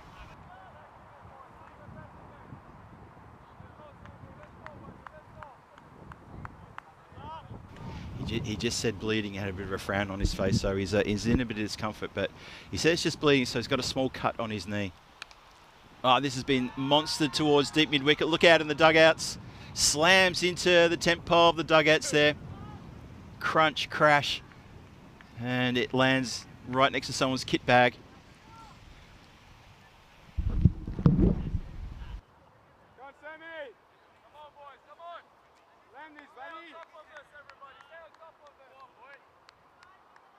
Yeah, that was nice. Just when retrieving the ball from that 6, Manav came over and showed me the bandage. It's a pretty heavy bandage he's got just below his knee, but he's telling me he should be fine. He said it's a bit of a niggle. It's a bit hard to run around. It's still stinging is the word he used. So he should be okay for tomorrow, and they'll need him tomorrow. And they'll probably be interested to see if they use him in the batting in this next innings too. The reason I say that is because it's 86 for 5. It's not a massive score on the board. So Oliver Split have done really well here against the Zagreb Assassins. And would you test him? Well, they're going to test him with bowling, so this is interesting. So a little bit of running around hasn't really dampened his spirits at all. I'm glad he came over just right in front of commentary, showed me the bandage he's got, which is quite a thick bandage, but it's not a huge bandage, if that can make sense. But he's got it wrapped around a few times just below the knee to give him a bit of support as well. So I'd be interested to see whether he comes in top of the order or maybe sort of first or second drop when it comes time for batting. Keep an eye on that. Oh, tell you what, that was close. We start the 9th. Now we start the 9th with a dot. That was close though. So there were 3 sixes in a row of Houghton's over. And just plays with soft hands. Yeah, he's getting across the grass pretty easily there. He's looking pretty brisk. That's good for him. Chris Addison saying good night to everyone. Chris, thank you for joining us today. It must be getting pretty late where you are, but thanks for jumping into the chat today and keeping me company. I appreciate your comments. And hopefully we'll see you tomorrow, Chris. Have a good evening.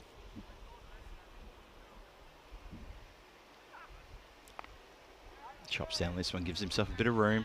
Shy at the stumps. Oh, it's a bit too hot for Luke to hang on to. Good hustle there from the fielders. Really getting the pressure on the batters here.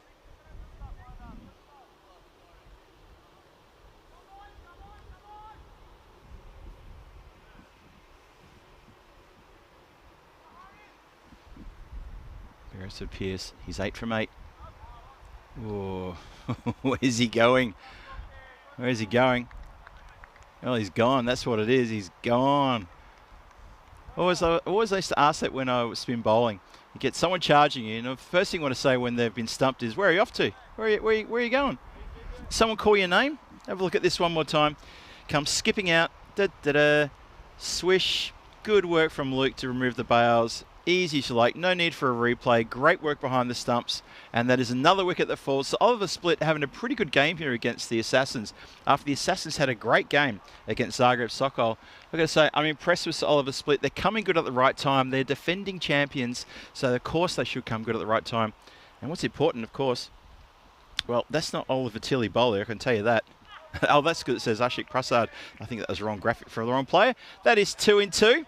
See if the scoreboard can keep up with us here, because that's firstly a stump wicket, then it's bowled around his legs, leg stump knocked back, as that is the revolving door goes there. And this time it's going to be Stalin Sarak. He has to go. He jogs off. He doesn't want to hang about. And we go back to the Hall of Fame for the second time in this match. Manav has got himself into position of getting a hat-trick here. It's 88 for 7. It's the last ball of his bowling spell. It's the last ball of the 9th. Hat-trick ball coming up. If you're the skipper, what do? Do you bring the field in? Do you want to try to help your player get a hat-trick? We're going to let him do all the work. I'd probably let Manav do all the work, because so far he's been absolutely brilliant. 4 for 5. Every chance to get a fifer and a hat-trick in this ball. It's all this delivery. Here it comes. A fifer and a hat-trick for Manav. Here we go. Oh, he tosses it up nicely. Gives it a bit of flight, but puts a little bit of extra sauce on it as well. And he dots up. Lovely over. What a great over that is. The 9th over goes for 2 runs and 2 wickets. Well bowled, and well bowled to Manav as well. 4 for 5. Doesn't get himself a fifer and doesn't get himself a hat-trick, but he has twice. He goes wicket, wicket. Well done. Well bowled, and great work. Such an important player for the team. I was surprised he went on to bowl, though, considering of the injury he took and the bandage he showed me. But no, they brought him on to bowl, and he seemed very happy. He gets 2 wickets and 2 balls. Of course, he's good. So interested to see whether he bats as well, or they save him, trying to conserve him for tomorrow's all-important eliminator. That eliminator match is going to be an absolute corker tomorrow morning. And we get a chance to look at what's happening tomorrow. We'll have a look at that maybe during the next innings, and definitely at the end of the day when we do the summing up, as that's been hooked around the corner, and oh, it's been put down. Can you believe it? Well, that's a bit disappointing for the bowler. Ashrafal comes on to bowl. He went for 10 off his first over. Had a bit of a howler with his first over as well. Just struggled a little bit from line and length. Let's see what we can do here now.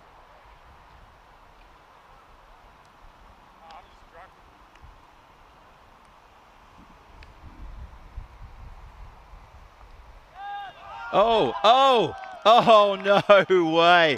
No, Luke, you haven't. Yes, you have. Sticks out the mitt. The edge goes in, and there's a proper get around for the wicketkeeper now. Have a look at this one more time. Ashrafal gets a wicket, dangles it out, the carrot, plucks it out of the air as easy as you like. The roll, the throw in the air, the celebration, and the fielders get around him. That is a lovely catch. Well caught, Luke. Well done. Standing keeper for today. I felt he went to keep wicket because he'd done so much in the outfield over the last few days. He needed a bit of a rest of all that running around he's done. And he's just stuck out the right hand, and it's gone straight in the mitt.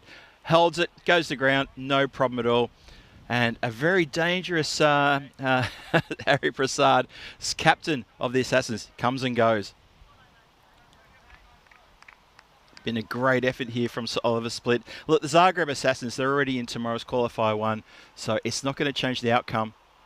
But you think they want to finish with finish on a high, finish with a good note. Good catch, really good catch though. Oh wow, the chat's talking about alphabetizing their music collection and books. Wow.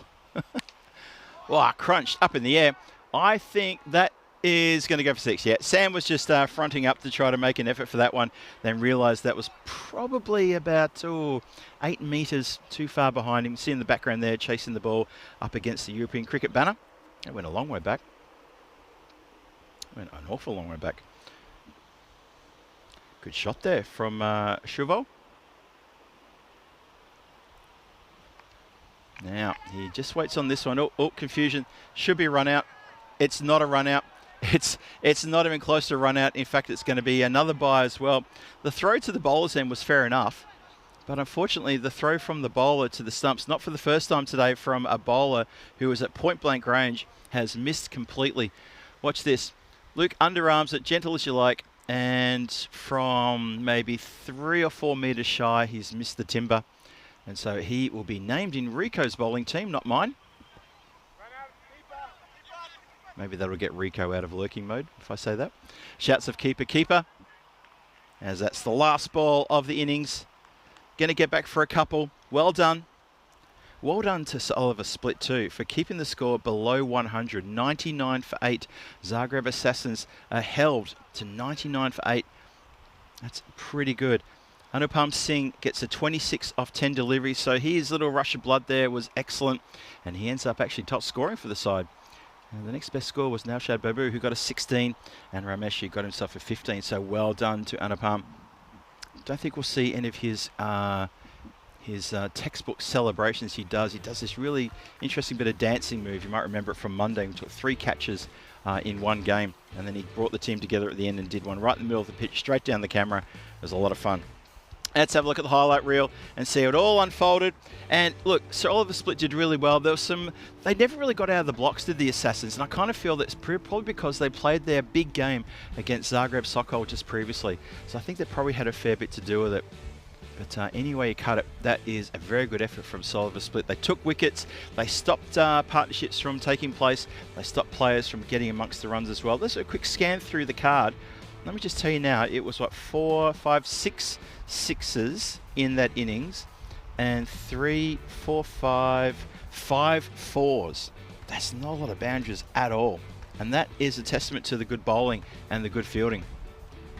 And speaking of good bowling and good fielding, need to give a shout out to that man right there, Manav Nayak there. He's bowled his heart out here. He ends up with 4 for 5. He also takes part of one of the best catches you'll see today out in the outfield. The relay catch that he took, where he palmed the ball back from the boundary line as he was flying over the top of it, and Sam Houghton completed the catch, which was an excellent bit of work there. Just good awareness from the two of them. It may not have looked too spectacular. I think it was, personally, because it happened right in front of me. But it was just a clever awareness of 2 players on the same team who didn't have to say too much, and they just knew they were there. So it was, on that reason, I thought it was very, very good. Very good indeed. 99 for 8 is a score after 10. A few ducks in that scorecard as well, as we have a look at the bowling card here. The bowling card dominated by just that one man there. Manav Nayak, 4 for 5 from his 2 overs. Oliver Tilley gets 2 for 10 from his 2 overs. Very, very well bowled from him. And a couple of wicket to Hamimul, and also one to Mohammad Ashraful. Sam Horton goes for 20 off his over, and Sandvik Kumar, expensive at the top there, 18 off his first over that he bowled, the first over where I suddenly thought, uh-oh, Assassins are going to be all over this. Turned out it wasn't. There you go. Can't judge a game by its first over. That's the first rule of ECN cricket. The second rule of ECN cricket is you do not judge a game by its first over. I know it sounds familiar, of course it does. Match 20 hangs in the balance now as the Assassins get 99 for 8. We're going to see what Sir Oliver Split can do when they join us in about 10 minutes time, maybe a bit less than that, as they need to chase down an even 100 off their 60 deliveries to get a win here. The win for them doesn't change the fact that they're playing the eliminator tomorrow against Zagreb Sokol. Let's just make that clear. If the Zagreb Assassins get the win, it doesn't change their first game tomorrow on Finals Friday against the team, the Rijeka Markor. So the outcome doesn't change Finals tomorrow, but there's maybe a bit to play for, a little bit of pride, and a little bit of, maybe a little bit of something else as well, considering that these two teams played in the final last year, and Sir Oliver Split got the championship win over Zagreb Assassins, so maybe that's something to keep your eye on. Anyway, I'm going to be back here in about 7 or 8 minutes time with this run chase, and I hope you're going to be back here as well for the final innings of this day number 4 in the European Cricket Series Croatia, and the final innings of the group stage before we head into finals tomorrow. Phil G here for the European Cricket Network saying, I'll see you back here shortly. Don't go too far. A lot more to come your way, and we'll talk about the finals as well. See you soon.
This European cricket event is proudly brought to you by HCL Software, Rado and 1xBet. And so for the final time in this group stage, I want to welcome everybody back to the run chase here late in the afternoon on this wonderful Thursday of cricket. Match number 20 hanging in the balance. Zagreb Assassins get 99 on the board, losing 8 wickets along the way. Terrific effort there from Sir Oliver Split to contain this team after, I think it was 18 off the first over, and things just went their way from that point onwards. Just a very, very good defensive effort in the field there. Catches taken, run-outs affected, good wicket keeping from Luke Vukusic behind the stumps there with the gloves. Manav Nayak taking 4 wickets for 5 runs, affecting a good relayed catch here just in front of the comms area to Sam Houghton as well. So everything seemed to be going right. Have a look at the bonus point equation here. The bonus point doesn't make a difference to the standings, except they just get an extra point added to their score. But if you want to chase the bonus point, well, it's 7 overs or less to haul this total in for the batting side. For the fielding side, to try to keep Sir Oliver Split to 69 or less. So if they get 70 or more, that means they're going to get share the points. Remember, 3 points for a win, and the bonus point equation is there just as a bit to spice things up and see if teams want to pick themselves an extra point up and get a 4-point win maybe. As we start proceedings here, it's going to be Gangar Darahan comes on to bowl the first over. So it's going to be, we've got Sam facing, Sam Houghton facing. Looks like it's Anthony Razmilic is at the non-striker's end, so he gets a chance to have a bat. Does Anthony? Let's see how he goes when he gets his opportunities. That one keeps a little bit low and a little bit wide as well. Are they going to go for an extra one on that one? So it's a wide plus.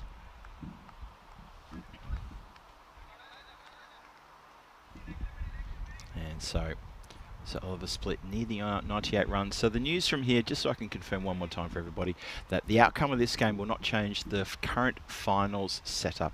And we'll go through that a bit later on throughout this innings, and of course after this game as well. Might have got a little feather edge on that one.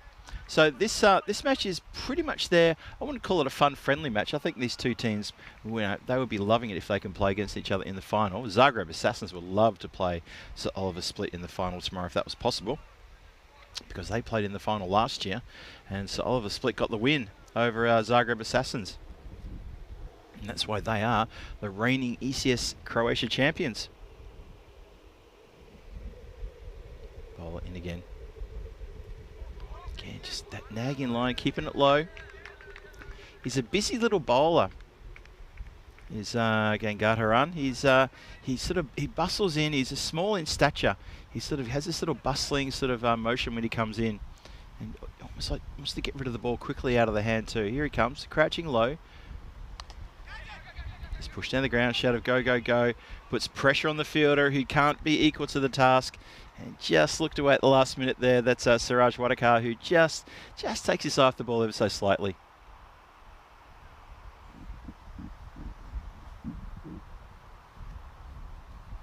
It's a nice cautious start though for both teams. 4 from it from 4 deliveries. Razmilic now. Anthony just getting ready. There we go, steps up. Bottom edge is it. Good fielding by the keeper. Doesn't get past. That's Stalin, who's behind the stumps there.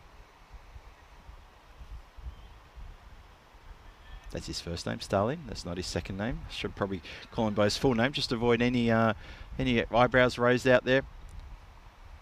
Stalin Sarayak. That's a nice shot placed there as well. So just happy just to tick the strike over and keep those singles going. It's 5 singles off the over, and a cautious start for the team from Sir Oliver Split. They don't need to be going crazy at the moment. It's not a big score on the board. The run rate is not a problem just yet. 7 matches since a golden ball. I'm thinking we might have a golden ball tomorrow. Maybe. What do you think, people? We see the golden ball number climb, pretty quickly these days. Obviously, there's a lot of games on the European Cricket Network. Just sort of think, is it possible we make it 2 very close together? It's something we always talk about, but it's something that hasn't happened for quite a long time. I know there was a bit of a purple patch there. We were talking to Vinny about this in Stockholm a couple of weeks ago, and there was a purple patch there where the golden balls were coming thick and fast in the early days. I think it was in 21-22. and then suddenly there was a drought of 13 months or something to the next golden ball. Just one of those things that can happen. Now, this is Satha Devi who's coming on to bowl, the captain. See what he can do with this now. He's taken a little while to move the fielders around. He wants players to swap, and now he wants another player just moving a bit finer. He wants his third finer. I think it's the right move to do to get third fine, helping out the wicketkeeper as well as protecting those edges. Here we go. And he fires a leg side wide. So he takes about 45 seconds to get the field ready, and then fires it down leg side for a wide. That's pretty much that standard ECN first ball the over stuff. Paolo Campini saying, oh my God, 7 sits of GB, shocking. Indeed. Indeed. Wasn't it good? We had that gold ball yesterday. It was an exciting match, that one. Very good game. Assassins and Raika Marcos putting on an absolute show for us there. They're going to go through for a wide +1 there. Watch out for that helmet on the ground. You wouldn't want to have 5 penalty runs if the ball hits that. Something to watch out for, folks. If you see that, you just saw that in the background just then. Supercomputer has this game a bit of a nice little balance. Oh, it's just ticked off there. There we go. It just falls out of balance, just as I was about to mention it. Yeah, this is not a good start to the over from Harry Prasad. It needs to be tighter than this. Yeah, the captain, you want to lead by example. These wides are just untidy stuff. Yeah, I saw Ian Smullen in the grass there. Oh, there is Ian. There is Ian. Hello, Ian. Thought I saw you in the chat earlier. Just popped up just as I mentioned your name. It's like Beetlejuice. There you go. Scorers have that. Oh, as that bounced off a table and it's gone flying straight through. I hope it hasn't hit the gear. Or Sam Hunt's going to get a bill. He won't. Insurance company get a phone call. Have a look one more time. How close has this come? Watch this. And oh no, bounced just in front. And a couple of the crew there just residing, reclining, and also our umpires as well. Give a shout out today to the umpires. I thought the umpires have been terrific today. We had a few little things going on yesterday, but everything got ironed out, and it's been great today. And I've got a special shout out I want to give in just a moment. In towards the pads, and the same result this time. It goes almost the same spot actually. Into there. You can see there's Karina, one of the 2 circles crew. Underarms it back into the field of play. So, yeah, I just want to give a shout out to Mia, who's currently the standing umpire. She's had a good focus week this week, umpiring duties here. Mia Durdavac, she has been brilliant today, absolutely brilliant. You need to sing her praises heavily, and I'll make sure I let Charles Croucher know that, and I'll be talking to our project manager as well, and passing that news along. I think she's had a terrific game. And I'll tell you why, she's had to fall afoul of some a little bit of intimidating appealing from a few teams, a few players rushing her, and a few players trying to hurry up with her decisions, these sorts of things. And there was one little moment which I wasn't really happy about. It was players appealing, and then because she turned it down, they immediately appealed to the square leg, who basically told him, what are you asking me for, and put them in their place. And that's not cool, not one bit. So Mia, congratulations on a great day. I know you've still got a bit to do. She can't hear me. I'm talking to her as though she can hear what I'm doing, but I think she's had a great game, so well done to her, and I know she's going to finish strong. And the team from Sir Oliver Split there finishing strong as well. 20 without loss, and not even towards the end of the second over. Smack down the ground. A bit of evasive action there for Halton. He goes to the deck and says to his counterpart, Razumlich, what are you doing? I'm on your team. What's this friendly fire sort of stuff going on? And he's gone down. Watch this. Oh, he had to go to ground too. That was leveled. That was absolutely hammering straight towards him. Umpire Me gets out the way as well. And Sathadevi has to watch that one race past him. He's gone for 19 of 5 deliveries. Wayne in the chat asking me if Manav is leaving tomorrow or staying and playing in the finals. Do you know? I don't know exactly. I didn't get a chance to ask him that when he was fielding in front of me, when he was showing me that injury he had. I'll try to find out for you, Wayne. But I think he's on for finals tomorrow. I think he is. I will try and find out though. Yeah, Ian, looking forward to meeting you in person too and having a few beers in Cardiff. Absolutely looking forward to that. Going to catch up with you and Dave at the Melbourne Western Shield, and hopefully any other Spanners who may be thinking of getting down there. Be awesome. Have a catch up, get a few photos, have a few cold ones there at Katoomba. I haven't seen the schedule yet for when I'm on. That's still ages away. Still a long way to go. So I'm looking forward to getting some time to have a sit down and talk with you guys and a catch up, of course. Always good to catch up with a few of the Spanners. Managed to catch up with Johnny Hisson, Steve McVeigh, of course, Julian Dawson, who came to Prague a couple of weeks ago.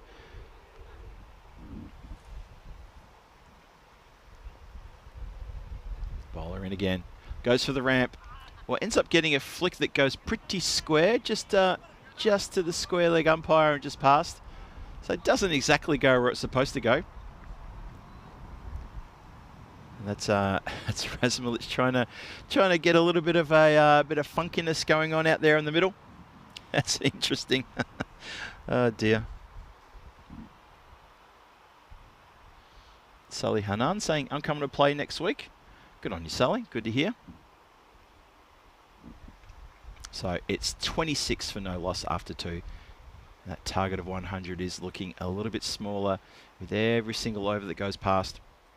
So Oliver Split needs 74 from 48. That run rate required is under 10.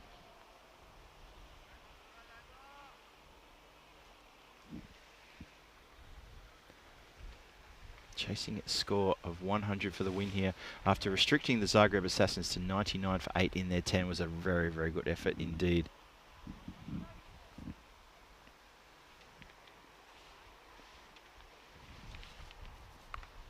Now this is in the air, shouts to catch it.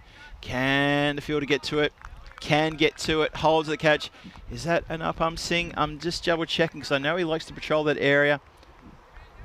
Just trying to see who that is. Is it? Edges in the air. Fielder at fine, gets around, takes a good catch. I think that actually is. I'll know if he does his little dance move, if that's actually him. Just looking to see who that is down there. It is indeed Anupam Singh. Well, I was waiting for him to do a few funky moves. He took 3 catches on Monday, and he just started breaking out the moves, the sort of the old disco moves, showing a few dangerous little acts there. It was looking pretty funkalicious there. If he takes another catch, I reckon he'll be on there. You wait and see.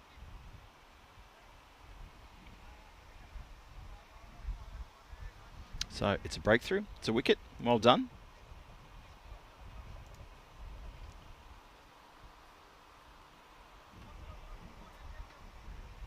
So Suraj Wadekar does get the breakthrough. It brings Nayak out.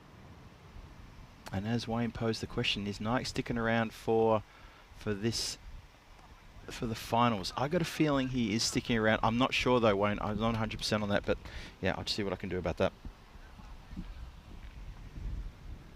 And Wadekar giving a thumbs up to his players who are just geeing him up a little bit there with the breakthrough that he's found in this over. So well done to him.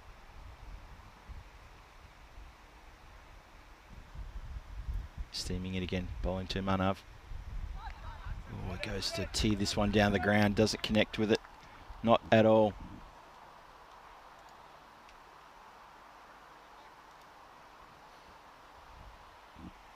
Yeah, that's unfortunate. Keeping an eye on Manav as well because he sustained a little bit of an injury in the previous innings when he was in the field going for a spectacular relay catch with Sam Houghton here right in front of the comms position.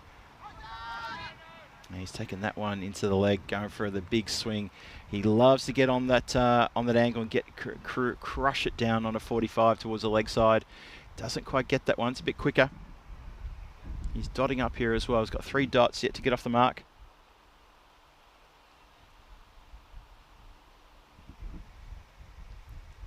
Here he comes, steaming in again. It's 4 dots on the trot. So what an over this is. This is a terrific over from Suraj here. He's got 4 dots on the trot. Well, 5 dots if you obviously include the wicket as a dot ball as well. So can he finish with a wicket maiden if he can dot up here against Manav Nayak, who's proved himself to be one of the top 3 batters in this tournament so far, who does have a slight injury to his right knee, just below the knee. He just cut himself open on that attempt to catch. Here we go. Oh, hits him high. There's going to be runs. That sounded woody to me, so that is off the bat, so it's not going to be a maiden. It's not going to be a wicket maiden. It's going to be 4 off the last ball. And it goes down very quickly too. The spectators hiding in the shade there. It's actually a lovely place there to watch the game from right behind the wicket keeper there. It's a place that's been cordoned off specifically for spectators right there behind the stumps next to that very big tree. So there we go, 30 for 1 in the power play. That second over going for 21. Good magical over there versus Oliver Split, but a couple of very tight overs there either side of that, showing what could be referred to as a bit of a gesture. We won't refer to it like that, of course.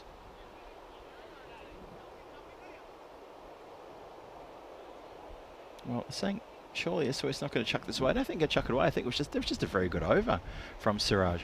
And new batter, Manav, he's I'm not going to make excuses for him, but he does have a slight injury to that right leg of his. No reason why he shouldn't be able to swing that blade, of course. Push there by Houghton. Happy to get Manav back on strike, keeping the scoreboard ticking. That's one thing Sam's very good at, is he's always looking just to play the single away. He's not a big basher of the ball, although I saw him play a couple of innings at the in Coimbra at the Portugal Knights series at the start of the year. He rocked up, he joined the Coimbra Knights, and he took a few innings to get going, and he played a blistering 15-1 innings, which was just absolutely fantastic. Came in a couple of drops down. Shouts a catch. Not going to happen. Just going to get the one. Manav takes evasive action. Or he puts the hand on the back of the helmet. I tell you what, if the throw's going to come from the fielder and it's going to hit the hand or the helmet, I'd probably rather hit the helmet, right? Don't you think? Rather than hit the hand? I mean, the helmet can withstand that. Saw in Belgium a batter running to make his ground, and the throw came in and it hit him right on top of the helmet. He was fine. Now that's been lofted beautifully in towards the dugout area, connected with that one, got every bit of that. So Houghton not just pushing the ball around, he has got the muscle as well as he crushes this one over the dugout area for a big Maximo. That's a big 6. That's a nice shot. That's gone a fair way back. The score races up to 38 for 1 halfway through the 4th. 62 from 39 is what's required for the win here. Beresford Pearce under a little bit of pressure here. Remember, this is, of course, this is Harry, not Alfred. Harry tends to bowl the slower ball. Alfred is more the pace bowler. And winds up and then just drops the bat and pushes it for 1. It's clever scoring from Houghton. He's very clever with this kind of approach when he gets in his groove. When he looks settled, he'll do this. He'll just be hitting ones over and over again. And then the loose one, the one that's in the slot, bang, out of the ground. He can get very, very annoying to the bowlers. Very hard to get rid of. Manav, on the other hand, his offside game is quite something. It's very good. Look at that. Just back foot drives this one through the covers. Squarish, finds the boundary, no problem at all, pierces the gap. And it's a pretty heavily loaded field out there as well. So he's done quite well to get through those two. Those two, they're quite close together. Nice shot.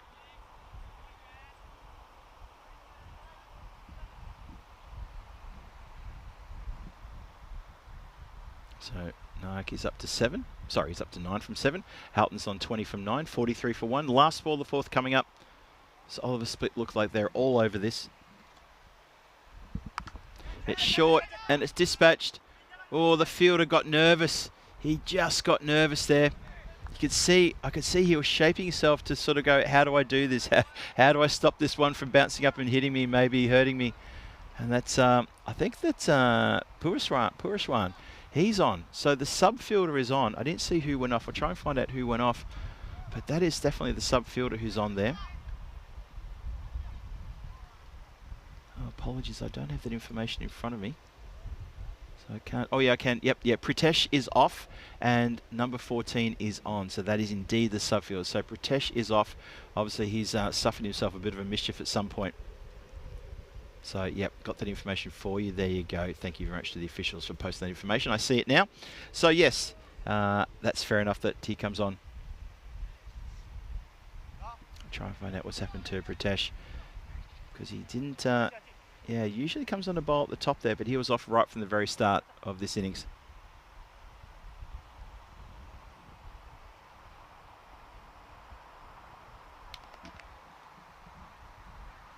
So 4 overs gone, 47 on the board. 1 wicket down. Houghton's on 20, Nayak's on 13. And these two look like they're working well together. They work well on the field together. They effected a very good relay catch in the previous innings, one where Manev went up and volleyballed the ball back into play, and Sam scooped up a nice return catch. There was a nice bit of non-verbal communication between the two of them. Manev was very aware that Sam was right there to take that catch. That's a nice short delivery. Bit of a snorter goes through, but it's pretty wide, doesn't bother him. As Shabiel comes on to bowl. So who's looking forward to finals tomorrow? It should be a big finals day tomorrow. Looking forward to that one. Under very warm skies, warm conditions again tomorrow. 4 finals coming your way to close out this European Cricket Series, Croatia for the men. And then we'll have the Women's European Cricket Series starting on Saturday. 4 matches on Saturday and 3 matches on Sunday. And that's going to be a lot of fun. We'll talk about that a bit more tomorrow as we're going to see the 2 squads, which is Ink Zagreb and Lavender Lionesses. That's a cracking name too, by the way. It's a very emotive name as well, the Lavender Lionesses. Everyone knows what lavender smells like. Oh, bowled. Dots up. So Oliver Split need 53 or 15. That's for the bonus point. Don't think they're going to snake the bonus point away from them. Not sure they're even looking for it, to be honest. You'd have to see them going gangbusters now, and that's definitely not going to happen. I think they're just looking for the big win here. Looking for a good win over a very good opposition too, as they bowled very well to the Assassins. Kept them pinned down. Mind you, the Assassins had just come off a pretty strong game against Zagreb Sokol. Chased down a big total. Chased it down with room to spare as well.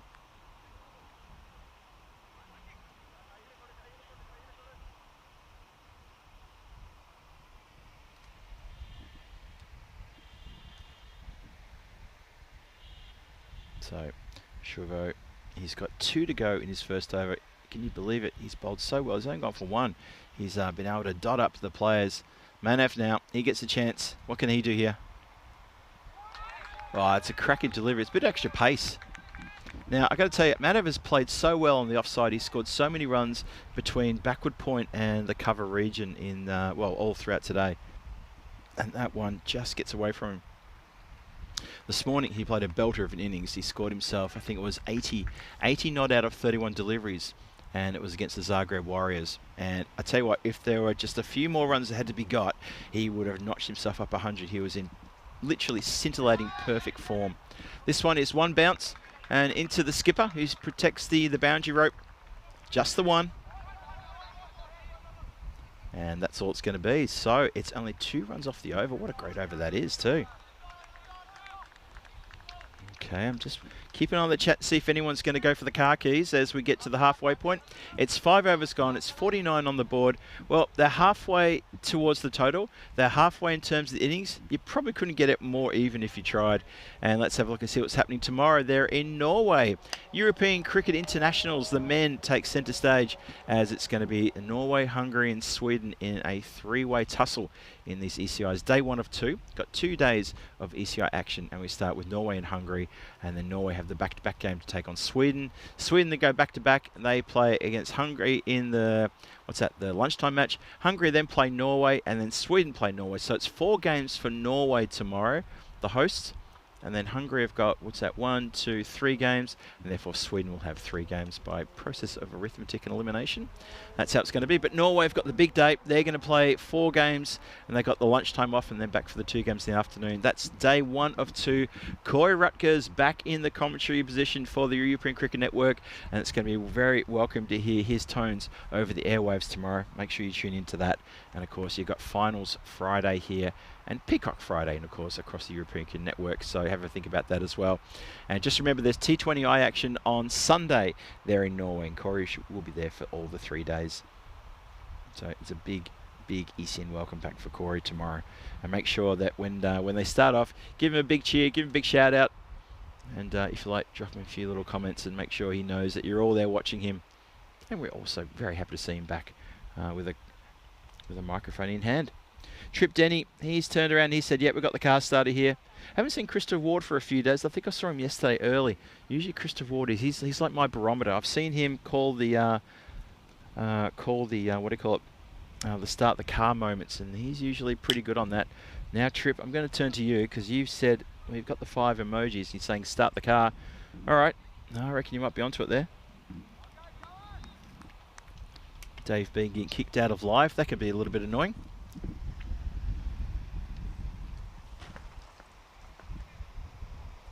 But hopefully you're in live as we start the 6th. Mind you, I don't know how I can help you out with that. Not sure I can say anything to make that happen. Oh, reaching into my icebox full of goodies. What can I find here? Oh, okay, yep. There's a little bottle of lemonade. I'm going to get stuck into that. Get some sugar and water into the system. Probably should have done that during the drinks break. Apologies that, folks. I probably should have timed it with the actual drinks break. Never mind.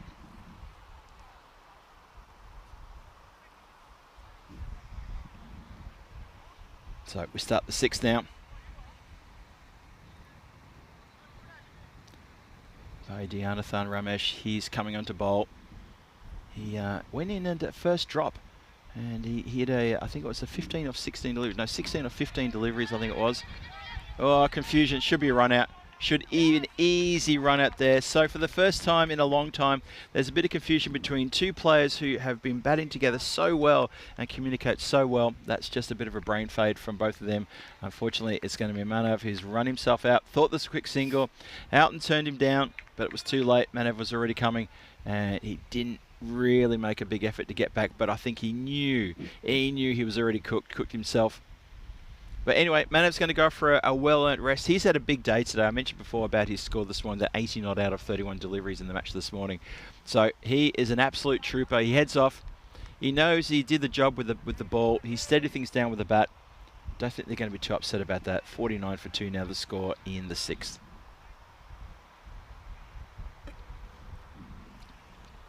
And Ramesh, well, he affects the run out. He was going to underarm it. I think in his head he realised anyone underarming or throwing his stumps down has kind of missed today, so I'm just going to run in and crash the stumps myself. Good work too.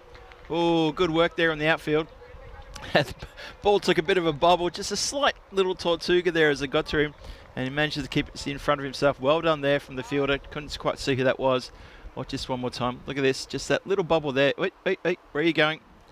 I think that's Anupam Singh there who does the job. At deep backward point, getting around towards third as well. Houghton just flat bats this down the ground. 50 up also with that previous shot.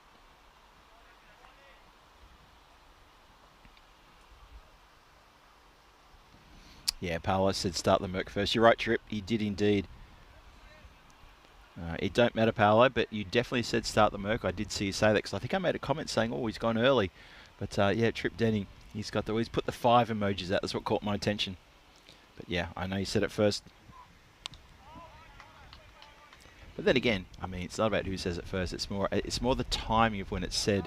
The moment when we realise that, yeah, that's it, the game gone. If it was about who can say it first, then you might as well start the car after the first ball is bowled. But that's not how we do it. I look to the timing of the comment. And when you think, oh yeah, yep, that's and you know, it's about agreeing with that particular moment in time rather than stating it first. That's what I look for. And I know that Wardy's been pretty good like that the last year and a bit. He says start the car, and I tend to look at the score and look at where we are and just go, you know what, I feel that too. I think it's about right. So that's going to finish the 6th over, 52 for 2 after 6. It's 3 runs and a wicket in that over. That's a very good wicket from Ramesh. Done a job here. Made things just a little bit tricky here now. Just a little bit tricky. Oh, look at that. Christopher Ward. Honestly, what's that about? I say his name 3 times. He's like Beetlejuice. He just suddenly turns up. Christopher Ward, Christopher Ward, Christopher Ward. There we go. He turns up. Nice to see you again, Wardy. The 2 brothers disappeared from the chat, Johnny. Yeah, that was the Stewart brothers. Yeah, Cameron and Nicholas. Now, they are based in Melbourne, and if you quickly Google the time in Melbourne right now, it's very, very, very, very, very, very late on a Thursday night, possibly early on a Friday morning over there. So I think that was fair enough. They did suggest that we're going to stick around and watch the last game, but I think it's gotten very late there now in Melbourne. Should try to get them to hook up with Scotty at the European Cricket Network Supporters Club of Australia. That's what we should do. Okay, so here you go. Hey, mods, here you go. That's something we should think about. If you see those brothers, the Stewart brothers again, that was Cameron and Nicholas, who were very complimentary to everyone in the chat and to myself as well and to the players. And they did a few contributions too. Just remember that, a few contributions. Just remember, if you see them on the chat tomorrow, if they're back, get them in touch with Scotty at the European Cricket Network Supporters Club of Australia, because they all reside in Melbourne. And wouldn't it be good if we can send a few more fans Scotty's direction, so when he has his little moments down at the local boozer, or he has a little bit of a gathering in a beer garden, he can have a few more people around him with the ECN gear on, give us a bit of a rev up, having some fans on the other side of the world. I reckon that'd be terrific. Just something to keep in mind. I'll try and remember that as well.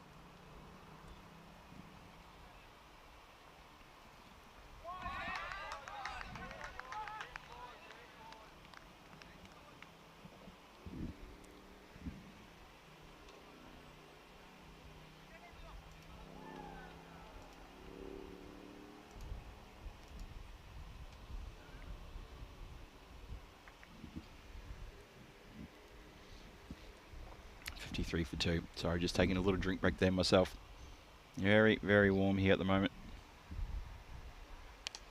Elevates, and it puts the head down as he realises that could have almost gone to hand. It just bobbles to the player there on the boundary rope. He's not too sure where to throw it to. In the end, he just hands it back to the bowler. So things have really slowed down for Oliver Split now. Really slowed down indeed. They've only lost a couple of wickets, but previous over goes for 3 as a wicket. This over has gone for 2 so far. We're only halfway through it. That run rate required is now up over 13. Clipped nicely. Hits a little bit of a something on the way through to the fielder. Oh, oh, oh. The pickup, the leap and the throw. That was quite exciting there just for a second. That's Babu there. I thought he was supposed to be conserving energy, and yet he leapt in the air as he threw it back. Interesting little bit of dynamic there. Crazy, crazy.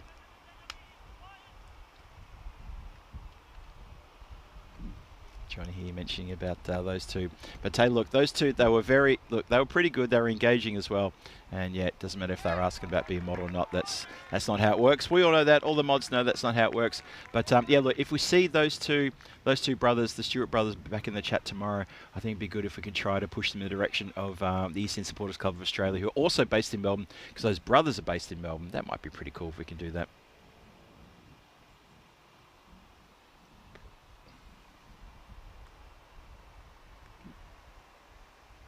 Charging in.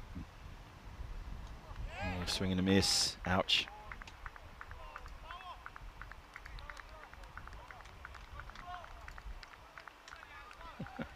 Christopher Ward, thank you very much. There we go.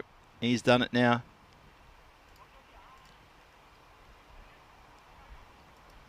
Just keep an eye on the chat. What's happened here? It seems that all the trolls are coming out of the woodwork. What's that about? Is the moon in a certain part of the sky? I don't know, is it happy hour down at the Crazy Factory? What's happened here? They've all, something's happened. Has someone blown up the front gate of the asylum? Not sure what's going on there. But the mods, it's all over it, and that's why we love you moderators. You do a cracking good job. Love your work. I'm one of you, always be one of you. And it's just, suddenly it's all just elevated out there. Hey, final say tomorrow, Zagreb Sokol take on Sir Oliver Split in the Eliminator. Back to live action. We'll come back to that graphic in just a moment, as that's been worked away for 4. So boundary then. We've dried up with boundary, so we get it going now. Yeah, Eliminator. Zagreb Sokol are going to take on Sir Oliver Split tomorrow in the Eliminator from 8:45 in the morning. Qualify one straight afterwards. That's the Rijeka Marcos, who finished top of the table against the Zagreb Assassins, to see who goes into the final, straight away into the final. The loser will play the Eliminator of... Yeah, the loser will play the winner of the Eliminator in Qualifier 2. That will happen an hour later. Give the chance for the teams just to cool down and get back into the groove. So that is finals action tomorrow.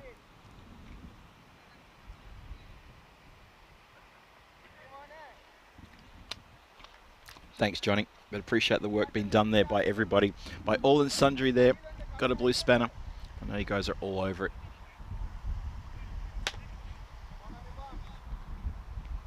So 62 for 2. Are we going to see a bit of a rush here at the end? A bit of a rush of blood, possibly. Run rate required is still at 13.4. Houghton's still there. He's cut that nicely. He's found the gap. There's a player there. Now he's kind of poised at a short backward point, almost like a wide gully. You'll see him come at a shot there. That player right there, he's more in a catcher position because he's not walking in. So they're trying to set a field for Sam. I'm not sure that's the right place to put someone. He's up to 28 now off 19 deliveries. Al Mamoun has just joined him. He's 7 from 6, 66 for 2, 34 required, but only 16 deliveries. Going to come down to a very nice little finish here. Hit very hard, straight to the player. Doesn't shy. Wanted to shy. Didn't. I think he was saying, well, he did actually shy. Sorry, he did actually. I didn't think he released the ball. The bowler was not at the stumps. And I'm always a bit critical of players when the bowler's not at the stump to throw the ball hard like that, because it does end in a few issues sometimes.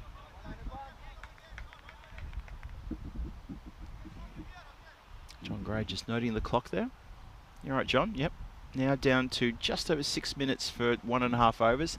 I reckon that should be okay. We sort of work on the idea of 4 minutes per over. Oh, now, I don't think it's taken him over the line. I think he's done okay there, Babu. I was just a little bit obscured by the corner of the igloo here, the leg of the igloo. But I think he's okay. We're going to see it one more time just to be sure. Don't think there's an issue there. Yeah, it's bounced off him before he's gone to the rope, so he's fine there. It's a good save. Club down the ground. This is a good straight shot. Babu just waits for it, and he feels it nice and cleanly. Ray Tipping saying that I'll sleep well tonight. You're absolutely right. I really will. I know I will. I'm not going to be having a late one. That's for sure. I also need to give the old vocal cords a bit of a rest as well. It's a bit tough when you feel like you're talking from, what, 8:45 in the morning. And what is it now? It's 6:30 in the evening. So it's probably a little wonder that a few times I sort of just go a little bit quiet, especially in the latter part of the day. Just because I just need to give the throat a bit of a rest. The one thing I have to do is when I'm back in the hotel, and the lovely Diamond Hotels too, by the way, I need to make sure that I don't fall asleep with the air conditioning. And I did that a couple of nights ago, and I woke up with a very sore throat, and I thought, uh-oh, that's trouble. Then I realised it was actually on my day off, so I had no excuses. Just one of those things, I guess. Yeah, it was on Tuesday I woke up, and I thought, oh no, I left the aircon, the fan on, and I woke up with a really sore throat. Disappeared by about, or just before lunchtime, but still, just one of those things you got to watch out for. I mean, I'm not here for the looks, I'm here for the voice. So, this is radio, not television. Well, it's a bit of both, actually. So I need to make sure I keep the voice going. And when you're doing it by yourself, and Rico will attest to this as well when he does a lot of solo stuff as well. But just need to keep a lid on it. Need to keep cautious of that. Part of the fun about commentating solo is you get to talk to the chat a little bit more, and you get to talk to yourself. And it can be a lot of fun. But at the end of the day, when I finish here, and well, how much longer do you reckon? Another couple of overs, then we're done.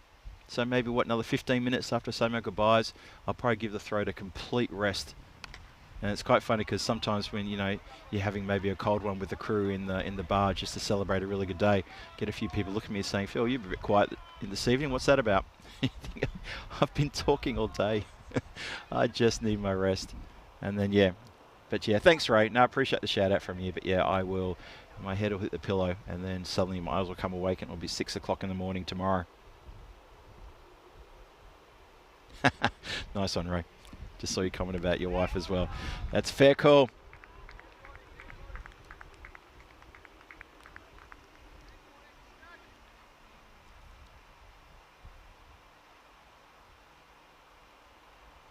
So 72 for 2, 28 off 10.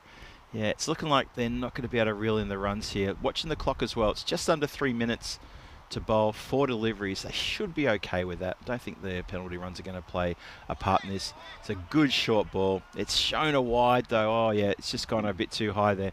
I thought it was a good short ball. It was a good testing delivery too, something just to spook the batter. The batter himself is also a bowler, so it's kind of I don't want to make this sound awful, but it's kind of fun to bowl that to someone who's an all-rounder or someone who's a bowler too. It's just a bit of fun.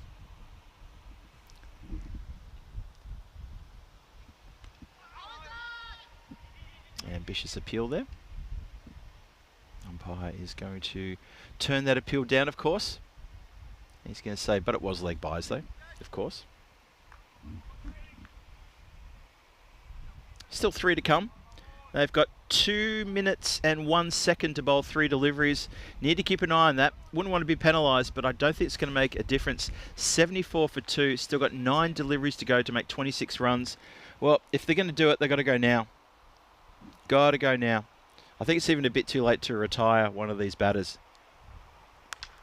Well, there you go. I said you've got to go now, and Sam's heard me. Every little bit of that has gone over the boundary rope. That's been monstered out of the ground. Going to check this height from side on as well. If we can have a look at this one from side on, just to see about the height. That's the one thing we're a little bit concerned about. Maybe we can get a replay from side on. Thank you. Here we go. Let's slow this one as it comes in. Where is it? There it is. Ooh, I reckon that's going to be okay. It's coming out of the crease. That looks to me like it's okay. Thank you very much.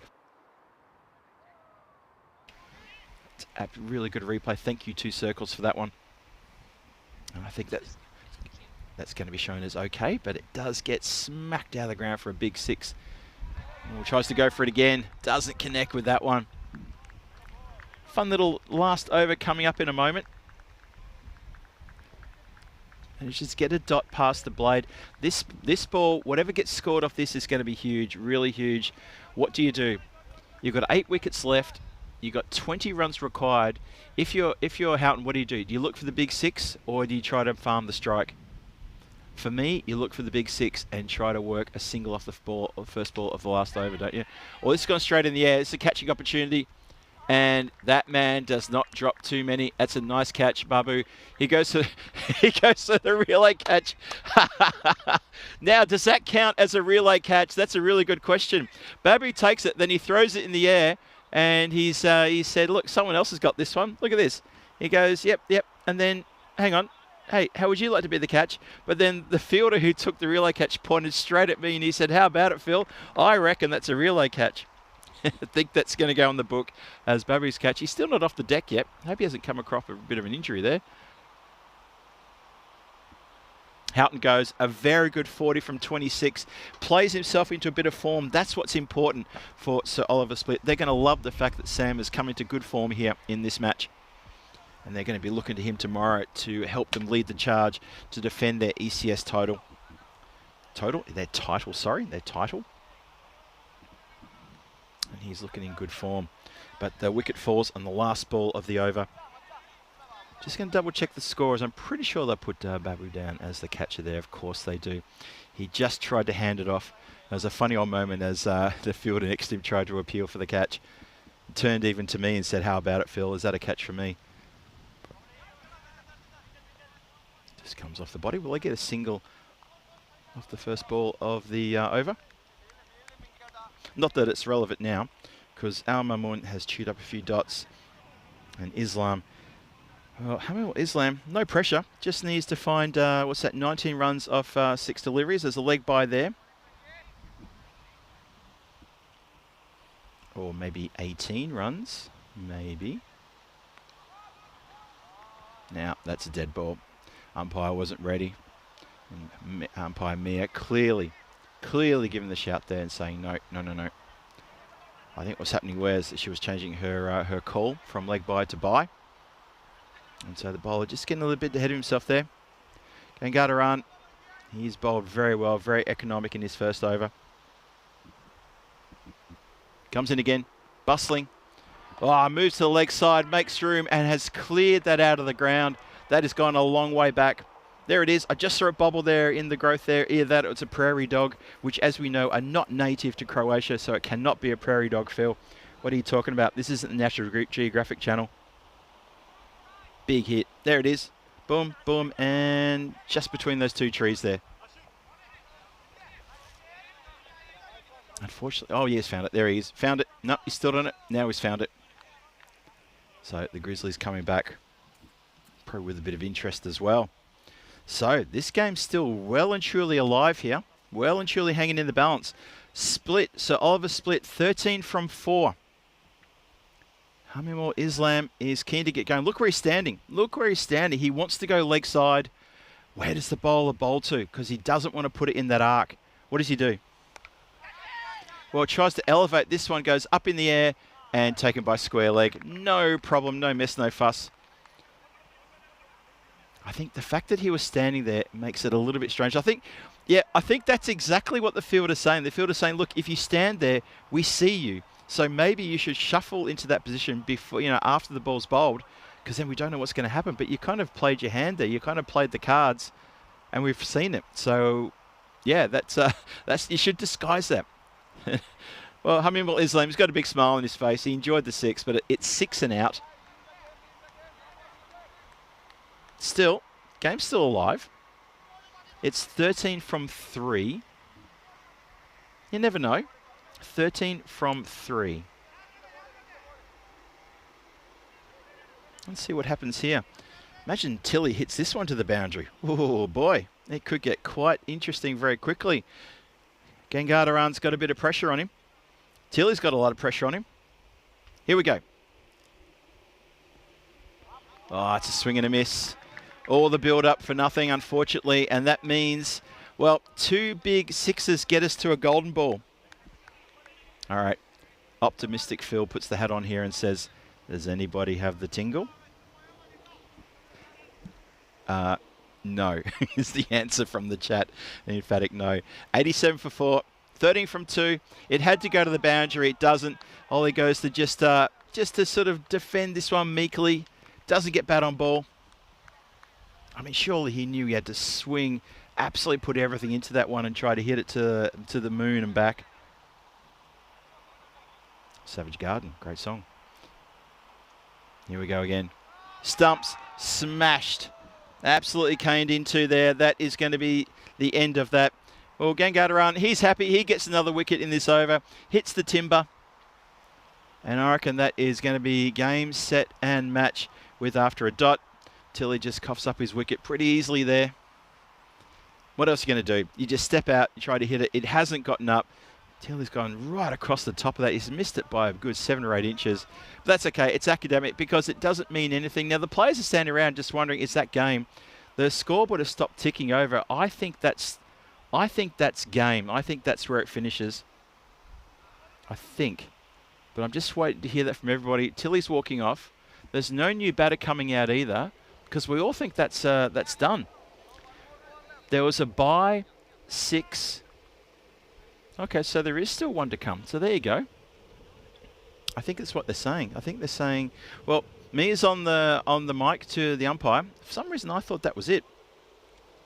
So we had a bye 1. We had 6, the wicket, dot, wicket. Okay, so we have one more. Looks like we do have one more. It's an interesting conversation going on here. I think a few players thought that was it. I thought it was it. But I think the score has just been updated here. So well done to the scorers to just make sure that was correct. We always need to make sure it's correct. So just bear with us for a moment, chat. Which I'm with you in just a moment. And we'll have this correct and done. Well, Luke has run out to face the last ball and he's getting handshakes already. I'm not sure what that's happened there. We're just going to pause for a moment. I can see people in the chat are all winding up as well. So everyone in the chat, thank you so much for joining us today. I can see a few people starting to say goodbye now. Trip, Dave, John, good to see you all. Johnny He, everyone in the chat, thank you so much for hanging out today. Dee Maria joins us as well. You join us right at the end here. We're just doubly making sure we've got all the deliveries all locked and loaded in this final over. I think there's just a bit of a thing with the electronic score. I think there's a conversation about whether that was the last ball of the 10th or whether there's one more to come. The current scoreboard showing one more to come. For some reason, I thought there was another delivery there. I can see Mia there in the middle. I want to give her another shout out again. She's just amongst all the players there and giving a bit of instruction, just saying what's what. But she has done an outstanding job today, an outstanding job. It looks like there is one more ball to bowl. Here we go. Yep, there's a few smiles on the faces of the players. They thought that was it. But no, there is one more ball to bowl. But yeah, I want to give a shout out to umpire Me. I think she's been terrific today. Absolutely sensational day for her. She's put up with some intimidating appealing. She's put up with a few players appealing to her for a catch. And then when she turned it down and said no, they then turned to her counterpart at square leg, which I thought was a bit of an uncool thing to do. And she has handled herself professionally and with poise and with absolute professionalism. She's done a cracking job, so well done to her and well done to the crew. And at the moment, she's just looking towards square leg and saying, "We've got one more to play. Is that it?" I think we're not getting comms. Well, have a look at the slip cord, and there you go. Have a look at that. It's the great Zagreb umbrella, and I think now we've been confirmed that actually is the end of the match. Oh, we've got to bowl at least one ball. We've got a bowl to Luke. Come on, with the great Croatian umbrella. How brilliant was that? Well, it's a bit of confusion right at the end of the day. It's been a long, hot, strange day out here. It's been a long, hot group stage as well for everybody involved. And I can understand why maybe there's a few sort of tired bodies and tired minds as well. It doesn't matter, though. It doesn't matter. The score's now been updated. It is indeed the last. There was a dot ball. There was 2 dot balls between the wickets. And I think it's just a dot ball was missed. That's all it was. So the Zagreb Assassins, 99 for 8. So Oliver Split, 87 for 5 in response. That's how it finishes. So Luke Vukovic, he goes out there to face the last ball. They set up the great Croatian umbrella, reminiscent of the great Australian umbrella from the late 80s. And in actuality, it actually was the end, so I don't get to bowl it. Hey, tomorrow, this is what's coming up. The Eliminator at Finals Day. It's Peacock Friday. It's Finals Friday. Zagreb Soccer will play Sir Oliver Split in the Eliminator. The loser bows out, and the winner goes on into Qualified 2. In Qualified 1, Rijeka Markos take on the Zagreb Assassins. The winner straight into the final, and the loser will then face the winner of the Eliminator in Qualified 2 straight after that. 4 games coming your way tomorrow. Let's have a look at the highlights here and see how it all unfolded. Well, the scorers and the officials got a bit of a scare, not once, but actually twice. Sam Houghton got the scare of his life and had to go to ground on that occasion. And then he himself also got amongst the runs. A couple of sky deliveries, a few wickets falling along the way for Sir Oliver Split. But up until halfway through the game, they'd made 49 after 5 overs. And it was in with a red-hot chance of picking it up here. And you just felt, well, when Manav was run out, again, they were still always within the shout because it wasn't a tall total that they were facing in the end. And, you know, in the end, it's just a 12-run difference between the two teams. I'm going to just focus on the chat for a minute because I can see people just giving a bit of a... what are they doing? They're just saying their goodbyes and asking a few questions here.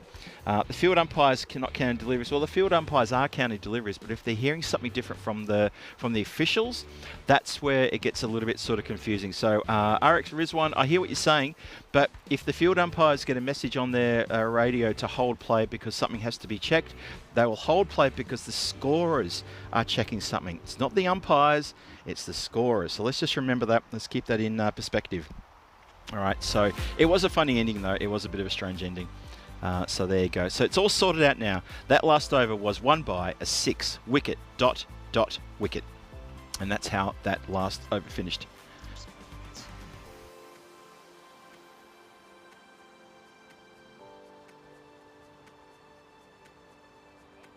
So have a look at the batting card there. Sam Houghton at the top there, that 40 he scored there, led the way. When he left, well, things sort of was left unfinished and it ended up being not finished. Prajin Gangadaran there, 2 for 11 from his 2 overs. Sensational work from him. Suraj Wadekar also 2 for 12 from his 2 overs. They tried a few different bowlers, tried a few different things. And you know what? I don't blame him for doing that. Maybe try something out because it's finals tomorrow. And why not? The Assassins already locked into Qualifier 1. So Oliver Split already locked into Eliminator. Those games were not going to change depending on the outcome of this. Didn't make a difference. So it's fair enough that that was always going to happen. So have a look at the final summary there. Zagreb Assassins 99 for 8 after 10. And Sir Oliver Split 87 for 5 after 10. It's a 12-run win to the Assassins over Sir Oliver Split. But like I said, it won't change the finals for tomorrow. And that's going to be all locked into place. We'll have a look one more time at the final schedule in just a few moments' time. Just to remind you what's coming your way tomorrow. But that is the end of 20 group matches. What a fantastic 20 matches this has been. So why don't we bring you inside the comms tent for the first time today, and I can say thank you everybody for keeping me company today. Phil G here for the European Cricket Network saying, look, it's been a wonderful warm day here. My big thanks to everyone in the chat looking after me today. Without Rico here to look after me, you guys have done a stellar job. You guys and girls have done a stellar job in the chat. Thank you so much for that. I want to give a shout out to Two Circle as well. I've got Helena who's doing remote directing with me today. Thank you so much for all your work today. The replays were absolutely perfect. Thank you so much for a very good day today. It makes our job easy as well. So thank you so much. To the crew here at the ground, the blue crew, they are a little bit undermanned here today, but they held it well together. So thank you so much to the blue crew for persevering under quite warm conditions. Out in the centre, got about 38 degrees today. And I need to give a shout out to all the players. We had all teams playing here today, and they held themselves together quite well too under very tough conditions. So thank you to everyone. Let's have another quick look and see what's happening tomorrow for Finals Friday, Peacock Friday. If we've got the graphic, let's bring it up. Thank you, Helena. Thank you so much for that. Yes, that's the one. Bingo. It's Eliminator tomorrow. First game tomorrow. Rico and myself will be here for that. Zagreb Sokol take on Sir Oliver Split. Oh, that's a mouth-watering eliminator after Zagreb Sokol lost to Zagreb Assassins in the second last game of the day. It pushed them down into third place. The Assassins step up into second place. And you know what? With the Assassins winning like last match against Sir Oliver Split, it may have gone that way anyway. Who knows? Who knows? The Rijeka Marcos qualify one against the Zagreb Assassins in the second game. So that game starts at 10:45. First game at 8:45, 10:45. We'll have an extra hour until qualified 2. There'll be an extra hour until the final as well. So the teams and can just get themselves together and the players can take a lot of fluids. I've heard the rumour that tomorrow is going to be quite warm indeed, apparently. So if you think it's been warm already, which it has, I can tell you now it's already looking like it's going to be another warm one tomorrow. So looking forward to that. Break out the Peacock Friday shirt, one of which I do definitely have. This isn't my Peacock Friday shirt, by the way. This is just a regular Phil shirt. I know it's looking a bit peacocky, but don't worry, I've got a better one tomorrow. Don't worry about that. So Peacock Friday tomorrow, finals for tomorrow, Norway Internationals tomorrow as well. There's a lot going on in the European Cricket Network. So just one more time, thank everybody for all their contributions in the chat and the work around the ground here, and also to the players for a great day of cricket. And at this lovely picturesque field with the sun slowly setting over there in the west, or as I look down the middle there over onto the right hand side, it's time for me to say goodbye and thank everyone once again. I'm not going to keep thanking you. I could, but I won't. I'm going to say this: be back here tomorrow for the finals day. Phil G, I'll be here with Rico for a massive finals day as we close out this ECS Croatia. And don't forget, the women start playing on Saturday as well, so it's not over yet. Our tour continues and the adventure continues, and I hope to see you back tomorrow. Until then, I'll see you later. See you later. Back and forth.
Thank